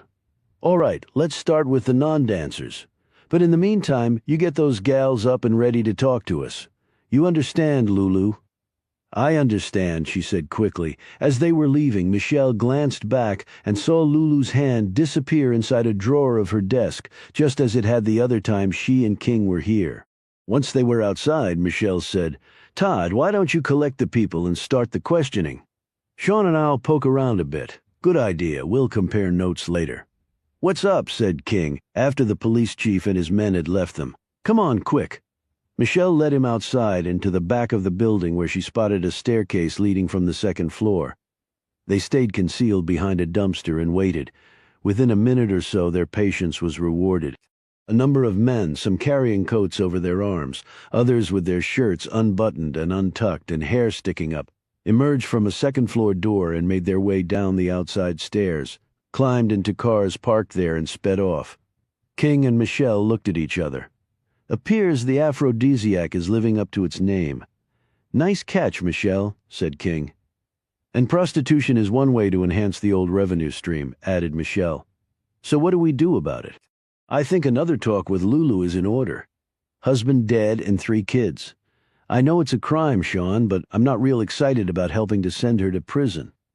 Perhaps we can show her the error of her ways. When Lulu returned to her office later, King was sitting behind her desk, and Michelle was standing beside him. What are you doing in here? Lulu barked in answer. King reached inside the drawer and pressed the buzzer they'd found there earlier. I hope this second warning doesn't confuse the girls, but at least all the Johns have already left the joint. Lulu's mouth dropped open, but she quickly recovered. What's that supposed to mean? Sit down, Lulu, King said very firmly. We're here to help you. But if you try to bullshit us even a little bit, we'll just tell Todd to come in here and take over, and then it'll be out of our hands. Lulu stared fiercely at them, but finally sat down, her hands fidgeting in her lap.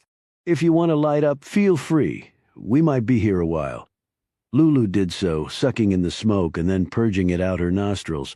King sat back in his chair. Okay, explain the setup. It's not what you think, Lulu said. You're far too smart to do it the old-fashioned way, so I'm sure you have something very creative. I'm anxious to hear what it is. Lulu looked nervously at them. I've worked hard for years to build up this place. Long hours, ignoring my kids at times, and Junior too. I've got ulcers and a 2-pack-a-day habit. Sure, I'm the minority owner. But I really run the place. My partners spend most of their time in Florida, but they're always on me to keep pushing up the profits so they can buy bigger boats and better-looking wives. More. That's all I hear. So you came up with ways to do that with the dancers. My partners suggested it, actually. I didn't want to do it, but they insisted, said they'd find another manager who would and get rid of me. But any girl who didn't want to do it didn't, no questions asked. I wouldn't back down on that. She hesitated and then said, "If I tell you, Lulu," like Sean said. "We're here to help you," said Michelle. She suddenly yelled out, "Why? Why do you care?" King answered. "Because we think you're basically a good person and a mother with 3 children who need you. You've been under tremendous pressure and you just lost your husband. What you tell us goes no further, you have our word." Lulu took a deep breath and began, "No money exchanges hands between any of the girls and any of the men. We formed a club of sorts. The members pay an initiation fee to the club to join, and then a monthly amount based on usage. We book it as business networking." "Well, that's certainly an original way to network. Go on," said King. "It's a fairly large sum, so the clientele is limited and of a certain level." Translation, "Wealthy guys looking for some action in bed," commented King. "Anyway, with their membership they have access to the girls by appointment only. The members are given special words to tell the girls so they know it's okay. They all use protection and there's no dangerous stuff allowed. Anybody gets rough with one of the girls gets kicked out for good. But we've never had any problems. The dancers who participate get extra pay. Pretty creative, but it's still illegal, Lulu. This could shut the club down and put you right in prison." Lulu lit another cigarette and looked like she might be sick. "I know," she said in a trembling voice. "God, I knew this whole thing was stupid. And the buzzer in your office is connected to the rooms, to alert the girls and their clients if there's a problem, and they clear out through the rear exit." "Yes," Lulu said miserably, "and I have people keeping an eye on the entrance to the hallway from time to time." "So how did Kyle get through then?" "The lady left a note and a picture of Kyle telling me he was okay." She put her cigarette out. "I can tell you this much. There was someone who followed Kyle in the night I saw him. One of my lookouts told me about it later. That was Sylvia Diaz, the doctor Kyle works for. Name sounds familiar. She's the local medical examiner, and before you changed doctors, you two shared the same gynecologists." "I haven't changed my obgyn." "Okay, the point is, she was the witness who saw Kyle here and heard the argument between him and the woman." He paused and said, "You're going to have to put an end to it, Lulu. No more, starting today, or else it all comes tumbling down. I'll have to refund the men their money. That's a lot of cash. No, you won't. They knowingly participated in an illegal scheme. Tell them they had a close call today and that's it. Tell them if you pay the money back, it can be traced to them if there's a later investigation. I'm certain they'll pass on the money to avoid the risk." He stared at her pointedly. "This is your only way out, Lulu." She finally nodded in understanding. "I'll call them all today, and talk to your partners in Florida. Make it clear to them that the long arm of Virginia law reaches that far south. If they don't want to lose the boats and the babes, they better get off your back and stick to pole dancing and beer, which I'm sure pays a pretty penny." King rose and motioned for Michelle to join him in leaving. "And with Remy helping to take care of the kids financially and finishing up your house, you might want to spend less time here and more time at home. It's just a suggestion." As they were heading out, Lulu called to them. "Look, I owe you a big debt. All I can say is thank you." King turned back. "I figured you were about due a break. Good luck." He and Michelle started to leave again, but paused when Lulu called to them again. "I do know what kind of car the woman drives. I saw it one time. We know, too. An older model Mercedes convertible. It was more than that. It was a true classic, a 1959 300 SL Roadster." "How do you know that?" asked Michelle. "One of my partners is a car buff. He's got a fleet of fancy ones he keeps down in Naples. He taught me a lot. The one the lady drives is a beauty. It's worth a small fortune." King muttered something under his breath. "Lulu, consider your debt paid in full. Come on, Michelle." He grabbed her arm and pushed her out the door. "What's the rush?" asked Michelle. "I think I know where to find that car. Chapter 62. King parked his Lexus on a side road and got out.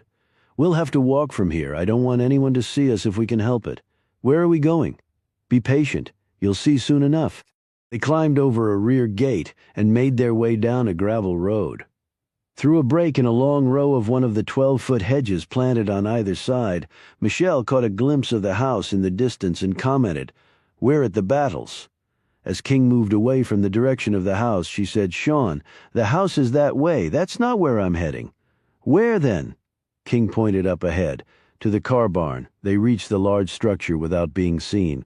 King was able to jimmy open a side door and they went inside.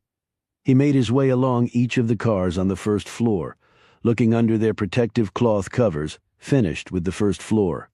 They headed up the stairs to the second. There were a number of covered cars up there, and King started checking each. Arriving at the third vehicle, he lifted off the cover completely and let it drop to the floor. He looked at the vehicle's model name, a 300 SL. He knelt down and inspected the tires, running his hand along the tread. He held up one finger for Michelle to see. "Mud," she said. "But how could someone take this car and no one know about it?" "Easy. This building isn't used anymore," Sally told us, "and it's not visible from the house, and that gravel road we came up leads right to the side road. If she's only driving late at night, chances are good no one would see her. So I guess it's pretty clear who our sexy stripper drug user is." King straightened up. "Yes, it is. And I guess we better go and talk to her. This isn't going to be pretty. Trust me, not knowing the truth is even uglier." They headed in the direction of the mansion. Before they got there, however, King veered off, passed by the stables and went through the gate connecting the carriage house and the Battle Mansion properties. "Sean, where are you going? Savannah'll be at Casa Battle." King ignored her and kept marching along. She hurried after him. He saw the car parked out front, raced up the steps and pounded on the carriage house's front door. They soon heard footsteps coming, and the door opened. "What do you want?" she asked. "Can we come in, Dorothea?" asked King. He placed one foot inside the doorway in case he didn't get the answer he wanted. "Why?" she demanded. "Kyle Montgomery's dead." One of Dorothea's hands flew to her chest, and she stepped back as though staggered by a physical blow. I don't know who that is." "We know everything, Dorothea. We traced the car." "What car?" "The 300 SL in the car barn you used to drive to the Aphrodisiac." She stared defiantly at them. "You're wrong. We're wasting time," King said impatiently. "You were seen leaving the club, Dorothea. We have a witness who recently saw you get in the car and drive off around 5 in the morning." Dorothea's defiant look started to fade. "This same person heard you and Kyle arguing. You pulled a gun on him. You threatened him." "I didn't threaten that little." Dorothea stopped and looked like she might faint. King said quietly, "I thought you'd want to talk to us first before the police. But if not, we can go ahead and call them now." "Oh my God," she said. Within seconds, her hardened exterior simply crumbled and tears slid down her cheeks. King pushed open the door and they went in. Chapter 63. "I didn't kill him, Scene. I didn't." "But you were buying drugs from him?" They were sitting in the living room. King and Michelle were in wing chairs. Dorothea was on the small sofa across from them, clutching the arm of the furniture as though if she let go, she'd topple to the floor. "I've been under tremendous pressure lately," she began slowly. "I've had some financial reverses. Spending $1,000 a night on drugs isn't exactly the way to stop financial problems." She looked at him, stunned. "Did you talk to that little shrimp?" "Careful, one shouldn't speak ill of the dead. Tell me about that night. How much do you know?" "Enough that if you start lying, I'll know, and that won't make me happy. I don't know what came over me. I really don't. I could tell Kyle wanted to sleep with me. Not that it wasn't obvious, men are so transparent. But you didn't want to sleep with him?" "Of course not, but I'd had a lot to drink. And I'd made up my mind that that night was the last time. Like you said, drugs weren't going to solve my problems. And it wasn't just the money problems. It was the family. Marrying into the Battle clan carries with it a lot of pressure and stress. I can see having Remy as a mother-in-law wouldn't exactly be a walk in the park," commented Michelle dryly. "It was a complete and total nightmare. Everything I did, wore, ate, drank, or said was scrutinized. and they weren't tactful about criticism. Bobby was far worse than Remy. He was such a tyrant, and his mood swings were terrifying, smiling and happy 1 minute, screaming and bullying the next. Anyone could be a target, even Remy. I've started seeing a therapist, trying to tackle my issues in a more constructive way. That's good, said King, but you were telling us about Kyle. Yes, well, when Kyle came with the drugs, I was a little looped and decided to screw with him. So I. She stopped, her face flushing. It was idiotic. I know that. We know about the striptease. You don't have to elaborate, but you pulled a gun on him. He was about to attack me. I had to protect myself, and you demanded the money back. I'd paid him enough. He was stealing the drugs. His profit margin was 100%. I was just trying to make the transaction a little fairer from my end. So you got the money back? Yes. I pretended I was going to shoot him, and he ran out. That's the last time I saw him, I swear. How did you end up approaching him in the first place? I knew he worked at Sylvia's office, although we never had any direct contact. I'd gone there for a back injury. The painkillers she prescribed became sort of a necessity, but after my treatment was completed, Sylvia wouldn't write any more prescriptions. But by then, I was hooked.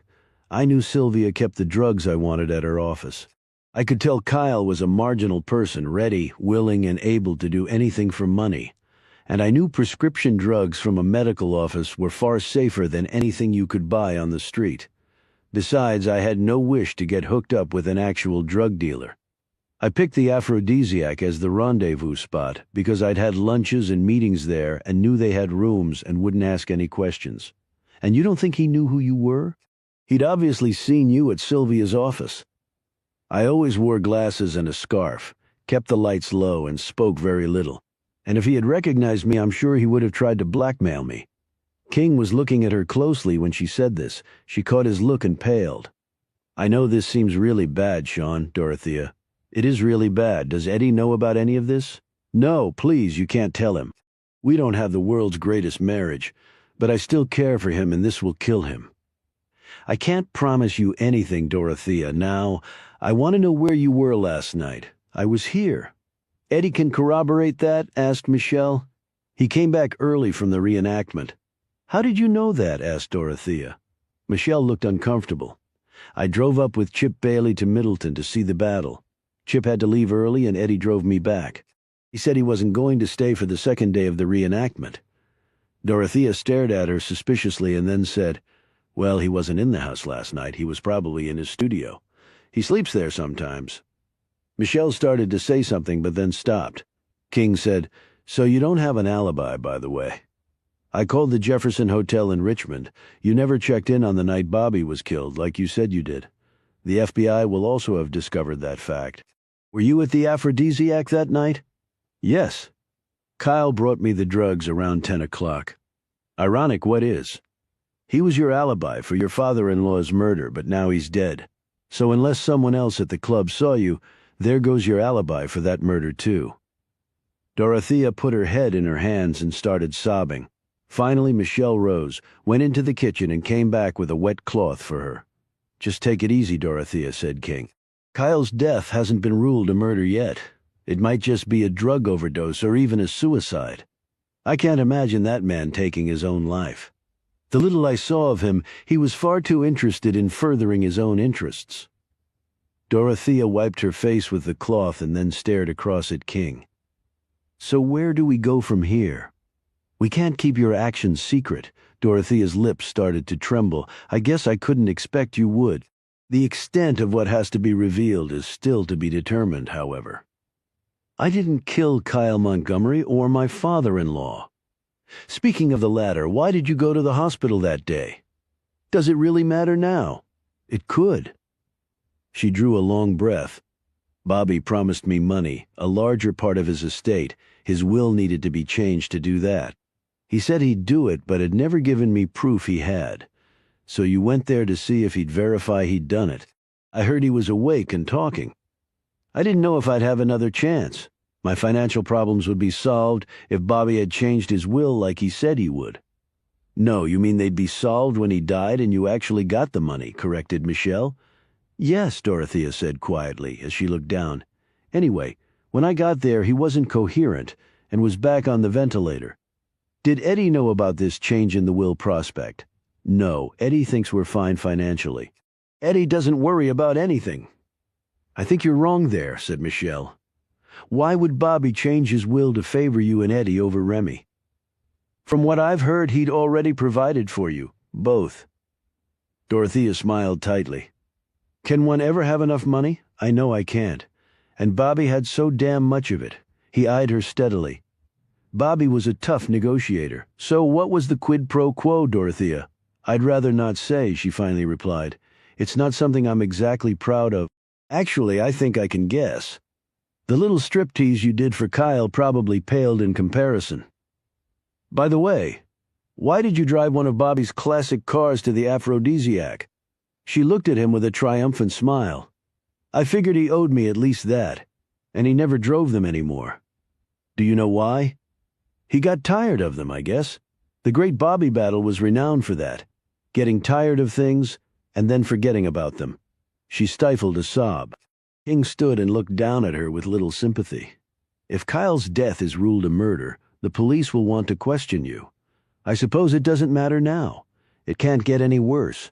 Oh no, Dorothea, it can get a lot worse. As they left the house, Michelle said, How did you know it was her? I had Savannah pegged as our druggie stripper. No, she couldn't be. Why not? You remember the way she flaunted herself at the pool that day? Exactly, that was the answer. Sylvia said that when she was at the aphrodisiac, she overheard Kyle say that the woman was flaunting her naked butt. Yes, so. Well, Savannah has her name tattooed on her butt. Other things being equal, I doubt she'd show it off to Kyle if she wanted to remain incognito.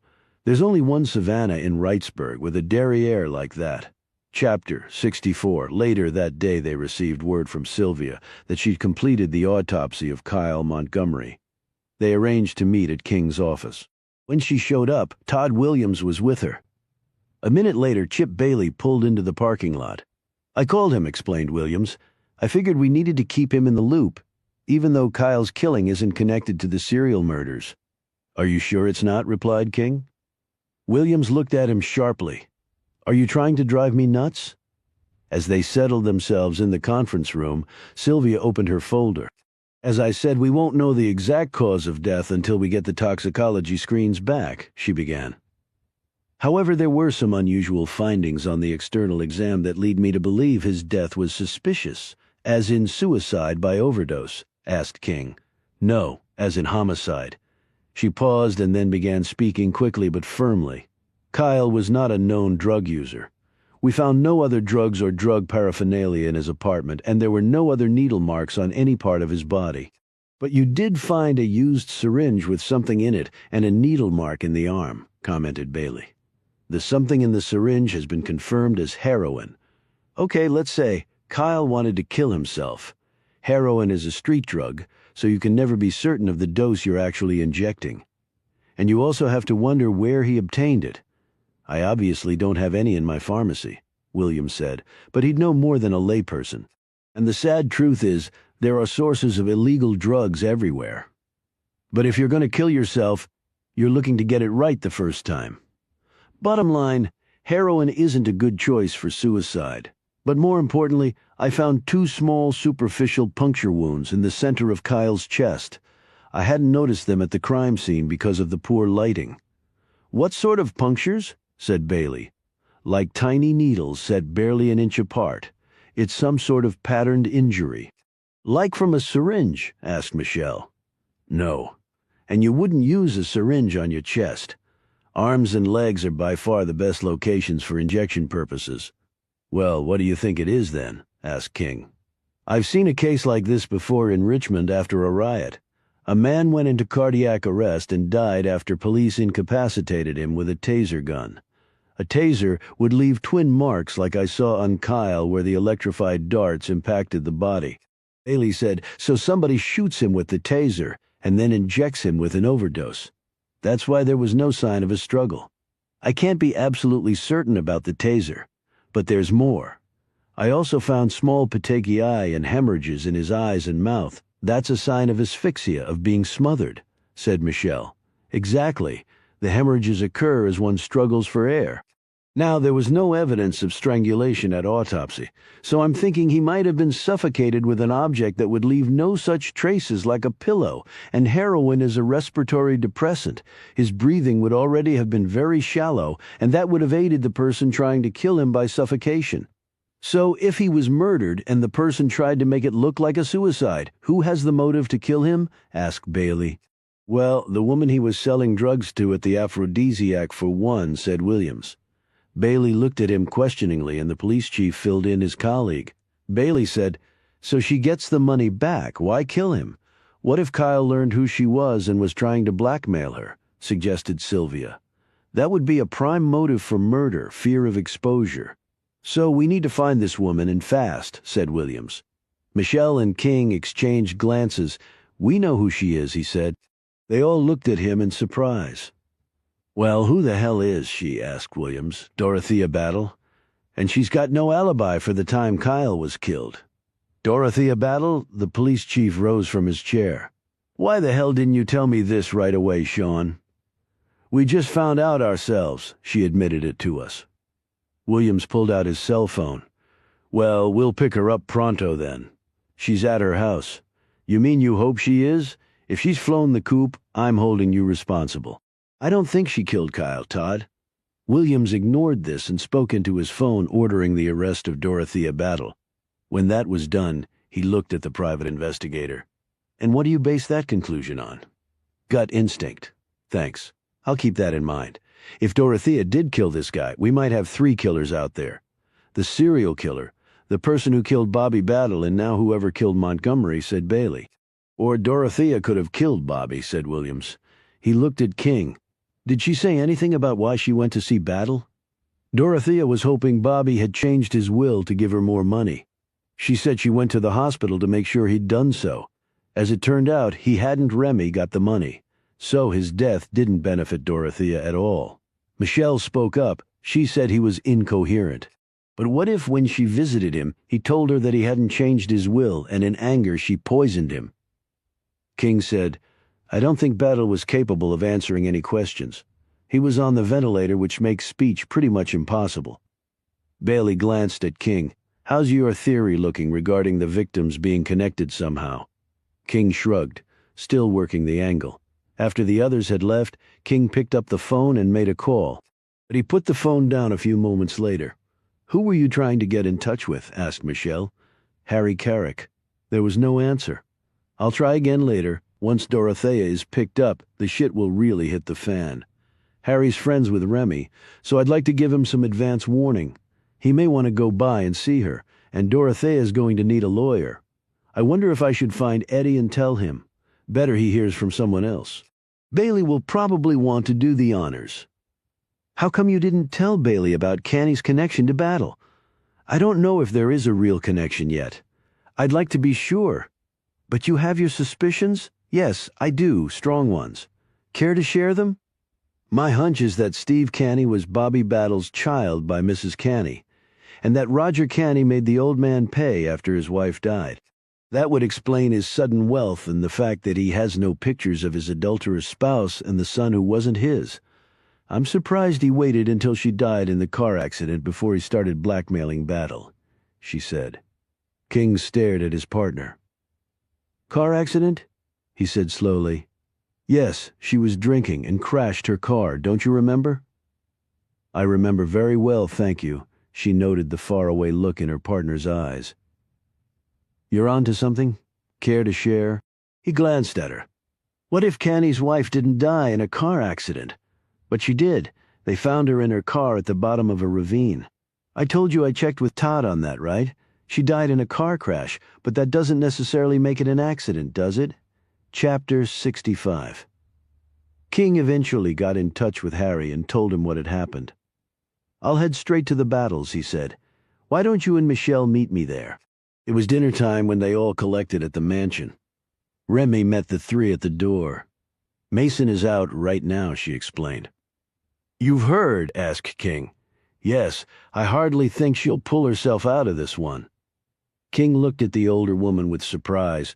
Remy, I know the two of you aren't the best of friends, but she's still married to your son, which is the only reason I have any concern at all. Where's Eddie? In town, talking with the lawyers. Dorothea hasn't been formally charged yet? They don't even have a firm cause of death yet, Michelle put in. Until that happens, they can't charge her. You don't think she killed the man, do you? Harry asked Remy. She placed her gaze squarely on him. No, but I didn't think she was buying stolen drugs either. There's quite a bit of difference between that and murdering someone, rejoined Harry. She motioned them in. Why don't we continue this fascinating discussion over dinner? Savannah joined them in the dining room. She was dressed in a long skirt, white blouse, dark blue sweater, stockings, and low-heeled pumps. Her hair was nicely styled, and she had a modest amount of makeup on. It took King a moment to realize what he was seeing. Then it struck him. Daughter was dressed just like mother. He looked over at Michelle from her startled expression. It was clear she was thinking the very same thing. Harry sat next to Savannah and struck up a conversation with her while King and Michelle focused on Remy. Dorothea got virtually nothing by Bobby's death, said King. So there was no motive there. Motives needn't be simply financial, replied Remy as she buttered her roll. Like your motive for killing your husband, thought King. You have something in mind? Asked Michelle. No, I'm just stating what I thought was an obvious fact. You had no idea Dorothea was taking one of Bobby's cars and renting a place at the Aphrodisiac, or that she had a drug problem? Remy shook her head. But then I'm not my daughter-in-law's keeper, am I? I knew she had a drug problem. All eyes turned to Savannah. Did she mention it to you? Asked King. No, but I saw her once. I guess she was coming back from that place. It was early in the morning, and I'd gotten up to go for a walk. She was coming up from the direction of the car barn. She was a mess. I was surprised she could even drive home. You didn't just assume she was drunk? Asked Michelle. After 4 years of college, I know the difference between drunk and high. I'm so glad our money bought you such an invaluable education, snapped Remy. Did you confront her about it, Savannah? Asked King. No, it was none of my business. But didn't you tell anyone, like Eddie? Again, it was none of my business. Dorothea and I aren't close, in case you hadn't noticed. After dinner, Remy excused herself, saying she had some letters to write, and Savannah was left to say formal goodbyes. However, King had to use the bathroom and asked Harry and Michelle to hold up for a minute. As they waited for him to come back, Harry led Savannah over to a corner and started speaking to her in a confidential tone. When King returned, they said their good nights and left. Harry said, I didn't mean to ignore you, Michelle, but I'm worried about Savannah and wanted to speak with her privately. Did you notice she's dressing like her mother now? King said. That was one indication something was amiss, said Harry diplomatically. Remy is a very intimidating woman, and I guess not even an independent soul like Savannah is immune from her force of will. And Remy writes lots of letters, keeps a journal, and presumably gets a lot of letters from friends, commented King. Harry looked at him quizzically. I suppose she does, as do I. Is that important? While I was using the bathroom, I happened to pass by the study. Remy was in there writing out some letters like she said she was going to. So, asked Michelle, the one thing that's been bothering me is that we still don't know what was taken from her and Bobby's closets. What if it were letters or a diary, something like that? Harry said, that would make sense. Women like Remy often desire a secure place for their confidential letters.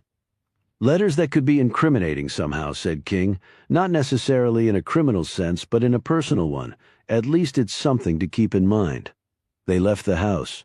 Michelle had driven over separately. She said goodbye to Harry and King and drove off. Harry climbed into his convertible and waved as he pulled out. King was getting into his car when he saw the note on his front seat. It was short and to the point. I want to talk. I'll meet you at your place at 10 tonight. It was signed Sally. King looked around but saw no one. He checked his watch. It was 9 o'clock. He debated whether to call Michelle and tell her to meet him at his houseboat. Then he thought better of it. That might scare Sally away. He drove off. In 1 hour, part of this mystery might be cleared up, or at least be less muddled. Right now, he'd take that. Chapter 66. An hour later, King. met Sally at the end of his driveway, led her past all the construction on his new home and down the steps to his houseboat. The young woman was obviously very nervous. To put her at ease, King said, "It's the right thing to do, Sally. It really is, and once you get it off your chest, you'll feel better." They sat at his small kitchen table as the lake water slowly lapped at the boat's hull. He'd fixed her a cup of hot tea and was now staring at the woman expectantly. "Junior?" he finally said. "You came to tell me about Junior?" Sally let out a huge breath and plunged in. "I was with him when the burglary happened." King was startled. "You helped him break in?" "No, not at the Battle House, at Junior's house, the new one he's building." "So he didn't commit the burglary?" "He couldn't have. We were there from 8 at night until almost 4 in the morning. And it's a good hour's drive from the battles." "Why were you with Junior at his new house?" Sally took a drink of the tea and sat back. Her face flushed, her cheeks stamped with fresh tears. "Oh God, I can't believe I'm telling you this." "Sally, why were you with him?" King asked, pointedly. "We'd gotten to know each other when he worked at the battles. We were both lonely, I guess." "You were having an affair with Junior?" "It's not like that, not at all," she answered hotly. "Then tell me what it was like," said King calmly. "We were just friends at first, well." She put down the teacup and leaned forward. "He'd told me he was going to be working at the house all night. His wife had the night off and was with the kids. I went there, seduced him, and we had sex there. That's it, I told you. You seduced him?" She looked offended. "I'm not always dressed in jeans and covered with horse shit, Sean. I clean up pretty damn well. He was surprised when I showed up there, of course, but I made it clear to him what I was after. But I thought Junior really loved Lulu. He did, but he's a man after all, and I was wearing next to nothing, and my offer was pretty tough to refuse. I just wanted sex, no questions and no commitments, and from what he told me, Lulu hadn't been paying him much attention for quite a while. Worked long hours at that club." "So you found Junior ready, willing, and able? Let's put it this way. He wouldn't have been physically capable of committing that burglary. Hell, I could barely walk when it was over." King put up a hand. Okay, I don't need any more details." Sally rubbed her eyes. "The thing is, I really liked him. I know he was big and tough-looking, but he was really a sweet guy underneath. Why didn't you come forward when Junior was arrested for the burglary?" "He wouldn't let me. He said he'd rather go to jail than let Lulu find out." "Okay, I guess I can see that. What else?" "That's it. I snuck away from the battle funeral to say my goodbyes over Junior's grave. I didn't think anyone had seen me." She looked down at the table. "Will all this have to come out?" "Maybe not, now that Junior's dead and Remy is convinced of his innocence, and I guess there's no reason to ruin Lulu's memory of her husband." "He did love her, Sean. I was just an on-time fling, that's all." She added in a very small voice, "I guess that's all I ever am." After Sally had left, King thought about calling Michelle but decided to let it wait until morning. It had been a long day. He went to bed outside the houseboat. The man had watched Sally leave. He had used the listening device he'd planted to hear the entire conversation between the two. He looked up at the houseboat as the last light was extinguished there. He'd wait until Sean King was fully asleep, and then he was going to pay him one final visit. Chapter 67. Michelle had driven home, done some kickboxing on the heavy bag hanging in her basement, put away some laundry, and actually cleaned her kitchen. After that, she showered and was thinking about going to bed but had grown very restless. Her mind kept returning to the murders. Was there something they were overlooking? King had suggested that Mrs. Canny hadn't died in a car accident, that she had been murdered. If so, by whom? Her head buzzing, she decided to go for a drive that always helped her think more clearly. Her route took her past her and King's office. She parked and went inside, figuring she'd go over her voluminous notes on the investigation she kept in her desk to see if anything clicked. As she passed through the small office foyer, she saw some telephone messages on the part-time receptionist's desk. There was one for King from a Billy Edwards. The name sounded familiar, but she couldn't quite place it. The area code was from the Los Angeles area. It was still early enough there, she decided. One thing that annoyed her about working with King was that he kept things incredibly close to the vest, even at the expense of his partner. This might be a chance for her to get the jump on him. She called Edwards. On the third ring, the phone was picked up. Billy Edwards? That's right, who's this? Michelle Maxwell. I'm partners with Sean King in Wrightsburg, Virginia. I believe he called you? That's right. I was just getting back to him. He's out right now and asked me to return the call. Fine with me. So what do you want to know about the time I worked at the Battles? Now the name clicked. Billy Edwards was the mechanic for Bobby Battle's classic car collection. He'd been let go the day after Bobby and Remy's argument, the one Sally Wainwright had overheard. That's right, Michelle said quickly. We understand you were let go very abruptly. Edwards laughed. Try. Thrown out on my ass with no warning. By Bobby Battle, the one and only. I heard on the news that he died. Is that right? Yes. Did he give any reason for letting you go? Nope. But he didn't have to. It didn't have anything to do with my work. I know that. Now I admit I was pissed with how it was handled, but the man treated me good. Paid me a nice severance and wrote a damn fine reference that helped me get another job pretty quick out in Ohio, working for another rich guy with a car collection bigger than Battle's. Good for you, now. We understand that the night before you were let go, he and Mrs. Battle had an argument in the car barn. Remy Battle. Now, there's a real piece of work. Let me tell you, those two were equally matched like Godzilla butting heads with King Kong. Agreed. But did you know anything about an argument? No. How'd you find out about it? I'm afraid I can't tell you that. It's confidential. Uh-huh. I bet you it was Sally Wainwright, wasn't it? Why do you say that? Because she liked going down there and hanging out by herself.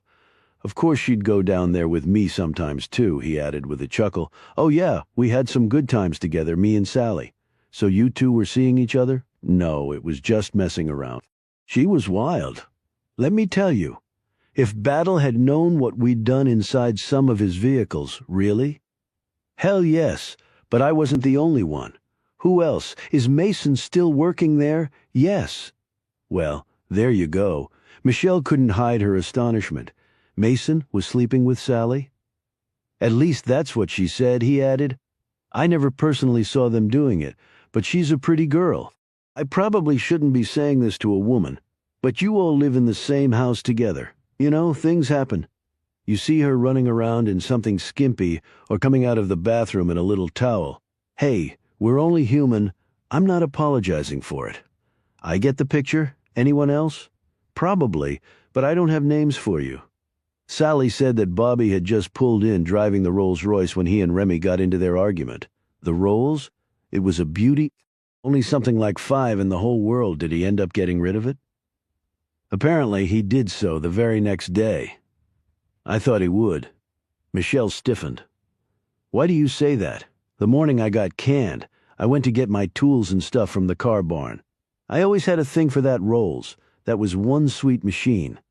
Anyway, this was the last time I was going to see it, not like I'd be buying one of my own. Edwards laughed. Michelle, however, was as taut as a strung bow. So what did you do? I wanted to take one last look at it. Pulled the cover off and sat in it, pretending it was mine. Right, said Michelle impatiently. But why did you think Battle was going to get rid of the car? Because when I was covering it back up, I noticed that the left front fender was dented and one of the headlights had been cracked. It had to have happened the night before because I just checked the car that afternoon and it was fine. It wasn't all that much damage really, but a car like that, you're talking thousands of dollars in repairs. And you can't get parts for a vehicle like that anymore. It was a real shame. I guess Battle hit something and was pissed off. The guy hated anything to be out of sync. He used to come down to the barn and ream me if he found oil on the floor or a license plate hung crooked. It probably made him sick to see the damage on that Rolls. If he couldn't fix it just right, he'd get rid of it. Just the way the man was. Did you ever tell anyone the Rolls-Royce had been damaged? No. It was his car. He could do what he wanted with it. Do you remember the exact date it was damaged? Well, it must have happened the night before I got fired. Like I said, I'd checked it that afternoon and there was no damage. I understand that. But what date was that? Edwards was silent for a bit. It was over 3 years ago, I know that. In the fall or thereabouts. I did some work for a company down in North Carolina until the job in Ohio came through. Maybe September? No, I think it was October or maybe November. At least I think, he said with less confidence. You can't be any more specific? Look, I have a hard time remembering where I was last week, much less 3 years ago. I've moved around quite a bit since then. Could you look up your payment stubs from when you worked at the battles, or from the jobs in North Carolina or Ohio? That would narrow it down. Lady, I live in a one-bedroom apartment in West Hollywood. I don't have room to keep stuff like that. I barely have space for clothes. Well, if you remember, will you please call me back? Sure, if it's important. It's very important. Michelle put down the phone and sat at her desk, over 3 years ago in the fall. Yet if it had been the fall, it would be about 3.5 years ago since it was springtime right now. She sat bolt upright. Wait a minute, she said to herself. Sally Wainwright would probably remember the exact date. She checked her watch. It was too late to call her. They could do it in the morning, right now, though. She wanted to get a hold of King and tell him what she'd learned. She called his cell phone, but there was no answer. She left a message. He didn't have a hardline number at his houseboat. He was probably asleep. She stared at her phone, mulling over what to do. Part of her said to call it a night and go home. Yet, as she looked down at her phone, she started to get a very strange feeling. Sean was a light sleeper. Why hadn't he answered? His caller ID would have shown it was her, unless he couldn't answer the phone. She grabbed her keys and raced to her truck. Chapter 68. C and King moved around uncomfortably in his bed. As the boat rocked, a small moan escaped from his lips as a fire raged in his brain. He didn't awaken, though. It was no nightmare that was assaulting him. His body was being drained of the ability to absorb oxygen. He was being slowly and quietly put to death. Headlights cut through the darkness as Michelle pulled up in the Whale and climbed out. She made her way quickly down the stairway to the houseboat. Sean? Michelle called out as she banged on the houseboat door. Sean? She looked around. His car was parked up there. He had to be here, Sean? She tried the door latch. It was locked. She went around the walkway and peered in one of the side windows. She could see nothing. She pounded on the window of what she knew was the bedroom he slept in. Sean? She thought she heard a sound. She listened more intently. It was a moan. She raced back to the front door and put her shoulder against it, but it didn't budge. She stepped back and then sprang forward with a powerful thudding sidekick and broke open the door where the lock met the door jamb. She raced inside, her pistol out. She felt an immediate heaviness in her lungs, which increased her level of panic. There was a humming coming from somewhere, and even as she raced forward through the houseboat's darkened interior, she felt cold tendrils of something clutching at her. She stumbled over things before hitting the light switch, and the darkened room became bright. Sean, Sean? She screamed. She reached him, tried to awaken him, but he wouldn't come around. She dragged him out of his bed, through the cabin, out of the houseboat, and into the open air, even as her own breath became more and more labored. He lay motionless on the deck, his face a very frightening cherry red, carbon monoxide poisoning. She bent over him, pulled her hair out of her face, and began mouth to mouth. Breathe, Sean, breathe, damn it, breathe. She kept pumping air into him, giving him every ounce of hers she could until she started feeling sick and dizzy. And still she persisted. Breathe. Come on, Sean, please, please breathe for me, Sean. Breathe for me, baby, please. Sean, don't do this to me. Don't you do this to me. Come on, you bastard, just breathe. She checked his pulse and then lifted up his t-shirt and listened to the beats of his heart. They were barely there. She pushed more air into his lungs and then took precious seconds to call 911. She kept going. She was ready to begin CPR if he went into cardiac arrest. But his heart was still beating. She could hear it. If only his lungs would start doing their damn job. She kept pushing air into him until Michelle thought she would pass out herself. He looks dead. He's gone. I've failed. Please, Sean, please don't do this. Don't give up. I'm here, Sean. Come on, you can do it. You can do it. She followed one enormous breath after another, willing each one down his throat with all possible speed to impact with his lungs, expand them, scream at his brain, telling it the fight wasn't over. You can do this, Sean?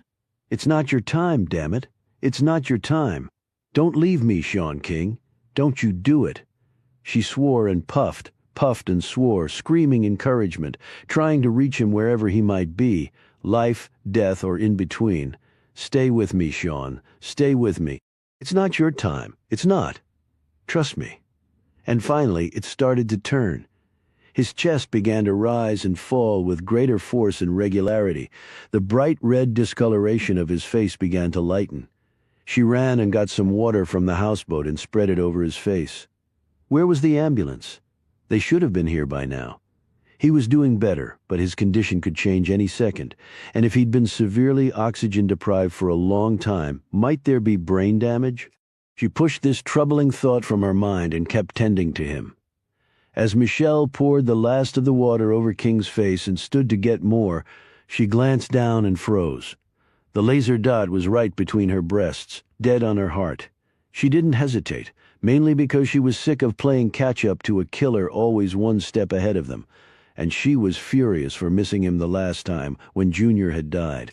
With dizzying quickness she leaped to one side and in the same motion pulled and fired her pistol. She emptied her entire mag, spreading the shots over a wide enough area to find, she hoped to God, this person who'd taken so much from so many. She rolled, came up into a squat behind the houseboat's solid rail, dropped the spent mag and slammed in a fresh one.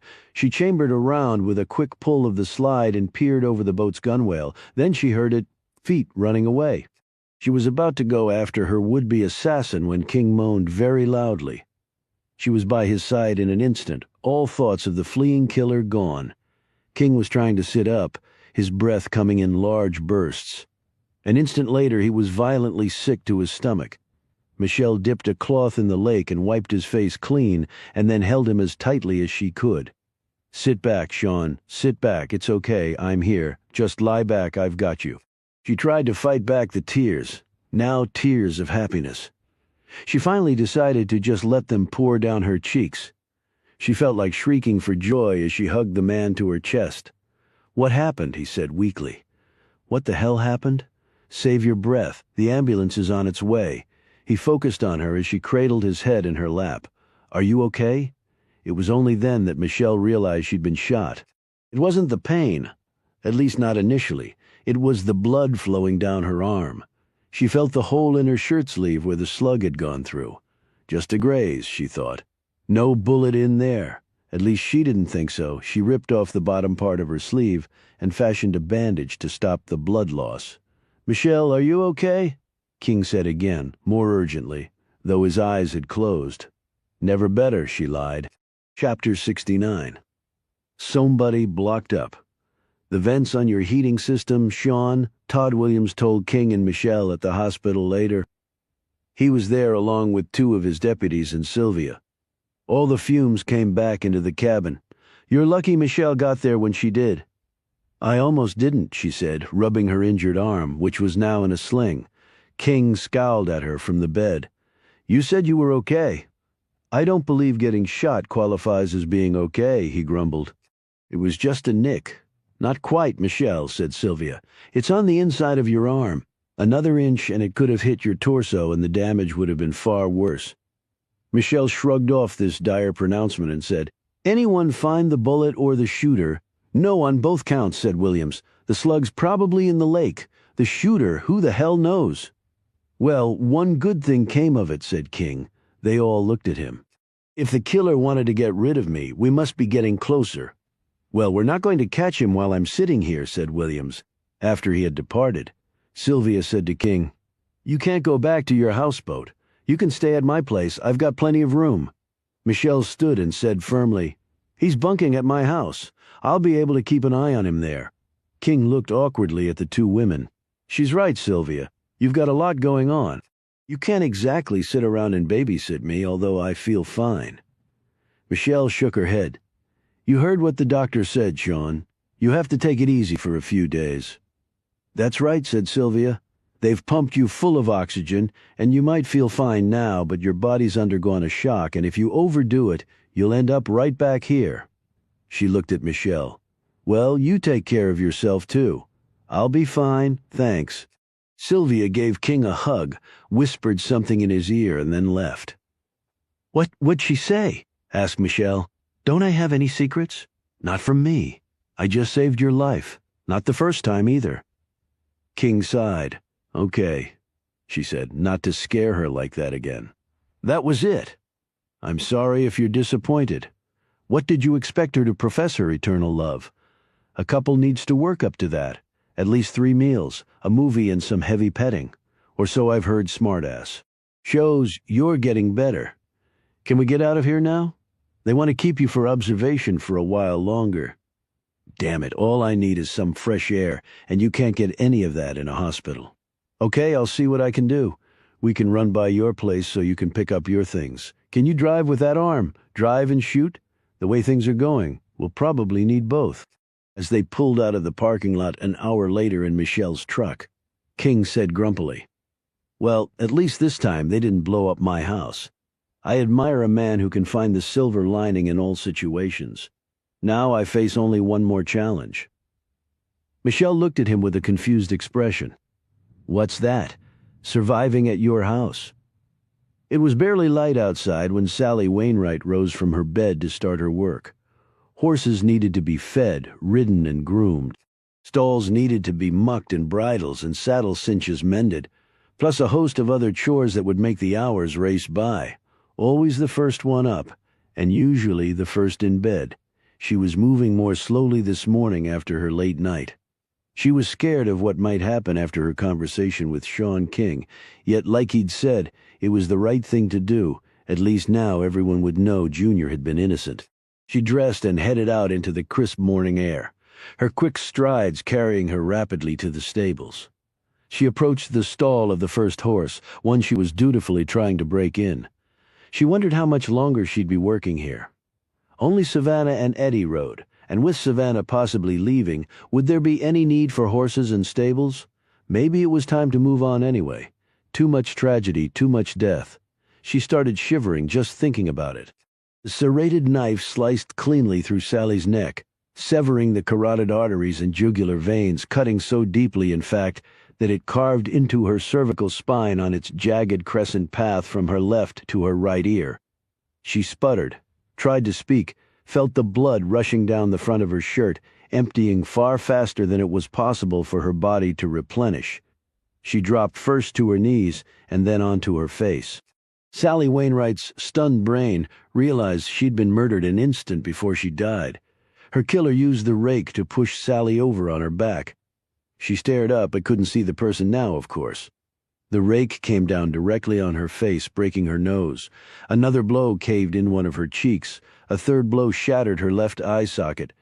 By the time the blows stopped raining down, Sally's mother would not have recognized her own daughter. The rake and knife were dropped beside the body as the killer continued to hover. The face held an expression of fury, of hatred for the fallen woman. A moment later, Sally was alone in her death, the straw all around soaked through with her blood. The only sound was that of the horse as it jostled the stable door, waiting impatiently for its morning ride, a ride that wouldn't be coming. Chapter 70. King settled himself in the bed in the tiny guest room of Michelle's small cottage. As the sky lightened, he could hear Michelle in the kitchen clanking dishes and utensils, and he shuddered to think what inedible concoction she was making for him this time. She was forever trying to get him to drink power shakes and eat energy bars with low carbs, no carbs, or just the right carbs, promising him his body would feel the miraculous change overnight. I'm not really hungry, he called out weakly. Just fix yourself something. Maybe some cardboard with a little tofu? The pots continued to clank, and water ran, and he distinctly heard the crack of eggs and then a blender starting up. Oh God, he groaned, and lay back against the pillows. Raw eggs in a blender with who knows what. He decided to start thinking about the case, to take his mind off the impending gustatory nightmare. 7 deaths, starting with Rhonda Tyler and ending, at least so far, with Kyle Montgomery. 5 of the deaths, he believed, were by the same killer. Bobby Battle and Kyle were not, he thought. Whether they'd been killed by the same person he didn't know, and now his life had been almost taken. And Michelle's as well. There seemed to be an abundance of potential suspects and a dearth of clues. At every stage, the killer or killers seemed to be one step ahead. They'd gone to see Junior. But the killer had gotten there first. Sylvia had told him about Kyle and the thefts and the lady at the aphrodisiac. By the time they'd started investigating that, Kyle too was dead. Sally had come to tell him about her sexual encounter with Junior, and an attempt had been made on his life shortly thereafter. He sat upright in bed. Sally. "Michelle?" he called out. The clattering was still going on. She obviously couldn't hear him. He got up and staggered into the kitchen. His balance was still off. She was at the sink cutting up an onion and putting it into the blender, where a yellowish-green ooze currently resided. She turned and saw him. "What are you doing up?" she said in a scolding tone. "We have to check on Sally." "Sally, why?" "She came to see me last night with some important information. Right after she left, I went to sleep. That's when my heater was messed with." He told Michelle about Sally's being with Junior on the night of the burglary. "Well, that qualifies as a stunning development. And you're afraid the person who tried to kill us might have seen Sally there too?" "Nothing would surprise me with this guy. He always seems to know everything in advance." Michelle wiped off her hands, picked up her cell phone, and called Todd Williams. She relayed a message to the chief and clicked off. "He's heading over there with some of his men right now. Maybe we should go there too. The only place you're going is back to bed." "Look at you! You've been shot and you're still assaulting eggs and knifing onions. Just go get in bed. I'm sure Sally's okay," Todd promised to call. King reluctantly did so. He supposed the odds were very long against anything having happened to Sally so quickly. Savannah was beating on the door of the carriage house so hard her hands were starting to bruise. Dorothea finally answered the door in her robe. Savannah nearly fell inside. Dorothea saw the terrified look on the woman's face and said, "My God, Savannah, what is it?" She pointed in the direction of the nearby stables. I found Sally. In the stables, she's dead, her head crushed. Oh my God, she's dead!" She shrieked. Dorothea looked frantically around as though the killer might be hiding in her foyer.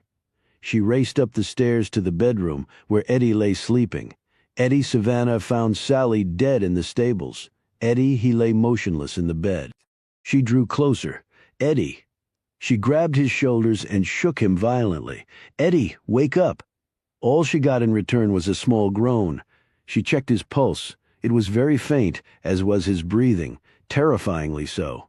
She grabbed a glass of water off the nightstand and threw it in his face. This did nothing. She lifted his right eyelid. The pupil was a pinprick. The drug-savvy Dorothea knew what that meant. She picked up the phone and called 911. Then she ran back down the stairs where Savannah was squatting right by the door, sobbing. She was dressed in her riding clothes. Dorothea noted, and her boots had left mud all over the foyer. Todd Williams rose from beside the body and nodded. Sylvia came forward to examine Sally, while the forensics team searched for clues. Chip Bailey stood next to the stable's double door and watched the proceedings as Williams joined him. "How's Eddie?" asked Bailey. "He's still unconscious. I don't know if he's been poisoned or what.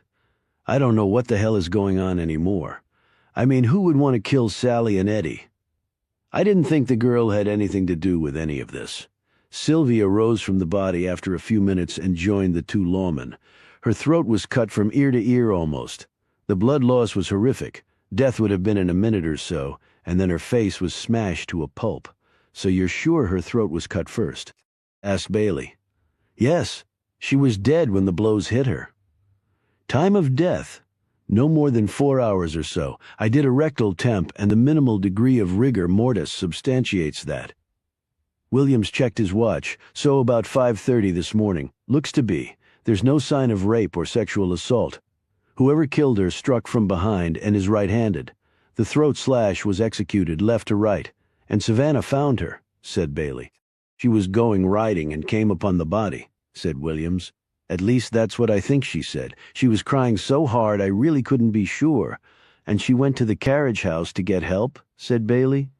"It's situated closer to the stables than the mansion or the house where Sally stayed," pointed out Williams, and Dorothea answered the door, tried to rouse Eddie, and then called for help.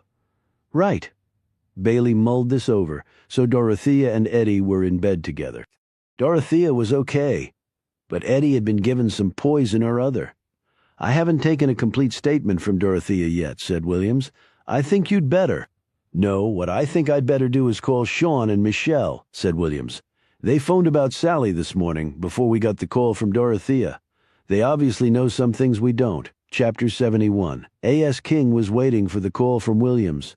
Michelle came in, carrying a tray balanced in her one good arm. He frowned at her. I should be waiting on you here. This'll be good for you. She arranged the tray and pointed out its contents.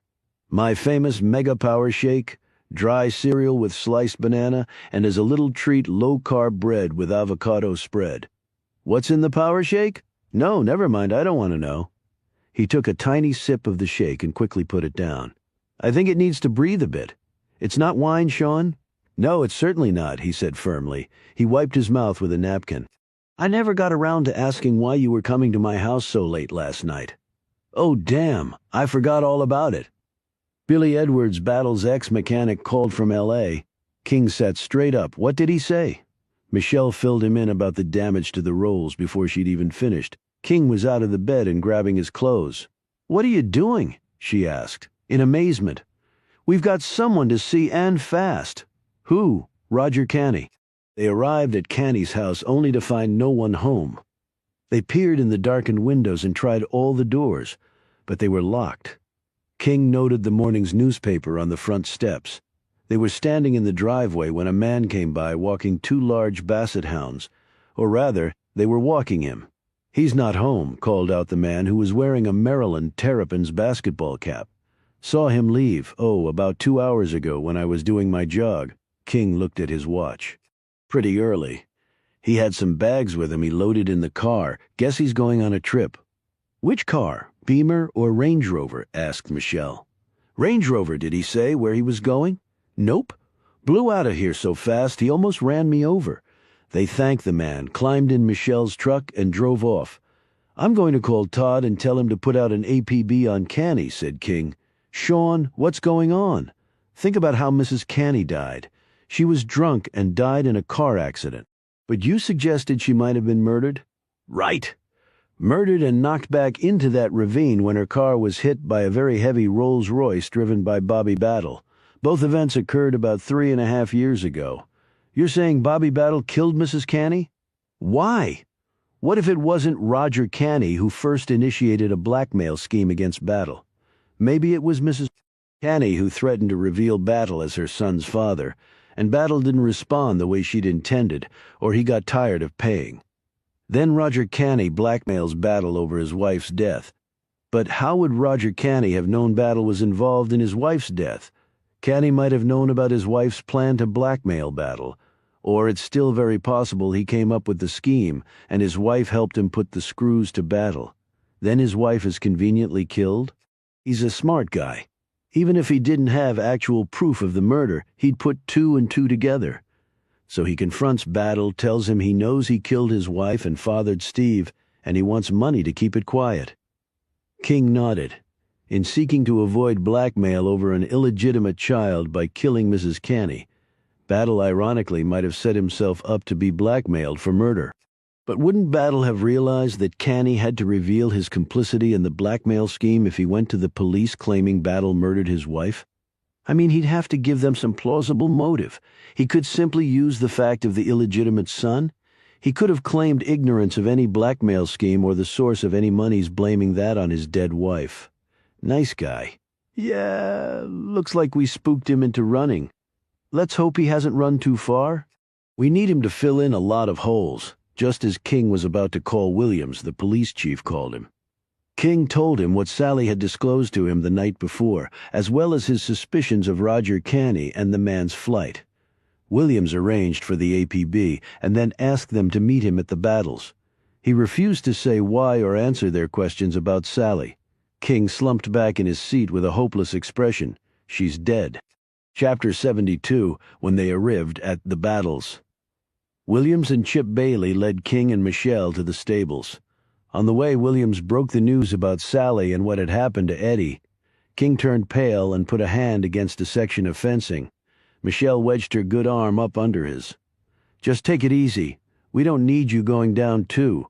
The knife used to kill Sally was taken right off the pegboard inside the stables and was dropped at the crime scene, Bailey told them. Same thing with the rake. Sylvia just left, but she said death would have been pretty fast. Can we see the body? Asked King. It's not pretty, Sean. If I were you, I wouldn't, replied Williams. I need to, said King firmly. Williams reluctantly led them inside and over to Sally's corpse. My God, said Michelle. It was like the killer was furious at her about something, said Williams. Just kept on beating her in the head. He looked at King. Maybe Sally knew more than she was telling. Maybe, said King slowly as he pulled his gaze away. He stood solemnly outside the stables and watched as Sally's body was carried out in a black pouch. As the doors on the ambulance clunked shut, he turned to Williams. This was my fault. I forced her to tell me the truth and never even thought she might be in danger because of it. You were fighting for your life, Sean, countered Williams. You didn't really have an opportunity to think about anything else. How's Eddie doing? Asked Michelle. Bailey answered, I just called the hospital. They said he's still unconscious but out of danger. Do they know what it was yet? No. I was going to drop by the hospital later if you want to come along. Right now I intend to talk to Dorothea again. And after that, Savannah, although I hear she's a wreck, as they walked along, Williams turned to King. If this thing pans out uncanny, I'm going to owe you one. I never would have picked up on that. That's just one piece of the puzzle, Todd, replied King. Dorothea met them at her house. She looked pale and drawn. While Williams, King, and Michelle offered words of commiseration, Chip Bailey volunteered no such niceties. He looked at her with a mixture of anger and determination. They stepped around the muddied sections of the entryway and went to the living room. What time did you and Eddie go to bed? Asked Williams. About midnight. He'd been out in his studio working. But we didn't go to sleep then. Not until about an hour later. She smiled in an embarrassed fashion. I didn't think that possibly being implicated in a murder could do so much for one's sex life, but Eddie's been wonderful throughout this ordeal. A good man is hard to find in times of trouble, said Michelle tightly. I'm starting to realize that, she answered with surprising sincerity. Bailey broke in. He was drugged, Dorothea. I've talked to the doctors at the hospital and they said he's under the influence of some powerful narcotic. She suddenly looked frightened. That's what I can't understand. I have to tell you that when Savannah started banging on our door, I woke up in a total fog. I still don't feel quite all together. Bailey looked at her suspiciously and said, You didn't mention anything like that when we came by this morning. Dorothea spoke quickly. Everything was happening so fast. Savannah was a mess. Sally was dead and I couldn't wake Eddie. God, it was all like a nightmare. What time did Savannah come to your door? Asked Bailey. A little past 8. I remember looking at the clock in the foyer. What did Eddie have to eat or drink last night? We had dinner, nothing unusual. Some wine after dinner, and then he went to his studio to paint, and I did some paperwork in my home office. Can we see the leftovers from the meal and the bottle of wine? Asked Bailey. There weren't any leftovers.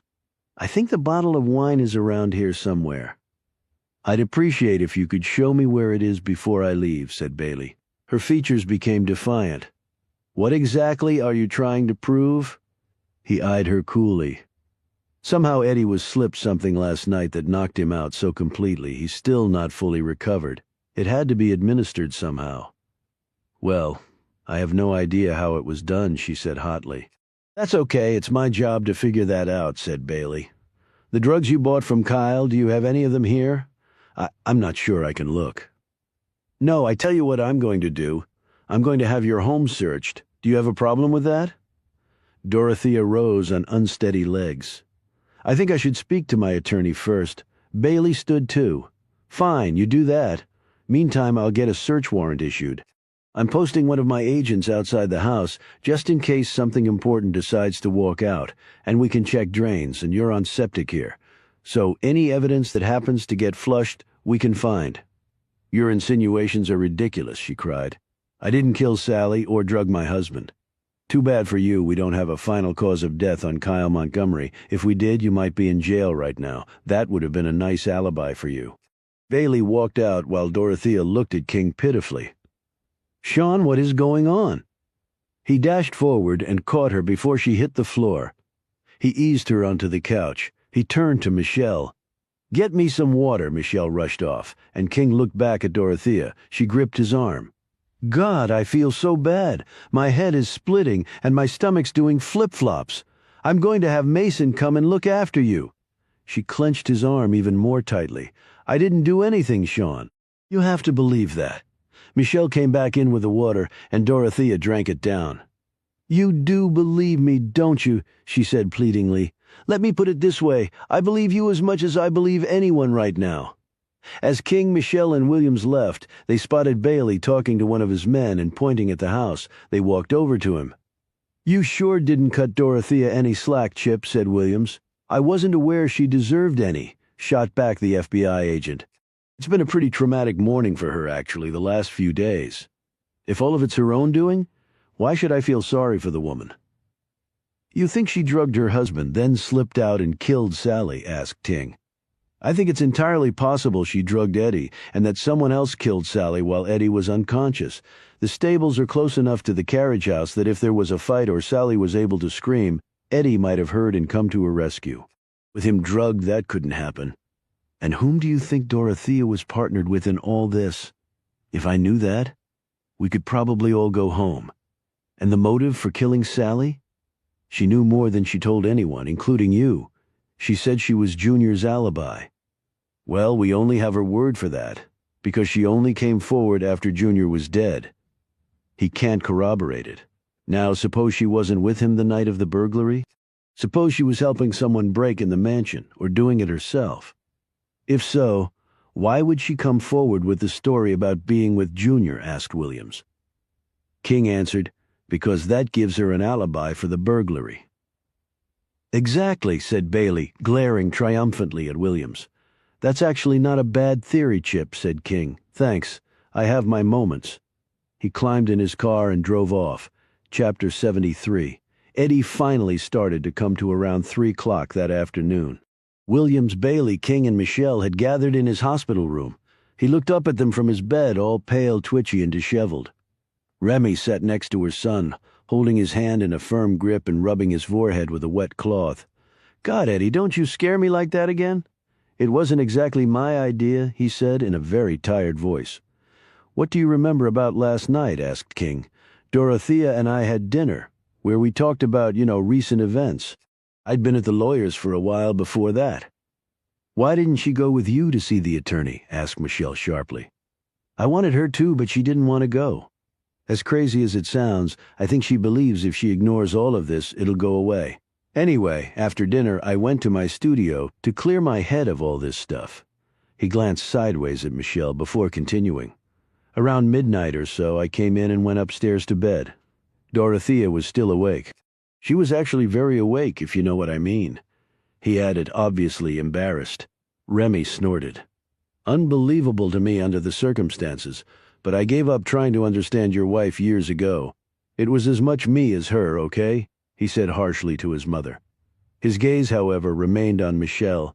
I guess it was sort of a circle, the wagon mentality, but I admit the timing was strange. What happened after that? Prompted King. I went to sleep. I guess. I really went to sleep. The next thing I know, I wake up and I'm in the hospital. What the hell was it? The doc said morphine sulfate, also known as MS-Contin, answered Williams. Guaranteed to knock you out for 8-9 hours or longer. But why? Asked Eddie. What was accomplished by that? King looked at Williams. You haven't told him? Told me what? Demanded Eddie. Williams looked down at him. Sally Wainwright was murdered around 5:30 this morning. Eddie sat up so fast he almost pulled out his IV line. What? He yelled. Sally, Eddie? Cried out his mother as she pushed him back down. You're going to hurt yourself. Eddie suddenly got a wild look and shot up again. My God, Dorothea, is she okay? She's fine, said Williams quickly. Absolutely fine, for now, muttered Bailey. Eddie sank back down but clutched his mother's arm. Somebody killed Sally in her sleep? King said no, she was killed in the stable. But why Sally? Eddie demanded. Williams looked at King, who said, she'd come forward with important information that ruled out Junior's having committed the burglary at your mother's home. Now Remy looked surprised. I'd already figured he hadn't done it, but how could Sally possibly have proof of that? She did, and we're going to leave it at that for now, said Williams. Did what she tell you implicate someone else? Asked Eddie. No, admitted King. Then why kill her? I don't have the answer to that. I don't have the answer to a lot of things. Bailey spoke up. But what we do know, Eddie, is that you were drugged last night, and while you were out, someone killed Sally, someone who knew her routine and that she'd be in the stables at that hour of the morning. Everyone remained silent for an uncomfortably long moment until Eddie exclaimed, Are you suggesting that my wife? Bailey broke in, I'm not suggesting anything. I'm just stating a plain fact. But Dorothea has come under suspicion. Eddie shook his head. She's a respected businesswoman with a drug problem and possibly a murder suspect, pointed out Remy in a sharp tone. Shut up, mother, yelled Eddie. This caught all of them off guard. Remy slowly let go of her son's hand. Eddie pointed his finger accusingly at Bailey. If you think for 1 minute that Dorothea drugged me and then killed Sally, you're wasting everyone's time while the real killer is getting away.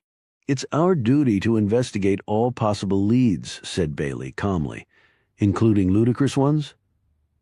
You better get some rest, Eddie, said King gently. You've had a hard night. Fine, I'd really like to be alone right now anyway. Eddie looked away from them all, his forearm over his face. Remy rose and headed to the door. I'll come and check on you later, son. Whatever, he answered curtly. Remy went to the door, then turned to Williams. You know, it seems to me that we're no further along than we were on day one. A lot of people killed, and no progress. She shot Bailey a vicious look. And that includes the illustrious FBI. Makes me wonder what the hell I pay taxes for. She left the room. The men followed her out. Michelle paused at the door and glanced back at Eddie. He still lay there, his face covered. She quietly left. Chapter 74, 2 days passed with no sign of Roger Canny, despite Chip Bailey and Chief Williams having put in place an area lockdown. It's like he popped into a damn hole somewhere, complained the frustrated FBI agent at one meeting of the investigative team. With 8 murders in total now, and the attempted killings of King and Michelle Reitzberg was overflowing with law enforcement folks fighting over turf evidence and the proper way to satiate the horde of media that had invaded the town. Hardly a citizen had not been interviewed by a reporter from some organization. One could not watch the national news or read the Washington Post, New York Times, or USA Today without seeing a story about the Reitzberg slayings. Pundit after pundit proposed one solution after another, most having nothing to do with the actual facts of the case. People were putting their homes on the market at an alarming clip. Business was down across the board. It didn't seem too far-fetched to think the town might cease to exist if the killer or killers weren't soon found. Business and political leaders were, not surprisingly, calling for Chief Williams's head along with his top if recently appointed deputies King and Maxwell. Bailey, too, was feeling the heat from his superiors, but he went about his business, methodically running down any lead that looked promising, though most petered out. Eddie was released from the hospital about the time Sylvia completed the autopsy on Sally. Not that the cause of her death had ever been in doubt. No new leads had materialized, but at least no one else had died either. In the midst of all this chaos and scrutiny, when it seemed like the entire town would implode any second, Sean King pulled out 2 bottles from his portable wine cooler and went to dinner with Michelle at Harry Carrick's home. As she exited her cottage and climbed into the Lexus convertible, King's eyes had widened at the sight of her. You look beautiful, Michelle, he said, scrutinizing the clingy dress that stopped about mid-thigh and showed off a healthy dose of her Olympian legs. She also sported a stylish blue wrap around her shoulders. She was no longer wearing the sling. She wore makeup, and it appeared she'd even washed her hair, and hardly any of it was dangling in her face. It was a stunning contrast to her usual jeans, windbreakers, sneakers, and running suits, and flyaway tresses. For his part, King was dressed in a suit and tie, and even had a handkerchief in his coat's breast pocket. I wanted to make a nice impression on Harry, she said hastily. But I didn't expect such accolades from you. I'm not sure I know what you're talking about. I found the breakfast and lunch I made you in the trash can again. If you don't like my cooking, just say so. It's not like it would hurt my feelings. In his best Bogart imitation, King said, "Oh, Angel, you shouldn't waste time in the kitchen. Not your style, Angel." She smiled and said, "Thank God for small favors. But with that said, the tuna dish you made the other night was really good. High praise coming from you. I tell you what, the next meal we'll make together. I've got a few tricks I can show you." "Okay, that's a deal. How's the arm?" "Like I said, just a scratch." As they drove with the top down along the winding country roads on a warm, fine evening, covered by a vast sky of stars, Michelle glanced at him admiringly and observed, "You look pretty spiffy yourself. Like Eddie Battle, I can clean up well on occasion." He smiled to show he was joking. "Are we the only guests?" "Yes, since I was the one who suggested we get together." "You? Why?" "It's time we sat down and talked this case through, and I do my best thinking over a good bottle of wine or two." "Are you sure you just didn't want to escape another meal at my house?" "Thought never occurred to me." Harry's house was large and old, and its interior beautifully decorated. He met them at the door and led them into the library, where, despite the warmth of the evening, a cozy fire was burning. The old lawyer was wearing a snappy three-piece suit with stylishly muted checks. A carnation was pinned to his jacket lapel. He poured them drinks, and they sat on a soft, cracked leather sofa in front of the fire. The couch looked as though it had carried the posteriors of at least 5 generations. He raised his glass. "A toast to my 2 good friends." They drank to that. And then Harry added, after eyeing Michelle, "And really, I believe another toast is in order." He lifted his glass once more. "To one of the most lovely women I've ever encountered.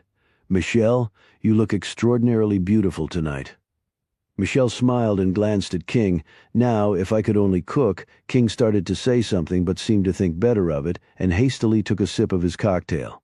"What an incredibly interesting place," said Michelle as she looked around at the built-in worm-eaten wooden shelves stuffed with what looked to be ancient tomes.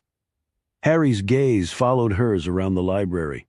"Of course it's haunted, as it should be for a place that saw the light of the 18th century." "Haunted?" said Michelle.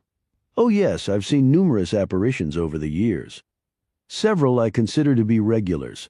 Since my return here, I've felt a real duty to get to know them, considering I'll be joining them in the not-all-too-distant future." "You've got a long time left, Harry," commented King. "What would we do without you?" said Michelle, tapping her whiskey glass against Harry's tumbler of bourbon. "Even before the other branch of the Lee family was building its fortress at Stratford Hall, my line was laying the brick and mortar for this." Harry checked his pocket watch. "Calpurnia serves promptly at 7:30. That gives us a little time to talk before the meal, although I'm sure I can guess our dinner topic." "Calpurnia," asked Michelle. "Calpurnia is my cook and housekeeper, a delightful lady who's been with me for years. I discovered her when I was serving on the Supreme Court in Richmond, and she graciously agreed to return with me here. I'd be utterly lost without Calpurnia." He took a sip of his bourbon, set down his glass, and put his hands together, his features now very serious. "We must solve this thing, and soon, you know. It's not like people are going to stop being killed simply because we wish it." "I know," said King. He stood and faced them, his back to the fire. "I've been giving this a lot of thought, having had not much else to do while recovering from that deep draft I took of carbon monoxide. Now there've been 8 deaths thus far." He held up the fingers on one of his hands. "But I want to talk about only 5, at least at first. And I want to begin with Rhonda Tyler." "The dancer?" said Harry. "The prostitute? You're sure?" said Michelle. "I checked with Lulu. Tyler was one of the ones who opted for the extra pay structure." "What's that?" asked Harry curiously. "A little sideline of the aphrodisiac. It's since been shut down," said King vaguely. Harry nodded in a knowing way. "I always suspected that was happening. I mean, you can't let men watch naked girls, ply them with alcohol, and not expect some to want more than to merely play voyeur." "Exactly. So Rhonda was a prostitute. Was that why she was killed?" Michelle ventured an answer. "Well, prostitutes are probably the #1 victim pool of serial killers." "Right again? So are we simply dealing with an ordinary serial killer who opted to start with this classic victim pool, or is there something else going on?" "What do you mean, Sean?" asked Harry. "I mean, was Tyler a symbol, or was her death more personal?" "How can we answer that with the little we know?" said Michelle. Let me answer a question with a question. Could Bobby Battle have enjoyed the services of Rhonda Tyler? She was at the Aphrodisiac before Bobby had his stroke. He was known to frequent the place, although Lulu was pretty vague on the last time she'd seen him there. I hadn't considered that angle, said Harry quietly. But let's say he did sleep with her. Why would that make her a target for our killer, along with at least 4 other people who seem to have no connection? What if some of the other victims did have connections to Battle, such as... Michelle answered. Sean thinks Steve Canny was Bobby's illegitimate son. His mother had worked for Battle and probably gotten pregnant by him, and we think Roger Canny was blackmailing Bobby. We also think Bobby may have been involved in Mrs. Canny's death 3.5 years ago. And that's when the blackmail started. My God! Exclaimed Harry. But Sean, said Michelle, I've been thinking about this too. Bobby openly had affairs with women, slept with prostitutes. If what you say is true, why would he care if the truth came out about an illegitimate son? Why would he allow himself to be blackmailed over a sexual encounter? I think I can answer that, said Harry. Just about the time period you're talking about, Bobby was in the middle of selling his company. Many local lawyers I knew were working on the deal on Battle's behalf, so I heard all the war stories about the negotiations. The buyer was a large multinational corporation with a sterling reputation, and Bobby was the very public face of his company. So news of an illegitimate son wouldn't have helped the negotiations, said King. Precisely. As a matter of fact, the deal did go through and made Bobby more money than he could possibly have spent in several lifetimes. It was probably a good thing. Why do you say that? Asked King. Battle had always been eccentric, but for some years he was growing more and more bizarre in his behavior. Violent mood swings, bouts of depression, followed by times of unrealistic euphoria, and his mind wasn't what it was. One of the most brilliant engineers and businessmen of his day, he was forgetting names and important items. I really wasn't surprised about the stroke. In fact, I suspected he suffered numerous minor ones previously that had affected his mind, but we're getting far afield from the topic of blackmail. Harry turned to King. Sorry for the detour. No, we need all the information we can get. The timing of the sale of Bobby's company makes me believe it was only Roger Canny who had the blackmail plan. One would think that Mrs. Canny would know who the father of her son was, or at least that Bobby could have been the father. Stephen Canny was 17 when he died. If she'd wanted to come forward and make a claim, she wouldn't have waited all those years. It's not like Bobby wasn't rich 17 years ago, too. Harry picked up this line of reasoning. But Roger Canny might have known Steve wasn't his biological son and been waiting for his wife to die before putting the screws to Bobby. Perhaps he waited because his wife wouldn't have gone along. He certainly would have known of the potential sale of the man's company. That was publicly disclosed. Or maybe, said Michelle, Roger Canny didn't want to wait for his wife to die naturally. So he sped up the process by running her off the road, freeing him to begin his blackmail scheme. But it was Bobby's car that was damaged right around the time of her death, King said. So it seems far more likely that Bobby killed her. I'm just pointing out that Roger Canny might have had a motive to kill her too, Michelle replied. King looked at her admiringly. That's a good point, Michelle. I hadn't really considered that. So where does that leave us? She wanted to know. The bell for dinner interrupted them. I've told Calpurnia that a dinner bell is quite old-fashioned, but she claims my hearing's not what it was, and it's the only way she can get my attention without trudging all over the house to find me. Shall we? Chapter 75. Cian had uncorked both bottles of wine upon his arrival so that they could properly breathe before dinner. At the table he poured out the first one.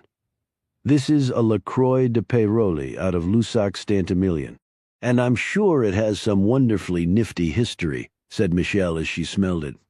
It's made by the appropriately named Carole Bouquet, who used to be a famous model and was a James Bond girl in one of the films. For your eyes only, I believe. The other bottle is a Ma Vérité de Gérard Depardieu, Haute Médoc. Let me guess, made by the actor of the same name, chanced Harry. Yes, these wines are really up and coming, and I only bring them out on special occasions. Harry and I feel so honored, said Michelle, smirking. They toasted and began their meal, which was served by Calpurnia. She was about 60 years of age and over 6 feet tall, blocky of build and with thick gray hair pulled back in a harsh bun.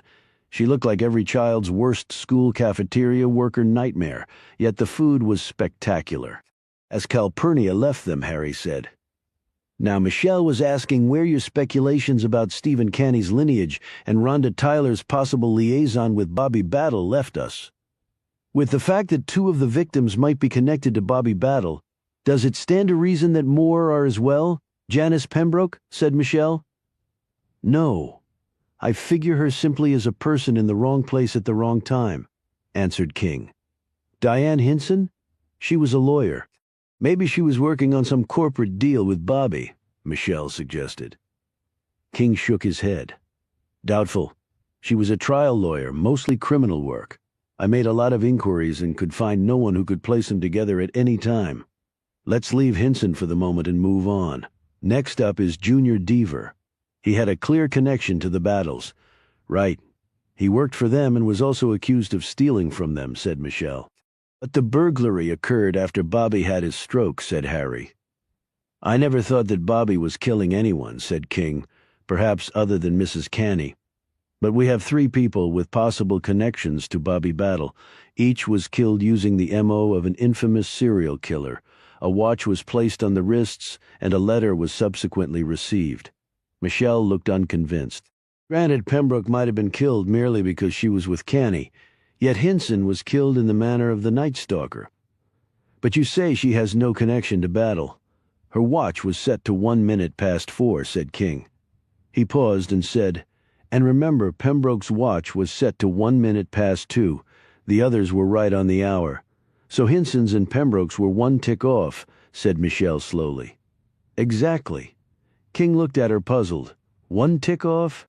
There's something familiar about that phrase, but I can't think of what it is. So the killer is intentionally telling us, via the watches, that some victims are, what? Slightly off? I think he's telling us that Tyler, Canny, and Junior were killed intentionally because of their connection to Bobby, Pembroke, and Hinson were not specifically targeted because they had no such connection. All right, let's assume Pembroke was killed because she was with Canny. Why was Hinson murdered? Asked Michelle. So we'd run down numerous paths trying to have it all make sense, but it never would. For our killer's purposes, having Pembroke die at the same time as Canny was simply gravy. It muddied the waters even more. If Canny had been alone, I bet we'd have had another murder like Hinson's to cover up the connection to Bobby, and it also explains why the killer used the word kid instead of kids in his letter following the teenagers' deaths. Only 1 kid was his target, Steve Canny. But Sean, if the killer really wanted to throw us off, why set some of the watches so they were 1 tick off? If he'd kept them all on the hour, chances are you'd never have stumbled on this line of reasoning. For some reason, I think this guy is trying to play fair by giving us a legitimate clue, or he's just screwing with us, said Michelle. Possible, but I don't think so. Michelle still looked skeptical. All right, let's assume all that's true. Now we have Bobby Battle as a possible common denominator, but you don't think he was killed by the same person. Isn't his being linked to yet another killer too huge of a coincidence? And then we have Kyle and Sally. How do those deaths fit in? Despite what Sylvia found, Kyle may have been a suicide and Sally may have been killed because she didn't come forward about the alibi for Junior. I'm not following, Sean, said Harry. If Junior was killed only because he stole from the Battles, then once the killer found out he really hadn't committed the burglary, that meant Junior was killed for no reason. The killer revenged himself and in his sick mind perhaps thought he was avenging Junior as well by killing Sally. He might have foregone his trademark watch and infamous serial killer indicia in her case because he was too incensed or didn't consider her to be important enough. And he didn't have much time to plan it. Sally only told me the truth barely 7 hours before she was killed. Well, said Michelle, her face being crushed by repeated blows after she was dead maybe fits with the theory of revenge. Someone in a rage, right. A man capable of ferocious attack, and King froze. 7 hours. What is it, Sean? Asked Harry. I'm not sure, he said at last. What I just said about 7 hours, it struck me somehow, but not the way I thought it would. He thought for a moment and then shook his head. Sorry, Probably a slightly premature senior moment. What about Chip Bailey's theory that Sally lied about being with Junior and committed or helped commit the burglary? Asked Michelle. Harry's eyebrows went up. That's an intriguing conjecture. Yes, it is, said King slowly, and not one we can entirely discount right now, although my instincts tell me he's wrong. They continued with their meal and also finished off the second bottle of wine. Afterward, in the library, they sipped coffee that Harry poured for them. He offered them an after-dinner cognac, but they both declined. I have to drive home, said King. The wine was plenty. And I have to look after him while he drives us home, added Michelle, smiling. The room had grown chilly, and Michelle stood in front of the fire warming her long legs. Dresses can be very drafty, she said self-consciously. Harry turned to King. What's your opinion of Dorothea? Well, the source of the drug Eddie was given wasn't the wine, nor did they find any of the drugs Dorothea had purchased from Kyle, said King. However, I checked with Sylvia. The morphine sulfate Eddie was given was a drug she kept in her pharmacy and may have been one of the drugs Kyle brought to Dorothea at the aphrodisiac. And Dorothea has no alibi for the time Kyle was killed. She said she was at home, but Eddie didn't see her. Actually, he was out in his studio all night painting a picture of me, said Michelle in an embarrassed tone. King eyed her closely but said nothing. Harry looked at her curiously for a moment, and then said, So she was buying the drugs, and she's a possible suspect in both Battles and Kyle Montgomery's deaths. She was also the person who had the best opportunity to drug Eddie and lived very near where Sally was killed, all circumstantial, obviously, but still compelling. And she's been depressed due to the financial setbacks and family issues she told us about, said Michelle. A troubled woman all around, King replied. I don't disagree with you, but I'm having a hard time finding her motive, she said. Bobby had promised to change his will to benefit her, but he didn't. So there goes her motive to kill him. Unless she found out he hadn't, and was so furious she murdered him, said Michelle. Harry rose and stood next to Michelle in front of the fire. At over 70, one's whole body becomes drafty, regardless of the amount of clothing or the relative heat of the room, he explained. Returning to the discussion, he said, There might be a third possibility. We've been focused on what was taken from Remy's closet, but what was stolen from Bobby's closet. They both stared at him, but said nothing. Harry continued. The will that left everything to Remy is the one that's being used by the lawyers. It was drawn up many years ago. How do you know that? Asked Michelle. The lawyer who drafted it was a former clerk of mine, currently a partner at a firm in Charlottesville. They had the original, and that's the will that's being probated. Did anyone look for another, more recent will? Asked King. That's the point. I don't think so, but what if a later will was the thing stolen from Bobby's closet during the burglary? King said, but if it was in Bobby's secret compartment, which Remy told us she was unaware of, she wouldn't have had the opportunity to destroy it. I'm not saying it was Remy. Bobby had a stroke. He was delirious, talking gibberish at the hospital. So I heard, said Harry. And maybe he mentioned another will, said King, snapping his fingers. So anyone who heard him could have committed the burglary, said Harry. If Dorothea had it, though, she would have made it public, wouldn't she? But there'd be the little matter of where it came from, said Harry. I don't think she would want to confess to burglary. King looked puzzled. But Harry, we're overlooking something. Bobby's death was well publicized. Whoever drew up the new will would have come forward. Maybe he didn't use a law firm to draft it. If he did it himself, he'd still need witnesses. Not if it were a holographic will entirely in his handwriting.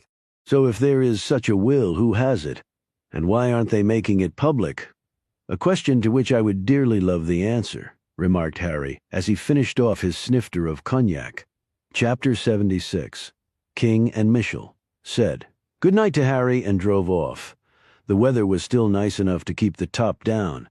However, Michelle tugged her wrap more tightly around her shoulders. I can put up the top if you want, said King, noting her movement. No, the breeze feels wonderful and the air smells so good. Spring in rural Virginia can't beat it. I feel like we made some progress tonight. At least we took the time to talk out different angles. That's always helpful.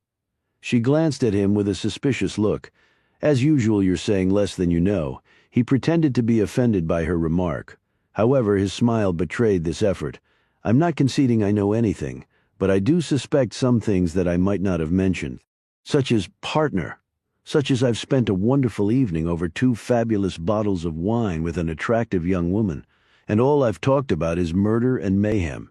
You're stalling, and mentioning the wine before mentioning me says a lot. Well, I've known those bottles of wine longer than I've known you. Thanks a lot, but you're still stalling." The SUV hit them from behind so hard that if they hadn't been wearing their seat belts, they both would have gone headfirst through the windshield.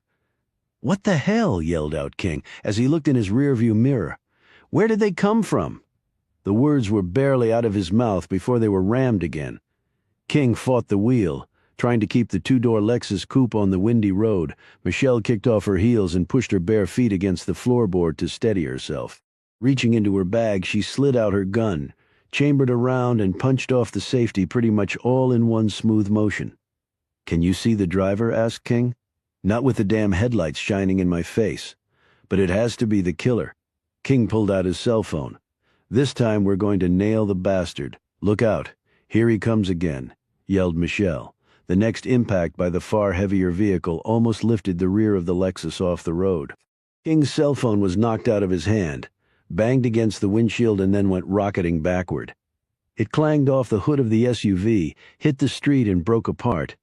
King tangled with the wheel again and managed to regain control as the 2 vehicles uncoupled. King's car was outweighed by at least a ton. Still, the Lexus coupe was far more nimble than the beast attacking them, and it had 300 horses under the hood, calling on all of them when they hit a straightaway. King punched the gas, and the Lexus leaped forward, leaving the other vehicle far behind. Michelle undid her safety belt. "What the hell are you doing?" cried King. "You can't outrun him on these windy roads, and I can't get a decent shot off with my belt on. Just keep ahead of him." "Wait a minute. Call 911 first." "I can't. I didn't bring my cell phone. My purse was too small for it, and my gun." King looked at her incredulously.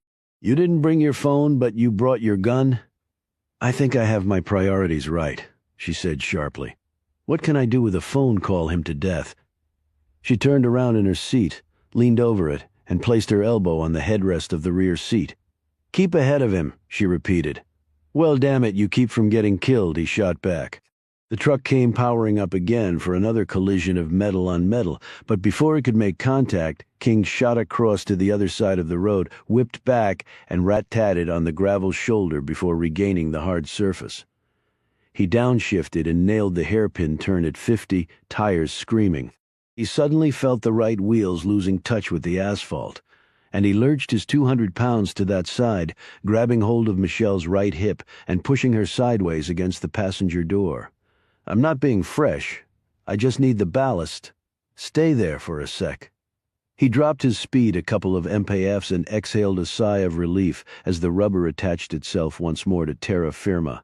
They hit another straightaway that King knew would run for a quarter of a mile before a series of serpentine curves would confront them. He smashed down on the gas so hard he was sure his loafers would be hitting the pavement in another quarter-inch.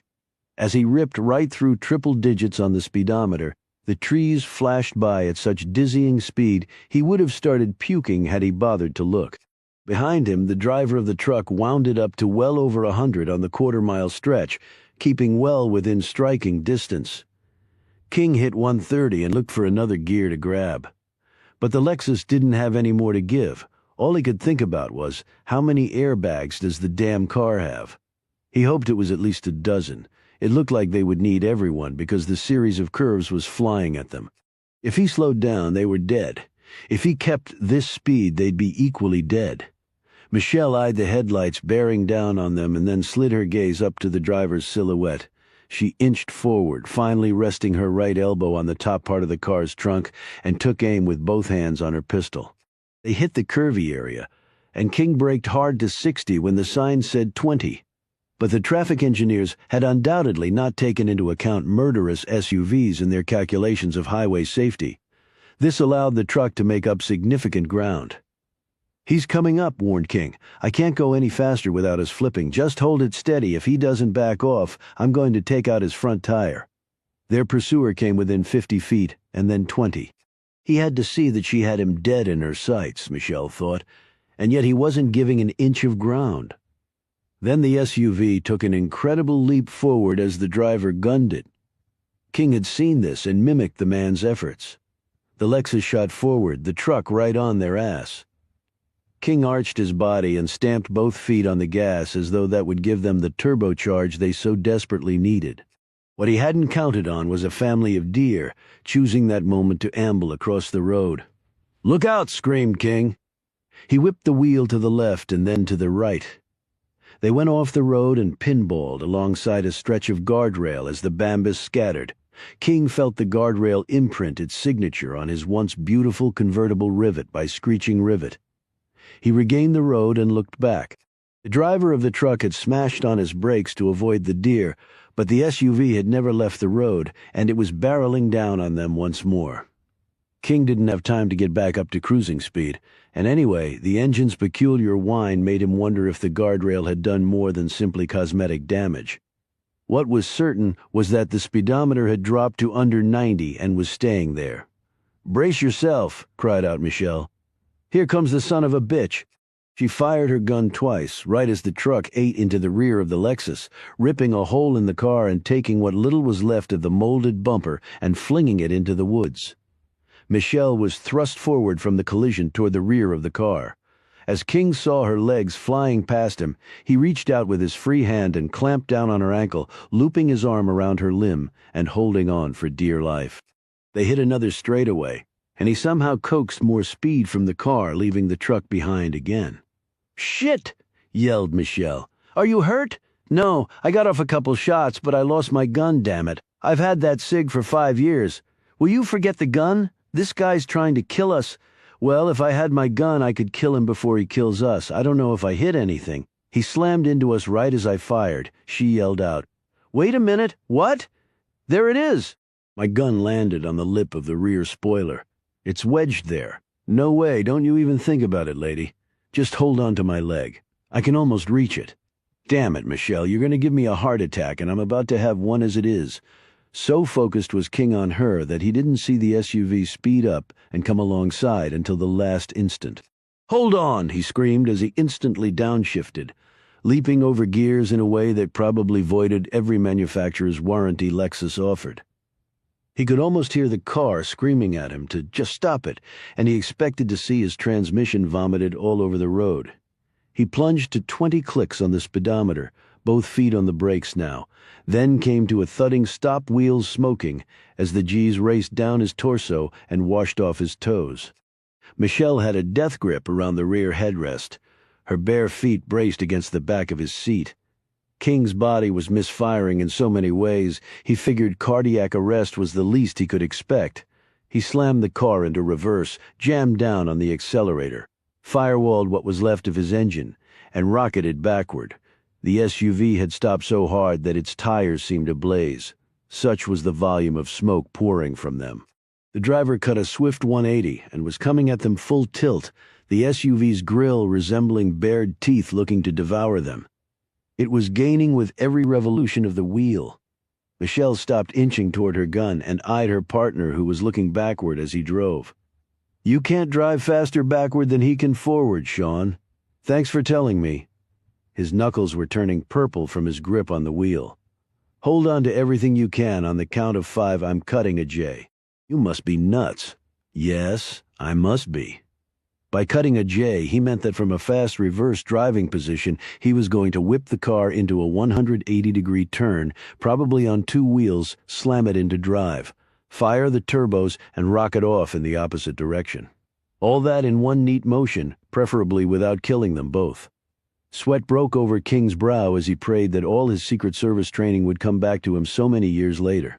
He clamped on the door with his free hand for leverage, braced his left foot against the floorboard as a fulcrum point, gauged the exact right moment and whipped the wheel hard, letting go of it completely and then clamping down on it. It worked to perfection. He leapfrogged over the first 2 forward gears, gunned it, and shot ahead. However, 5 seconds later the SUV was chasing them and gaining. Smoke was now coming out of the Lexus's hood, and every single gauge King was staring at was foretelling their doom. Their speed dropped to 60. Then 50. It was over. "Sean, here he comes," screamed Michelle. "There's not a damn thing I can do about it," he shouted back, hopelessness evolving to rage in the course of a single breath. The SUV roared past, pulled back, and took its 2½ tons and broadsided them. King kept one hand on the wheel and clamped the other on Michelle's ankle as she struggled to get the gun. His fingers dug in so tightly on her skin that he knew he was drawing blood. His arm and shoulder were being torqued almost beyond limit. "Are you okay?" he called out, gritting his teeth against the pain as he could feel her full weight pulling against his tendons. "I am now. I've got the gun." "Well, good, because the bastard's coming again. Hold on." He looked over to see the black SUV swerve toward him about the same time he felt Michelle's limb twist around in his hand. "What do you do?" He didn't have time to finish his sentence. The SUV clipped the rear end of the Lexus, and the car did what King had feared all along. It started to fishtail, and then it went into a 360 totally out of control. "Hold on," he called out hoarsely, as seemingly every ounce of belly bile started to march upward to incinerate his throat. As a Secret Service agent, King had trained relentlessly to master the maneuvers of vehicles in the most hazardous conditions imaginable. Warmed up by the J-turn, he just let instinct take over. Instead of fighting the movements of the car, he went with them, turning the wheel toward the spin instead of against it, and beating back the natural impulse to crush his brakes. The thing he was most fearful of was the car rolling. If it did, Michelle was dead, and he probably would be too, or at best, a quad. King didn't know how many revolutions the car took, but the low-built, bottom-heavy 3,800-pound Lexus held the road despite jettisoning a good deal of its tire rubber and a bunch of its metal guts. The car finally came to a stop facing in the direction of where they'd been heading. The black SUV was just up ahead and moving away from them fast, apparently having decided to give up the fight. Michelle's gun fired, and the rear tires of the SUV disintegrated as the ordnance ripped into them. The vehicle started to whip around, went into a 360, and then did what the Lexus had steadfastly refused to. It rolled. 3 shuddering flips, and it came to rest on its shattered roof along the right shoulder of the road far ahead of them, a trail of metal, glass, and rubber left in its turbulent wake. King sped forward, as much as he could in his wrecked car, while Michelle slid down in the seat next to him. "Sean? What? You can let go of my leg. What? Oh, right?" He released his death grip. "I know, I was scared too." She gave his hand a comforting squeeze as they looked at each other and drew long, thankful breaths. "That was some damn fine driving, Agent King," she said gratefully. "And I sincerely hope it's the last time I ever have to do it." They pulled next to the wreck and got out. They advanced toward the car. Michelle had her pistol ready. King managed to wrench the driver's door open. The man lunged toward them. Michelle was ready to fire, but then her finger relaxed against the trigger. The driver was upside down and bound by his seatbelt. When King had opened the car door, he had plunged through the opening. The head was so bloody and mangled, King didn't bother checking for a pulse. "Who is it?" she asked. "I can't tell. It's so damn dark out here." "Wait a minute." He ran over and pulled the Lexus up so that its headlights were pointed right at the dead man. They looked at the body now outlined in bright light. It was Roger Canny, Chapter 77. At 10 o'clock in the morning, the Devers double-wide trailer was empty. The kids were back in school and Lulu was at work. Priscilla Oxley had driven off to a mom-and-pop store for cigarettes and some more tonic to wash down her cherished vodka. Meanwhile, a truck was parked behind a stand of trees that bordered the paved road leading to the gravel one the trailer was situated on. The man inside the truck had watched as Priscilla sped by in her LTD, a cigarette in one hand and a cell phone in the other, as she steered with her dimpled knees. The man immediately got out and made his way through the woods until he was on the edge of the clearing by the trailer. Luther, the old dog, moseyed out from the rear shed, cocked its head in the man's direction as it caught his smell, gave a tired bark, and then retreated back to the shed. A minute later, the man was inside the trailer after picking the simple front door lock and made his way swiftly to the small bedroom office that was located at one end. Junior Deaver had never been much of a businessman and was a worse record keeper, but fortunately his wife was very strong in both those areas. Junior's construction company files were organized and easily accessible, keeping one ear attuned for anyone coming, The man went through the files, which were conveniently arranged in chronological order. When he finished, he noted that he'd compiled a fairly lengthy list. One of these people had to be it. He folded the list and put it away in his pocket, and replaced all the files to their proper place. Then he left the way he'd come. As he returned to his truck, Priscilla Oxley drove past on her way back to the trailer with her tobacco and tonic. A lucky woman, he thought. 5 minutes earlier and she would have been dead. He drove off, his precious list in his pocket. He thought about the burglary that had been unjustly blamed on Junior Deaver. He tried to recall every detail he'd heard of the crime. There was something there he was definitely missing. In the same vein, he went over and over again the circumstances of Bobby's death. Who was unaccounted for, who might want the bastard dead. There were several possible suspects, but no one he truly believed could have killed the old man. It would have taken nerve and knowledge, attributes he possessed in abundance, and that he respected in others. He hoped for the day to be able to tell the impostor of his admiration right before he slit his throat. Perhaps he should have made Sally talk before he killed her. Yet what could she really have known? She was with Junior, she'd said. They'd had sex. She was a stupid woman who preferred spending her days with four-legged beasts and her nights with two-legged ones. She deserved the quick death she'd gotten. What's one less Sally Wainwright on the planet anyway, he asked himself. He'd killed 6 people so far, one of them in error, a mistake he'd made retribution for, at least in his way. It wasn't like he could pull out the rosary for this. No confessional could possibly contain his sins. He'd missed eliminating King and Maxwell, which frustrated him greatly. They were no doubt right now spinning new theories about what was really going on, and one day they might just alight on the right one. As complicated as it all seemed, the pair might figure it all out and ruin everything.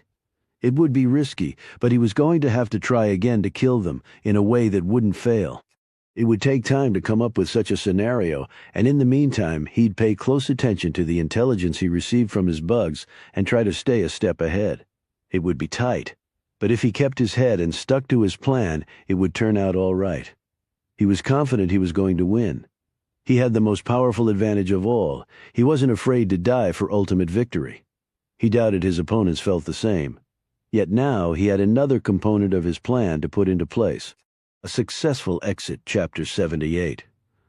"You can't believe Roger Canny's the one," said King heatedly. They were at police headquarters around a long conference table. Williams and Bailey stared back at him doubtfully. Michelle doodled on a pad in front of her while simultaneously watching her partner closely. "He tried to kill both of you," pointed out Bailey. King said, "because we pretty much accused Canny of blackmailing Bobby Battle. The fact he tried to kill us pretty conclusively proves we were right. And if Canny did kill his wife, he'd probably be terrified we'd uncover that too. He goes on the run, we think. But he's really still in the area and tries to kill us. That doesn't mean he committed all those other murders." Bailey shook his head. "He'd have to know or at least believe you'd shared your suspicions with us, and his method of trying to kill you was pretty stupid. Someone could have driven by and seen it all. And he used his own vehicle to try and kill you. I didn't say he was a smart criminal. Frankly, I think he became unhinged. He'd been living on Easy Street for years thinking he's safe. And then his son's murdered and we stumble upon the blackmail. Maybe he just snapped. And if you do paternity testing on both the Cannys and Bobby, I'll think you'll find out who Steve Canny's real father was," added King. "Okay then, maybe Canny killed his son and his girlfriend in Bobby Battle, and then killed the prostitute and Diane Hinson to muddy the waters." "And Junior Deaver," pointed out King. "How does he fit into it?" "Canny could have hired him to burglarize the Battle's house," said Bailey. "For what reason?" shot back King. "Well, if Battle and Mrs. Canny were having an affair, maybe Battle had something belonging to his lover that Roger Canny wanted back. Or Canny was afraid Battle had something incriminating on him. But then Junior also steals items from Remy too, and Canny's ticked about that, or is afraid Junior will give him away, so he kills him. By going after you two, he showed he didn't mind murdering someone who got in his way. And Sally's death," asked Michelle. "How does that figure in? From what you've told us, she was, and not to speak ill of the dead, a gal who'd jump into bed with anything wearing pants. Maybe Junior told her about Canny, and Canny found out and had to kill her too," said Bailey, who smiled broadly, obviously pleased with himself. King sat back, shaking his head. It does sort of make sense, Sean, conceded Williams. It's wrong, Todd, said King very firmly. All wrong. So give me an alternative theory that fits the facts, challenged Bailey. Right now, I can't, but I'm telling you that if you stop looking for the real killer, or more likely killers, other people could die. We're not going to stop, Sean, said Williams, but if no more people are killed, it's pretty good evidence. Canny is the one. You don't believe that, Todd, no matter how much you want to. King rose. Come on, Michelle, I need some air outside the police station. King leaned against Michelle's truck, shoved his hands in his pockets and scattered a bunch of gravel with an angry thrust of his foot. You know, either Chip Bailey is the biggest idiot I've ever met, or maybe he's right, and you can't bring yourself to admit it, finished Michelle. Oh, you think so? Damn, my own partner conspiring against me, he said with a resigned grin. Maybe I'm wrong. Michelle shrugged. I think pinning the whole thing on Canny is way too much of a stretch, but like Bailey said, we don't have much of an alternative theory. There are things we know.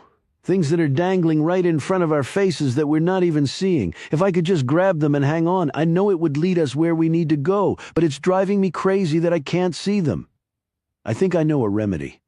He looked at her dubiously. I'm not running in a marathon or going bungee jumping in order to get my brain firing better. What I'm thinking requires no physical exertion at all. An absolutely stunning concept coming from you.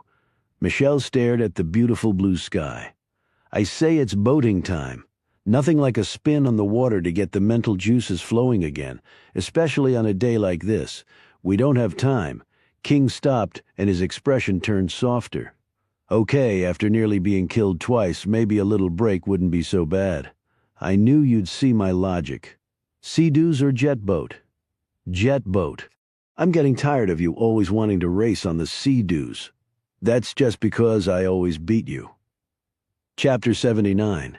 King was at the wheel, and Michelle sat next to him in the 20-foot Bombardier jet boat as they cruised along at 30 knots over the lake's calm surface. The summer season was still a ways off, so they had the water pretty much to themselves. How much of Cardinal Lake have you seen? Asked King. A lot. I don't let the grass grow under my feet. King went on in a pedantic tone. You know, this lake was formed by damming up 2 rivers and letting the water back up over 10 years. The end result was a very deep 30-mile-long lake with excellent fishing, water sports, and about 200 coves and inlets. Wow, you sound just like the real estate agent who sold me my place. Do you also refinance mortgages? They headed toward the hydroelectric dam, which was really 2 dams, an upper and a lower one. Then they hit the main channel and turned west. Where the 2 rivers came together, King headed north until they came to a smaller channel that doglegged north and then east. They kept this heading, passing the even-numbered red channel markers that ran upriver until he pulled back on the throttle and steered straight into a small uninhabited cove. A few minutes later they'd anchored down in about 20 feet of clear water, and King pulled out a basket of food and a cooler with sodas and water he'd put together. I'm going to swim before we eat, said Michelle. How's your arm? Will you stop with the arm? It was only a nick to begin with. Why do I think if you took a 30-30 round through your chest, you'd only ask for a Band-Aid, and a small one at that? She stripped down to her one-piece swimsuit and dove in. God, the water's great, she said after coming back up. King eyed his instrument panel. Water temp 75? Still a little cool for me. I'm an 81, 82 kind of guy. You mean you're a wimp? That's another way of putting it, yes. After they'd had their lunch, King pulled up the anchor and they started off again. Michelle pointed to a long, wide point up ahead. It was quite a sight, a 6-slip boat dock with a gazebo bar dining area and equipment sheds, and about 6,000 square feet of decking, all encased in cedar siding and shake roofing. It just begged for an Architectural Digest spread. That's pretty impressive. Who owns it? What? You lose your sense of direction on the water. That's Casa Battle. What? I didn't even know they were on the lake. You don't put up a mansion in Wrightsburg without lakefront access. They have the whole point, plus about 20 more acres. Their dock is a ways from the main house. In fact, you can't even see the mansion from the lake. I think they designed it that way so there wouldn't be gawkers coming by on boats all the time. They use golf carts to come and go. What a life. She squinted against the intense sunlight. Who's that out there on the sailboat? King grabbed his binoculars and zeroed in on the skipper of the other boat, Savannah. He pondered for a moment, then fingered the throttle forward and steered toward the sailboat. What are you doing? Going fishing. They drew close to the sailboat that was little more than a sunfish. Savannah had one hand on the tiller and the other on a can of Coke. She waved when she saw who it was. Great minds think alike, called out King. Savannah had a long tank shirt on over her two-piece bathing suit. Her hair was wet and pulled back in a ponytail, and her shoulders and face had already started to redden from the sun. The water's amazing, she said. Sean won't go in until it hits bathwater status, said Michelle. Don't know what you're missing, Mr. King, said Savannah. Well, I could be tempted if you two were to join me. They each took a minute to drop their anchors, and then first Savannah and then Michelle dove in. When they came up, King was still sitting on his boat's swim platform, his feet dangling in the water. What are you doing, Sean? Said Michelle. I said I could be tempted, not that I'd actually do it. Michelle and Savannah looked at each other, a silent communication passing between the two women. They both went under the water when they came back. Up next to where King sat, each had one of his feet in her hands. Oh no, you, began King. Whatever else he was about to say was lost as he was pulled into the lake and immediately went under. He came up spitting water and cursing loudly. These aren't swim trunks, he shouted. They are now, replied Savannah, smugly. After a half hour in the water, they navigated their boats to the dock and sat in the gazebo drinking beers that Savannah fetched from the bar fridge. Michelle looked around at the mountain and water vistas. Quite a view. This is really my favorite part of the whole place, said Savannah. King eyed the battle's collection of boats. I've been out on the big Sea Ray cruiser, but I don't remember that Formula 353 Fastech. It's a beauty. Daddy had just bought it last winter. The marina folks came and prepped it for summer. We haven't even put any hours on the engine yet. Eddie's the real boater in the family. I just like to ride on them and catch some sun and drink beer. Eddie said he'd take it out soon and break it in. I understand it's really fast. Got some monster engines, King said. I'll say, twin 500 horsepower Merc EFIs, a top speed north of 70 and a cruising speed at right about double nickels. Tell Eddie I'd be glad to help him break it in. My, Savannah said in an exaggerated southern accent, and here I was having such a delightful time on my little old no-horsepower sailboat. It's clearly a guy thing, Savannah, commented Michelle, shooting her partner an amused glance. I didn't know you were so into racing boats. It's easy to be when you can't afford them. There was a bit of silence, and King slowly put down his beer and looked at the youngest battle with a serious expression. You didn't come here just to admire me in my bikini and lust over our boats, did you? She asked, returning his gaze with a hopeful look that held out the possibility that that indeed was all he was interested in. We do have some questions to ask you. Savannah immediately looked away, and her expression became pained. Sally? Among other things, that's one reason I came down here to go sailing, to get away from it. She shook her head. I'll never get that out of my head. Never. It was so awful, Sean, so awful. He put his hand over hers and squeezed for a moment before letting go. But it only gets worse if we don't catch the person who did it. I told Todd and Agent Bailey everything I know. I didn't even know Sally was in the stables until— And then you ran to your brother's home? Said Michelle. Savannah nodded. Dorothea answered the door. How did she seem? I don't really remember. I was hysterical. I remember her going to get Eddie, but then she couldn't wake him. Then all hell broke loose. I just stood over by the door the whole time. I was afraid to move. When they came and got Eddie, I ran back to my room and pulled the covers over my head. She put her drink down and went over and sat on the dock, her feet in the water. King stared at her curiously. What the hell was gnawing at his brain, begging him to decipher it? He finally shook his head in frustration. It just wasn't coming. Is your mother home? He asked. No, she went out. Something to do with the lawyers and probate. Would you mind if we took another look at the closets in your parents' bedrooms? She swiveled around on her bottom to look at him. I thought you already did that. Never hurts to check a second time, it might help. They climbed in the golf cart Savannah had ridden down in and headed up to the house. Savannah led them in through the rear entrance and up the stairs to the third level. I keep telling Mama that if she's going to stay here, she needs to have an elevator put in. Climbing stairs is good exercise, said Michelle. Don't listen to her, said King. Get the elevator. Savannah opened the door to her mother's bedroom and stopped dead. Oh, she exclaimed, what are you doing in here? King moved past her and looked at Mason suspiciously. The butler gazed back at them unperturbed. Just tidying up your mother's room, Savannah. The maids rarely do a good enough job. Now he looked at King and Michelle with equal suspicion. Can I help you with something? Began Savannah, her upper teeth biting into her lower lip. You're dripping on the rug, Mason pointed out. We were swimming in the lake, explained Michelle. Nice day for it. He continued to stare at them questioningly. We're here to take another look at Remy's closet, Mason said King, as part of the investigation. But I thought because Mr. Deaver is dead that there's no longer an investigation to pursue. You'd think so, wouldn't you? But that's not actually the case, said King politely. Mason turned to Savannah. Have you checked with your mother about this? King answered. She took us through it once before, Mason. I can't imagine she'd have a problem with a second time. I always like to make sure of these things, Sean. You see, because we know Junior didn't do it, and Remy is now friends with his widow. It's up to us to find out who did take those things. It's in Remy's interest, of course, to see that happens. But if you want to call her and bother her while she's with the probate lawyers, that's fine. We'll just wait right here.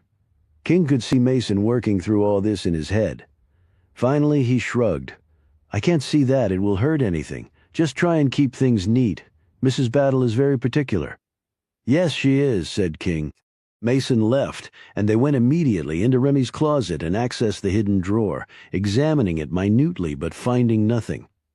Maybe you'll have better luck in Daddy's room, said Savannah. As they were leaving the closet, King stopped to look at some photos on the shelf across from Remy's bed. Savannah stood next to him. That's me when I was 12, fat and ugly. God, I can still feel those braces on my teeth. King held up another photo, an old one with 2 babies in it. Savannah pointed as she spoke. That's Eddie and Bobby Jr. I never knew him, of course. He died before I was born. No, I'm sorry. That's Eddie on the left and Bobby Jr. on the right. She still looked unsure. Well, that's embarrassing, not knowing your own flesh and blood. Well, they were twins, said King, putting the photo back. They moved to Bobby's bedroom but had no success there either, at least not at first. But as King went over the drawer inch by inch, he stiffened. Can you get me a flashlight? He asked Savannah. Mama keeps one in her nightstand in case the power goes out. Savannah ran and got it. King shone it in the drawer. Look at this, they all peered in. It looks like letters, observed Michelle. That's definitely a K, and either a C or an O. Michelle looked more closely. Then there's some space, and that's a P followed by what looks to be either an A or an O. King straightened up, looking thoughtful. It appears something was lying in this drawer, and those letters somehow stained the wood, imprinting it. It might have gotten wet, suggested Savannah. King leaned in and took a long whiff of the drawer. He looked at Savannah. Did Bobby drink in his room? Daddy drink? He has a whole bar in that piece of furniture that looks like a credenza across from his bed. Why? Because it smells like scotch in the drawer. That might account for the moisture, said Michelle, who took a whiff. He was looking at whatever it was, spilled his drink in the drawer, and the letters got transferred from the paper to the bottom of the drawer. King went into the bedroom and came back with a pen and paper he'd taken from Battle's desk. He wrote the words down with the approximate spaces in between. KCPA, COPA, COPA, KCPA, COPA, or COPO, he said slowly. Ring any bells? Savannah shook her head. Obviously there are letters we're missing. If we were playing Wheel of Fortune, here's where I'd ask for a couple of vowels, said Michelle. What do you think, Sean? He took a moment before answering. Somehow this may be the whole key right here, if I can just think of what it means. Michelle had a sudden inspiration. While Savannah was scrutinizing the letters King had written down, Michelle whispered in her partner's ear. Maybe it's from Battle's holographic will that Harry thought might exist? None of them heard the bedroom door close quietly behind the person who'd been listening in, nor did they hear the sound of soft footfalls moving down the hall to the stairway. Chapter 80. Cian King sat straight, up in bed like someone had frisked him with a cattle prod. 7 hours. My God, 7 hours. But not really 7 hours, more likely longer than that. The 7-hour reference had made him think about Sally's death.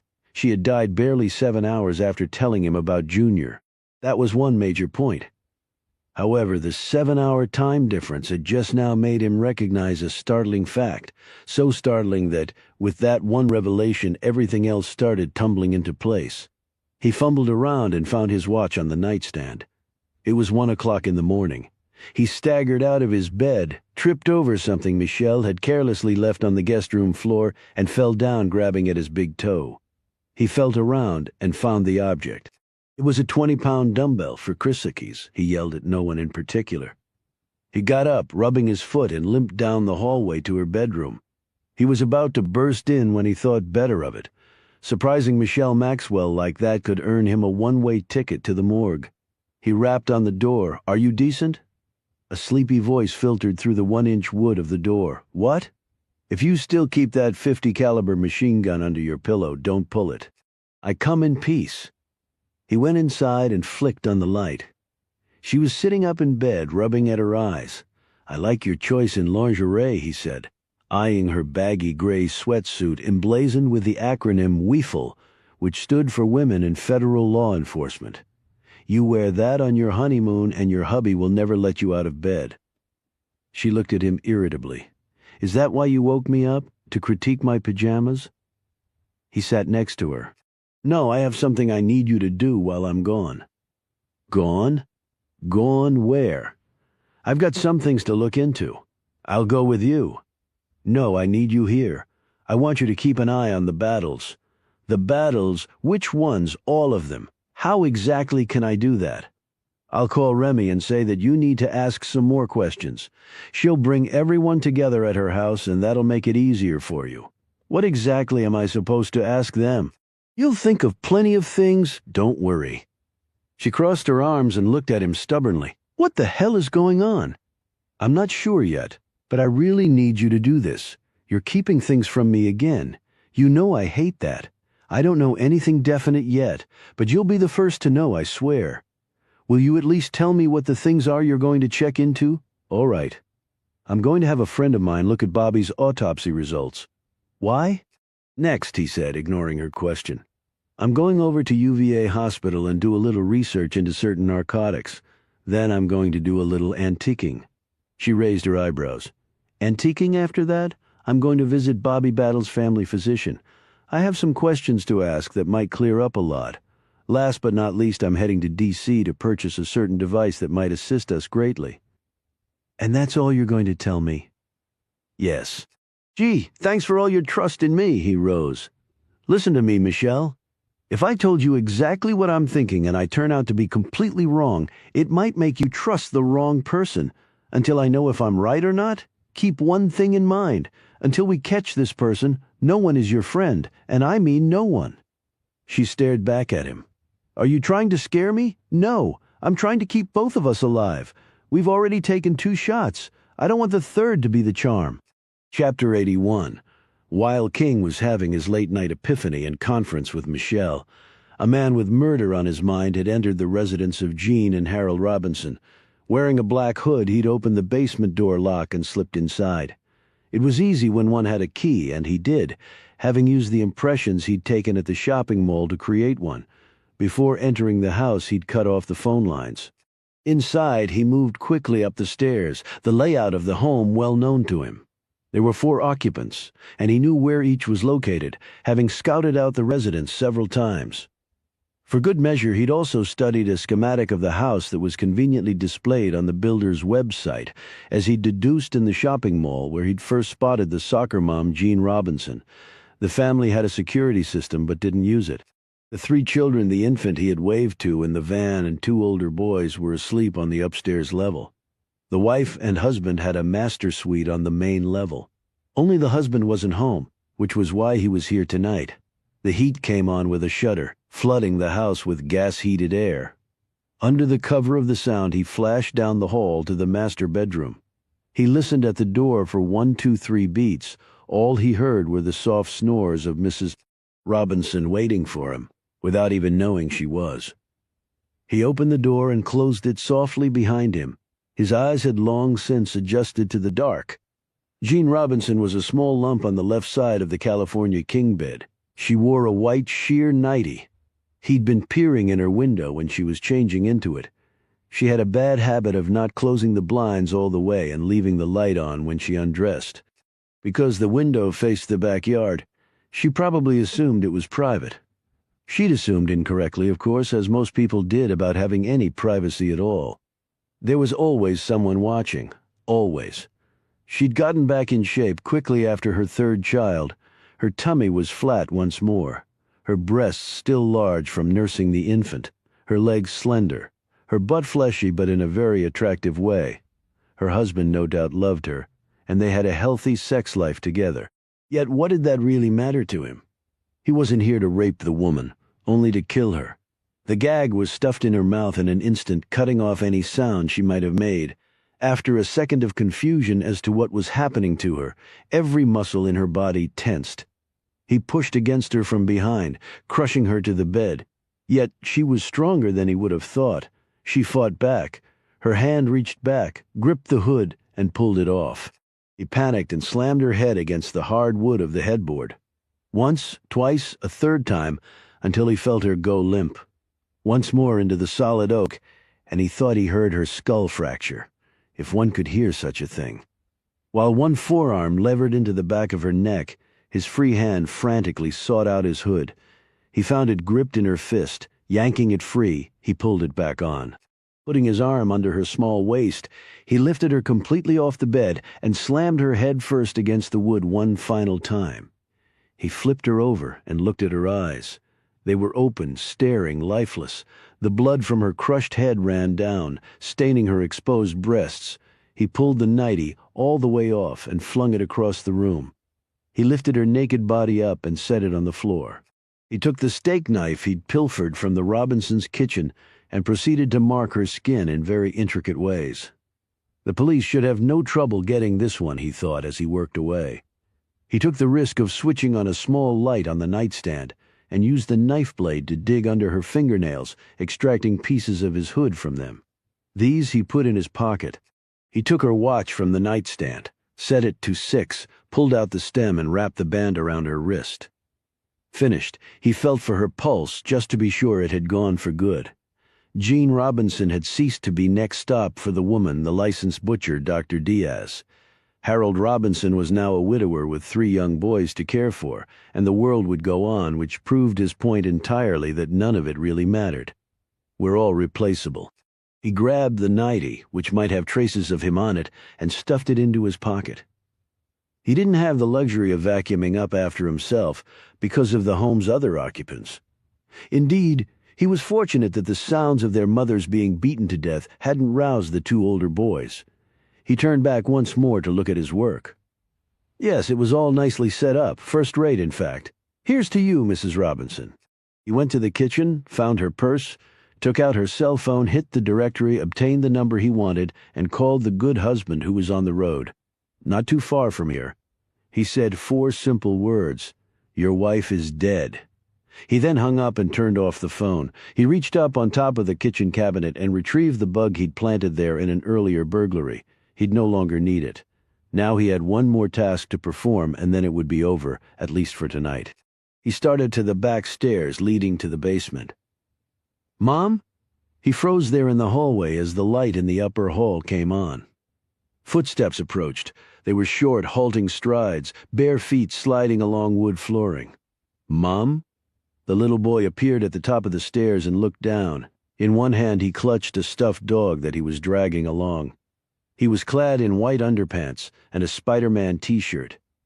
He rubbed sleepy eyes with a small, dimpled fist. Mommy? He said again.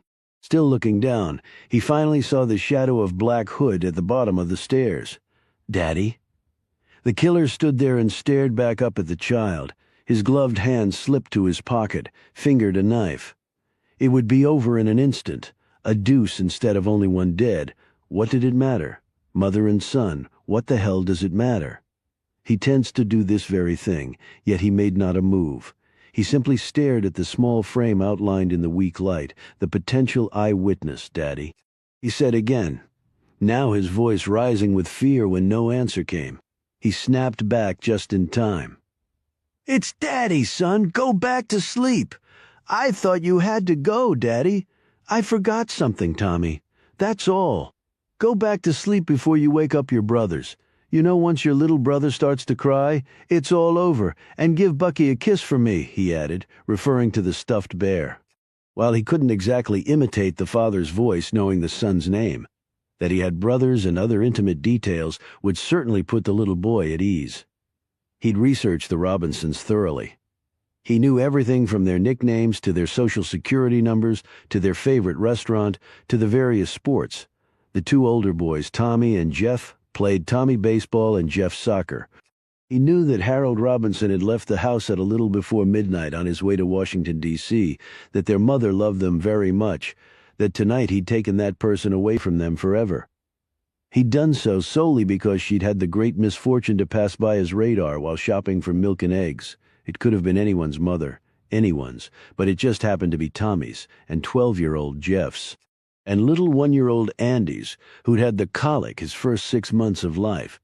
It was amazing the intimate details people shared if one just listened. Yet no one did listen anymore except perhaps priests and killers like him. He let go of the knife in his pocket. Tommy would have the chance to grow up.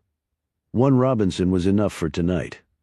Go back to bed, son, he said again, more firmly. Okay, Daddy, I love you. The little boy turned and headed back down the hall. Black Hood stood there for far too long, staring up at the empty space where sleepy Tommy had been, where he'd said, I love you, Daddy. He should be making his escape, finishing up his last task. I love you, Daddy. He suddenly felt ashamed to even be in the same house with the child who'd said that to him. However mistakenly he cursed himself. Go now. The husband is probably right now phoning the police. Go, you idiot. Down in the unfinished basement, he shone his light on the capped piping that marked a future toilet area. He unscrewed the cap, took out the large baggie of items, stuffed it in the pipe, and screwed the cap back on just so. In planting evidence, one could neither be too obvious nor too obtuse. His fence straddling would have to be perfect. He slipped outside, crossed the backyard, and made his way to his blue VW parked several blocks off. He took off his hood as he drove away. Then he did something he'd never done before. He drove directly to the home where he'd just committed perhaps his most heinous crime of all. The murdered mother was in her bedroom. Tommy was in the third dormer window from his left. The kids got up at 7 to be ready for school. If their mother wasn't up by then, they'd go and get her. He checked his watch. It was 1 o'clock now. Tommy perhaps had 6 more hours of normalcy. Enjoy them, Tommy, he mumbled to the dark window. Enjoy them, and I'm sorry. He drove off, licking at the salt of the tears sliding down his cheeks. Chapter 82. King had already left.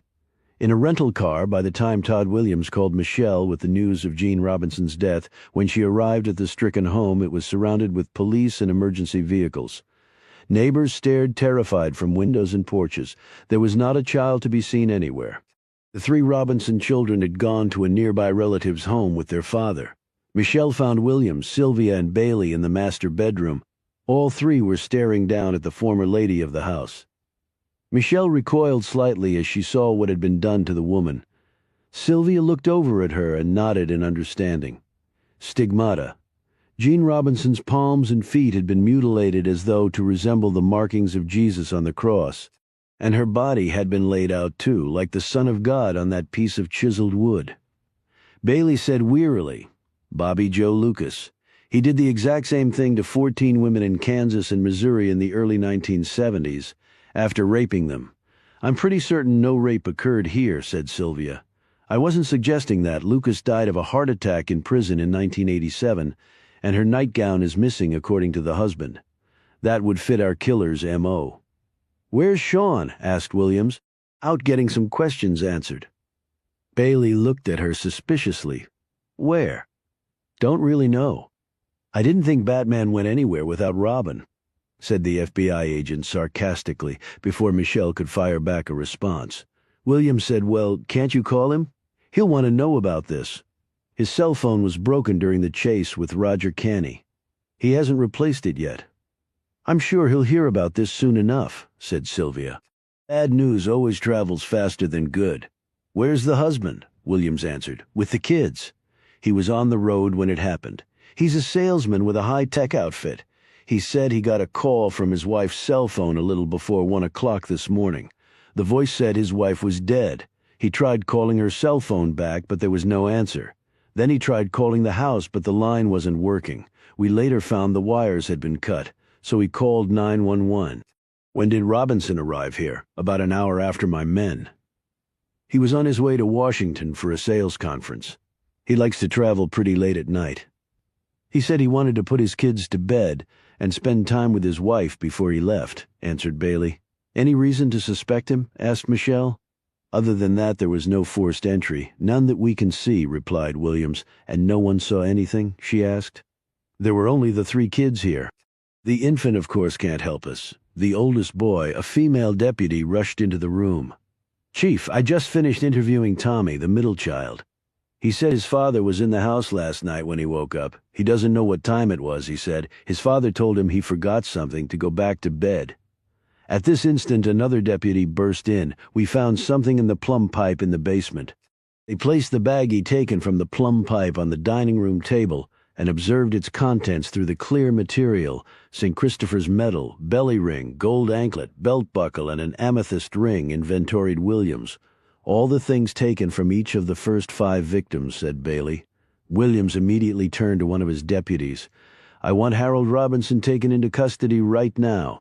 Chapter 83. King's first stop had been a physician friend of his in Lynchburg, who was also a well-respected pathologist. They'd gone over Battle's autopsy results very carefully. A more detailed report had been prepared by Sylvia, which included the toxicology results and microscopic examination of Battle's brain tissue from the gross finding of the unusual wrinkling on the thoracic aorta and the microscopic lesions on the brain. I certainly can't discount it, Sean, said his learned friend. Those certainly are telltale signs of the disease. One more question, said King. Can it affect the fetus? Do you mean can it cross the placenta? Absolutely. King's next stop was UVA Hospital, where he met with a professor in the pharmacology department. This was really what had started it all going in his mind. He quickly received confirmation of his suspicions. The professor informed him that a person who abuses strong narcotics builds up a tolerance to them. Over time, the desired effect is diminished, and higher doses of the drugs are required to achieve the desired result. King had thanked him and went back to his car. Well, I certainly know someone who's been taking strong narcotics. Dorothea, his next target, was an antique shop in Charlottesville's downtown mall area that he'd been to several times. With the shop owner's help, he found the object he was looking for. It's a cipher disk, explained the owner. He pointed to the round piece of metal that had an outer ring of letters and an inner one. You can decode encrypted messages that way. You move the rings to line up the 2 sets of letters, A for E, S for W, and so on. And if you're off by 1 letter or 1 tick, the whole meaning of the message changes. 1 tick off? Last 20 years, you know. But you've noted changes? In his personality? Yes, I suppose. But he was getting on in years. Half my patients have personality changes when they get to that age. But in Bobby's case, did you suspect that was the cause? Not necessarily. Usually it's a case of mild dementia or the beginnings of Alzheimer's. Obviously, I didn't have the benefit of a post-mortem exam. Did you run any tests while he was seeing you? The symptoms weren't extreme, and you know what he was like. If he didn't want any tests run, none would be. However, these autopsy results could indicate he'd reached an advanced stage. I emphasized the word could. Did you ever talk to Remy about it? It wasn't my place, and I had no hard proof. I suspected she knew that something was amiss, he hastily added. Yet they had Savannah. Typically, penicillin has been very effective against the disease, and the fact is, Savannah is hale and hearty. If Bobby had it, How long could it have been in his body? Decades, it's chronic. It can have a long evolution in the body if left untreated. So he might have contracted it after he had Savannah. Or he could have had it before. In the late stage, it's not sexually transmittable. So even if he had it when Savannah was conceived, there would have been no danger for the fetus. Yet Remy could have contracted it. I don't know her doctor, but if she had, I'd imagine she would have sought treatment. King spoke with the doctor for several more minutes, then thanked the man and left. He had one more stop to make. He phoned ahead to make sure the shop was open. 2 hours later, he was pulling into a parking garage in downtown D.C. Minutes after that, he was walking into a very special retail store where he spoke for some time with one of the employees there. "It'll do the job?" King asked the employee, holding up the piece of equipment the man had given him in response to his request. Without a doubt, King drove back to his houseboat, a big smile on his face. As he'd learned over the years, information was king. He'd just walked into his houseboat when he heard footsteps outside. He looked out the window and saw Michelle hustling toward the dock. He stepped outside as she ran up to him. "I've been looking everywhere for you," she said. "What's up?" "They think they found the killer." King looked at her in bewilderment. "What? Who?" "Come on, there's a lot you need to be filled in on." They ran for her truck, Chapter 84. "And the little boy, certain it was his father?" asked King for the third time. They were at police headquarters going over the events at the Robinson house the night before. "That's what he said," answered Williams. "I don't know why he'd lie about it. But he told you he was at the top of the stairs looking down into the dark. His father spoke to him, knew his name, his brother's name, and that there was a baby upstairs, and even the name of Tommy's stuffed animal. Who else could it be?" King didn't respond. He sat back and fiddled with a pen he was holding. Williams continued, "And we found all the items taken from each of the 5 murder victims in the man's house." "Any prints on them?" asked King sharply. "None. But that hardly surprises me. We haven't found fingerprints at any of the other crime scenes either. Pretty convenient leaving all the evidence at his house. No, we were damn lucky to stumble on it. My deputy only noticed it because the cap was screwed on crooked while the other pipe caps were on straight. He was down there looking for ways the guy got in and spotted it. What's Robinson's story? He left the house at midnight and was almost halfway to D.C. when he got the phone call. He didn't stop anywhere. No, his wife's cell phone did ring on his at that time. We checked. But he could have been standing right in his house and done that with both phones yet. He showed up over an hour after you got to the house," said King stubbornly. "So he drove around all that time giving himself an alibi. And he really didn't seem all that choked up that his wife was dead. He took the kids and went to a relative's house. And his motivation for killing all those people. He's a serial killer disguised as a dad in the burbs. It wouldn't be the first time. He picked his victims out and did them. But what about the connection between Dever, Canny, and Battle? Coincidence, or the connection was wrong. And the theory of why he killed his wife, persisted King. Maybe she suspected him, offered Bailey, and he had to take her out before those suspicions became dangerous, and he tried to tie it to the serial killings. The guy's on the road alone a lot at night, perfect for a serial killer. Right now we're looking into his whereabouts at the time each of the murders took place. It was a risk, killing her in his own home, but he might have felt he had no choice. Had his kid not seen him, we never would have suspected.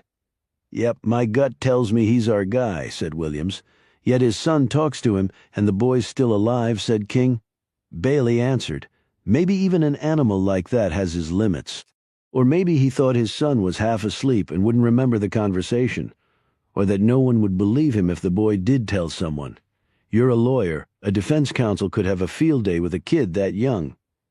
King sat back in exasperation while Bailey eyed him closely. "Your partner said you were out doing some investigating of your own. Find anything?" There was just enough mirth behind the FBI agent's question to make King want to strangle the man. As if sensing this, Michelle, for once, put a calming hand on his shoulder. "Just be cool," she whispered under her breath. "Is this where I'm supposed to say, 'Screw you, Michelle'?" he muttered back. Instead, he stood and said, "Well, if he is the guy, I congratulate you. Just keep us informed." He took out his deputy badge. "Do you want this back, Chief?" No, it's not officially over until we get a confession or some more evidence. Good, because I like being a deputy right now. In fact, it might come in handy.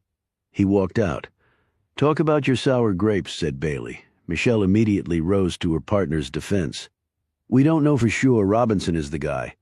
Well, we're fast approaching that point, Bailey replied. Michelle stood to leave. Oh, Michelle, said Bailey, be sure and keep us informed of any more progress you two make. I'm sure it'll prove invaluable to the investigation. Chip, that's the smartest thing you've said since I met you. She followed King outside. So what do you think? She asked. I think we'll let them keep Robinson locked up. He'll probably be safer in jail. But you don't think he did it? No, I know he didn't do it. But you know who did? I'm getting there. Did you have a chance to talk to the Battles? Not after all this went down. Do you still want me to? King thought for a moment, his hand tapping the roof of her truck as he did so. No, we'll just cut to the main course. We're running out of time. You think he'll kill again? He's arranged it so the police think the killer's locked up in jail. That's his way out. Even so, odds are Robinson must have an alibi for at least one of the murders. But the longer we wait, the less chance we have of nailing the real murderer. If he won't strike again, why keep Robinson in jail? Because if he gets out, I'm convinced he'll be found in some alley with a bullet in his brain and a handy note clutched in his cold dead hand that reads, I did it. So what do we do now? King opened the door of her truck. Now it's time to take our best shot and hope to God it's a knockout. Chapter 85. He was halfway through running down the list he'd taken from Junior Deaver's trailer. The others would take time, but he'd bought himself some breathing space. The police had arrested Harold Robinson.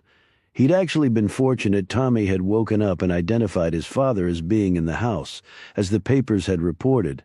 That plus the discovery of the items belonging to the 5 victims seemed to confirm Robinson as the perpetrator of the killing spree, which had been his intent all along. Whether it would hold up, he didn't know. If Robinson had an alibi for at least one of the killings, it might sink the whole ship. But until that time, he had room in which to work. And Robinson's wife, a natural corroborator for her husband's whereabouts, was dead. That would make the police's alibi checking a little more difficult.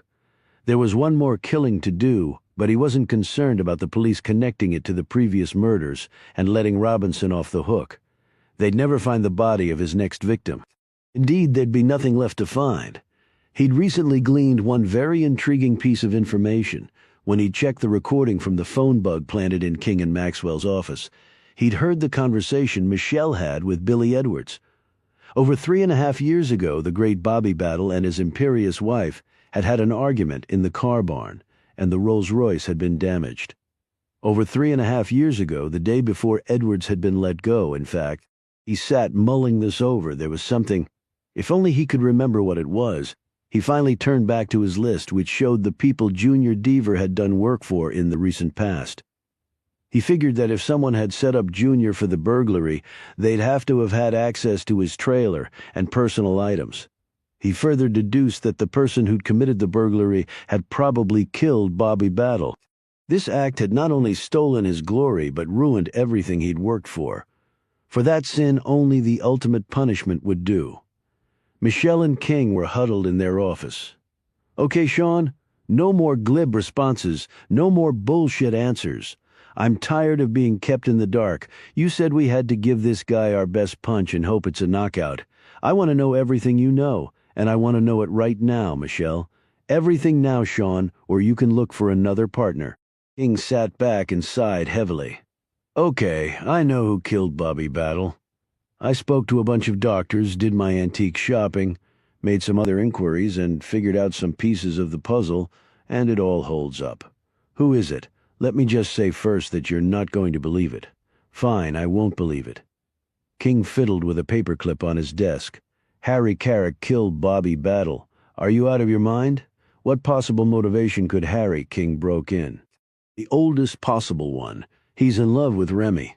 Has been for decades. But are you saying he burglarized the Battles' house too? Yes, remember, he's old friends with the Battles. It would be relatively easy for him to get a key to their house and also obtain the passcode to the security system. Then he just busts the window and makes it look like a break-in. Harry said Junior had done work for him. You saw Junior's truck. It was full of tools, clothes. Harry could have taken whatever he needed from there to incriminate Junior. And on top of that, he was a prosecutor and circuit judge for years, so he's no neophyte around fingerprints. He could have lifted one of Junior's and planted it at the battles. But why would he steal from the battles? I believe Bobby had incriminating evidence of their affair in his closet's secret cache. If so, he'd likely make it look as though Remy's secret cupboard was the real target while he was really after what was in Bobby's. What sort of incriminating evidence would Bobby have had? In answer, King opened his drawer and pulled out a photo. He turned it around and pointed to the back. KC Pay? KO Pay? Why don't we try Kodak paper? Michelle slowly reached out and took the photo. She ran her fingers over the words Kodak paper imprinted across the back, and it partially leached off onto the drawer. King nodded. So he had a photo of Remy and Harry in some compromising position? It must be. That's why Harry brought up his theory of a stolen will from Bobby's closet to throw us off the track.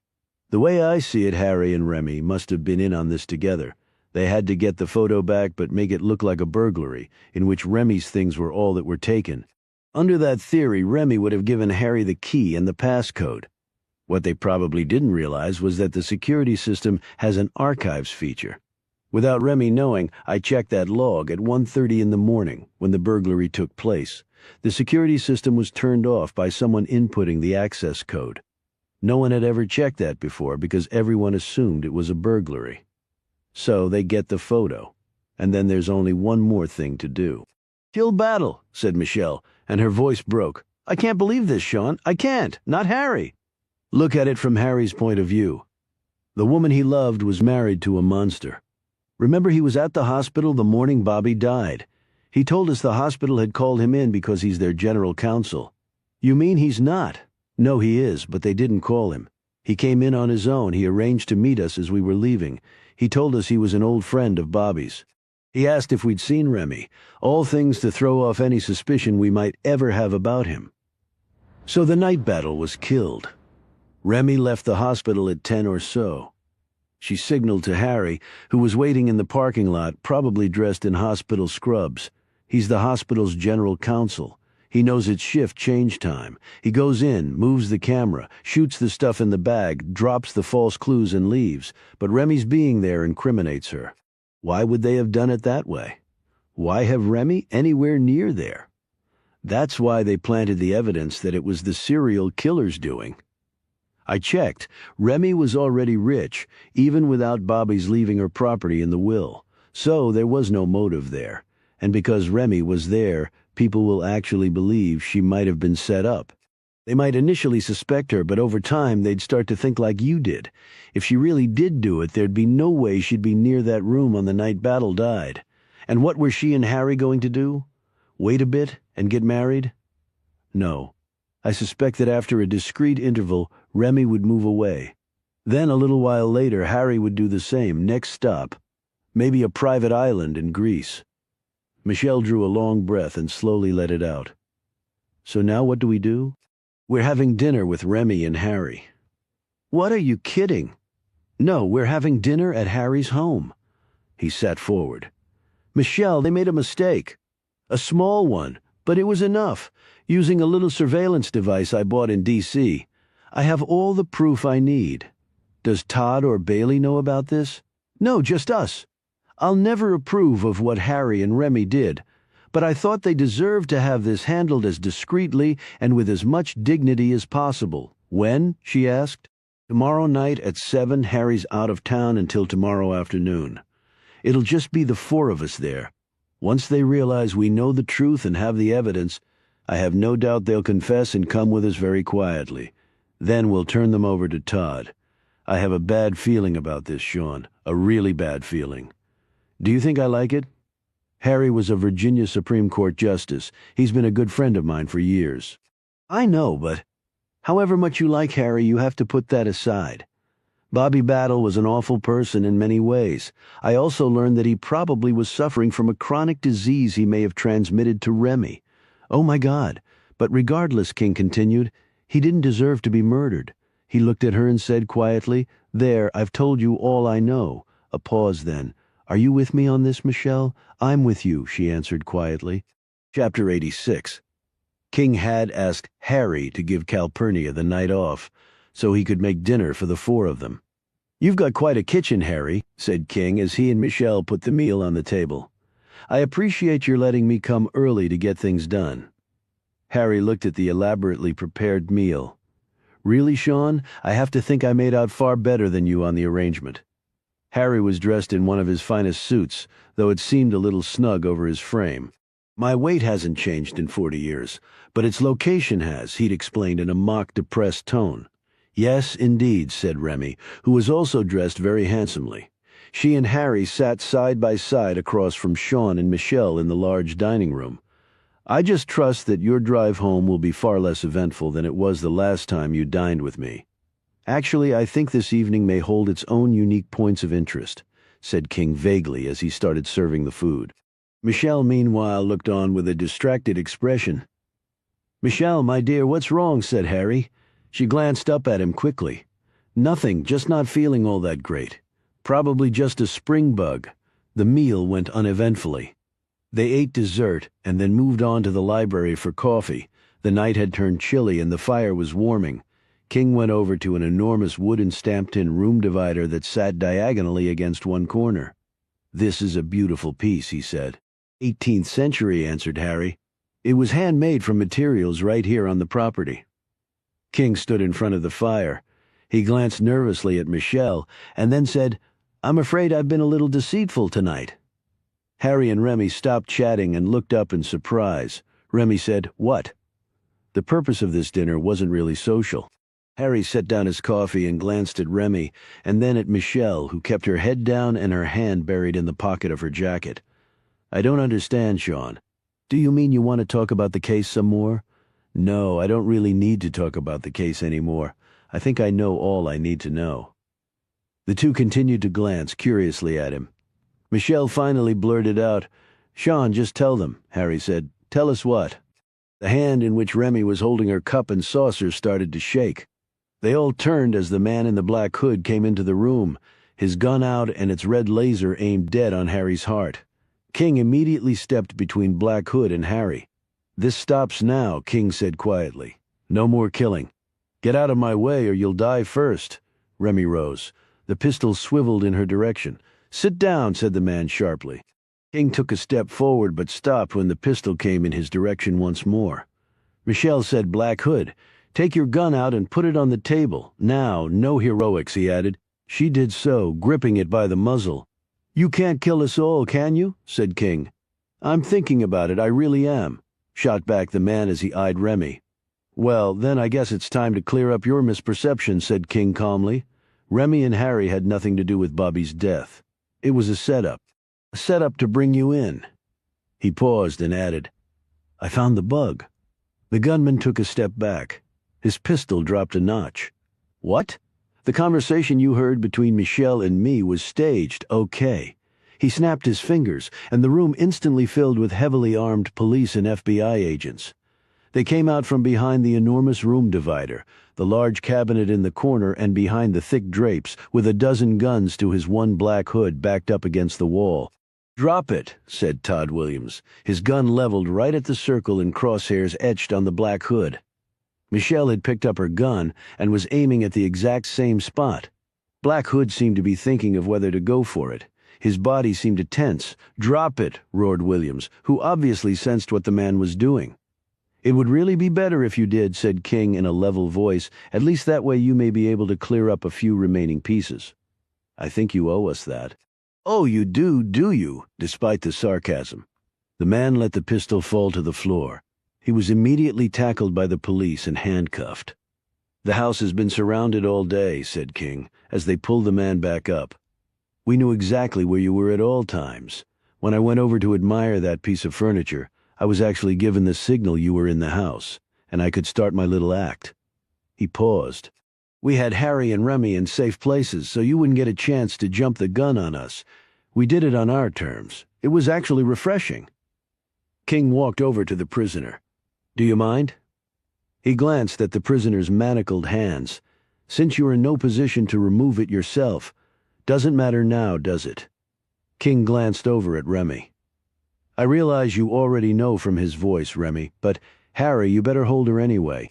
Harry placed a protective arm around Remy's shaking shoulders. She put a hand to her mouth, stifling back a sob. King lifted off the hood. The man flinched slightly as the fabric slid across his strong features. It's all over, Eddie, proclaimed King, surrounded by armed men manacled and caught in the act. Eddie Battle actually had the temerity to smile. You really think so, Sean? Yes, I do. Hell, I'll take that bet, old buddy. Chapter 87. I still don't understand how you figured it out, Sean, said Williams. The police chief, Sylvia, and Chip Bailey were gathered at King and Maxwell's office. King bent a paper clip into a triangle before answering. 7 hours, he said. 7 hours. That's what got me thinking in Eddie's direction. You mentioned that before, said Williams, but it wasn't a literal clue. It made me start thinking about the drug that Eddie was given, or rather self-administered. Morphine sulfate, said Michelle. Right. I spoke with a narcotics expert. He told me that an average dose of the drug will knock you out for 8 to 9 hours unless the person it's given to is prone to using heavy-duty narcotics. Then its effects would be diminished. Well, Dorothea was just such a heavy narcotics user. I believe Eddie slipped her the drug around 2 o'clock that night after they'd had sex. Yet because she'd built up resistance through her own drug use, the morphine's effects were reduced.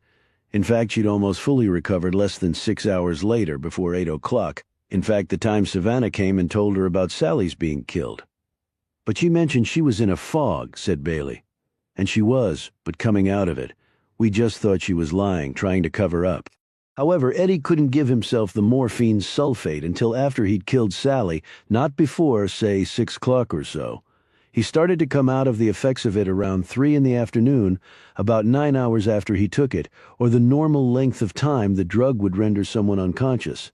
That could only be possible if he took it after Sally was killed. The 7-hour reference that kept bugging me came from Sally's being killed less than 7 hours after she told me about Junior.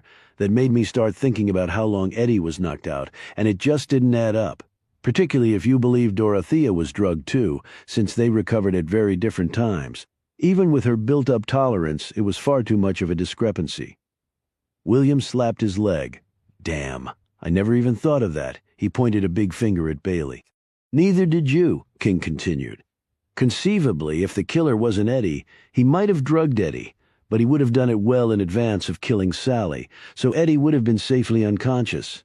He wouldn't have waited until after he'd killed Sally. What would have been the point? And typically, a murderer wants to get away, not take time injecting a knockout drug into someone for no reason. That makes sense, admitted Bailey. And the 7 hours also made me start thinking about something else. If Sally was killed because of what she told me barely 7 hours earlier, then my houseboat had to be bugged. How else could Eddie have known about it so quickly? He might have followed Sally to my place and been listening from his car anyway. I had to do something about that, so I got this. He held up the small device. It's a transmitter detector and frequency grabber with a range of 1 to 3 megahertz. It also has a 16-section bar graph to indicate RF strength, so it'll home right in on the location of the bug. You found the bug but didn't remove it, said Bailey. No, so long as Eddie thought the intelligence he gathered on it was valid, then I could use that to set him up. It was brave of Harry and Remy to play along, said Michelle.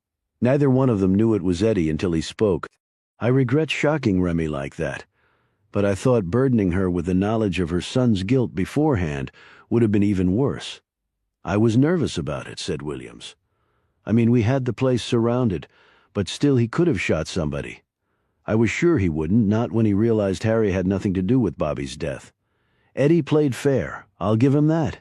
He killed, but he did so for specific reasons, but just in case I had Harry wear the bulletproof vest. It made his suit a little tight, but it was well worth the inconvenience, and of course, having a dozen armed lawmen in the same room didn't hurt. He opened his desk and took out another object. What's that? Asked Sylvia, looking at it curiously. It's a cipher disk, a way of decoding encrypted messages. This version was used by the Confederate Army during the Civil War. Eddie has one in his artist's studio. He moved the disk around. If you're just one tick off, like 1 minute on a watch face, the entire meaning of what you're saying changes. One tick, that's all it takes. I'm sure that's where Eddie got the idea for altering the watch times, depending on the victim. It would appeal to both his creative side and his love of Civil War history. But what I don't get is, he had alibis, protested Bailey. We checked, for instance, when Canny, Pembroke, and Hinson were killed, he was attending Civil War reenactments. Yes, but at night, the reenactors sleep in their vehicles or else in their own tents. Eddie could easily slip out and no one would miss him. I clocked it on the map. At each murder, he was only at most a 2-hour drive away. He easily could be back in time to fight the next day. Bailey said, "Wait a minute. We found people who'd been at those reenactments. They remembered Eddie's truck being there virtually the whole time. That's documented." King answered, "I'm sure his truck was there. But his truck also has a tow hitch. I checked at the 2 reenactments you're talking about. He didn't bring his horse trailer, but he could have towed another car close to the reenactment area and hidden it in the woods. Then he uses that vehicle to get to and from the murders, and everyone would believe he'd never left because his truck was still there. In fact, I think we'll find out that he had another car hidden somewhere that he used." "God," said Sylvia, letting out a long breath. "We've all been so blind." "Okay, Sean, you've told us how you figured it out. Now, tell us why. Why did Eddie kill all those people?" asked Williams. "And in stupid people language, if you can manage it," said Sylvia with a smile, repeating the phrase King had used at the morgue when she'd been about to explain the cause of Rhonda Tyler's death. King didn't smile back. "Eddie Battle is a very complex man, and this plan has been forming in his mind for a very long time. I think it all started with the death of his twin brother, Bobby Jr., the one who was born severely retarded," said Bailey. "No, Bobby Jr. wasn't born that way. He was born infected with syphilis. The brain damage came later." "Syphilis?" exclaimed Bailey. King picked up 2 pictures from his desk. "When Michelle and I were in Remy's bedroom, Savannah showed us this picture of the twins when they were infants. She couldn't tell them apart." He picked up the other photo. "This is a picture of Bobby Jr. shortly before he died, which Mason showed us. The change in his features, the manifestations of the hydrocephalus, and the problems with his teeth and eyes are very apparent. It was passed through to him by his mother when he was in the womb. Hutchinson's teeth, mulberry molars, optic nerve atrophy," said Sylvia, as she stared at the young man's photo. "Yet how did Remy contract syphilis?" From her husband. "He was contagious either when he impregnated Remy with the twins or had intercourse with her during the 1st or 2nd trimester of that pregnancy." "And syphilis can cross the placenta," said Sylvia in a hushed tone. "Exactly. Bobby Jr. eventually became brain damaged and suffered the other effects because it wasn't treated. He later died from cancer, but I'm sure the syphilis had severely weakened his body." "But why wasn't it treated?" asked Sylvia. "I've had a very awkward conversation with Remy about that." She said that when her son started exhibiting strange symptoms, Bobby refused to take the boy to the doctor. He wouldn't even acknowledge he was ill. He probably wouldn't even admit to himself he had syphilis, because apparently he never went for treatment either. Anyway, by the time Remy sought medical help, it was too late. The disease had done irreversible damage. Remember, this was over 30 years ago, and the level of medical knowledge wasn't nearly as far along as it is today. She's lived with that guilt for years. "It's hard to believe a woman like Remy wouldn't have taken her son to a doctor immediately," said Michelle. "That's exactly what I was thinking," said Sylvia. "I think there's a lot we don't know about Remy and her relationship with her husband," said King. "A woman who talks with adoration and pride about her husband but doesn't wear her wedding ring and doesn't care if she gets it back. Those are some deep waters we'll never plumb entirely." "But they had Savannah years later and she's okay," pointed out Bailey. "Bobby was no longer contagious by then and Remy had received treatment for syphilis years before." King put the photos away and continued. "Now, historically, one major way the disease is spread is through sexual intercourse with prostitutes. As we know, Bobby had the reputation of consorting with such women. He contracted the disease from a prostitute and passed it to Remy, who unwittingly passed it to Bobby Jr. He and Eddie weren't identical twins, but fraternal, so they didn't share the same amniotic fluid. That's probably why Eddie wasn't infected." "And Eddie found out about this?" asked Bailey. "Yes, although how I'm not sure." But I think he's been harboring this knowledge for a long time. A powder keg waiting to blow. I think Eddie, too, felt enormous guilt. He knew it was only by luck that he escaped that same fate. From all accounts, he loved his brother very much. So Rhonda Tyler was, began Williams, Eddie's way of symbolically punishing the prostitute who'd infected his father all those years ago and thus doomed his brother. Tyler had the great misfortune to come across Eddie at some point.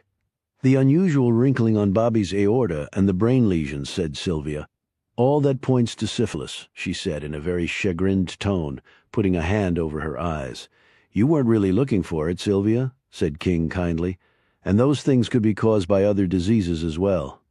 Michelle picked up the explanation. Steve Canny had to die because his mother had an affair with Bobby that produced Steve. His mother was dead, so Steve had to be sacrificed in her place. Eddie is devoted to Remy, said King. I'm sure he saw the bastard child as a direct slap against her. Janice Pembroke was simply in the wrong place, wrong time. One tick off, said Bailey. Right, same with Diane Hinson. One tick off to cover his tracks and to further break the connection between the victims and Junior Deaver. Eddie thought he'd stolen from his mother. That was enough. When he found out he'd been wrong, he took it out on Sally. You can see his sense of fair play and justice, however twisted. The mud prints in their foyer should have told me it was him. Savannah said she never moved away from the doorway, but there were muddy prints all over. They were from Eddie's boots, not Savannah's. He was cutting it tight. He had no idea when Dorothea would come out of the drug's effects, and he had to take the morphine too. He probably didn't even notice the mud. As we could tell from the beating he gave Sally, he was slightly crazed. Slightly, exclaimed Williams, and then he set up Harold Robinson to take the fall. Why he picked him, I don't know. Wait a minute. The man the little boy saw was Eddie? Asked Michelle. Yes. Why didn't Eddie just kill him too? He might have thought if the boy believed it was his dad, it would help to seal Robinson's fate further. That actually happened. Or maybe despite all he's done, he couldn't bring himself to kill a child. As I said, Eddie is a very complex man. You mean a monster? Said Williams. Does Dorothea know? Asked Sylvia. Bailey nodded. I told her Remy and Savannah joined me in giving her the news. That's one stricken family, let me tell you. But why did Eddie impersonate famous serial killers? Asked Williams. King inclined his head at Bailey. I think that was directed at you, Chip. Me? It would make sense if he wanted to flaunt his superiority. Beat you at your own area of expertise? But why? We were friends. I saved his life. No, you blew his kidnapping scheme out of the water. Bailey came right out of his chair. What? I'm convinced he arranged his own kidnapping. He hired the man you killed. He wanted to punish his father for the death of his brother 2 years before, and the only way the 20-year-old college student could think to do that was by smashing him in the wallet to the tune of $5 million. I'm sure he was the one who was burning the money after you killed his partner. He didn't want his father to get it back, but he ran out of time. He had to tie himself back up and play dumb when you got there. I told you he'd been harboring this hatred for his father a long time. Unbelievable, said Bailey, as he slowly sat back down. That's unbelievable, he said again. And all these years he's pretended everything was great, and he was really hating my guts? Eddie is a consummate actor and liar, and let's put it this way. Consider yourself very fortunate you weren't found with a watch around your wrist. Jesus, the FBI agent said. But Sean, said Williams, it's been 20 years between the kidnapping and all these murders. What set Eddie off? I believe it was his father's stroke. Perhaps he felt Bobby would die before he could show him his version of justice. I don't know that for sure, but the timing, I think, is beyond coincidence. So what now? Asked Michelle. Williams answered, Eddie's being arraigned tomorrow at the courthouse. No doubt his trial will get a change of venue, said King, if it goes that far. What? You mean insanity? Asked Williams. No way. The bastard knew exactly what he was doing. In a way, he was exorcising demons that had been with him most of his life, said King. I'm not excusing anything he did, and if he gets the death penalty, so be it. But if he hadn't had Bobby Battle as his father, I don't think any of this would have happened. They all looked at each other in silence, and there, but for the grace of God, go I, said Sylvia in a very low voice. Chapter 88. When Eddie Battle was driven over to the courthouse the next morning in a special convoy provided by state police and uniformed FBI agents, the crowd of townspeople and media was so enormous the convoy couldn't get through. Indeed, fueled by the national attention the story had received, seemingly everyone from a 5-state area had come to watch. And there was an angry look to the throng. "Shit," bellowed Chief Williams as he stared out at the crowds from the lead van. "I was afraid of this. We've been getting death threats against Battle ever since the story broke about his capture." He eyed the mobs in their way. "No telling if somebody out there has a gun either."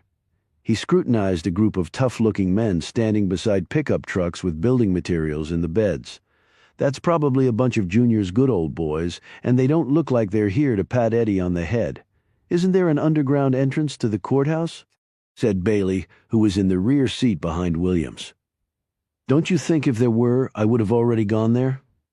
Maybe we should take him back to the jail and let it settle down." "Settle down? It's not going to settle down for months. We might as well get it over with now while we have the manpower with us." Williams studied the crowd some more, then barked into his walkie-talkie. "Okay, let's move it right down the middle of the street. Take it slow. I don't want any civil lawsuits because we ran over somebody. We'll pull onto the lawn directly by the front steps. You clear and secure that area.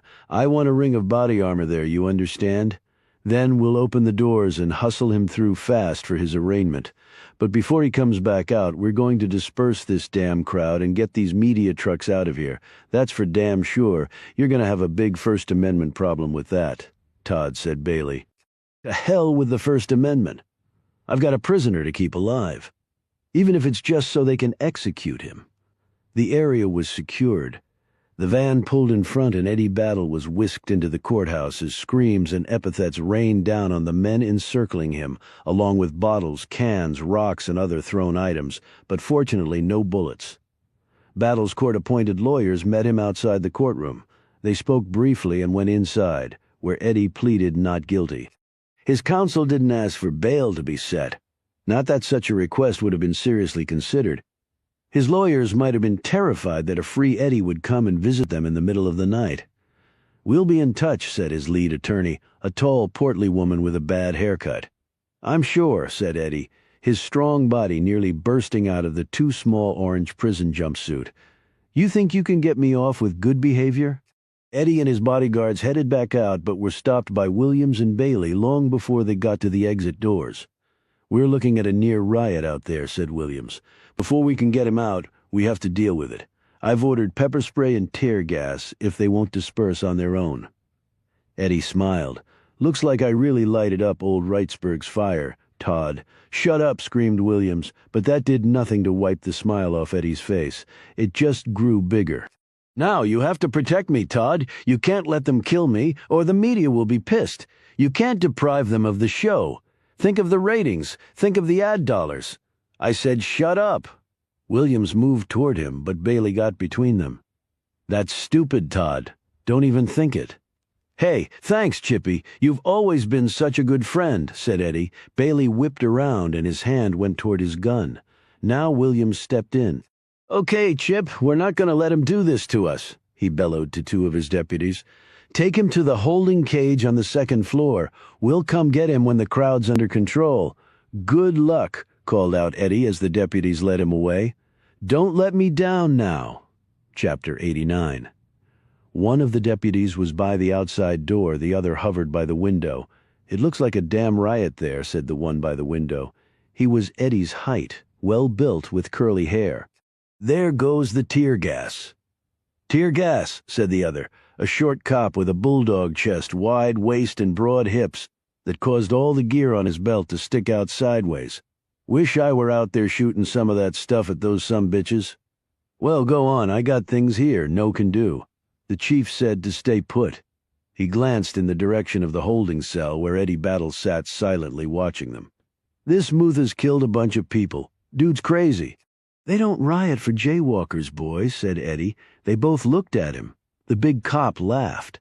"That's a good one. They don't riot for jaywalkers." The short cop looked at his partner. "Go on," said the big cop. "This dude's going nowhere." Well, look here, if you see the chief coming, radio, me, I'll be back in a flash. Roger that. The short cop left, and it was just Eddie and the big cop. Eddie rose and moved to the door. You got a cigarette? Right, like I'm falling for that one. My mother didn't raise no idiots. You just stay over there, and I'll stay over here. Come on, they searched every crevice I have, and some I didn't even know I had. I've got nothing to hurt you with. I really need a smoke. Uh-huh. The big cop kept looking out the window. He glanced back every now and then to check on Eddie, but eventually kept his gaze on the goings-on outside. Eddie Battle had massive forearms with thick, pronounced veins. One of these veins was bigger and thicker than the others, a fact probably noted by the police who searched him, but not raising any suspicion. It was a vein, after all, full of blood. However, to someone as skilled as Eddie Battle, a vein was not always a vein. This vein, in fact, was made of plastic, resin, and rubber, and was completely hollow. In the course of his reenactment career, Eddie had become very adept at makeup, disguises, costuming, and creating fake wounds and scars. He sat back down in the shadows for a bit, working on the artificial vein with his fingers. It finally ruptured, and he slid out the very slender items that had been hidden there. The risk that he might be caught had been very real, and he'd taken some very real measures to deal with that eventuality. No search of his person, however thorough, would have turned up the pick and tension tool hidden in the hollow vein. He kept his eyes on the big cop still looking out the window. He moved forward quietly, draped his manacled hands through the bars of the cell such that they covered the lock. He inserted the instruments in the lock and slowly worked it. He'd practiced this very maneuver for hours at a time on an old cell door lock he had salvaged from a prison that had been torn down. Finally, through the tension tool and lockpick, he could feel the tumblers start to fall into place. There was a loud noise from outside, and he used that moment to cover the sound of the lock clicking open. He held onto the bars and slipped his instruments between his wrist and manacles. "Hey, dumbass! Hey, I'm talking to you, you big stupid piece of flesh!" The big cop turned and eyed him. "Why don't you just stuff it? I ain't the one going to no electric chair. Lethal injection, you moron." "Right, that's my point. So who's the dumbass?" "From where I'm looking, you are." "Come on, big guy, just step this way. Keep right on talking. What? Sticks and stones will break your bones, but words will never hurt you? How the hell did somebody like you get to be a cop? But not a real cop, just a country bumpkin. Come on, you know you want a piece of me." "Here, copy, us country bumpkins caught you, now didn't we? An ex-Secret Service agent did dumb shit. Your police chief I could have eaten for breakfast any day of the week." Eddie glanced at the man's hand and saw the wedding band. "After I screwed your little woman, that is. Damn, she was a tasty thing." "Uh-huh." A bead of sweat broke over the back of the cop's thick neck.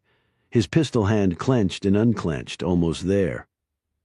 "Are your kids as ugly as you are? Or did you and your fat-ass wife adopt so you wouldn't have any little freaks running around?" The cop whirled around and strode toward the cell, his big low-quarters shoes thumping on the painted concrete floor with each step. "All right, you piece of shit. You're damn lucky you're in there." Eddie kicked the door open, and the heavy metal caught the cop flush in the face. He went down hard. Eddie charged out. The chain binding his hands went around the cop's neck, and Eddie flexed his powerful arms. In 30 seconds, there was no more big cop. Eddie searched the body, got the keys to the manacles, and was free. He raced over, locked the door to the hallway, pulled the dead officer into the cell, switched clothes, and set him on the bunk, propped against the wall. Eddie put on the cop's sunglasses and broad-brimmed hat, unlocked the door, and glanced down the hallway. There were officers stationed along this corridor. Not a problem. There was always the window. He shut the door, raced over, and looked out. Fortunately for him, the police had now herded the crowd to the other side of the building. He glanced down. It wouldn't be easy, but the alternative was far more unpalatable. And he had a job to finish. He opened the window, climbed out, felt for the ledge below with his feet, and hit it squarely. He squatted, gripped the slender edge of brick with his strong fingers, eased his body off, but held on, swinging. He glanced to the right and left. He swung out, did it again. A little farther this time, and then once more until his body was almost parallel with the ledge. On the fourth swing, he let go the man on the flying trapeze. He hit the outcropping of roof on the first floor of the building, caught his balance, and then lowered himself to the ground. Instead of running away, he marched to the other side of the building and right into the middle of the crowd.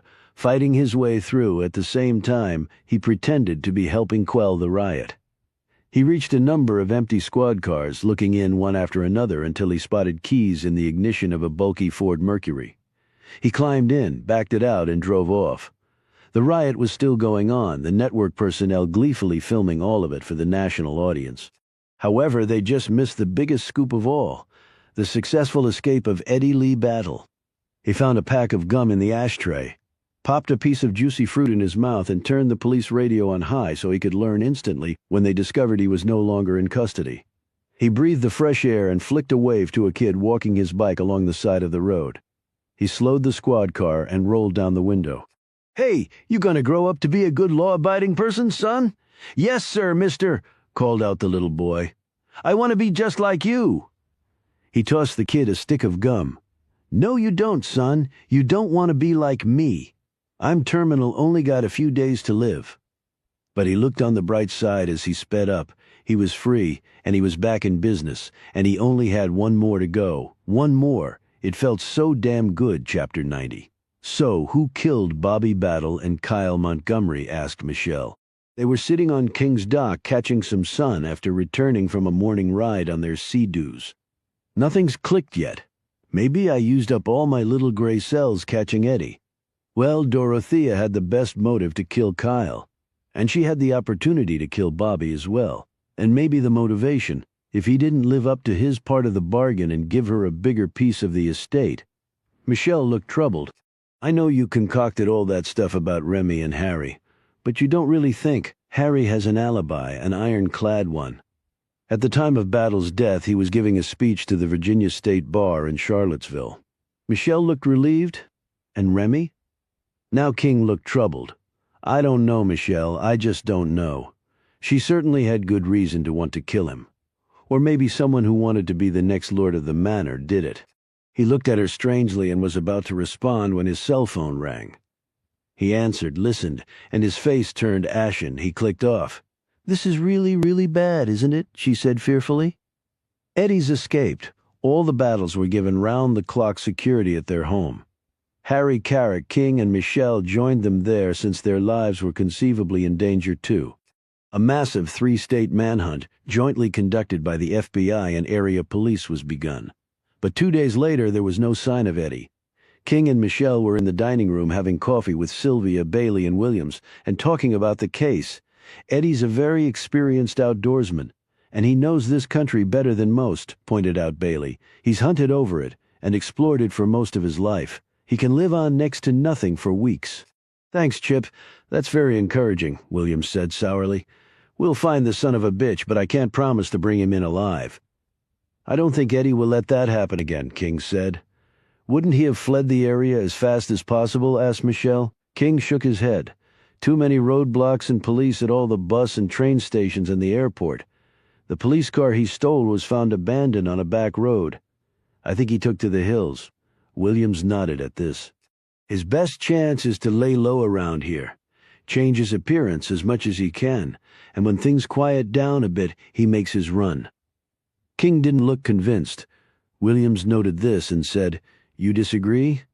"I think he's hanging around, but not for the purpose you think." "What then? Someone killed his father." So, I think Eddie wanted that all to himself.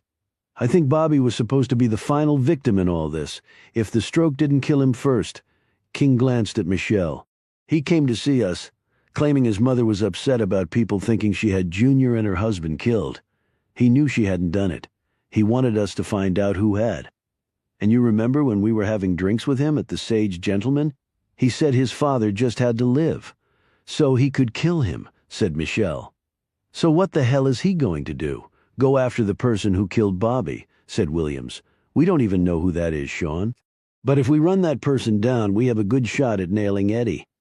I'd appreciate it if you would not plot the capture and execution of my only remaining son in my house." They all turned to see Remy standing there.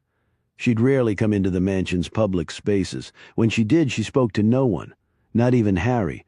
Her meals were delivered to her bedroom. King rose from his chair. "I'm sorry, Remy, we didn't see you standing there. Why should I be? This is only my house and my dining room, and those cups you're drinking out of are mine, too, in case you'd forgotten." King glanced at Williams. "I know this arrangement is awkward.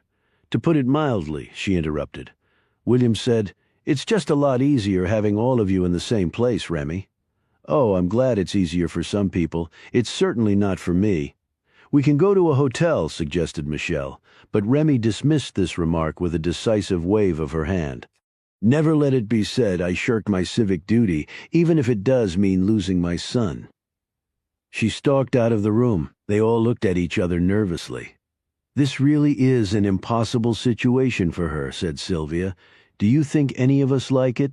rebutted Michelle. "Eddie is a mass murderer. She has to learn to accept that." King took on a thoughtful look as he stirred more sugar into his coffee. "Speaking of which, I hope all of you realize that the case against Eddie isn't ironclad." "What the hell are you talking about?" protested Williams. "He showed up at Harry's house with a Zodiac mask on, ready to kill all of you. And now he's escaped and killed a deputy in the process." "Right. But not knowing what happened between him and the deputy, there might be a claim for self-defense or manslaughter." The cell door was open, and a defense counsel could make the claim that the deputy was trying to hurry along the process of justice and Eddie just fought back. "Now, I'm as certain he's guilty of all those murders as though I'd seen him commit them. But you don't have to convince me. You have to convince a neutral jury, maybe one from another part of the state or even a different state. So where's your direct evidence that he committed the murders?" Williams was still bristling. "All the stuff you said. His motivation, the cipher disk, drugging Dorothea." "That's theorizing and speculation, Todd," said King firmly. "We need physical evidence tying him to the crimes. Do we have it?" Sylvia spoke up. "If you'd asked me before the murder of Jean Robinson, I'd probably say no. However, I found a hair follicle with root attached to it on the floor next to her bed. I don't know how it got there, but the color and texture told me it wasn't hers or her husband's. I've sent it for typing along with a sample of Eddie's DNA. If it matches, we have him at least for that murder. And hopefully ballistics will match the slug shot into our car tires when Junior was killed to the gun taken from Eddie," pointed out Michelle. "Just let me get hold of him," said Williams. "We'll have a confession in no time." "If we get hold of him," said Michelle, "he can hide for a while, but we'll eventually catch him," said the police chief confidently. "The person he's after," said King, "that's the key. We find him, we find Eddie." "You really think that?" said Bailey. "No," replied King. "I know it. He's got one more to go, just one more, and we have to get there before he does." Chapter 91. Eddie sat back on the small cot in his cave. He'd rested, eaten, and planned. He had a battery-powered TV radio Palace scanner and had kept abreast of the search developments, which was fairly easy since there were none. However, he was limited in his movements. He could only go out at night, and it was a long hike to the battered old truck he'd hidden away in a patch of woods just for this contingency. After all these years of bouncing from thing to thing, never really etching an identity anywhere, he'd finally found his niche, fugitive killer. He laughed, rose, stretched, dropped to the ground and did 100 push-ups and an equal number of sit-ups. He had wedged a steel bar between two jagged outcroppings of rock farther back in the cave. He did 25 quick pull-ups and then 5 with each arm. He dropped to the ground, breathing hard. He wasn't 20 anymore, but for his age he wasn't doing too badly. Big Cop would no doubt have attested to that. He slid the pistol out of its holster and chambered body armor-piercing ammo he'd purchased on the black market with as much ease as clicking a mouse key. Hell, you could buy anything on the net: guns, ammo, women, children, marriage, divorce, happiness, death, if you just knew where to look. But it was only one gun against 1,000 far worse odds than even at the Alamo. And yet a man with nothing to live for is a powerful man indeed, perhaps unbeatable. Had he read that somewhere or just made it up, whatever, it would become his coda from this point forward. They'd eventually hunt him down and kill him. Of that he was certain. But it didn't matter so long as he got to his father's killer first. That's all that really mattered now. Wow, he'd certainly streamlined his life. He laughed again. He took the list from his pocket. The names were dwindling, but he wasn't sure he could manage now to get to them all. However, after much thought, he might just have come upon a shortcut. He'd try it out tonight, 2 more deaths, his father's killer and his own, and then Wrightsburg could get back to normal. His family could move forward with fresh lives, finally free of their monster patriarch. He lay back down on the cot, listened with one ear to the radio and with the other to any noise coming from outside. The cave's isolated location and well-hidden entrance made it highly unlikely anyone would come near. However, if they had the misfortune to, he'd give them a proper burial. He was not a monster. In his case, the apple had fallen far from the tree. I am not my father's son. And thank you, Jesus, for that, but I'll be seeing you soon, Pop. Maybe the devil will bunk us together for all time. We'll talk. He cracked his thick knuckles and dreamed of such an encounter as the afternoon receded into night, the night when he'd be on the move to his shortcut, to his last target, and then the big curtain would come down on the Eddie Lee battle show. There'd be no encore. He was getting tired. Goodbye, everybody. It was cool while it lasted. Just one more to go. Or maybe more. Yes, maybe more. What did it matter after all? Chapter 92. The small building housing the Wrightsburg Gazette was dark and empty at this hour of the night. There was no alarm system and no night watchman either, for what was there to steal from the venerable but money-losing Gazette other than paper? Cash was tight at the daily publication, and the owner didn't like to waste it on protecting things he believed didn't need it. The back door's simple lock turned and then opened, and Eddie moved inside. Shutting the door behind him, he shot across to the small room at the back of the printing area. He pushed open the door to this windowless section, shone his light around at the flat file cabinets stacked one on top of the other, and started reading the labels on the fronts. He found the one he wanted, opened it, lifted out the spool of old-fashioned microfiche, and went to one of the terminals that lined the outside ring of the room. He sat down, inserted the spool into the reader, clicked on the light behind the screen, and turned on the machine. He knew the date he was looking for, and he quickly found the story he wanted. Of course, it all fit now. All the things he'd heard over the last few years, the little clues here and there. Another thought struck him as he remembered something Chip Bailey had once told him. It had happened before, not in this country, but in another. Yes, now it all makes perfect sense. He removed the spool and replaced it in the file cabinet. He was about to leave, but paused, thinking something over, finally breaking into a smile. Why not? He picked up a Sharpie pen from a holder on one of the tables and went over to the wall. He wrote the 4 letters large on the concrete wall. They couldn't very well miss it, could they? Not that they'd have any clue what it actually meant. He wanted to get there first, after all. They could come and pick up the pieces after it was all over. He admired his handiwork for a moment and then slipped back out. His truck was parked about a mile off on a dirt road that he very much doubted the police would be covering. He kept to the wood line as he made his way back. Chip Bailey sat up in bed, confused for a moment, then realized what the noise was. It was his cell phone ringing. He groped around, found the light in his small motel room, and clicked on the phone. It was Chief Williams. His message was terse but drove from him thoughts of sleep. Someone had just broken into the Wrightsburg Gazette. The description of the person fit Eddie Battle. They were locking down the entire area. Bailey was dressed in a minute, put on his belt clip, and slipped his gun inside. He ran to his car and jumped in. The knife hit him in the chest with such force that the hilt smacked into Bailey's sternum. The dying FBI agent tried to look around to see who just killed him, but the blade had nearly severed his heart in 2. He slumped back against the seat, his head tilted to one side. Eddie rose up from the back seat and let go of the knife. He'd passed by the motel on his way back to his truck. Seeing Bailey's car in the parking lot, he thought it appropriate to pay back his old friend for saving him all those years ago. He might not get another chance. He'd dialed Bailey's cell phone, a number well known to him, from a payphone. He'd imitated Williams just well enough that the groggy FBI agent would not have picked up on the difference. Well, that inattention to detail had certainly cost him. Sorry, Chip, you snooze, you lose. And you weren't that good of an agent anyway? Pretty damn inept, and pompous, actually. And you wanted to be my stepfather so badly. Those big bucks are quite the attraction, aren't they, old Chip? Old buddy, old pal. Eddie climbed out of the car. He made it to his truck in half an hour, keeping well out of sight of the roads. It was now time to sleep and prepare and then to act on the information he'd obtained tonight. His shortcut to determine the identity of the person who'd killed his father had worked to perfection.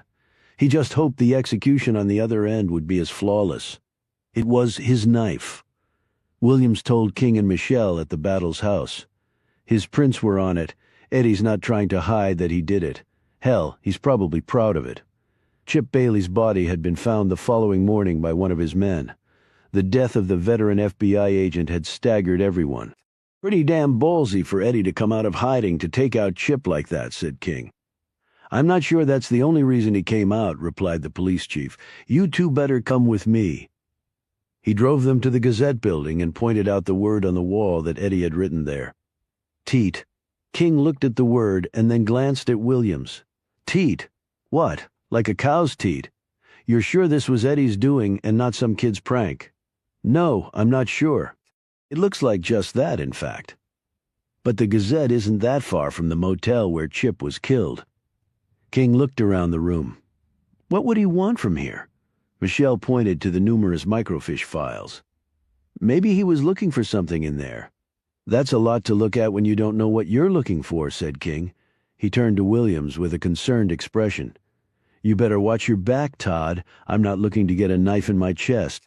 I've got 24/7 protection on me. I wish Chip had done the same. Maybe he thought it could never happen to him, said Michelle. Or maybe he was too proud. Or maybe he really believed Eddie was his friend, commented Williams. Some friend, remarked King. How's the search coming? Way too many back roads and woods, and apparently everybody within a 4-state area has called in and said they saw Eddie. He's 10 feet tall with claws and has body parts dangling out of his blood-encrusted mouth. I swear to holy Jesus, I don't know how anybody gets convicted in this country. I really don't. It only takes one good lead, Michelle reminded him. I might die of old age before that happens. Williams shot back. Michelle looked at her partner. What do you think, Sean? He shook his head wearily. I think after all this, Eddie's in the driver's seat and we're back at square one. Chapter 93. King and Sylvia had just finished dinner at her home. King had taken leave of the armed camp at Casa Battle. However, there was a deputy at the end of Sylvia's driveway just to make sure their private meal wouldn't be interrupted.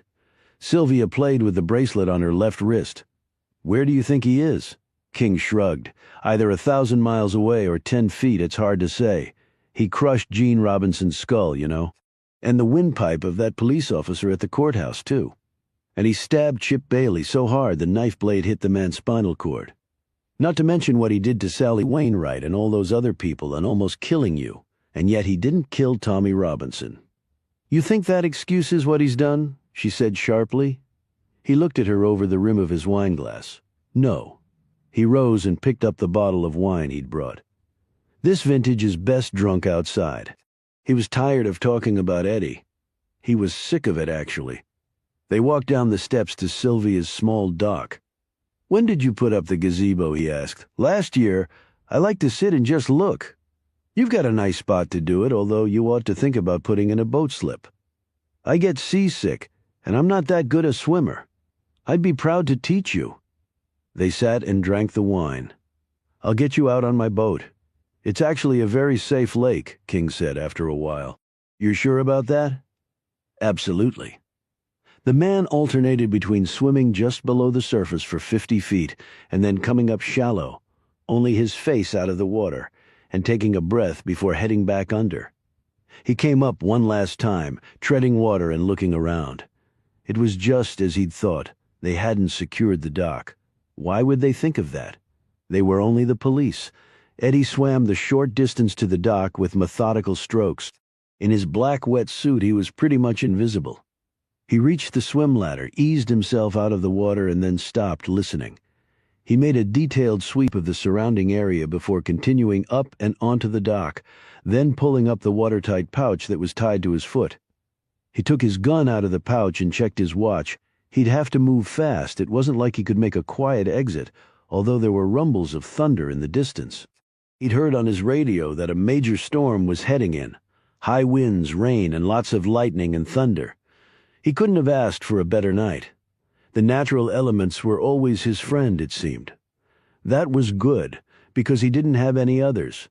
He went to the storage shed, worked the combo on the lock, opened the door and went in. He grabbed the gear he'd need, hit the switch on the electric lift and hurried back out, the lift remote in hand. The Formula Fast-Tech was lowering into the water. Before he'd been caught, he'd had the foresight to make sure it was completely ready to roll. The dealer who'd sold it to his father had said it was one of the fastest boats, if not the fastest on the lake. Well, depending on how things went, he might just need every knot it could produce. He climbed into the cockpit. When the boat was fully in the water, he hit the stop button on the lift remote. All became silent again. He wouldn't turn on his running lights until he was well out onto the water, if even then. It was fortunate for him that no one else in his family was really much of a boater. There'd be no one coming down to the dock at this hour of the night. Lucky for them. He was in a killing mood, family or not. He couldn't seem to help himself now. He waited. There it was, the enormous crack of thunder as the storm began its barrage. He fired the twin Mercs almost simultaneously, and 1,000 horsepower instantly lit up under him. He hit the captain's switch, which sent most of the engine's noise under the water. He eased back on the throttle and the boat edged out of its slip. He turned the bow to the cove's opening, nudged the throttle forward, and did about 10 knots heading away from the house. He felt the hull trembling a bit under him. As though the Mercs were angry, he wasn't pushing them harder, getting up on plane, blasting all comers away. He patted the dash. That will come later, I promise. Once he hit an open channel, he went to half speed, and the Fast-Tech immediately leaped to 35 knots, the Mercs still not entirely happy, but getting there. He eyed the colorful GPS screen in the center of his dash and made his heading to the southeast at 150 degrees. There were no other boats on the water, and he knew the lake intimately. The channels were well marked with lighted buoys, red buoys blinking even numbers upriver and green buoys blinking odd numbers downriver. Shoals were marked in startling white light. He knew where they all were anyway. The only trouble one could get into was in the coves where low spots weren't always marked and the land jutted out randomly. However, his father had purchased a radar add-on for the Fast-Tech, so he wasn't worried about running aground, even in the coves. Thanks, Dad. I owe you, you son of a bitch. He kept his running lights off and upped his speed to 50 knots. He alternated between looking over the bow and glancing at the GPS. The Mercs were now fairly content. At least the hull had stopped trembling. He was up on plane and running smooth, though the storm was really blowing in now. He turned on his VHF radio and listened to the weather report. All small craft were being ordered off the water. People were being told to batten down the hatches. It was going to be a damn fine corker of a storm. Thank you, Jesus. He'd have the whole show to himself. He changed course when he hit the main channel and pointed his bow to the southwest now, 220 degrees on the compass. It was not all that far by water, really. It was far longer by car, which was why he'd taken the boat. And anyway, the cops were watching all the roads. However, there was only one police boat on the water, and it only worked weekends when the lake was most crowded. There'd be no one out here to give him trouble tonight. He stood at the wheel and let the wind whip across his face and lift his hair. As the breeze kicked up, so did the chop. Edges of frothing white outlined the tops of the dark waves. Now, however, the Fast-Tech ate through the 2-footers and kept right on plowing. Eddie looked at the ominous sky. He'd always loved the outdoors, riding horses, playing soldier, camping under the wide sky, painting breathtaking sunrises, hunting and fishing, coming to understand how one thing worked with another, fed off each other. It was all coming to an end, though. He understood quite clearly that this would be his last ride. Surprising how fast it had come. He was very strong and healthy, and yet his life expectancy had topped out at age 40. Yet when it was done, he would have accomplished everything he'd set out to do. How many people could claim that? He'd lived his life exactly on his terms, not his father's or his mother's or anyone else's. His alone. It was a lie, he told himself every day. He opened the cooler and pulled out the single beer he'd put in there before he'd been arrested. He hadn't known then that he'd need the boat, only that he might. The beer was warm, of course, all the ice long since melted. But it tasted so good he held up the metal against his face and rammed the throttle to full forward. The Mercs woke up from their wimpy cruising speed, and the boat screamed to 70 nautical miles per hour and then beyond. The hills that rose up from the man-made lake flew past him. The thousands of trees dotting their skin were silent sentinels to his last hurrah. The charge of Eddie Lee Battle and his trusty light brigade. God was he in his element. Into the breach once more. He screamed to the dark, flashing skies as the rain started to pour. He licked the drops off his face. A man's greatest virtue is the courage of one against all. When it seems darkest, then there shall be light, if only from the pulse of one beating heart, he proclaimed, quoting the purple prose of some long-dead Civil War-era writer who'd probably never shouldered a musket in his life. As if on cue, the sky was suddenly lit by a billion-candle-power stab of lightning, and the thunder roared as the storm began to unleash itself. The scream of the Mercs matched Mother Nature decibel for decibel. The wake behind him was enormous, but the ride was smooth, so damn smooth, high up on plane as he was. Almost 3/4 of the 35-foot boat was out of the water, blowing right through 3-footers. Now he was a frigging jet. Nobody could catch him. Nobody. Chapter 94. Myhel paced in her room at Casa Battle like a caged beast looking for any possible opening to squeeze through to freedom. King had gone to Sylvia's for dinner. Why that bothered her, she wasn't sure. Well, maybe she was sure. She hadn't been invited. And why exactly did that surprise her? She finally bolted from her room, took the main stairs 2 at a time, and went into the family room. She hadn't seen Remy all day. Dorothea was probably asleep. She slept a lot. Who could blame her? She was ruined financially, had a drug problem, was still suspected of murdering Kyle Montgomery, and her husband had turned out to be a deranged killer and was on the loose. If it were Michelle, she'd probably sleep for the rest of her life. She stopped when she saw Savannah coming down the hall. The young woman was no longer dressing like her mother. Perhaps the invincibility of Remy Battle was wearing thin. She had on low-slung jeans that showed the top edge of her black thong panties, a short off-the-shoulder blouse, and no shoes on her feet. The toenails painted a candy apple red. She looked up in surprise when she saw Michelle there, as though she wasn't even aware the woman had been staying with them all this time. "How's it going, Savannah?" Savannah's face clouded over. "Oh, just great. Father dead, sister-in-law a vegetable, mother whacked out, brother a serial killer. How's it going with you?" "Sorry, poor choice of words." "Forget it. It's not like you've had it easy either. Compared to your family, I think everyone on earth has had it easy." She paused, wondering whether to simply go back to her room and sulk. Rejecting that option, she said, "I was going to make some coffee. You interested?" Savannah hesitated before answering. "Sure. It's not like I've got any plans." The two women sat on a couch in the family room with their cups of coffee. Michelle looked toward the window where the rain was starting to ping against the panes. "Sounds like a storm is really blowing in," she said. "I hope Sean gets back soon." "He's at Sylvia's?" "That's right, he just went for dinner." "Are you two sleeping together?" Michelle flinched at this blunt question. "Who, me and Sylvia?" she joked. "You know who I mean?"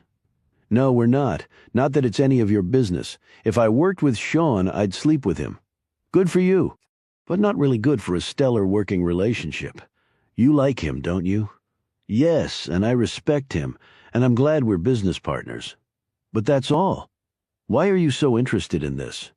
"Probably because I don't think I'll ever have anything like that.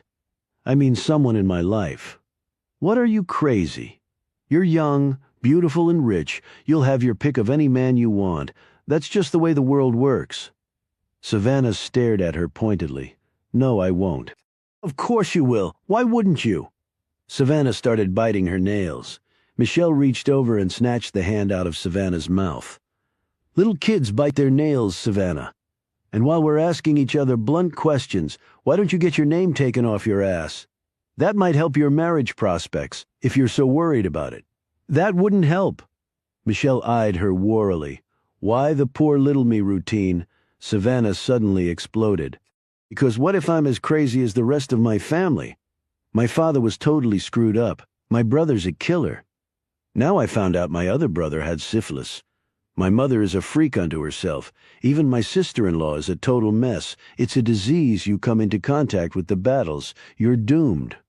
So what the hell chance do I have? I've got no chance, none. She dropped her cup of coffee on the floor, pulled herself into a ball, and started sobbing. Michelle stared at her for a long moment, wondering if she even wanted to get involved in this. Finally, she reached over and hugged the woman tightly, said soothing words to her without really knowing their source. As the thunder boomed outside, Savannah's sobs started to recede, but the young woman still clung to Michelle as though she were the only friend she'd ever had or ever would have. All Michelle really wanted to do was get out of this place as fast as she could. She would even tackle the homicidal Eddie head-on, so long as it was away from Casa Battle. And yet she stayed right there and embraced the sobbing woman and whispered comforting things into her ear.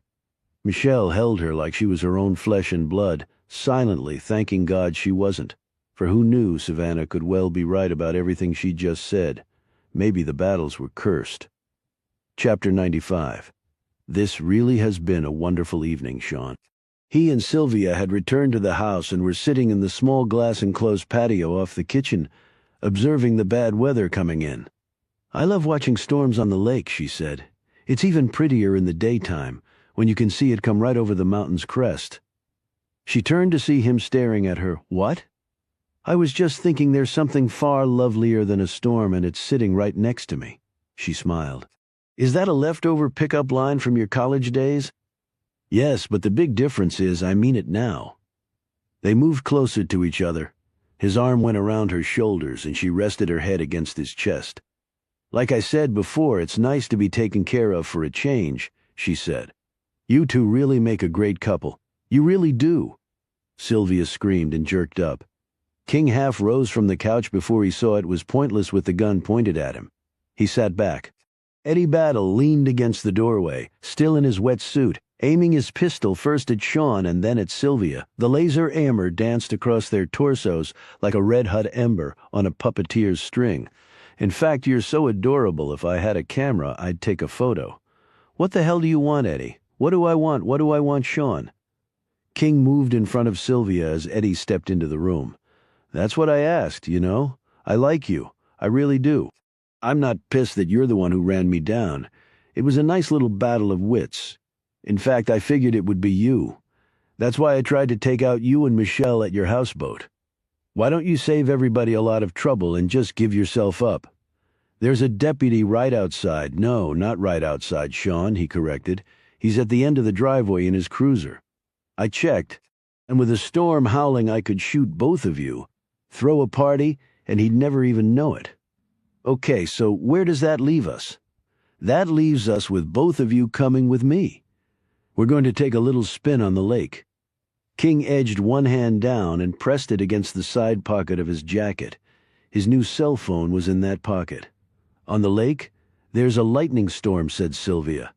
King felt the number pad through his coat. Keep him occupied, Sylvia. As if she could read his thought, she said, And you can't get away by water? I'm not trying to get away. I gave up on that notion a long time ago. King found the speed dial number he wanted, pressed it, then felt for and pushed the call button. He would have to time this just right. As soon as he heard the call go through and the voice started to say hello, he shouted, Damn it, Eddie, this is crazy. What, you're into kidnapping now? Yeah, I was getting tired of just killing. Let's go. We're not getting in your boat and that's it.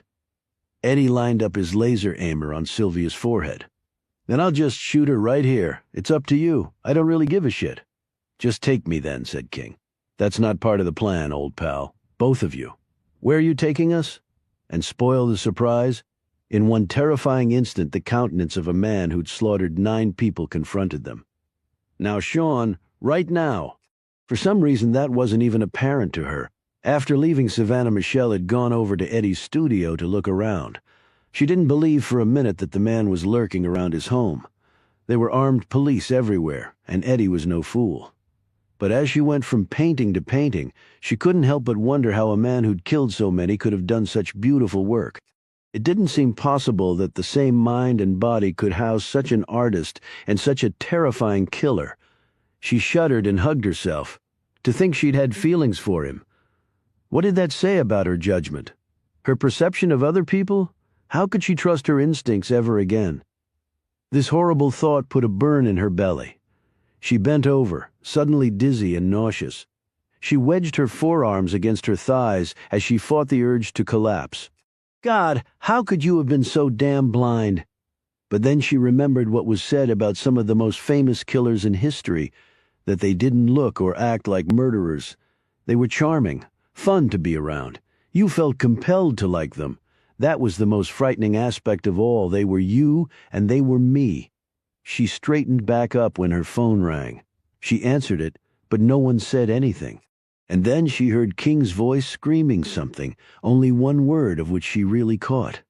But it was enough. Eddie. Still listening and piecing together what was happening at the other end of the wireless connection, she looked around, spotted a hardline phone on a table next to one of Eddie's easels, and called Todd Williams. They're at Sylvia's, at least I think they are. Holy shit. But there's a deputy with Sean. He may already be dead. I'm on my way. Me too. Michelle put the cell phone to her ear as she raced back to the Battle Mansion. She sprinted to her room, grabbed her truck keys, and ran back outside. She was about to jump in her truck, but then stopped and ran back inside. She hurtled to Savannah's room and threw open the door. Savannah was on her bed. She jumped up when Michelle burst in. Michelle covered the speaker hole of her phone, so nothing she said would reach Eddie Battle's ears.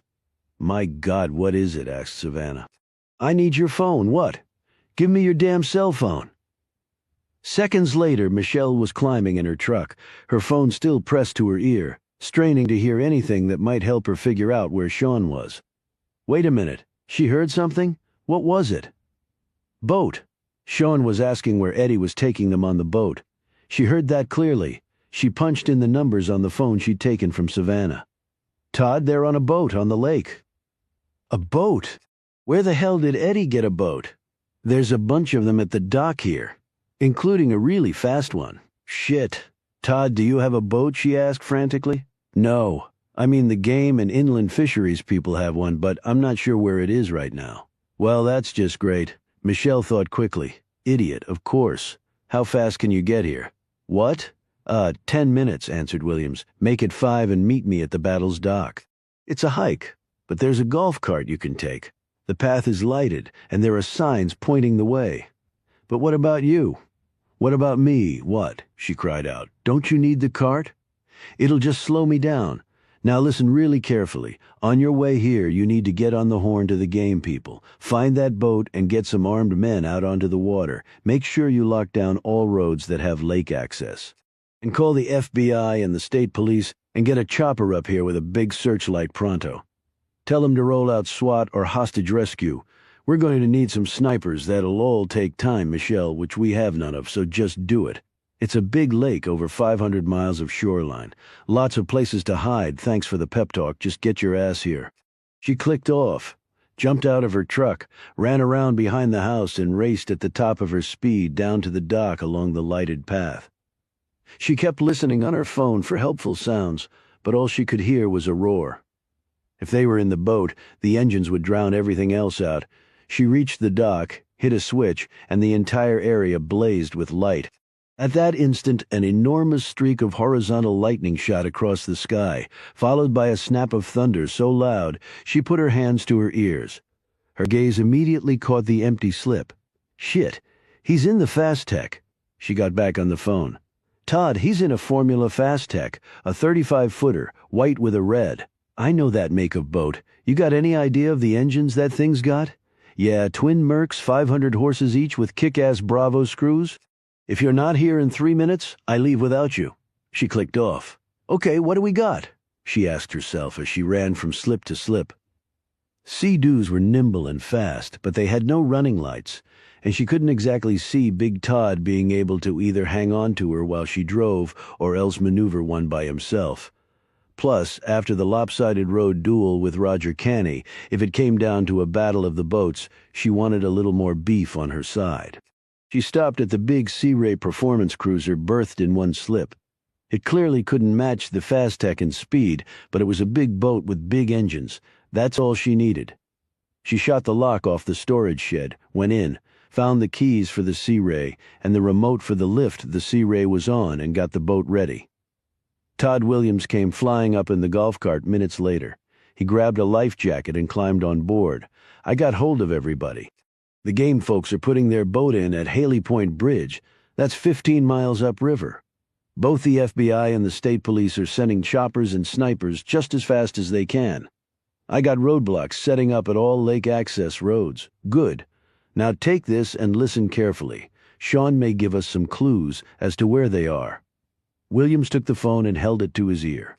Michelle hit reverse throttle, and they sped backward out of the slip so fast Williams fell against the gunwale and almost pitched over the side, righting himself. He said, "Shit, Michelle, do you know how to drive this thing? It's not a damn rowboat." "I'm a fast learner." "Sylvia's house. Tell me approximately how far it is from here and the compass heading." Todd gave her his best estimate, and she swiftly calculated time, distance, and route. Actually, while at the Secret Service, she'd become quite an accomplished sailor, piloting everything from cigarette boats while guarding former presidents with a love for bone-jarring speed on the water to docile paddle boats with said former president's grandchildren as her very precious passengers. "Okay, hold on." She pointed the bow out to the open channel and slammed the throttle all the way forward. The big Sea Ray groaned a bit at first, like it was waking up, but then its props cut hard into the water, spitting it in all directions. Its bow rose up in the air like a cagey bronco ready to relieve its rider of his perch, and the boat took an enormous leap forward. They were fully on plane within seconds, and the boat blasted right through 40 knots as Michelle headed directly into the jaws of the approaching storm on a 20,000-acre lake without having any idea where she was supposed to be going. Chapter 96. "Come on, where are you taking us, Eddie?" King called out over the sounds of the twin Mercs mixed with the thunderstorm. He was bound hand and foot with fishing line and was lying on his side on the deck next to the captain's chair. Sylvia sat in the stern seat, similarly bound as Eddie drove standing up, the wind whipping his thick hair around. "What do you care? It's not like there's a return ticket from this trip. So why kill us? You filled out your scorecard? You got everybody you were after."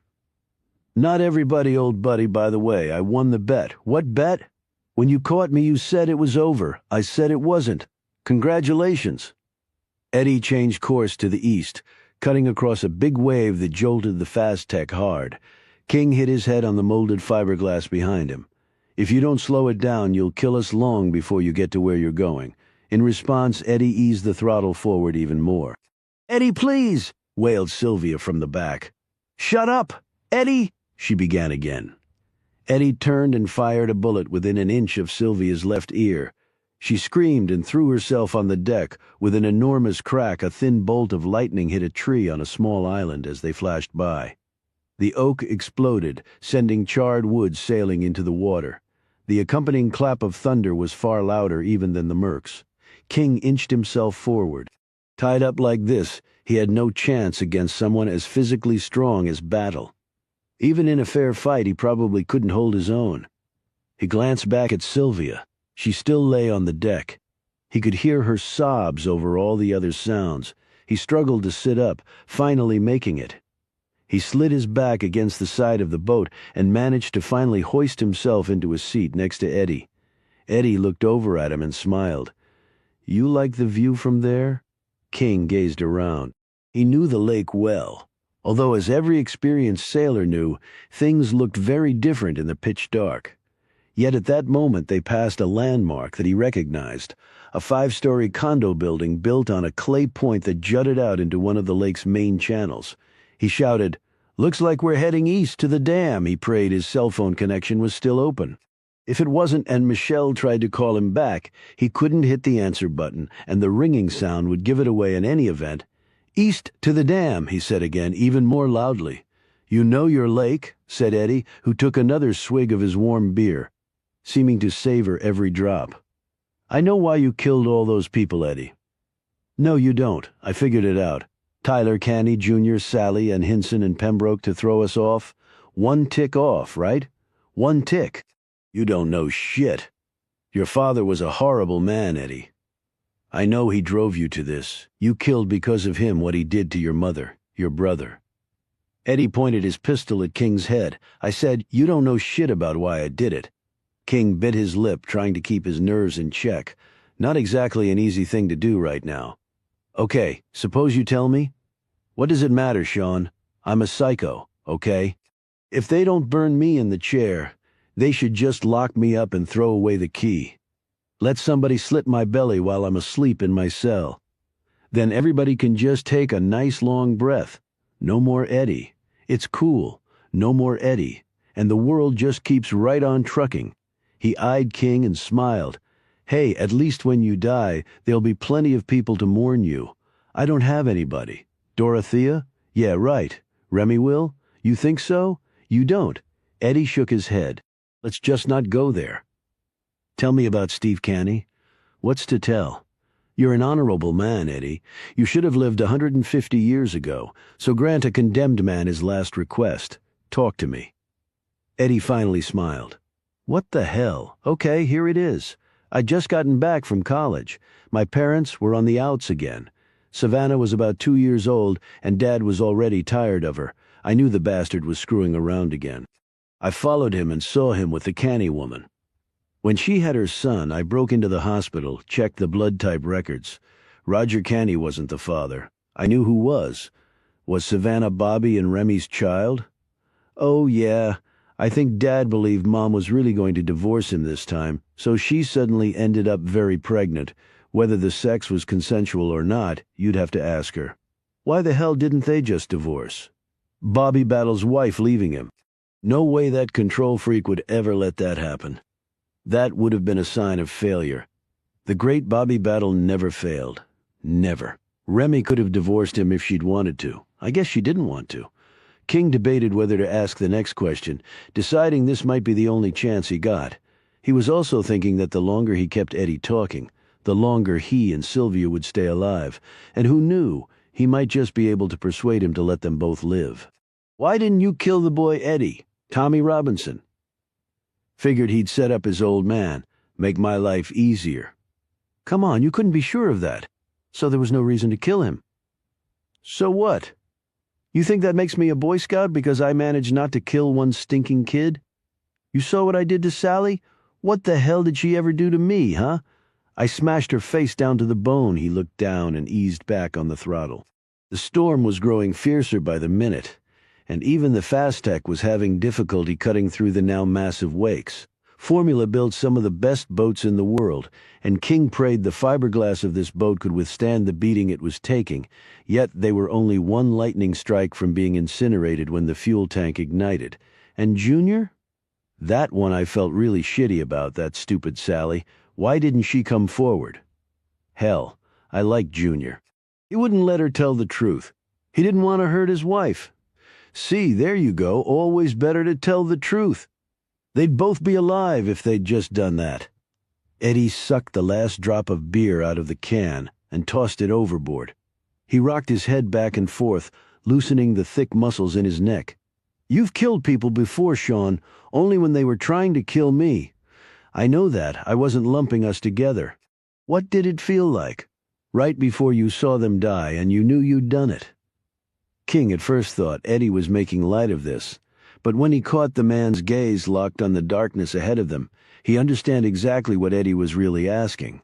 It felt like a piece of me died with them. "I guess that's where you and I are different. You mean you enjoyed it?" "No, I mean I was already dead when I started killing." He flexed his arms and shook his head clear.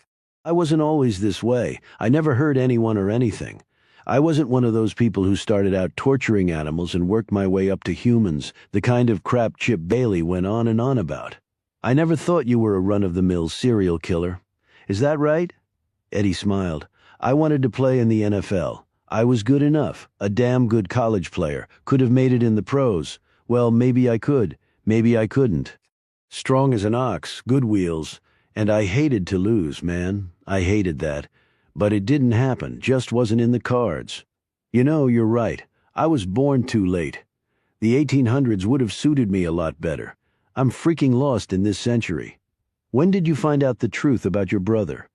Eddie eased his gaze over to King and then checked the rear, where Sylvia had once more perched on the edge of the stern seat. Looking back at King, he said slowly, Why are you asking that? I think that's where all this started. That's why. Oh, what my big excuse. Most men in your position would be begging for justification, a legal defense, something to explain it. I guess I'm not most men then. Syphilis. When did you know that's what it was? Eddie pulled back on the throttle some more, and the Fastech slowed to 30 knots. Still fast, but at least the boat's props weren't coming out of the water every furlong. When I was 19, Eddie said slowly, still looking out over the bow into the distance as though he were attempting a dead reckoning calculation. They didn't know I found out. They were just feeding me lies about why my brother was dead, but I learned the truth. Oh yeah, I did. They weren't going to slip that shit by me. No way. So shortly before the kidnapping scheme, Eddie smiled. I can't believe I was able to keep that secret all these years, I guess. Chip was really surprised. To put it mildly.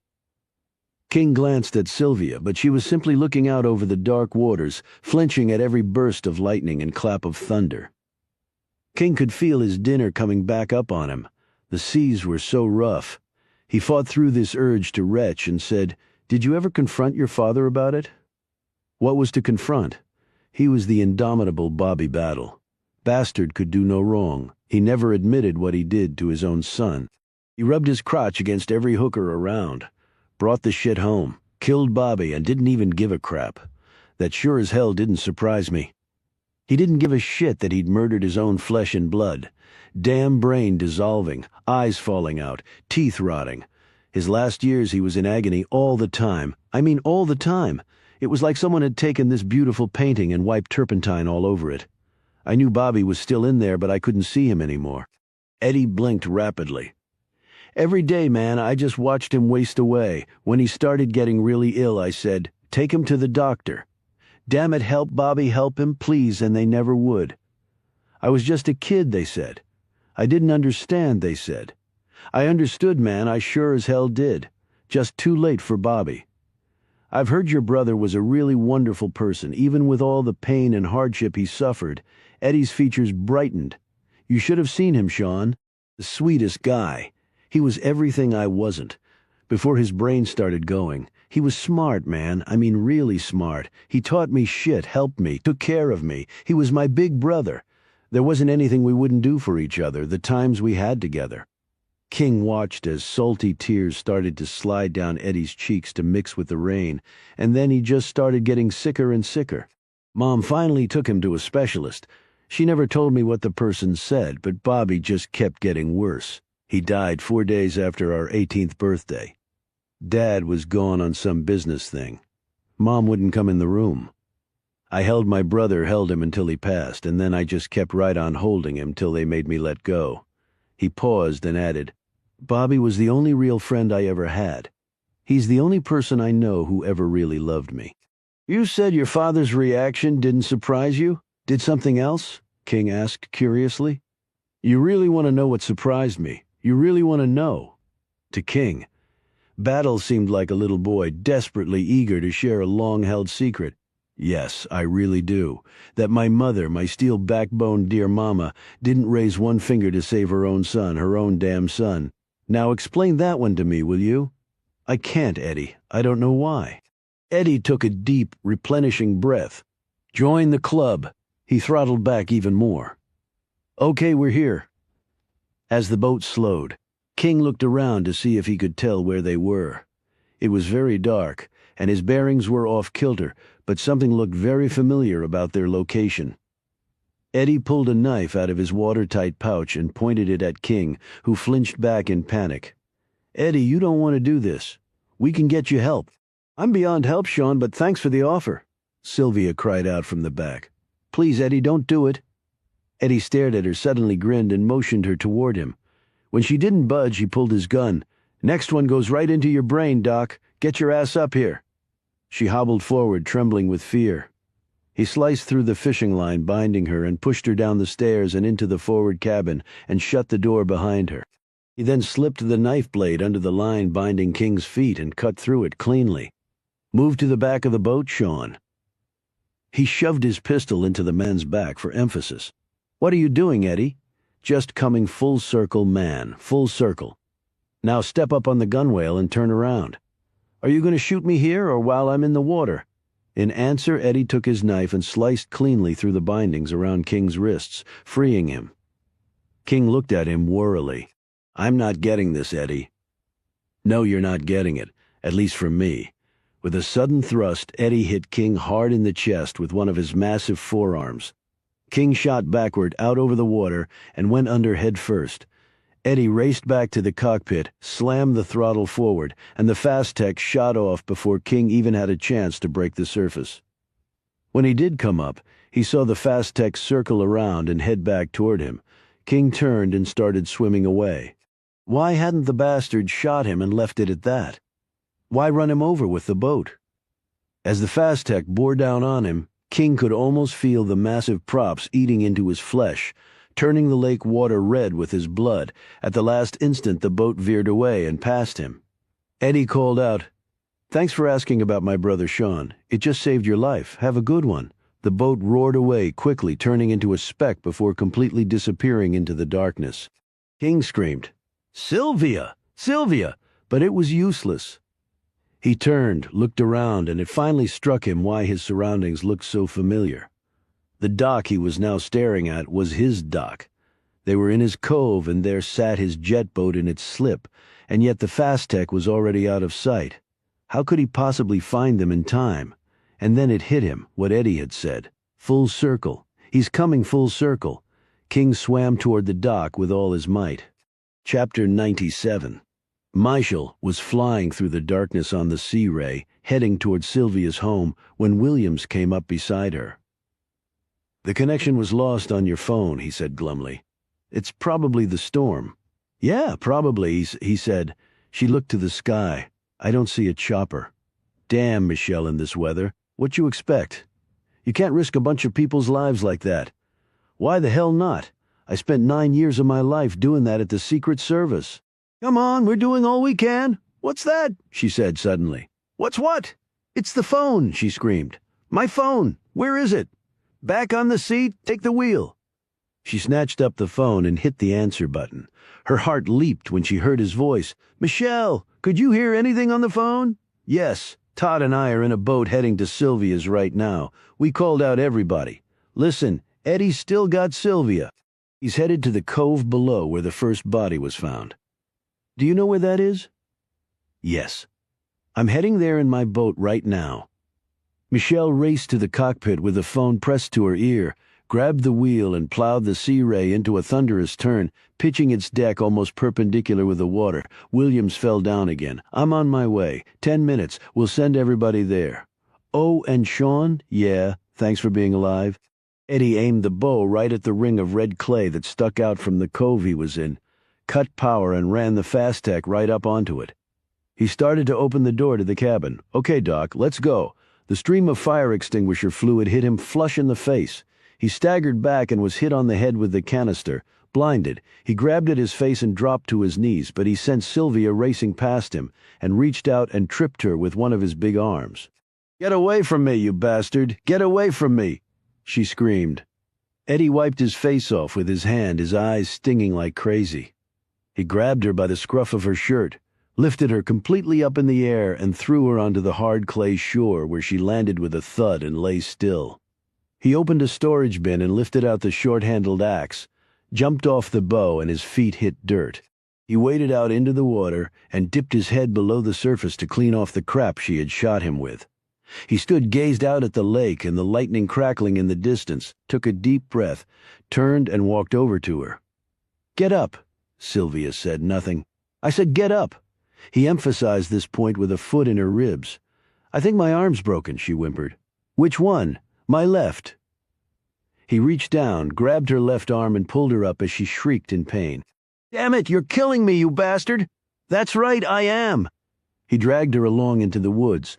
King's boat flew through the water. He glanced behind him and saw the wink of lights about 500 yards behind. He clicked on his phone, which had somehow survived its dunking in the water. "Is that you behind me?" he asked. Michelle answered, and coming up fast. King slowed the boat as he maneuvered into the narrow inlet. As soon as he saw the beached fast tech, he cut his running lights. "Okay," he said into the phone. "Looks like they're out of the boat." Michelle's cruiser appeared at the mouth of the inlet. She powered down, cut her lights, and coasted into shallow water next to the jet boat. "Are you armed?" she called across. He held up his pistol. "I stopped at my houseboat before I headed back out." Michelle and Todd grabbed flashlights out of the Sea Ray's cabin, and the three climbed off their boats and waded to shore, their pistols aimed at the fast tech just in case Eddie was lying in wait. Covering each other, they quickly made a search of the boat and found nothing except a used fire extinguisher. They headed to shore and then into the woods. "We'll spread out," said King, "but keep visual contact. No lights yet. He could pick us off easy that way." A bolt of lightning hit on the hill opposite them with such force that the ground seemed to shake. "If the damn lightning doesn't get us first," muttered Williams. They threaded their way up to the crest of the hill and peered over. 200 yards, and to the right is where the first body was found, if I'm not mistaken," whispered King. "About that," said Michelle. "We'll take it slow and easy," said Williams. "This guy's nuts but cagey as hell. I'm not looking to end up like Chip." Sylvia's scream hit them all right in the gut. King tore down the hill, Michelle right on his heels with Williams rumbling along in the rear. Chapter 98. Please God, don't do it. Sylvia was on her knees, head flush against the top of a rotted stump, with Eddie's knee in the middle of her back holding her in this position. "Please," she continued to wail. "Please, shut up. Why are you doing this? Why?" He stuffed his pistol in the gear belt he'd put on in the boat and pulled out a black hood from the inside of his wet suit. He donned the hood, adjusting the eye holes so he could see. It wasn't the circle with crosshairs one the police had confiscated, but he would do just fine for this impromptu execution. He swung up the axe in one strong hand. "Any last words?" Sylvia was nearly unconscious with pain and fear. She started to mutter something. Eddie laughed. "Are you praying? Shit. Fine, you had your chance." He raised the axe over his head. Yet before he could bring it down on her neck, the handle of the axe exploded. "Helluva shot," Maxwell muttered Williams as they hurtled forward.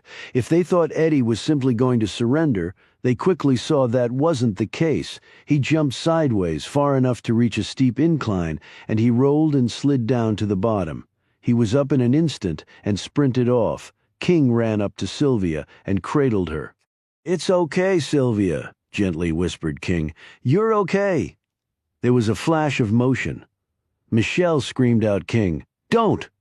She cleared the crest, rolled down and hit the bottom, up just as fast as Eddie. She sprinted after him. "Damn it!" screamed King. He handed Sylvia over to Williams and raced after his partner. As King ran along, he could only tell where he was heading when the pitch blackness was lit by lightning, or when he heard the crash of footsteps up ahead. "Why the hell are you doing this?" he called out to Michelle, even though he knew she couldn't hear him. After spending the last hour with Eddie Battle, he had no desire to ever go near the man again, unless he was behind bars with 12 guards surrounding him, and maybe even then he'd take a pass.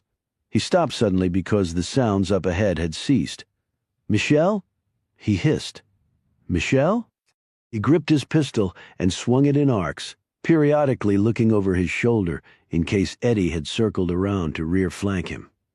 Up ahead, Michelle was staring at a clump of brush with great intensity. She glanced down every so often to see if the tiny red light was dancing across her body. She eased her pistol's muzzle through a small gap in the wild holly bush she was hidden behind and parted its branches slightly. There was slight movement to her right, but it turned out to be a squirrel. She heard a noise behind her and whipped around. "Michelle?" It was King, about 20 feet away. He'd taken a different path and was separated from her by a wall of bramble. "Stay back," she said between clenched teeth. He stopped right up ahead. She turned and waited. One lightning flash, that was all she needed. She edged around the bush, backtracked a bit, and then slowly made her way down and around with the goal of coming up behind Eddie. The flash of lightning, she heard the noise to her right. She pivoted and fired in the same instant. There was an explosion in front of her as a spark of red-hot light erupted for an instant and then vanished. She couldn't know it, but Eddie had at the same time been circling around her and had fired at the exact same instant as she. Beating odds of probably 1,000,000,000 to 1. The two bullets had collided, causing the explosive spark she'd seen. Eddie hit her low and hard, driving the breath right out of her before drilling her into the dirt almost face first. It was a textbook tackle. Mud, leaves, and twigs were pushed so far into her mouth she could barely breathe. Michelle twisted her body around and tried to kick at him, but he was on top of her, pinning her down. He was unbelievably strong. She couldn't come close to breaking his iron grip with her fingers. It was like a child trying to escape from her daddy. She tried to get up, but she didn't have nearly the strength to do it with his 220-plus pounds clenched around her. Damn it. She spit shit out of her mouth. If she could just push him away, she could deliver stunning blows with her feet that might give her a chance, but he was simply too strong. She felt the hand go around her throat while he kept the other one locked on her arms. She thrashed wildly around trying to throw him off, but she had no leverage. She tried to call out but couldn't. She started to lose focus. Her brain felt heavy. Her limbs started to twitch. Is this it? Is it? And then everything relaxed. The weight was lifted, she was free, and Michelle knew she'd just died at the hands of Eddie Lee Battle. She turned to see his face peering down at her, smiling at what he'd just done, only he wasn't looking at her. She sat up, scooted away from him, and only then saw what he was staring at. King was standing there. Both hands were around his pistol grips, the weapon pointed directly at Eddie, who was backing away a little. King's clothes were torn to shreds in his face, and hands bloodied from where he'd fought through the bramble to reach them. I wouldn't have killed her, Sean. King was trembling with rage. Yeah, right, you bastard. Eddie continued to back away, his hands up. Another step, and you get it between the eyes, Eddie. Eddie stopped, but he started to lower his hands. Keep 'em up, barked King. Michelle rose and looked around for her pistol. Hey, Sean, just go ahead and shoot, said Eddie wearily. Save the state a lot of money housing me on death row. We're not doing it that way. Just do it, Sean. I'm beat, man. I got nothing left. You'll make it. Have no fear. You think so? In fact, I'll bet you. The hell you say you're on. Eddie leaped, his hand sliding to his back. He pulled the pistol. Michelle screamed. The shot was fired. King walked over and looked down at Battle lying there. He kicked the pistol away with his foot, stared at the blood pouring down from Eddie's shoulder where the bullet had impacted before exiting out the man's back. I won the bet this time, Eddie. Eddie smiled weakly up at him. Just one tick off, man, one tick off. Chapter 99. Edie Battle pleaded, guilty to every murder he'd committed. In return for fully cooperating with the authorities and answering all their questions, and because there was some doubt as to his mental stability, his attorneys were able to broker a deal that would send him to prison without the possibility of ever being free again. There was immediate reaction from all corners. Pro-death penalty activists marched in the streets of Wrightsburg. There were calls for impeachment of the governor, the prosecutors, and the judge assigned to the case. The Battle family, at least what remained of them, was ankle-deep in death threats. It was predicted that whatever maximum security prison he was sent to, Battle would be dead within a month. King hadn't followed much of this. After shooting Eddie, he'd helped carry him and Sylvia down to the boats where they'd been taken to the hospital.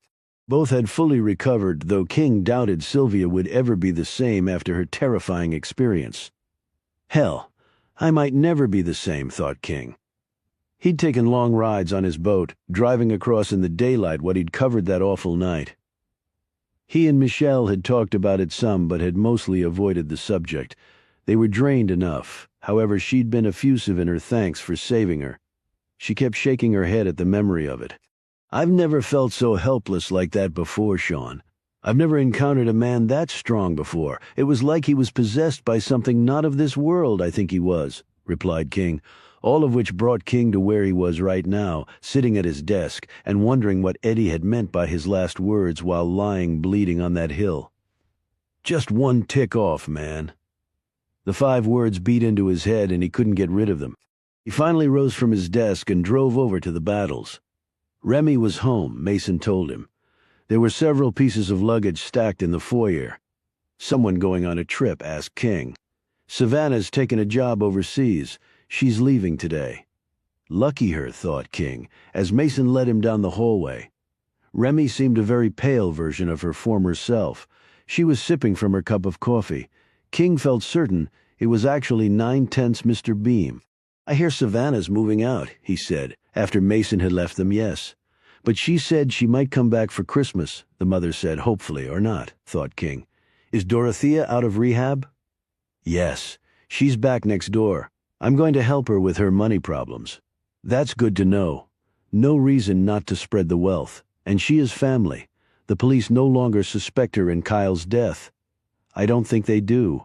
I doubt they'll ever solve that." "You never know." Neither said a word about Eddie. What was there to say anyway? King was anxious to leave, so he decided to just get to it. "Remy, I came here to ask you one question. It's about a former employee of yours, Billy Edwards." She looked at him sharply. "The mechanic?"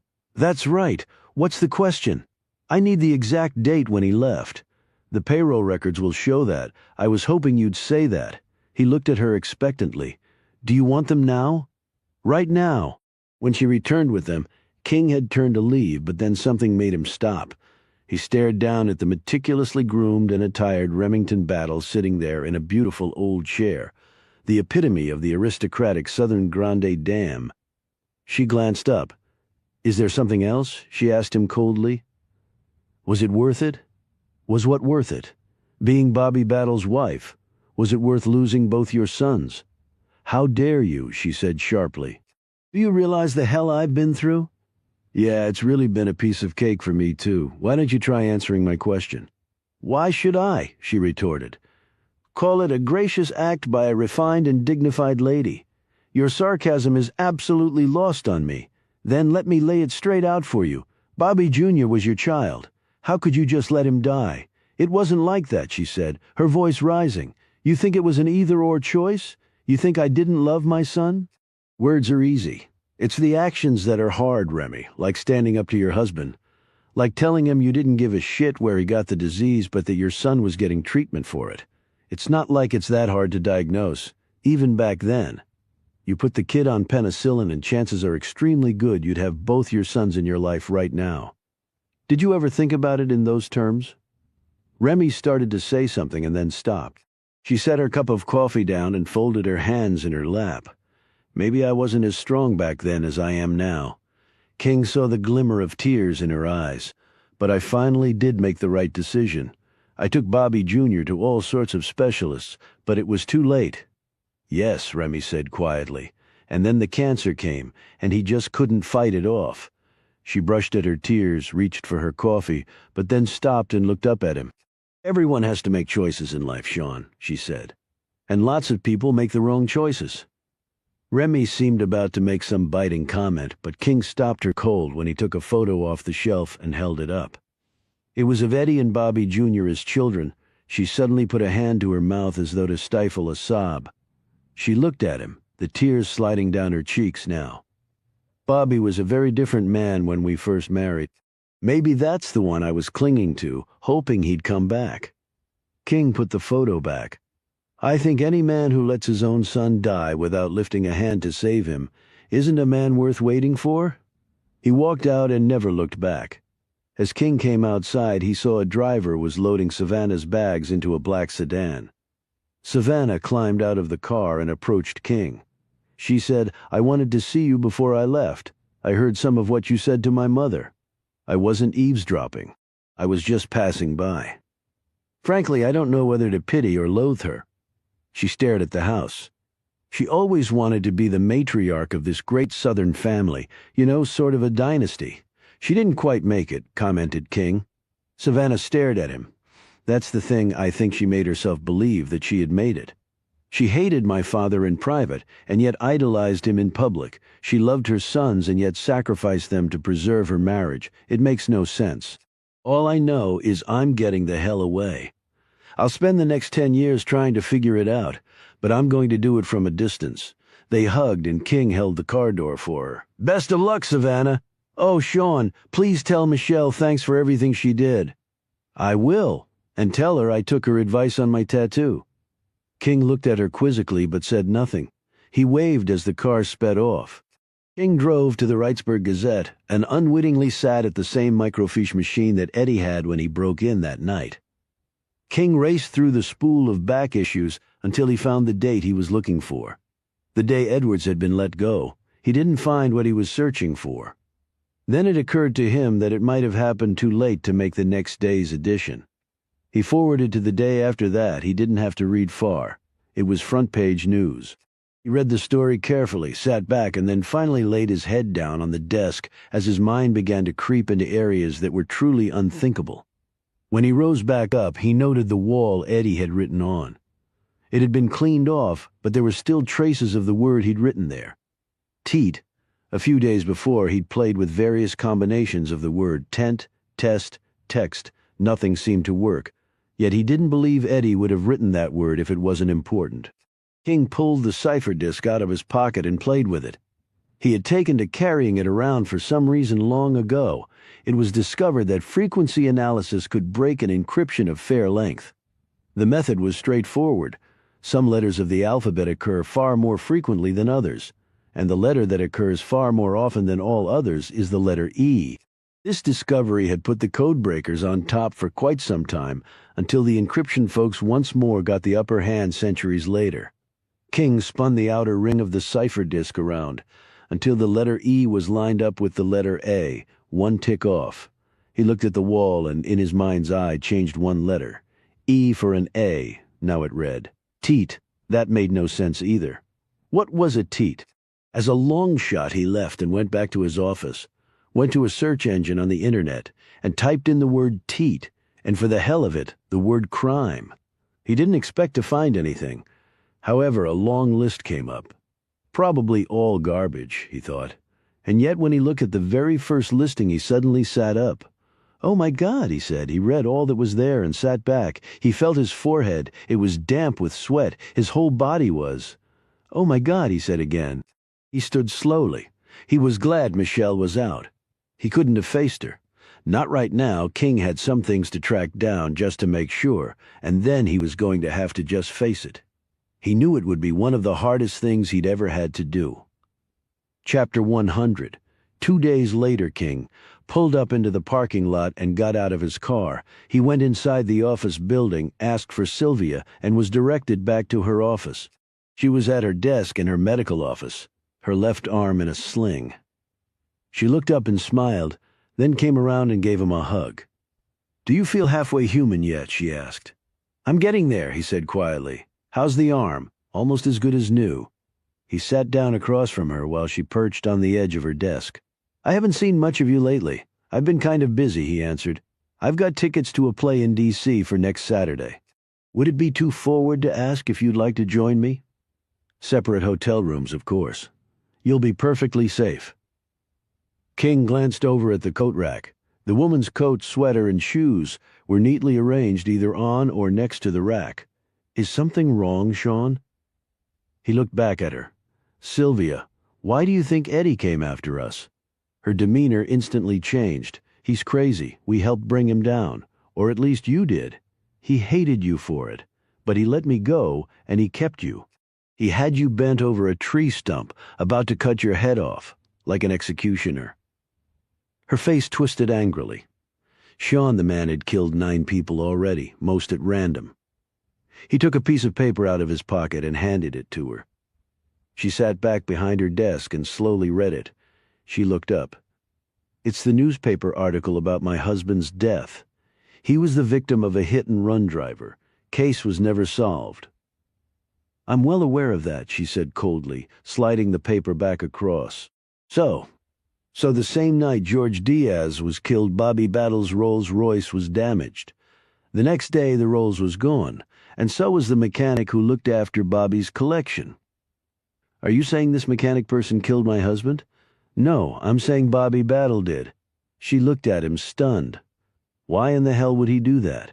"Because he was avenging you. He was avenging the woman he loved." Sylvia rose, her fingers digging into her desktop. "What the hell are you trying to do here?" Now King's demeanor changed. He sat forward. "Sit down, Sylvia. I have a lot more to say. I sit." She slowly sank back into her chair without ever taking her gaze off him. "You told me once that you'd seen Lulu Oxley at the gynecologist you both used. You intimated she'd changed docs. But she didn't change docs. You did. So is that a crime? I'm getting to that. I got the name of your new obgyn from your old doctor, and then I went to see your new gynecologist. She was way up in D.C. Why so far away, Sylvia? That's none of your damn business. When you had your surgery 3.5 years ago, your husband performed it. He was the best, you said. Only he had another agenda when he opened you up. I've discovered after talking to a surgeon friend of mine that the procedure to correct a ruptured diverticulum is one of the very few that would allow the surgeon to do something extra in the pelvic region that most likely wouldn't be noticed by anyone assisting him. Would you please get to the point? She exclaimed. I know, Sylvia. You know what? She said fiercely. That a tubal ligation was performed on you without your knowledge that rendered you infertile. There was a long silence. You don't know what you're talking, King interrupted. George Diaz corrected your diverticulitis and operated on your colon all right, but at the same time he also stapled your fallopian tubes shut, and he did it on purpose. You couldn't go to your old OB-GYN with those staples in you. How could you explain them? So you went to a new one, probably with dummy records, and she removed them. I went to see her with a bogus story about my wife and her fallopian tube problem. I said you'd recommended her because you said she'd done such a wonderful job on you. Because of confidentiality restrictions, she couldn't tell me much, but it was just enough to confirm my suspicions, and the damage was permanent, wasn't it? You'd never have children. You bastard, how dare you? King interrupted her again. Your husband found out you and Bobby were lovers. You fell for the old man just like hundreds before you, and George took his revenge for your infidelity, and then you took yours. He picked up the photo of George Diaz off her desk and laid it face down. You don't have to keep up the facade of the poor pining widow for me. I was lying flat on my back in the hospital when George was killed. That's right. But I'm betting your husband told you what he did. He'd want you to know how he'd avenged himself for your betrayal. And you called Bobby and told him all about it. And he took his Rolls Royce, went over to your house, saw Diaz out walking, and that was that. At first I thought Bobby had run Roger Canny's wife off the road and killed her, because her death also occurred around the time George was killed. But hers was a simple car accident. Your husband's death was murder. It's all conjecture. And even if it happened as you say, I did nothing wrong. Nothing. The wrong comes later. Because you killed Bobby by injecting a lethal dose of potassium chloride into his nutrition bag. Get out of my office. I'll go when I've had my say, he shot back. First you say I'm the man's lover, and then you say I'm his murderer. What possible motivation would I have for killing him? You were afraid of being exposed, King said simply. On the very day he was killed, we saw you at Diane Hinson's home. Michelle told you Bobby was conscious, but that he was just rambling, calling out people's names, saying stuff, totally incoherent. You were terrified he'd say your name? Talk about your relationship then. Everything might come out. Maybe he'd already thrown you aside by then. So maybe you owed him nothing. I don't know that for sure, but I do know that you went and killed him. For a doctor it would be easy. You knew the hospital routine. You put the poison in the bag and not the tube, and you left the feather and watch, because you wanted the murder attributed to the other killer. You were very quick to support my theory of a family member having killed Bobby. But you made a mistake. You didn't take anything from his hospital room. Those thefts from the other victims, the St. Christopher's medal and the like, weren't revealed to the public or to you, so you didn't know to copy that detail.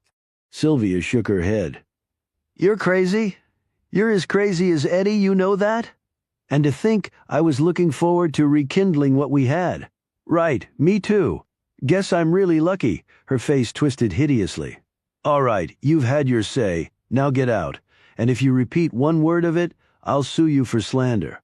I'm not finished yet, Sylvia. Oh, there's more insane talk to come? A lot more. You were also the one who burglarized the Battles home. You just don't stop, do you? Bobby had probably given you the access code, and a key junior had done work for you. You told us that.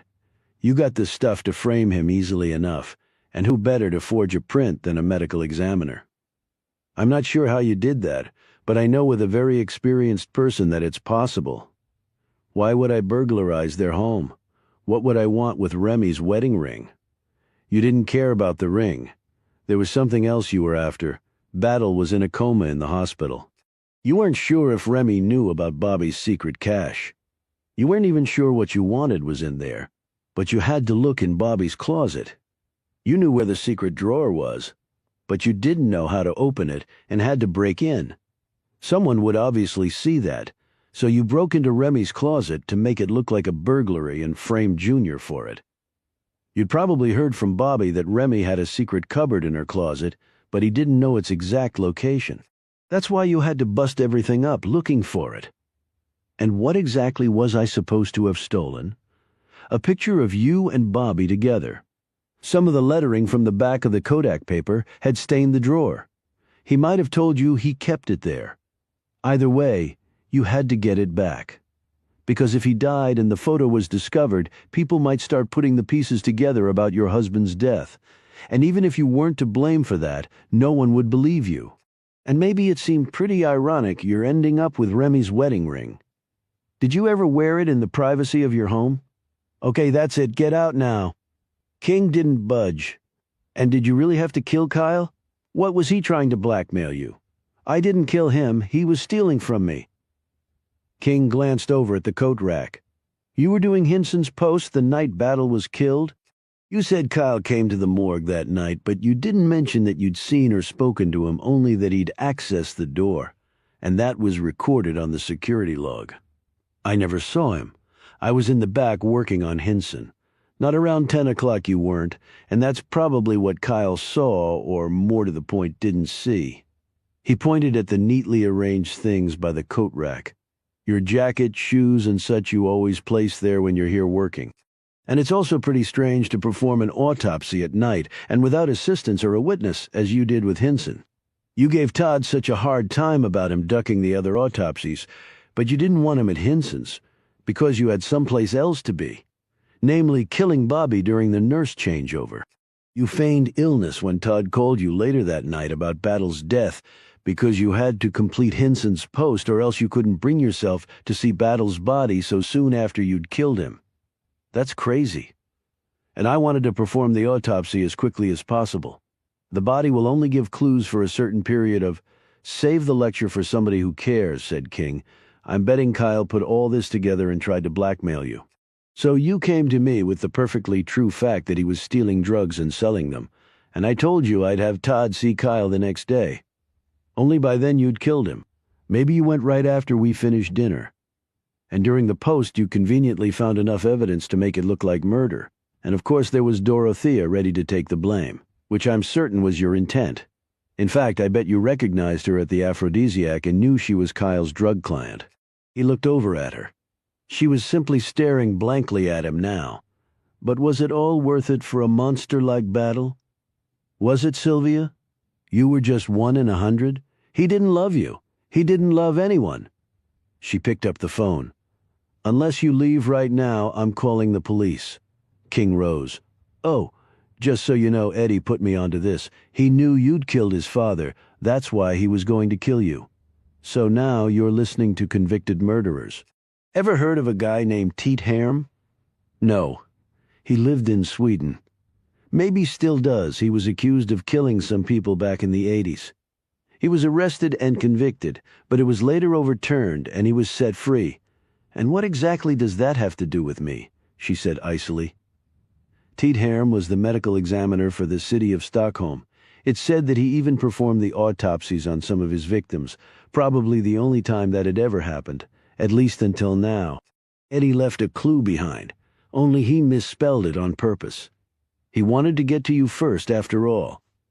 He paused and added, I don't know if Teet was guilty or not, but I know you are. And you can't prove one word of anything you've said. You're right, I can't, conceded King. At least not right now.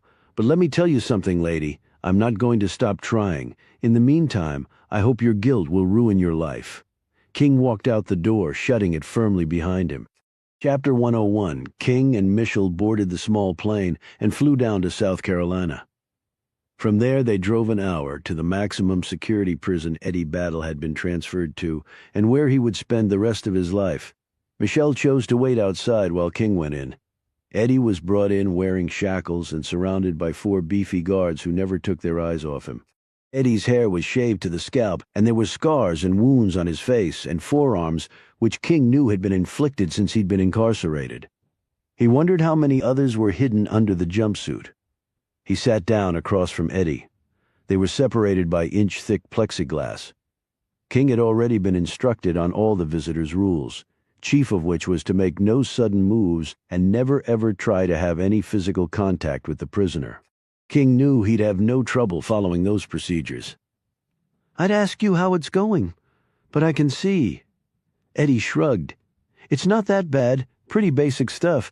Kill or be killed and I'm still here." He eyed King with a curious look. "Didn't expect to be seeing you again. I had a few questions to ask you, and then I had something to tell you. What do you want first?" "Give me the questions. The boys in here don't have many. Spend most of my time in the library. Lifting weights, playing ball, getting some of the boys organized into a team. They won't let me paint, though.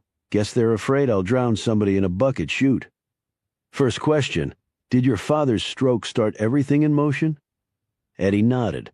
"I'd been thinking about it for a while. Wasn't sure if I'd have the balls to actually do it.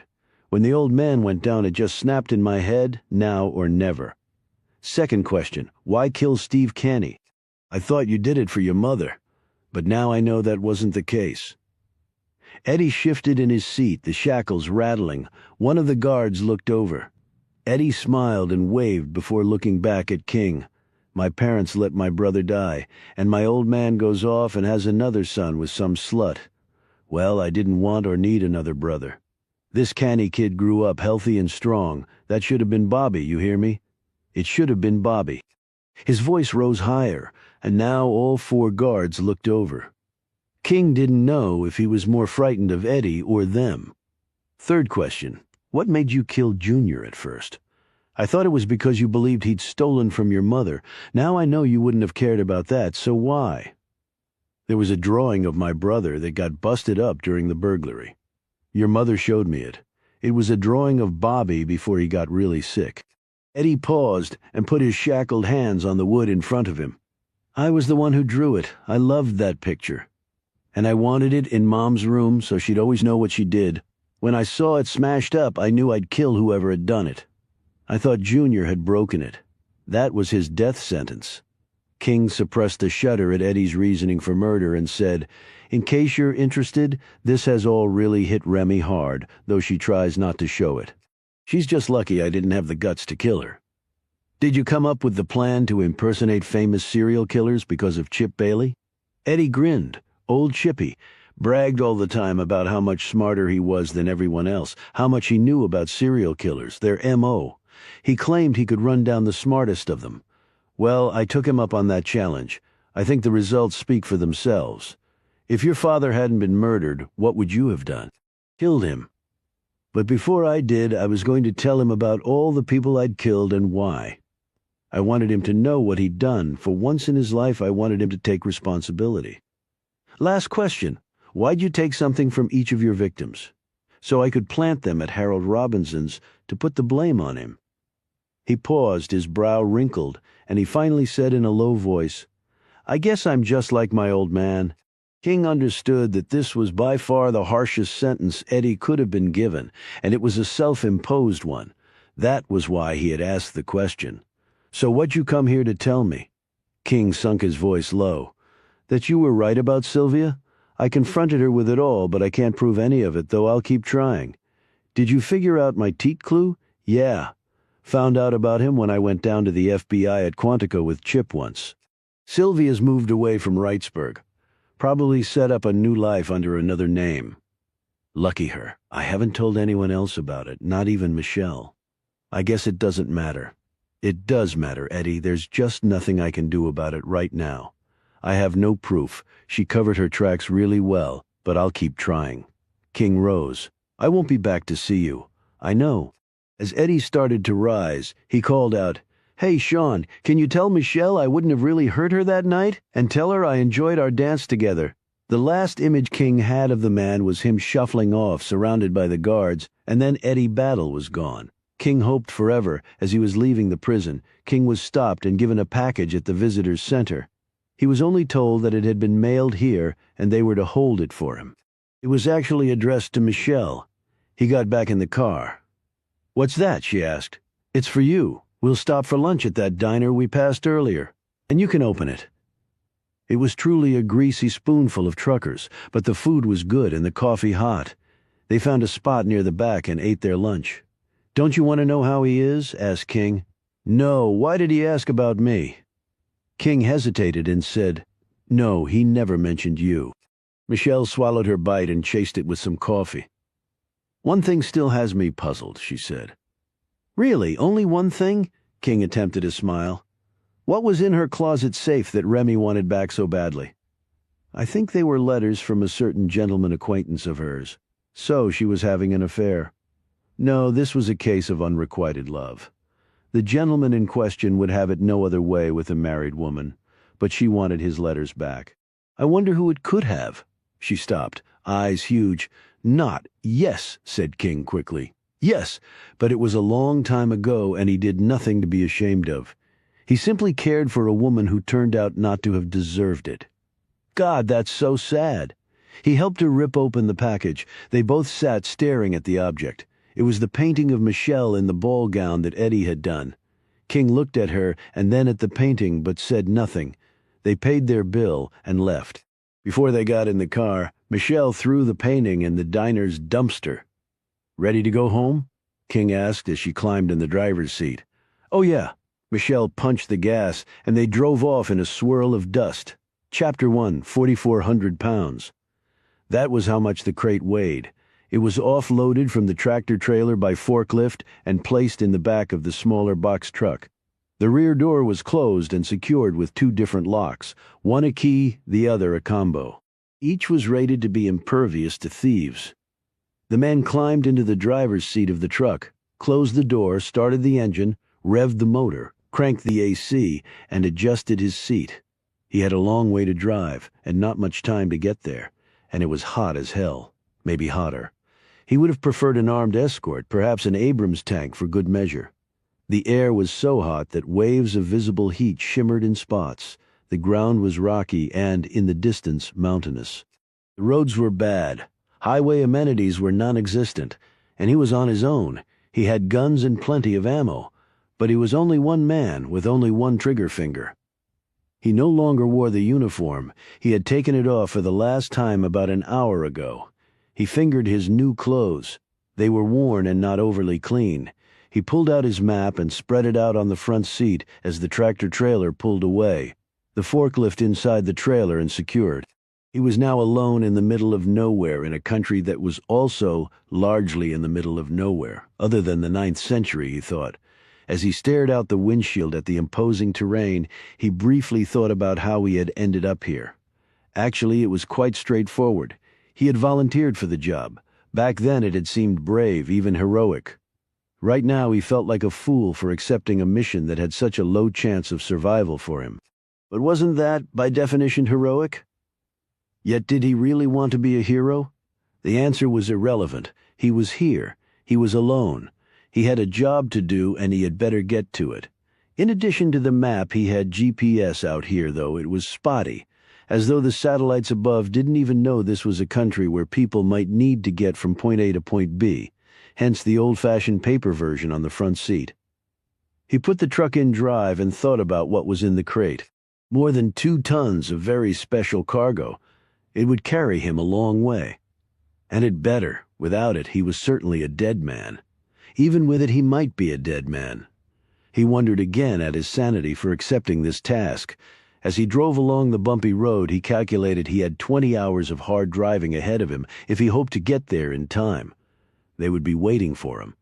The cargo would be transferred, and he would be transferred along with it if they let him live. And that was largely up to him. Communications had been made, promises given, alliances formed. That had all sounded good in the endless meetings with people in shirts and ties, their smartphones jangling non-stop. Everything seemed official, cut and dried. T's crossed, I's dotted, signed, sealed, and delivered. Out here alone with nothing around him except the bleakest landscape one could imagine. It all sounded delusional. He worked his way toward the mountains in the distance. He carried not one piece of personal information on him. Yet he did have papers that should allow him safe passage through the area, should, not would. If he were stopped before he reached his destination, he would have to talk his way out of it if the papers were deemed insufficient. If they asked to see what was in the truck, he had to refuse. If they insisted, he had a little metal box with a black matte finish. It had one red button on it. When he pushed that button, he and everything else within 100 square meters would disappear into vapor. That was just the way it had to be. He did not want to push the button and be transformed into vapor. What sane person would? He drove for 12 straight hours and saw not a single living person. He saw one camel and one donkey wandering around. He saw a dead snake. He saw a dead human body, its carcass being reduced to bones by vultures. He was surprised there was only one dead body. Normally there would have been a lot more. This country had certainly seen its share of slaughter. During the dozen hours he saw the sun set and then rise again. He was heading east, so he was driving right into it. He lowered the visor on the truck and kept going, although he was tired and his eyes were heavy. He played CD after CD of rock music, blasting the truck cab. He played Meatloaf's Paradise by the dashboard light 20 times in a row, as loud as his ears could stand. He smiled every time the baseball announcer's voice came on.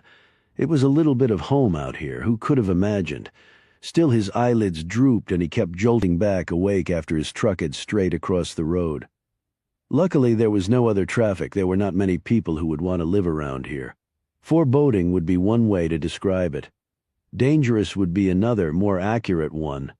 Dante's Divine Comedy might be the best description of all. He was clearly not in Paradiso or even Purgatorio. He was smack in the Inferno part. Only he lacked the poet Virgil to show him the way. 13 hours into the trip he grew so tired that he had decided to pull off the road and take a quick nap. He had made good progress and had a little time to spare, but when he saw what was coming his weariness vanished. His nap would have to wait. The open-bed truck was approaching directly in front of him, the vehicle placed squarely in the center of the road, blocking passage in either direction. 2 men sat in front and 3 stood in the bed, all holding subguns. They were coming on fast. He had no possible way to avoid them. He had known this might happen. He pulled partially off the road, rolled down the windows, let the heat waves push in, and waited. He turned off the CD player and Meatloaf's baritone vanished. The smaller truck stopped beside his, while 2 of the turbaned men with subguns pointed their weapons at him. The man in the truck's passenger seat climbed out and walked to the cab door of the other vehicle. He also wore a turban. The bands of sweat seared into the material spoke of the intensity of the heat. The driver looked at the man as he approached. He reached for the sheaf of papers on the front seat.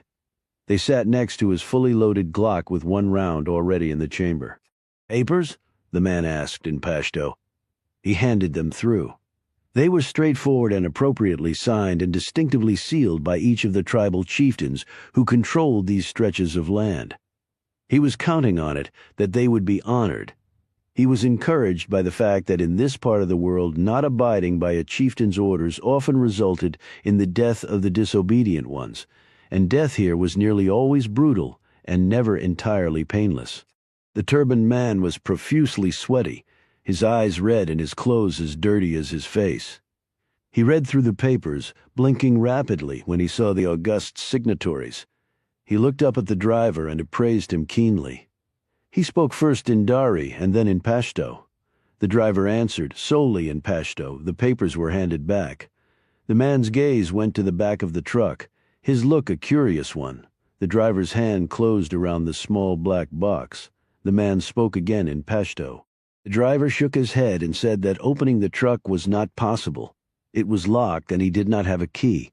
The man pointed to his gun and said that that was his key. The driver's finger hovered over the red button, he said in Dari. The tribal leaders were clear. The cargo could not be revealed until its final destination. Very clear, he added for emphasis. The man considered this and slid his hand down to his holstered sidearm. The driver's finger grew closer to the button as he watched the other man. He tried to keep his breathing normal and his limbs from twitching, but being seconds from getting blown into oblivion did certain physiological things to the body that he could not control. The man finally withdrew, climbed back into the truck and said something to the driver.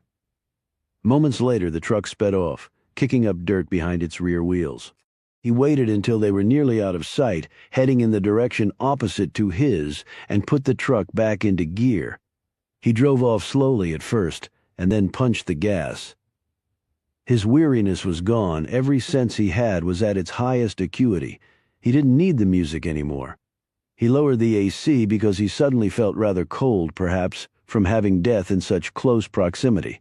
He followed his directions, keeping to the exact route. It did not pay to stray out here.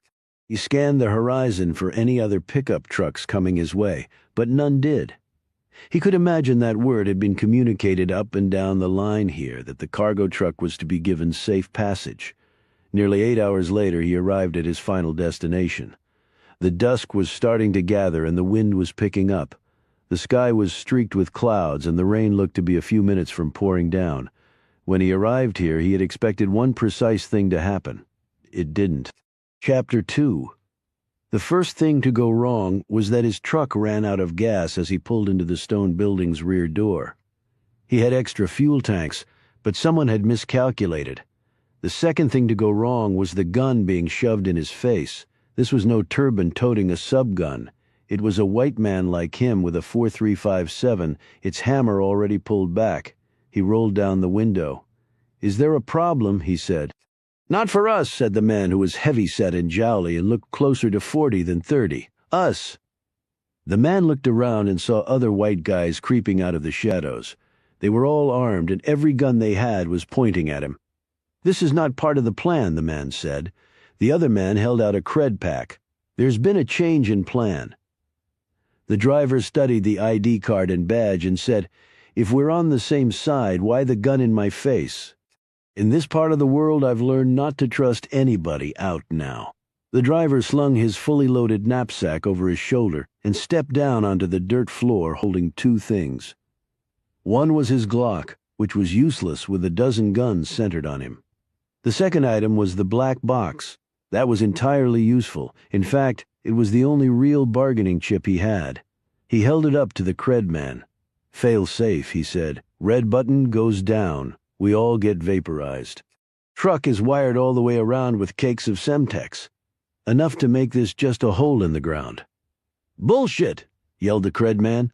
"Look under the wheel wells."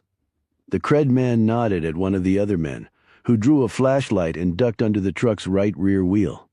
Well, he backed out and turned. His expression said it all. The dozen armed men looked back at the man with the box. Their superior numbers had just been rendered irrelevant. He knew it, but he also knew this advantage was precarious. A game of chicken could have, at best, only one winner. But it could likely also have two losers, and he was running out of time. He could sense that in the fingers gliding to triggers, in the backward steps the men were trying to make surreptitiously. He could read their minds in every movement. Get out of the Semtex's explosive radius and either let him detonate and kill himself, or take him out with a kill shot and hopefully save the cargo. Either way they would live, which would be their primary objective. There would be other cargo to hijack, but they could not conjure additional lives. Unless you can run a lot faster than Usain Bolt, that won't be happening, he said. He held the box up higher so everyone could see how close his finger was to the trigger. "You shoot. My finger is going to involuntarily punch this thing, and then we all get to have an eternity to think about our sins." The cred man said, "We want what's in the truck. You give us that, you go free." "I'm not sure how that would work," said the man. The cred man licked his lips and eyed the box. "There's a pickup truck over there, fully fueled with extra in the back and a GPS. You take it." "And where exactly do I take it?" he asked. "Wherever you want to go. I'm assuming out of this shithole. I had a job to do. That job has changed. Why don't we just end this?" He moved his index finger closer to the button. Barely any space existed between it and his flesh. "Wait," said the cred man. "Wait."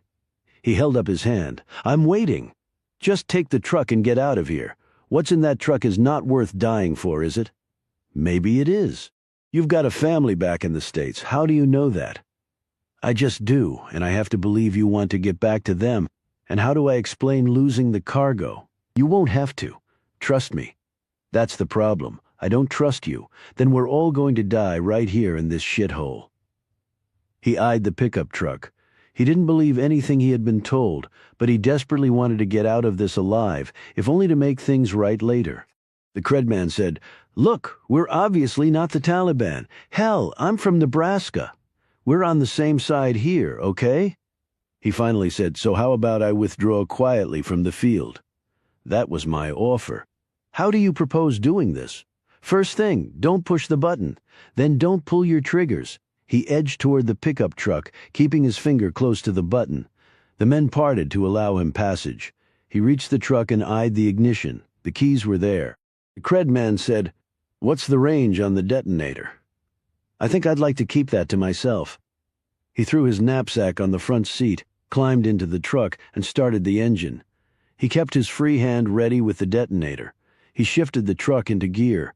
All guns were pointed at him, the Cred man said. "How can we trust you not to detonate when you're well away?" "It's a question of range," he replied. "And you haven't told us what that range is, would you? So you just have to trust me, Nebraska, just like I have to trust you that this truck isn't wired to blow up as soon as I'm out of here." He pushed the gas pedal to the floor and the truck roared out of the stone building. He expected shots to be fired at him. None came. He imagined they believed that would lead to their deaths when he hit the button in retaliation. When he was far enough away, he looked at the black box. The red button was right there. All he had to do was push it. And all the men and what was in that crate in the box truck would exist no more. They would solve a great many problems all at the same time. His finger moved to do just that. He was still within range. He could still do it. But then he thought of the creds the first man had shown him. If they were legitimate, there was a lot more going on here than he cared to think about right now. But that didn't mean he didn't want to see it through. In fact, he did. He pulled his finger back from the button and accelerated, and the only way to do that was to let this play out. Now he just had to get the hell out of here. He hoped that was possible, because most people came to this part of the world simply to kill or be killed. Chapter 3. C and King drove while Michelle Maxwell rode shotgun. This was the reverse of what the pair normally did. She usually drove the car like a rhino on steroids, while he hung on for dear life and mumbled his prayers. But without much confidence they would actually be answered. There was a good reason for his piloting tonight, and for the last 21 nights. Michelle was simply not herself, at least not yet. She was getting there, only more slowly than she wanted. He looked at her. "How you doing?" She stared straight ahead. "I'm armed, so you ask me that one more time and I will shoot you, Sean." "I'm just concerned, okay?" She turned to him with a ferocious stare. "Oh, that I get. But I've been out of rehab for 3 weeks. I think I'm good to go, and that's what your concern can do. Go. Your injuries were life-threatening, Michelle. You almost didn't make it. Trust me, I was there for every second of it. So 3 weeks out of rehab after something like that is actually not very long." Michelle touched her lower back, and then her upper thigh. There were scars there. There would always be scars there. The memory of how she had come by these injuries was as vivid as the initial knife thrust into her back. It had been done by someone she thought was an ally, but who instead had just wanted to kill her. Yet she was alive and Sean had been with her every step of the way. Only now his hovering was obviously starting to get to her. I know, but it was 2 full months of rehab, and I'm a fast healer. You of all people should understand that by now. It was just close, Michelle. Way too close. "How many times have I almost lost you?" she said, shooting him a glance. "It's part of what we do. It comes with the territory. If we want safe, we have to get another line of work." "Yeah," he said absently. Sean looked out through the windshield. As the rain continued bucketing down, the night was gloomy, the clouds fat with more rain and shifty through the sky. They were driving through a particularly lonely area of Northern Virginia on their way back from meeting with a former client, Edgar Roy. They had saved him from a death sentence. He had been as suitably appreciative as any high-functioning autistic savant with severely limited social skills could be. "Edgar looked good," said Michelle. "He looked really good considering how close he was to a lethal injection," replied Sean, who seemed relieved by the change in topics. "Think he'll take us up on our offer to do some work for us?" she asked. "I think our trying to figure out what Edgar will do is not a productive use of time. Geniuses are not known for being predictable." Sean took a turn on the rain-slicked, curvy road too fast, and Michelle grabbed her armrest for support. "Slow it down," she warned. He feigned astonishment. "Words I never thought I would hear leave your mouth. I drive fast because I know how to. I've got the injuries and therapy bills to prove otherwise." He shot back. She gave him a scowl and then looked away. "So what, now that we've finished all the work on Edgar Roy's matter, we continue our careers as private investigators and earn some income. Both Peter Bunting and the government were very generous with their payments to us, but we're socking that away to either retire on or spend on a rainy day." Michelle looked to the stormy sky. "Rainy day? Then let's go buy a yacht. We might need it to get home." Sean would have said something back, but he was suddenly preoccupied. Damn. He cut the wheel hard to the left, and the Land Cruiser spun sideways across the slickened roadway. "Turn into it," advised Michelle calmly. Sean turned into the spin and quickly regained control of the cruiser. He applied the brakes and brought them to a stop on the shoulder. "What the hell was that?" he snapped. "You mean who was that?" answered Michelle. She opened the door and leaned out into the rain. "Michelle, wait," said Sean as he started to turn off the car. "Keep it on," she snapped, scanning up ahead. "Point the lights straight up ahead." She slammed the door shut, and Sean drove the cruiser back onto the road. "Hit your brights," she told him. He did so, and the lights swelled in intensity, allowing them to see about 30 feet in front of them with as much clarity as the night and rain would allow. "There," said Michelle, pointing to the right. "Go, go." Sean hit the gas and the cruiser sped forward. The person running down the right shoulder of the road looked back only once, but it was enough. "It's a kid," said Sean in amazement. "It's a teenager," corrected Michelle well. "He was almost a dead teenager," added Sean sternly. "Sean, he's got a gun." Sean leaned closer to the windshield and saw the weapon in the boy's right hand. "This does not look good," he said. "He looks terrified." He snapped. "What the hell do you expect? He's running in the middle of a thunderstorm with a metal object in his hand. He should be scared. And on top of that, I almost hit him, and if that had happened, he wouldn't be scared, just dead. Get closer." "What?" "Get closer. Why would I do that?" "He's got a gun, Michelle." "So what? We have guns too. Just get closer." He sped up while Michelle rolled down the window.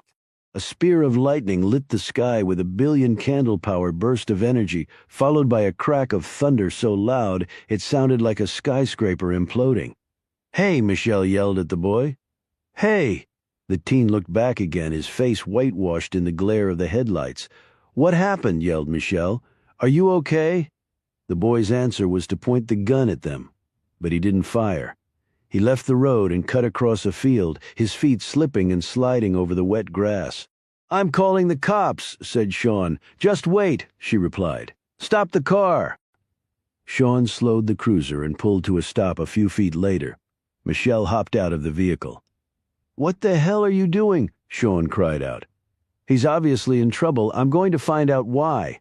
"Did it occur to you that he might be in trouble because he just shot somebody and is running from the scene of the crime?" "Don't think so." He looked at her incredulously. "You don't think so, based on what?" "I'll be back."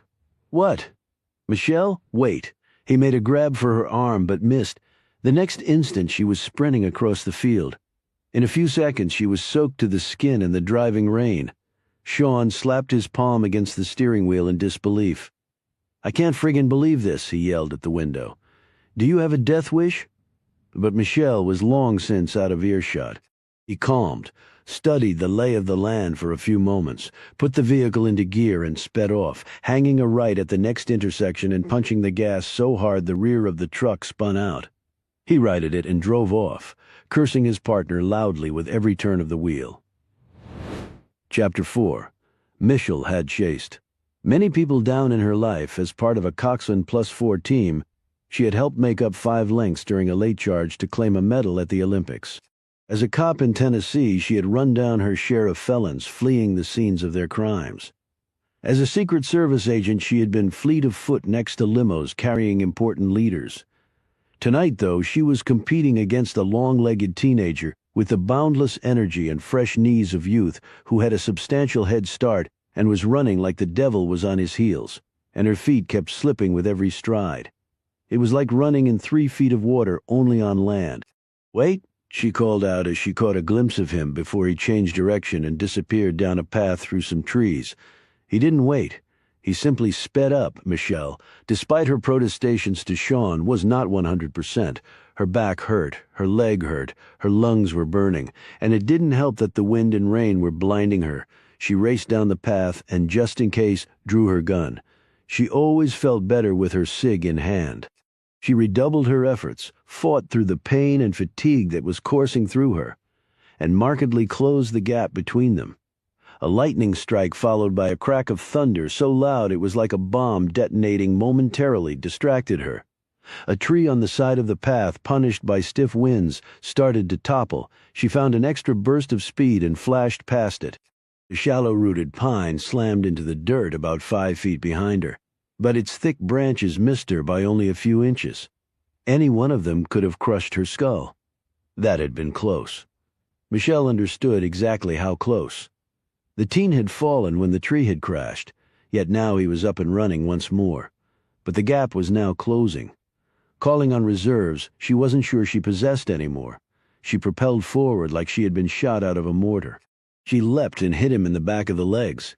He sprawled forward into the dirt while Michelle pitched sideways and then rose, her lungs searing, her breath coming in gulps. She bent over but kept her gaze on him, her gun ready, because she could see he still had his, although she wasn't worried about him firing it. He turned over, his butt in the dirt, his knees bent to his chest. "Who the hell are you? Why are you chasing me? Why are you running around with a gun in the middle of a storm?" She countered. He looked very young, maybe 15. The way his auburn hair was plastered to his freckled face, it looked blood red. "Just leave me alone," he cried out. He rose and Michelle straightened. They were barely 3 feet apart. At 5'10", Michelle was at least 3 inches taller than he was, although his long legs and size 12 feet promised that he would probably zip right through the 6-foot mark before he was done growing. She glanced at his gun and confirmed what she had seen earlier in the headlights. "What's your name?" she asked. "Are you going to shoot me?" he responded fearfully. "No. Are you going to shoot me?" She already knew the answer to that. He couldn't shoot her even if he'd wanted to. He started to back up. "Just, please, leave me alone. I'm trying to help you. My partner and I almost hit you back there." "Your partner?" Michelle decided a lie was better than the truth right now. "I'm a cop." "A cop?" He looked at her suspiciously. "Let me see some ID." She put her hand inside her jacket and withdrew her PI license.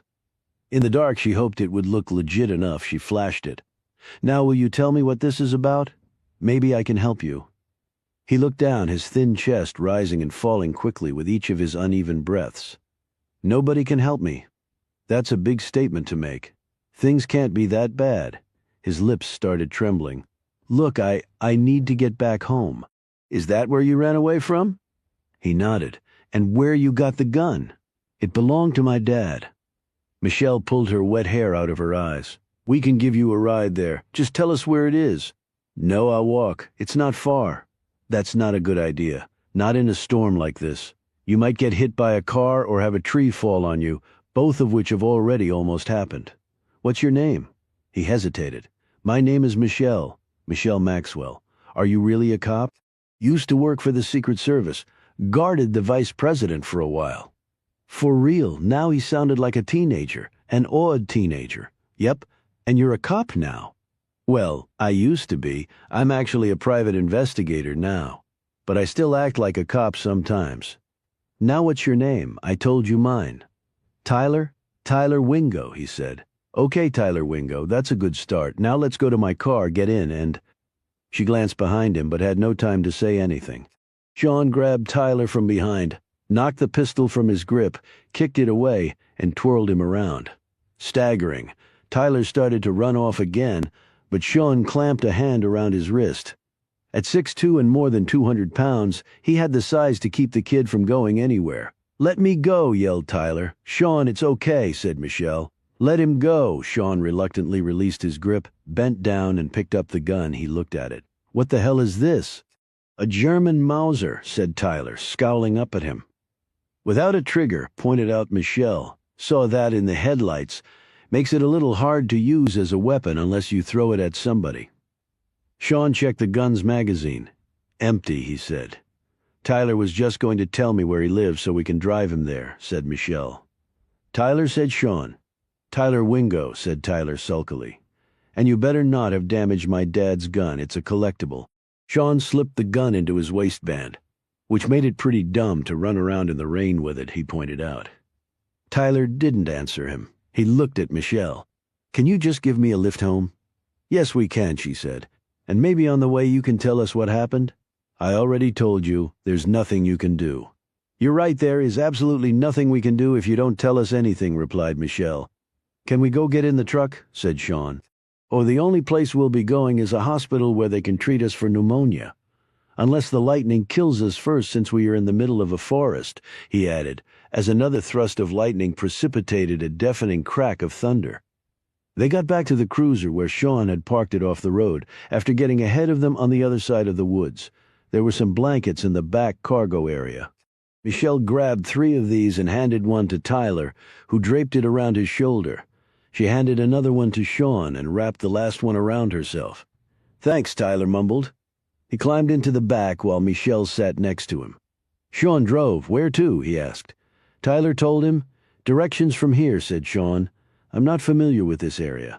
Tyler gave him turn-by-turn directions until he hung a left down a street where there were a few older homes located at the end of a cul-de-sac.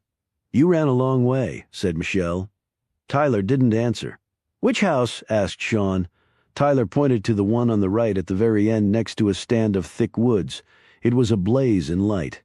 Michelle and Sean exchanged a glance. Parked in the driveway of the house was a dull green Ford with U.S. Army plates.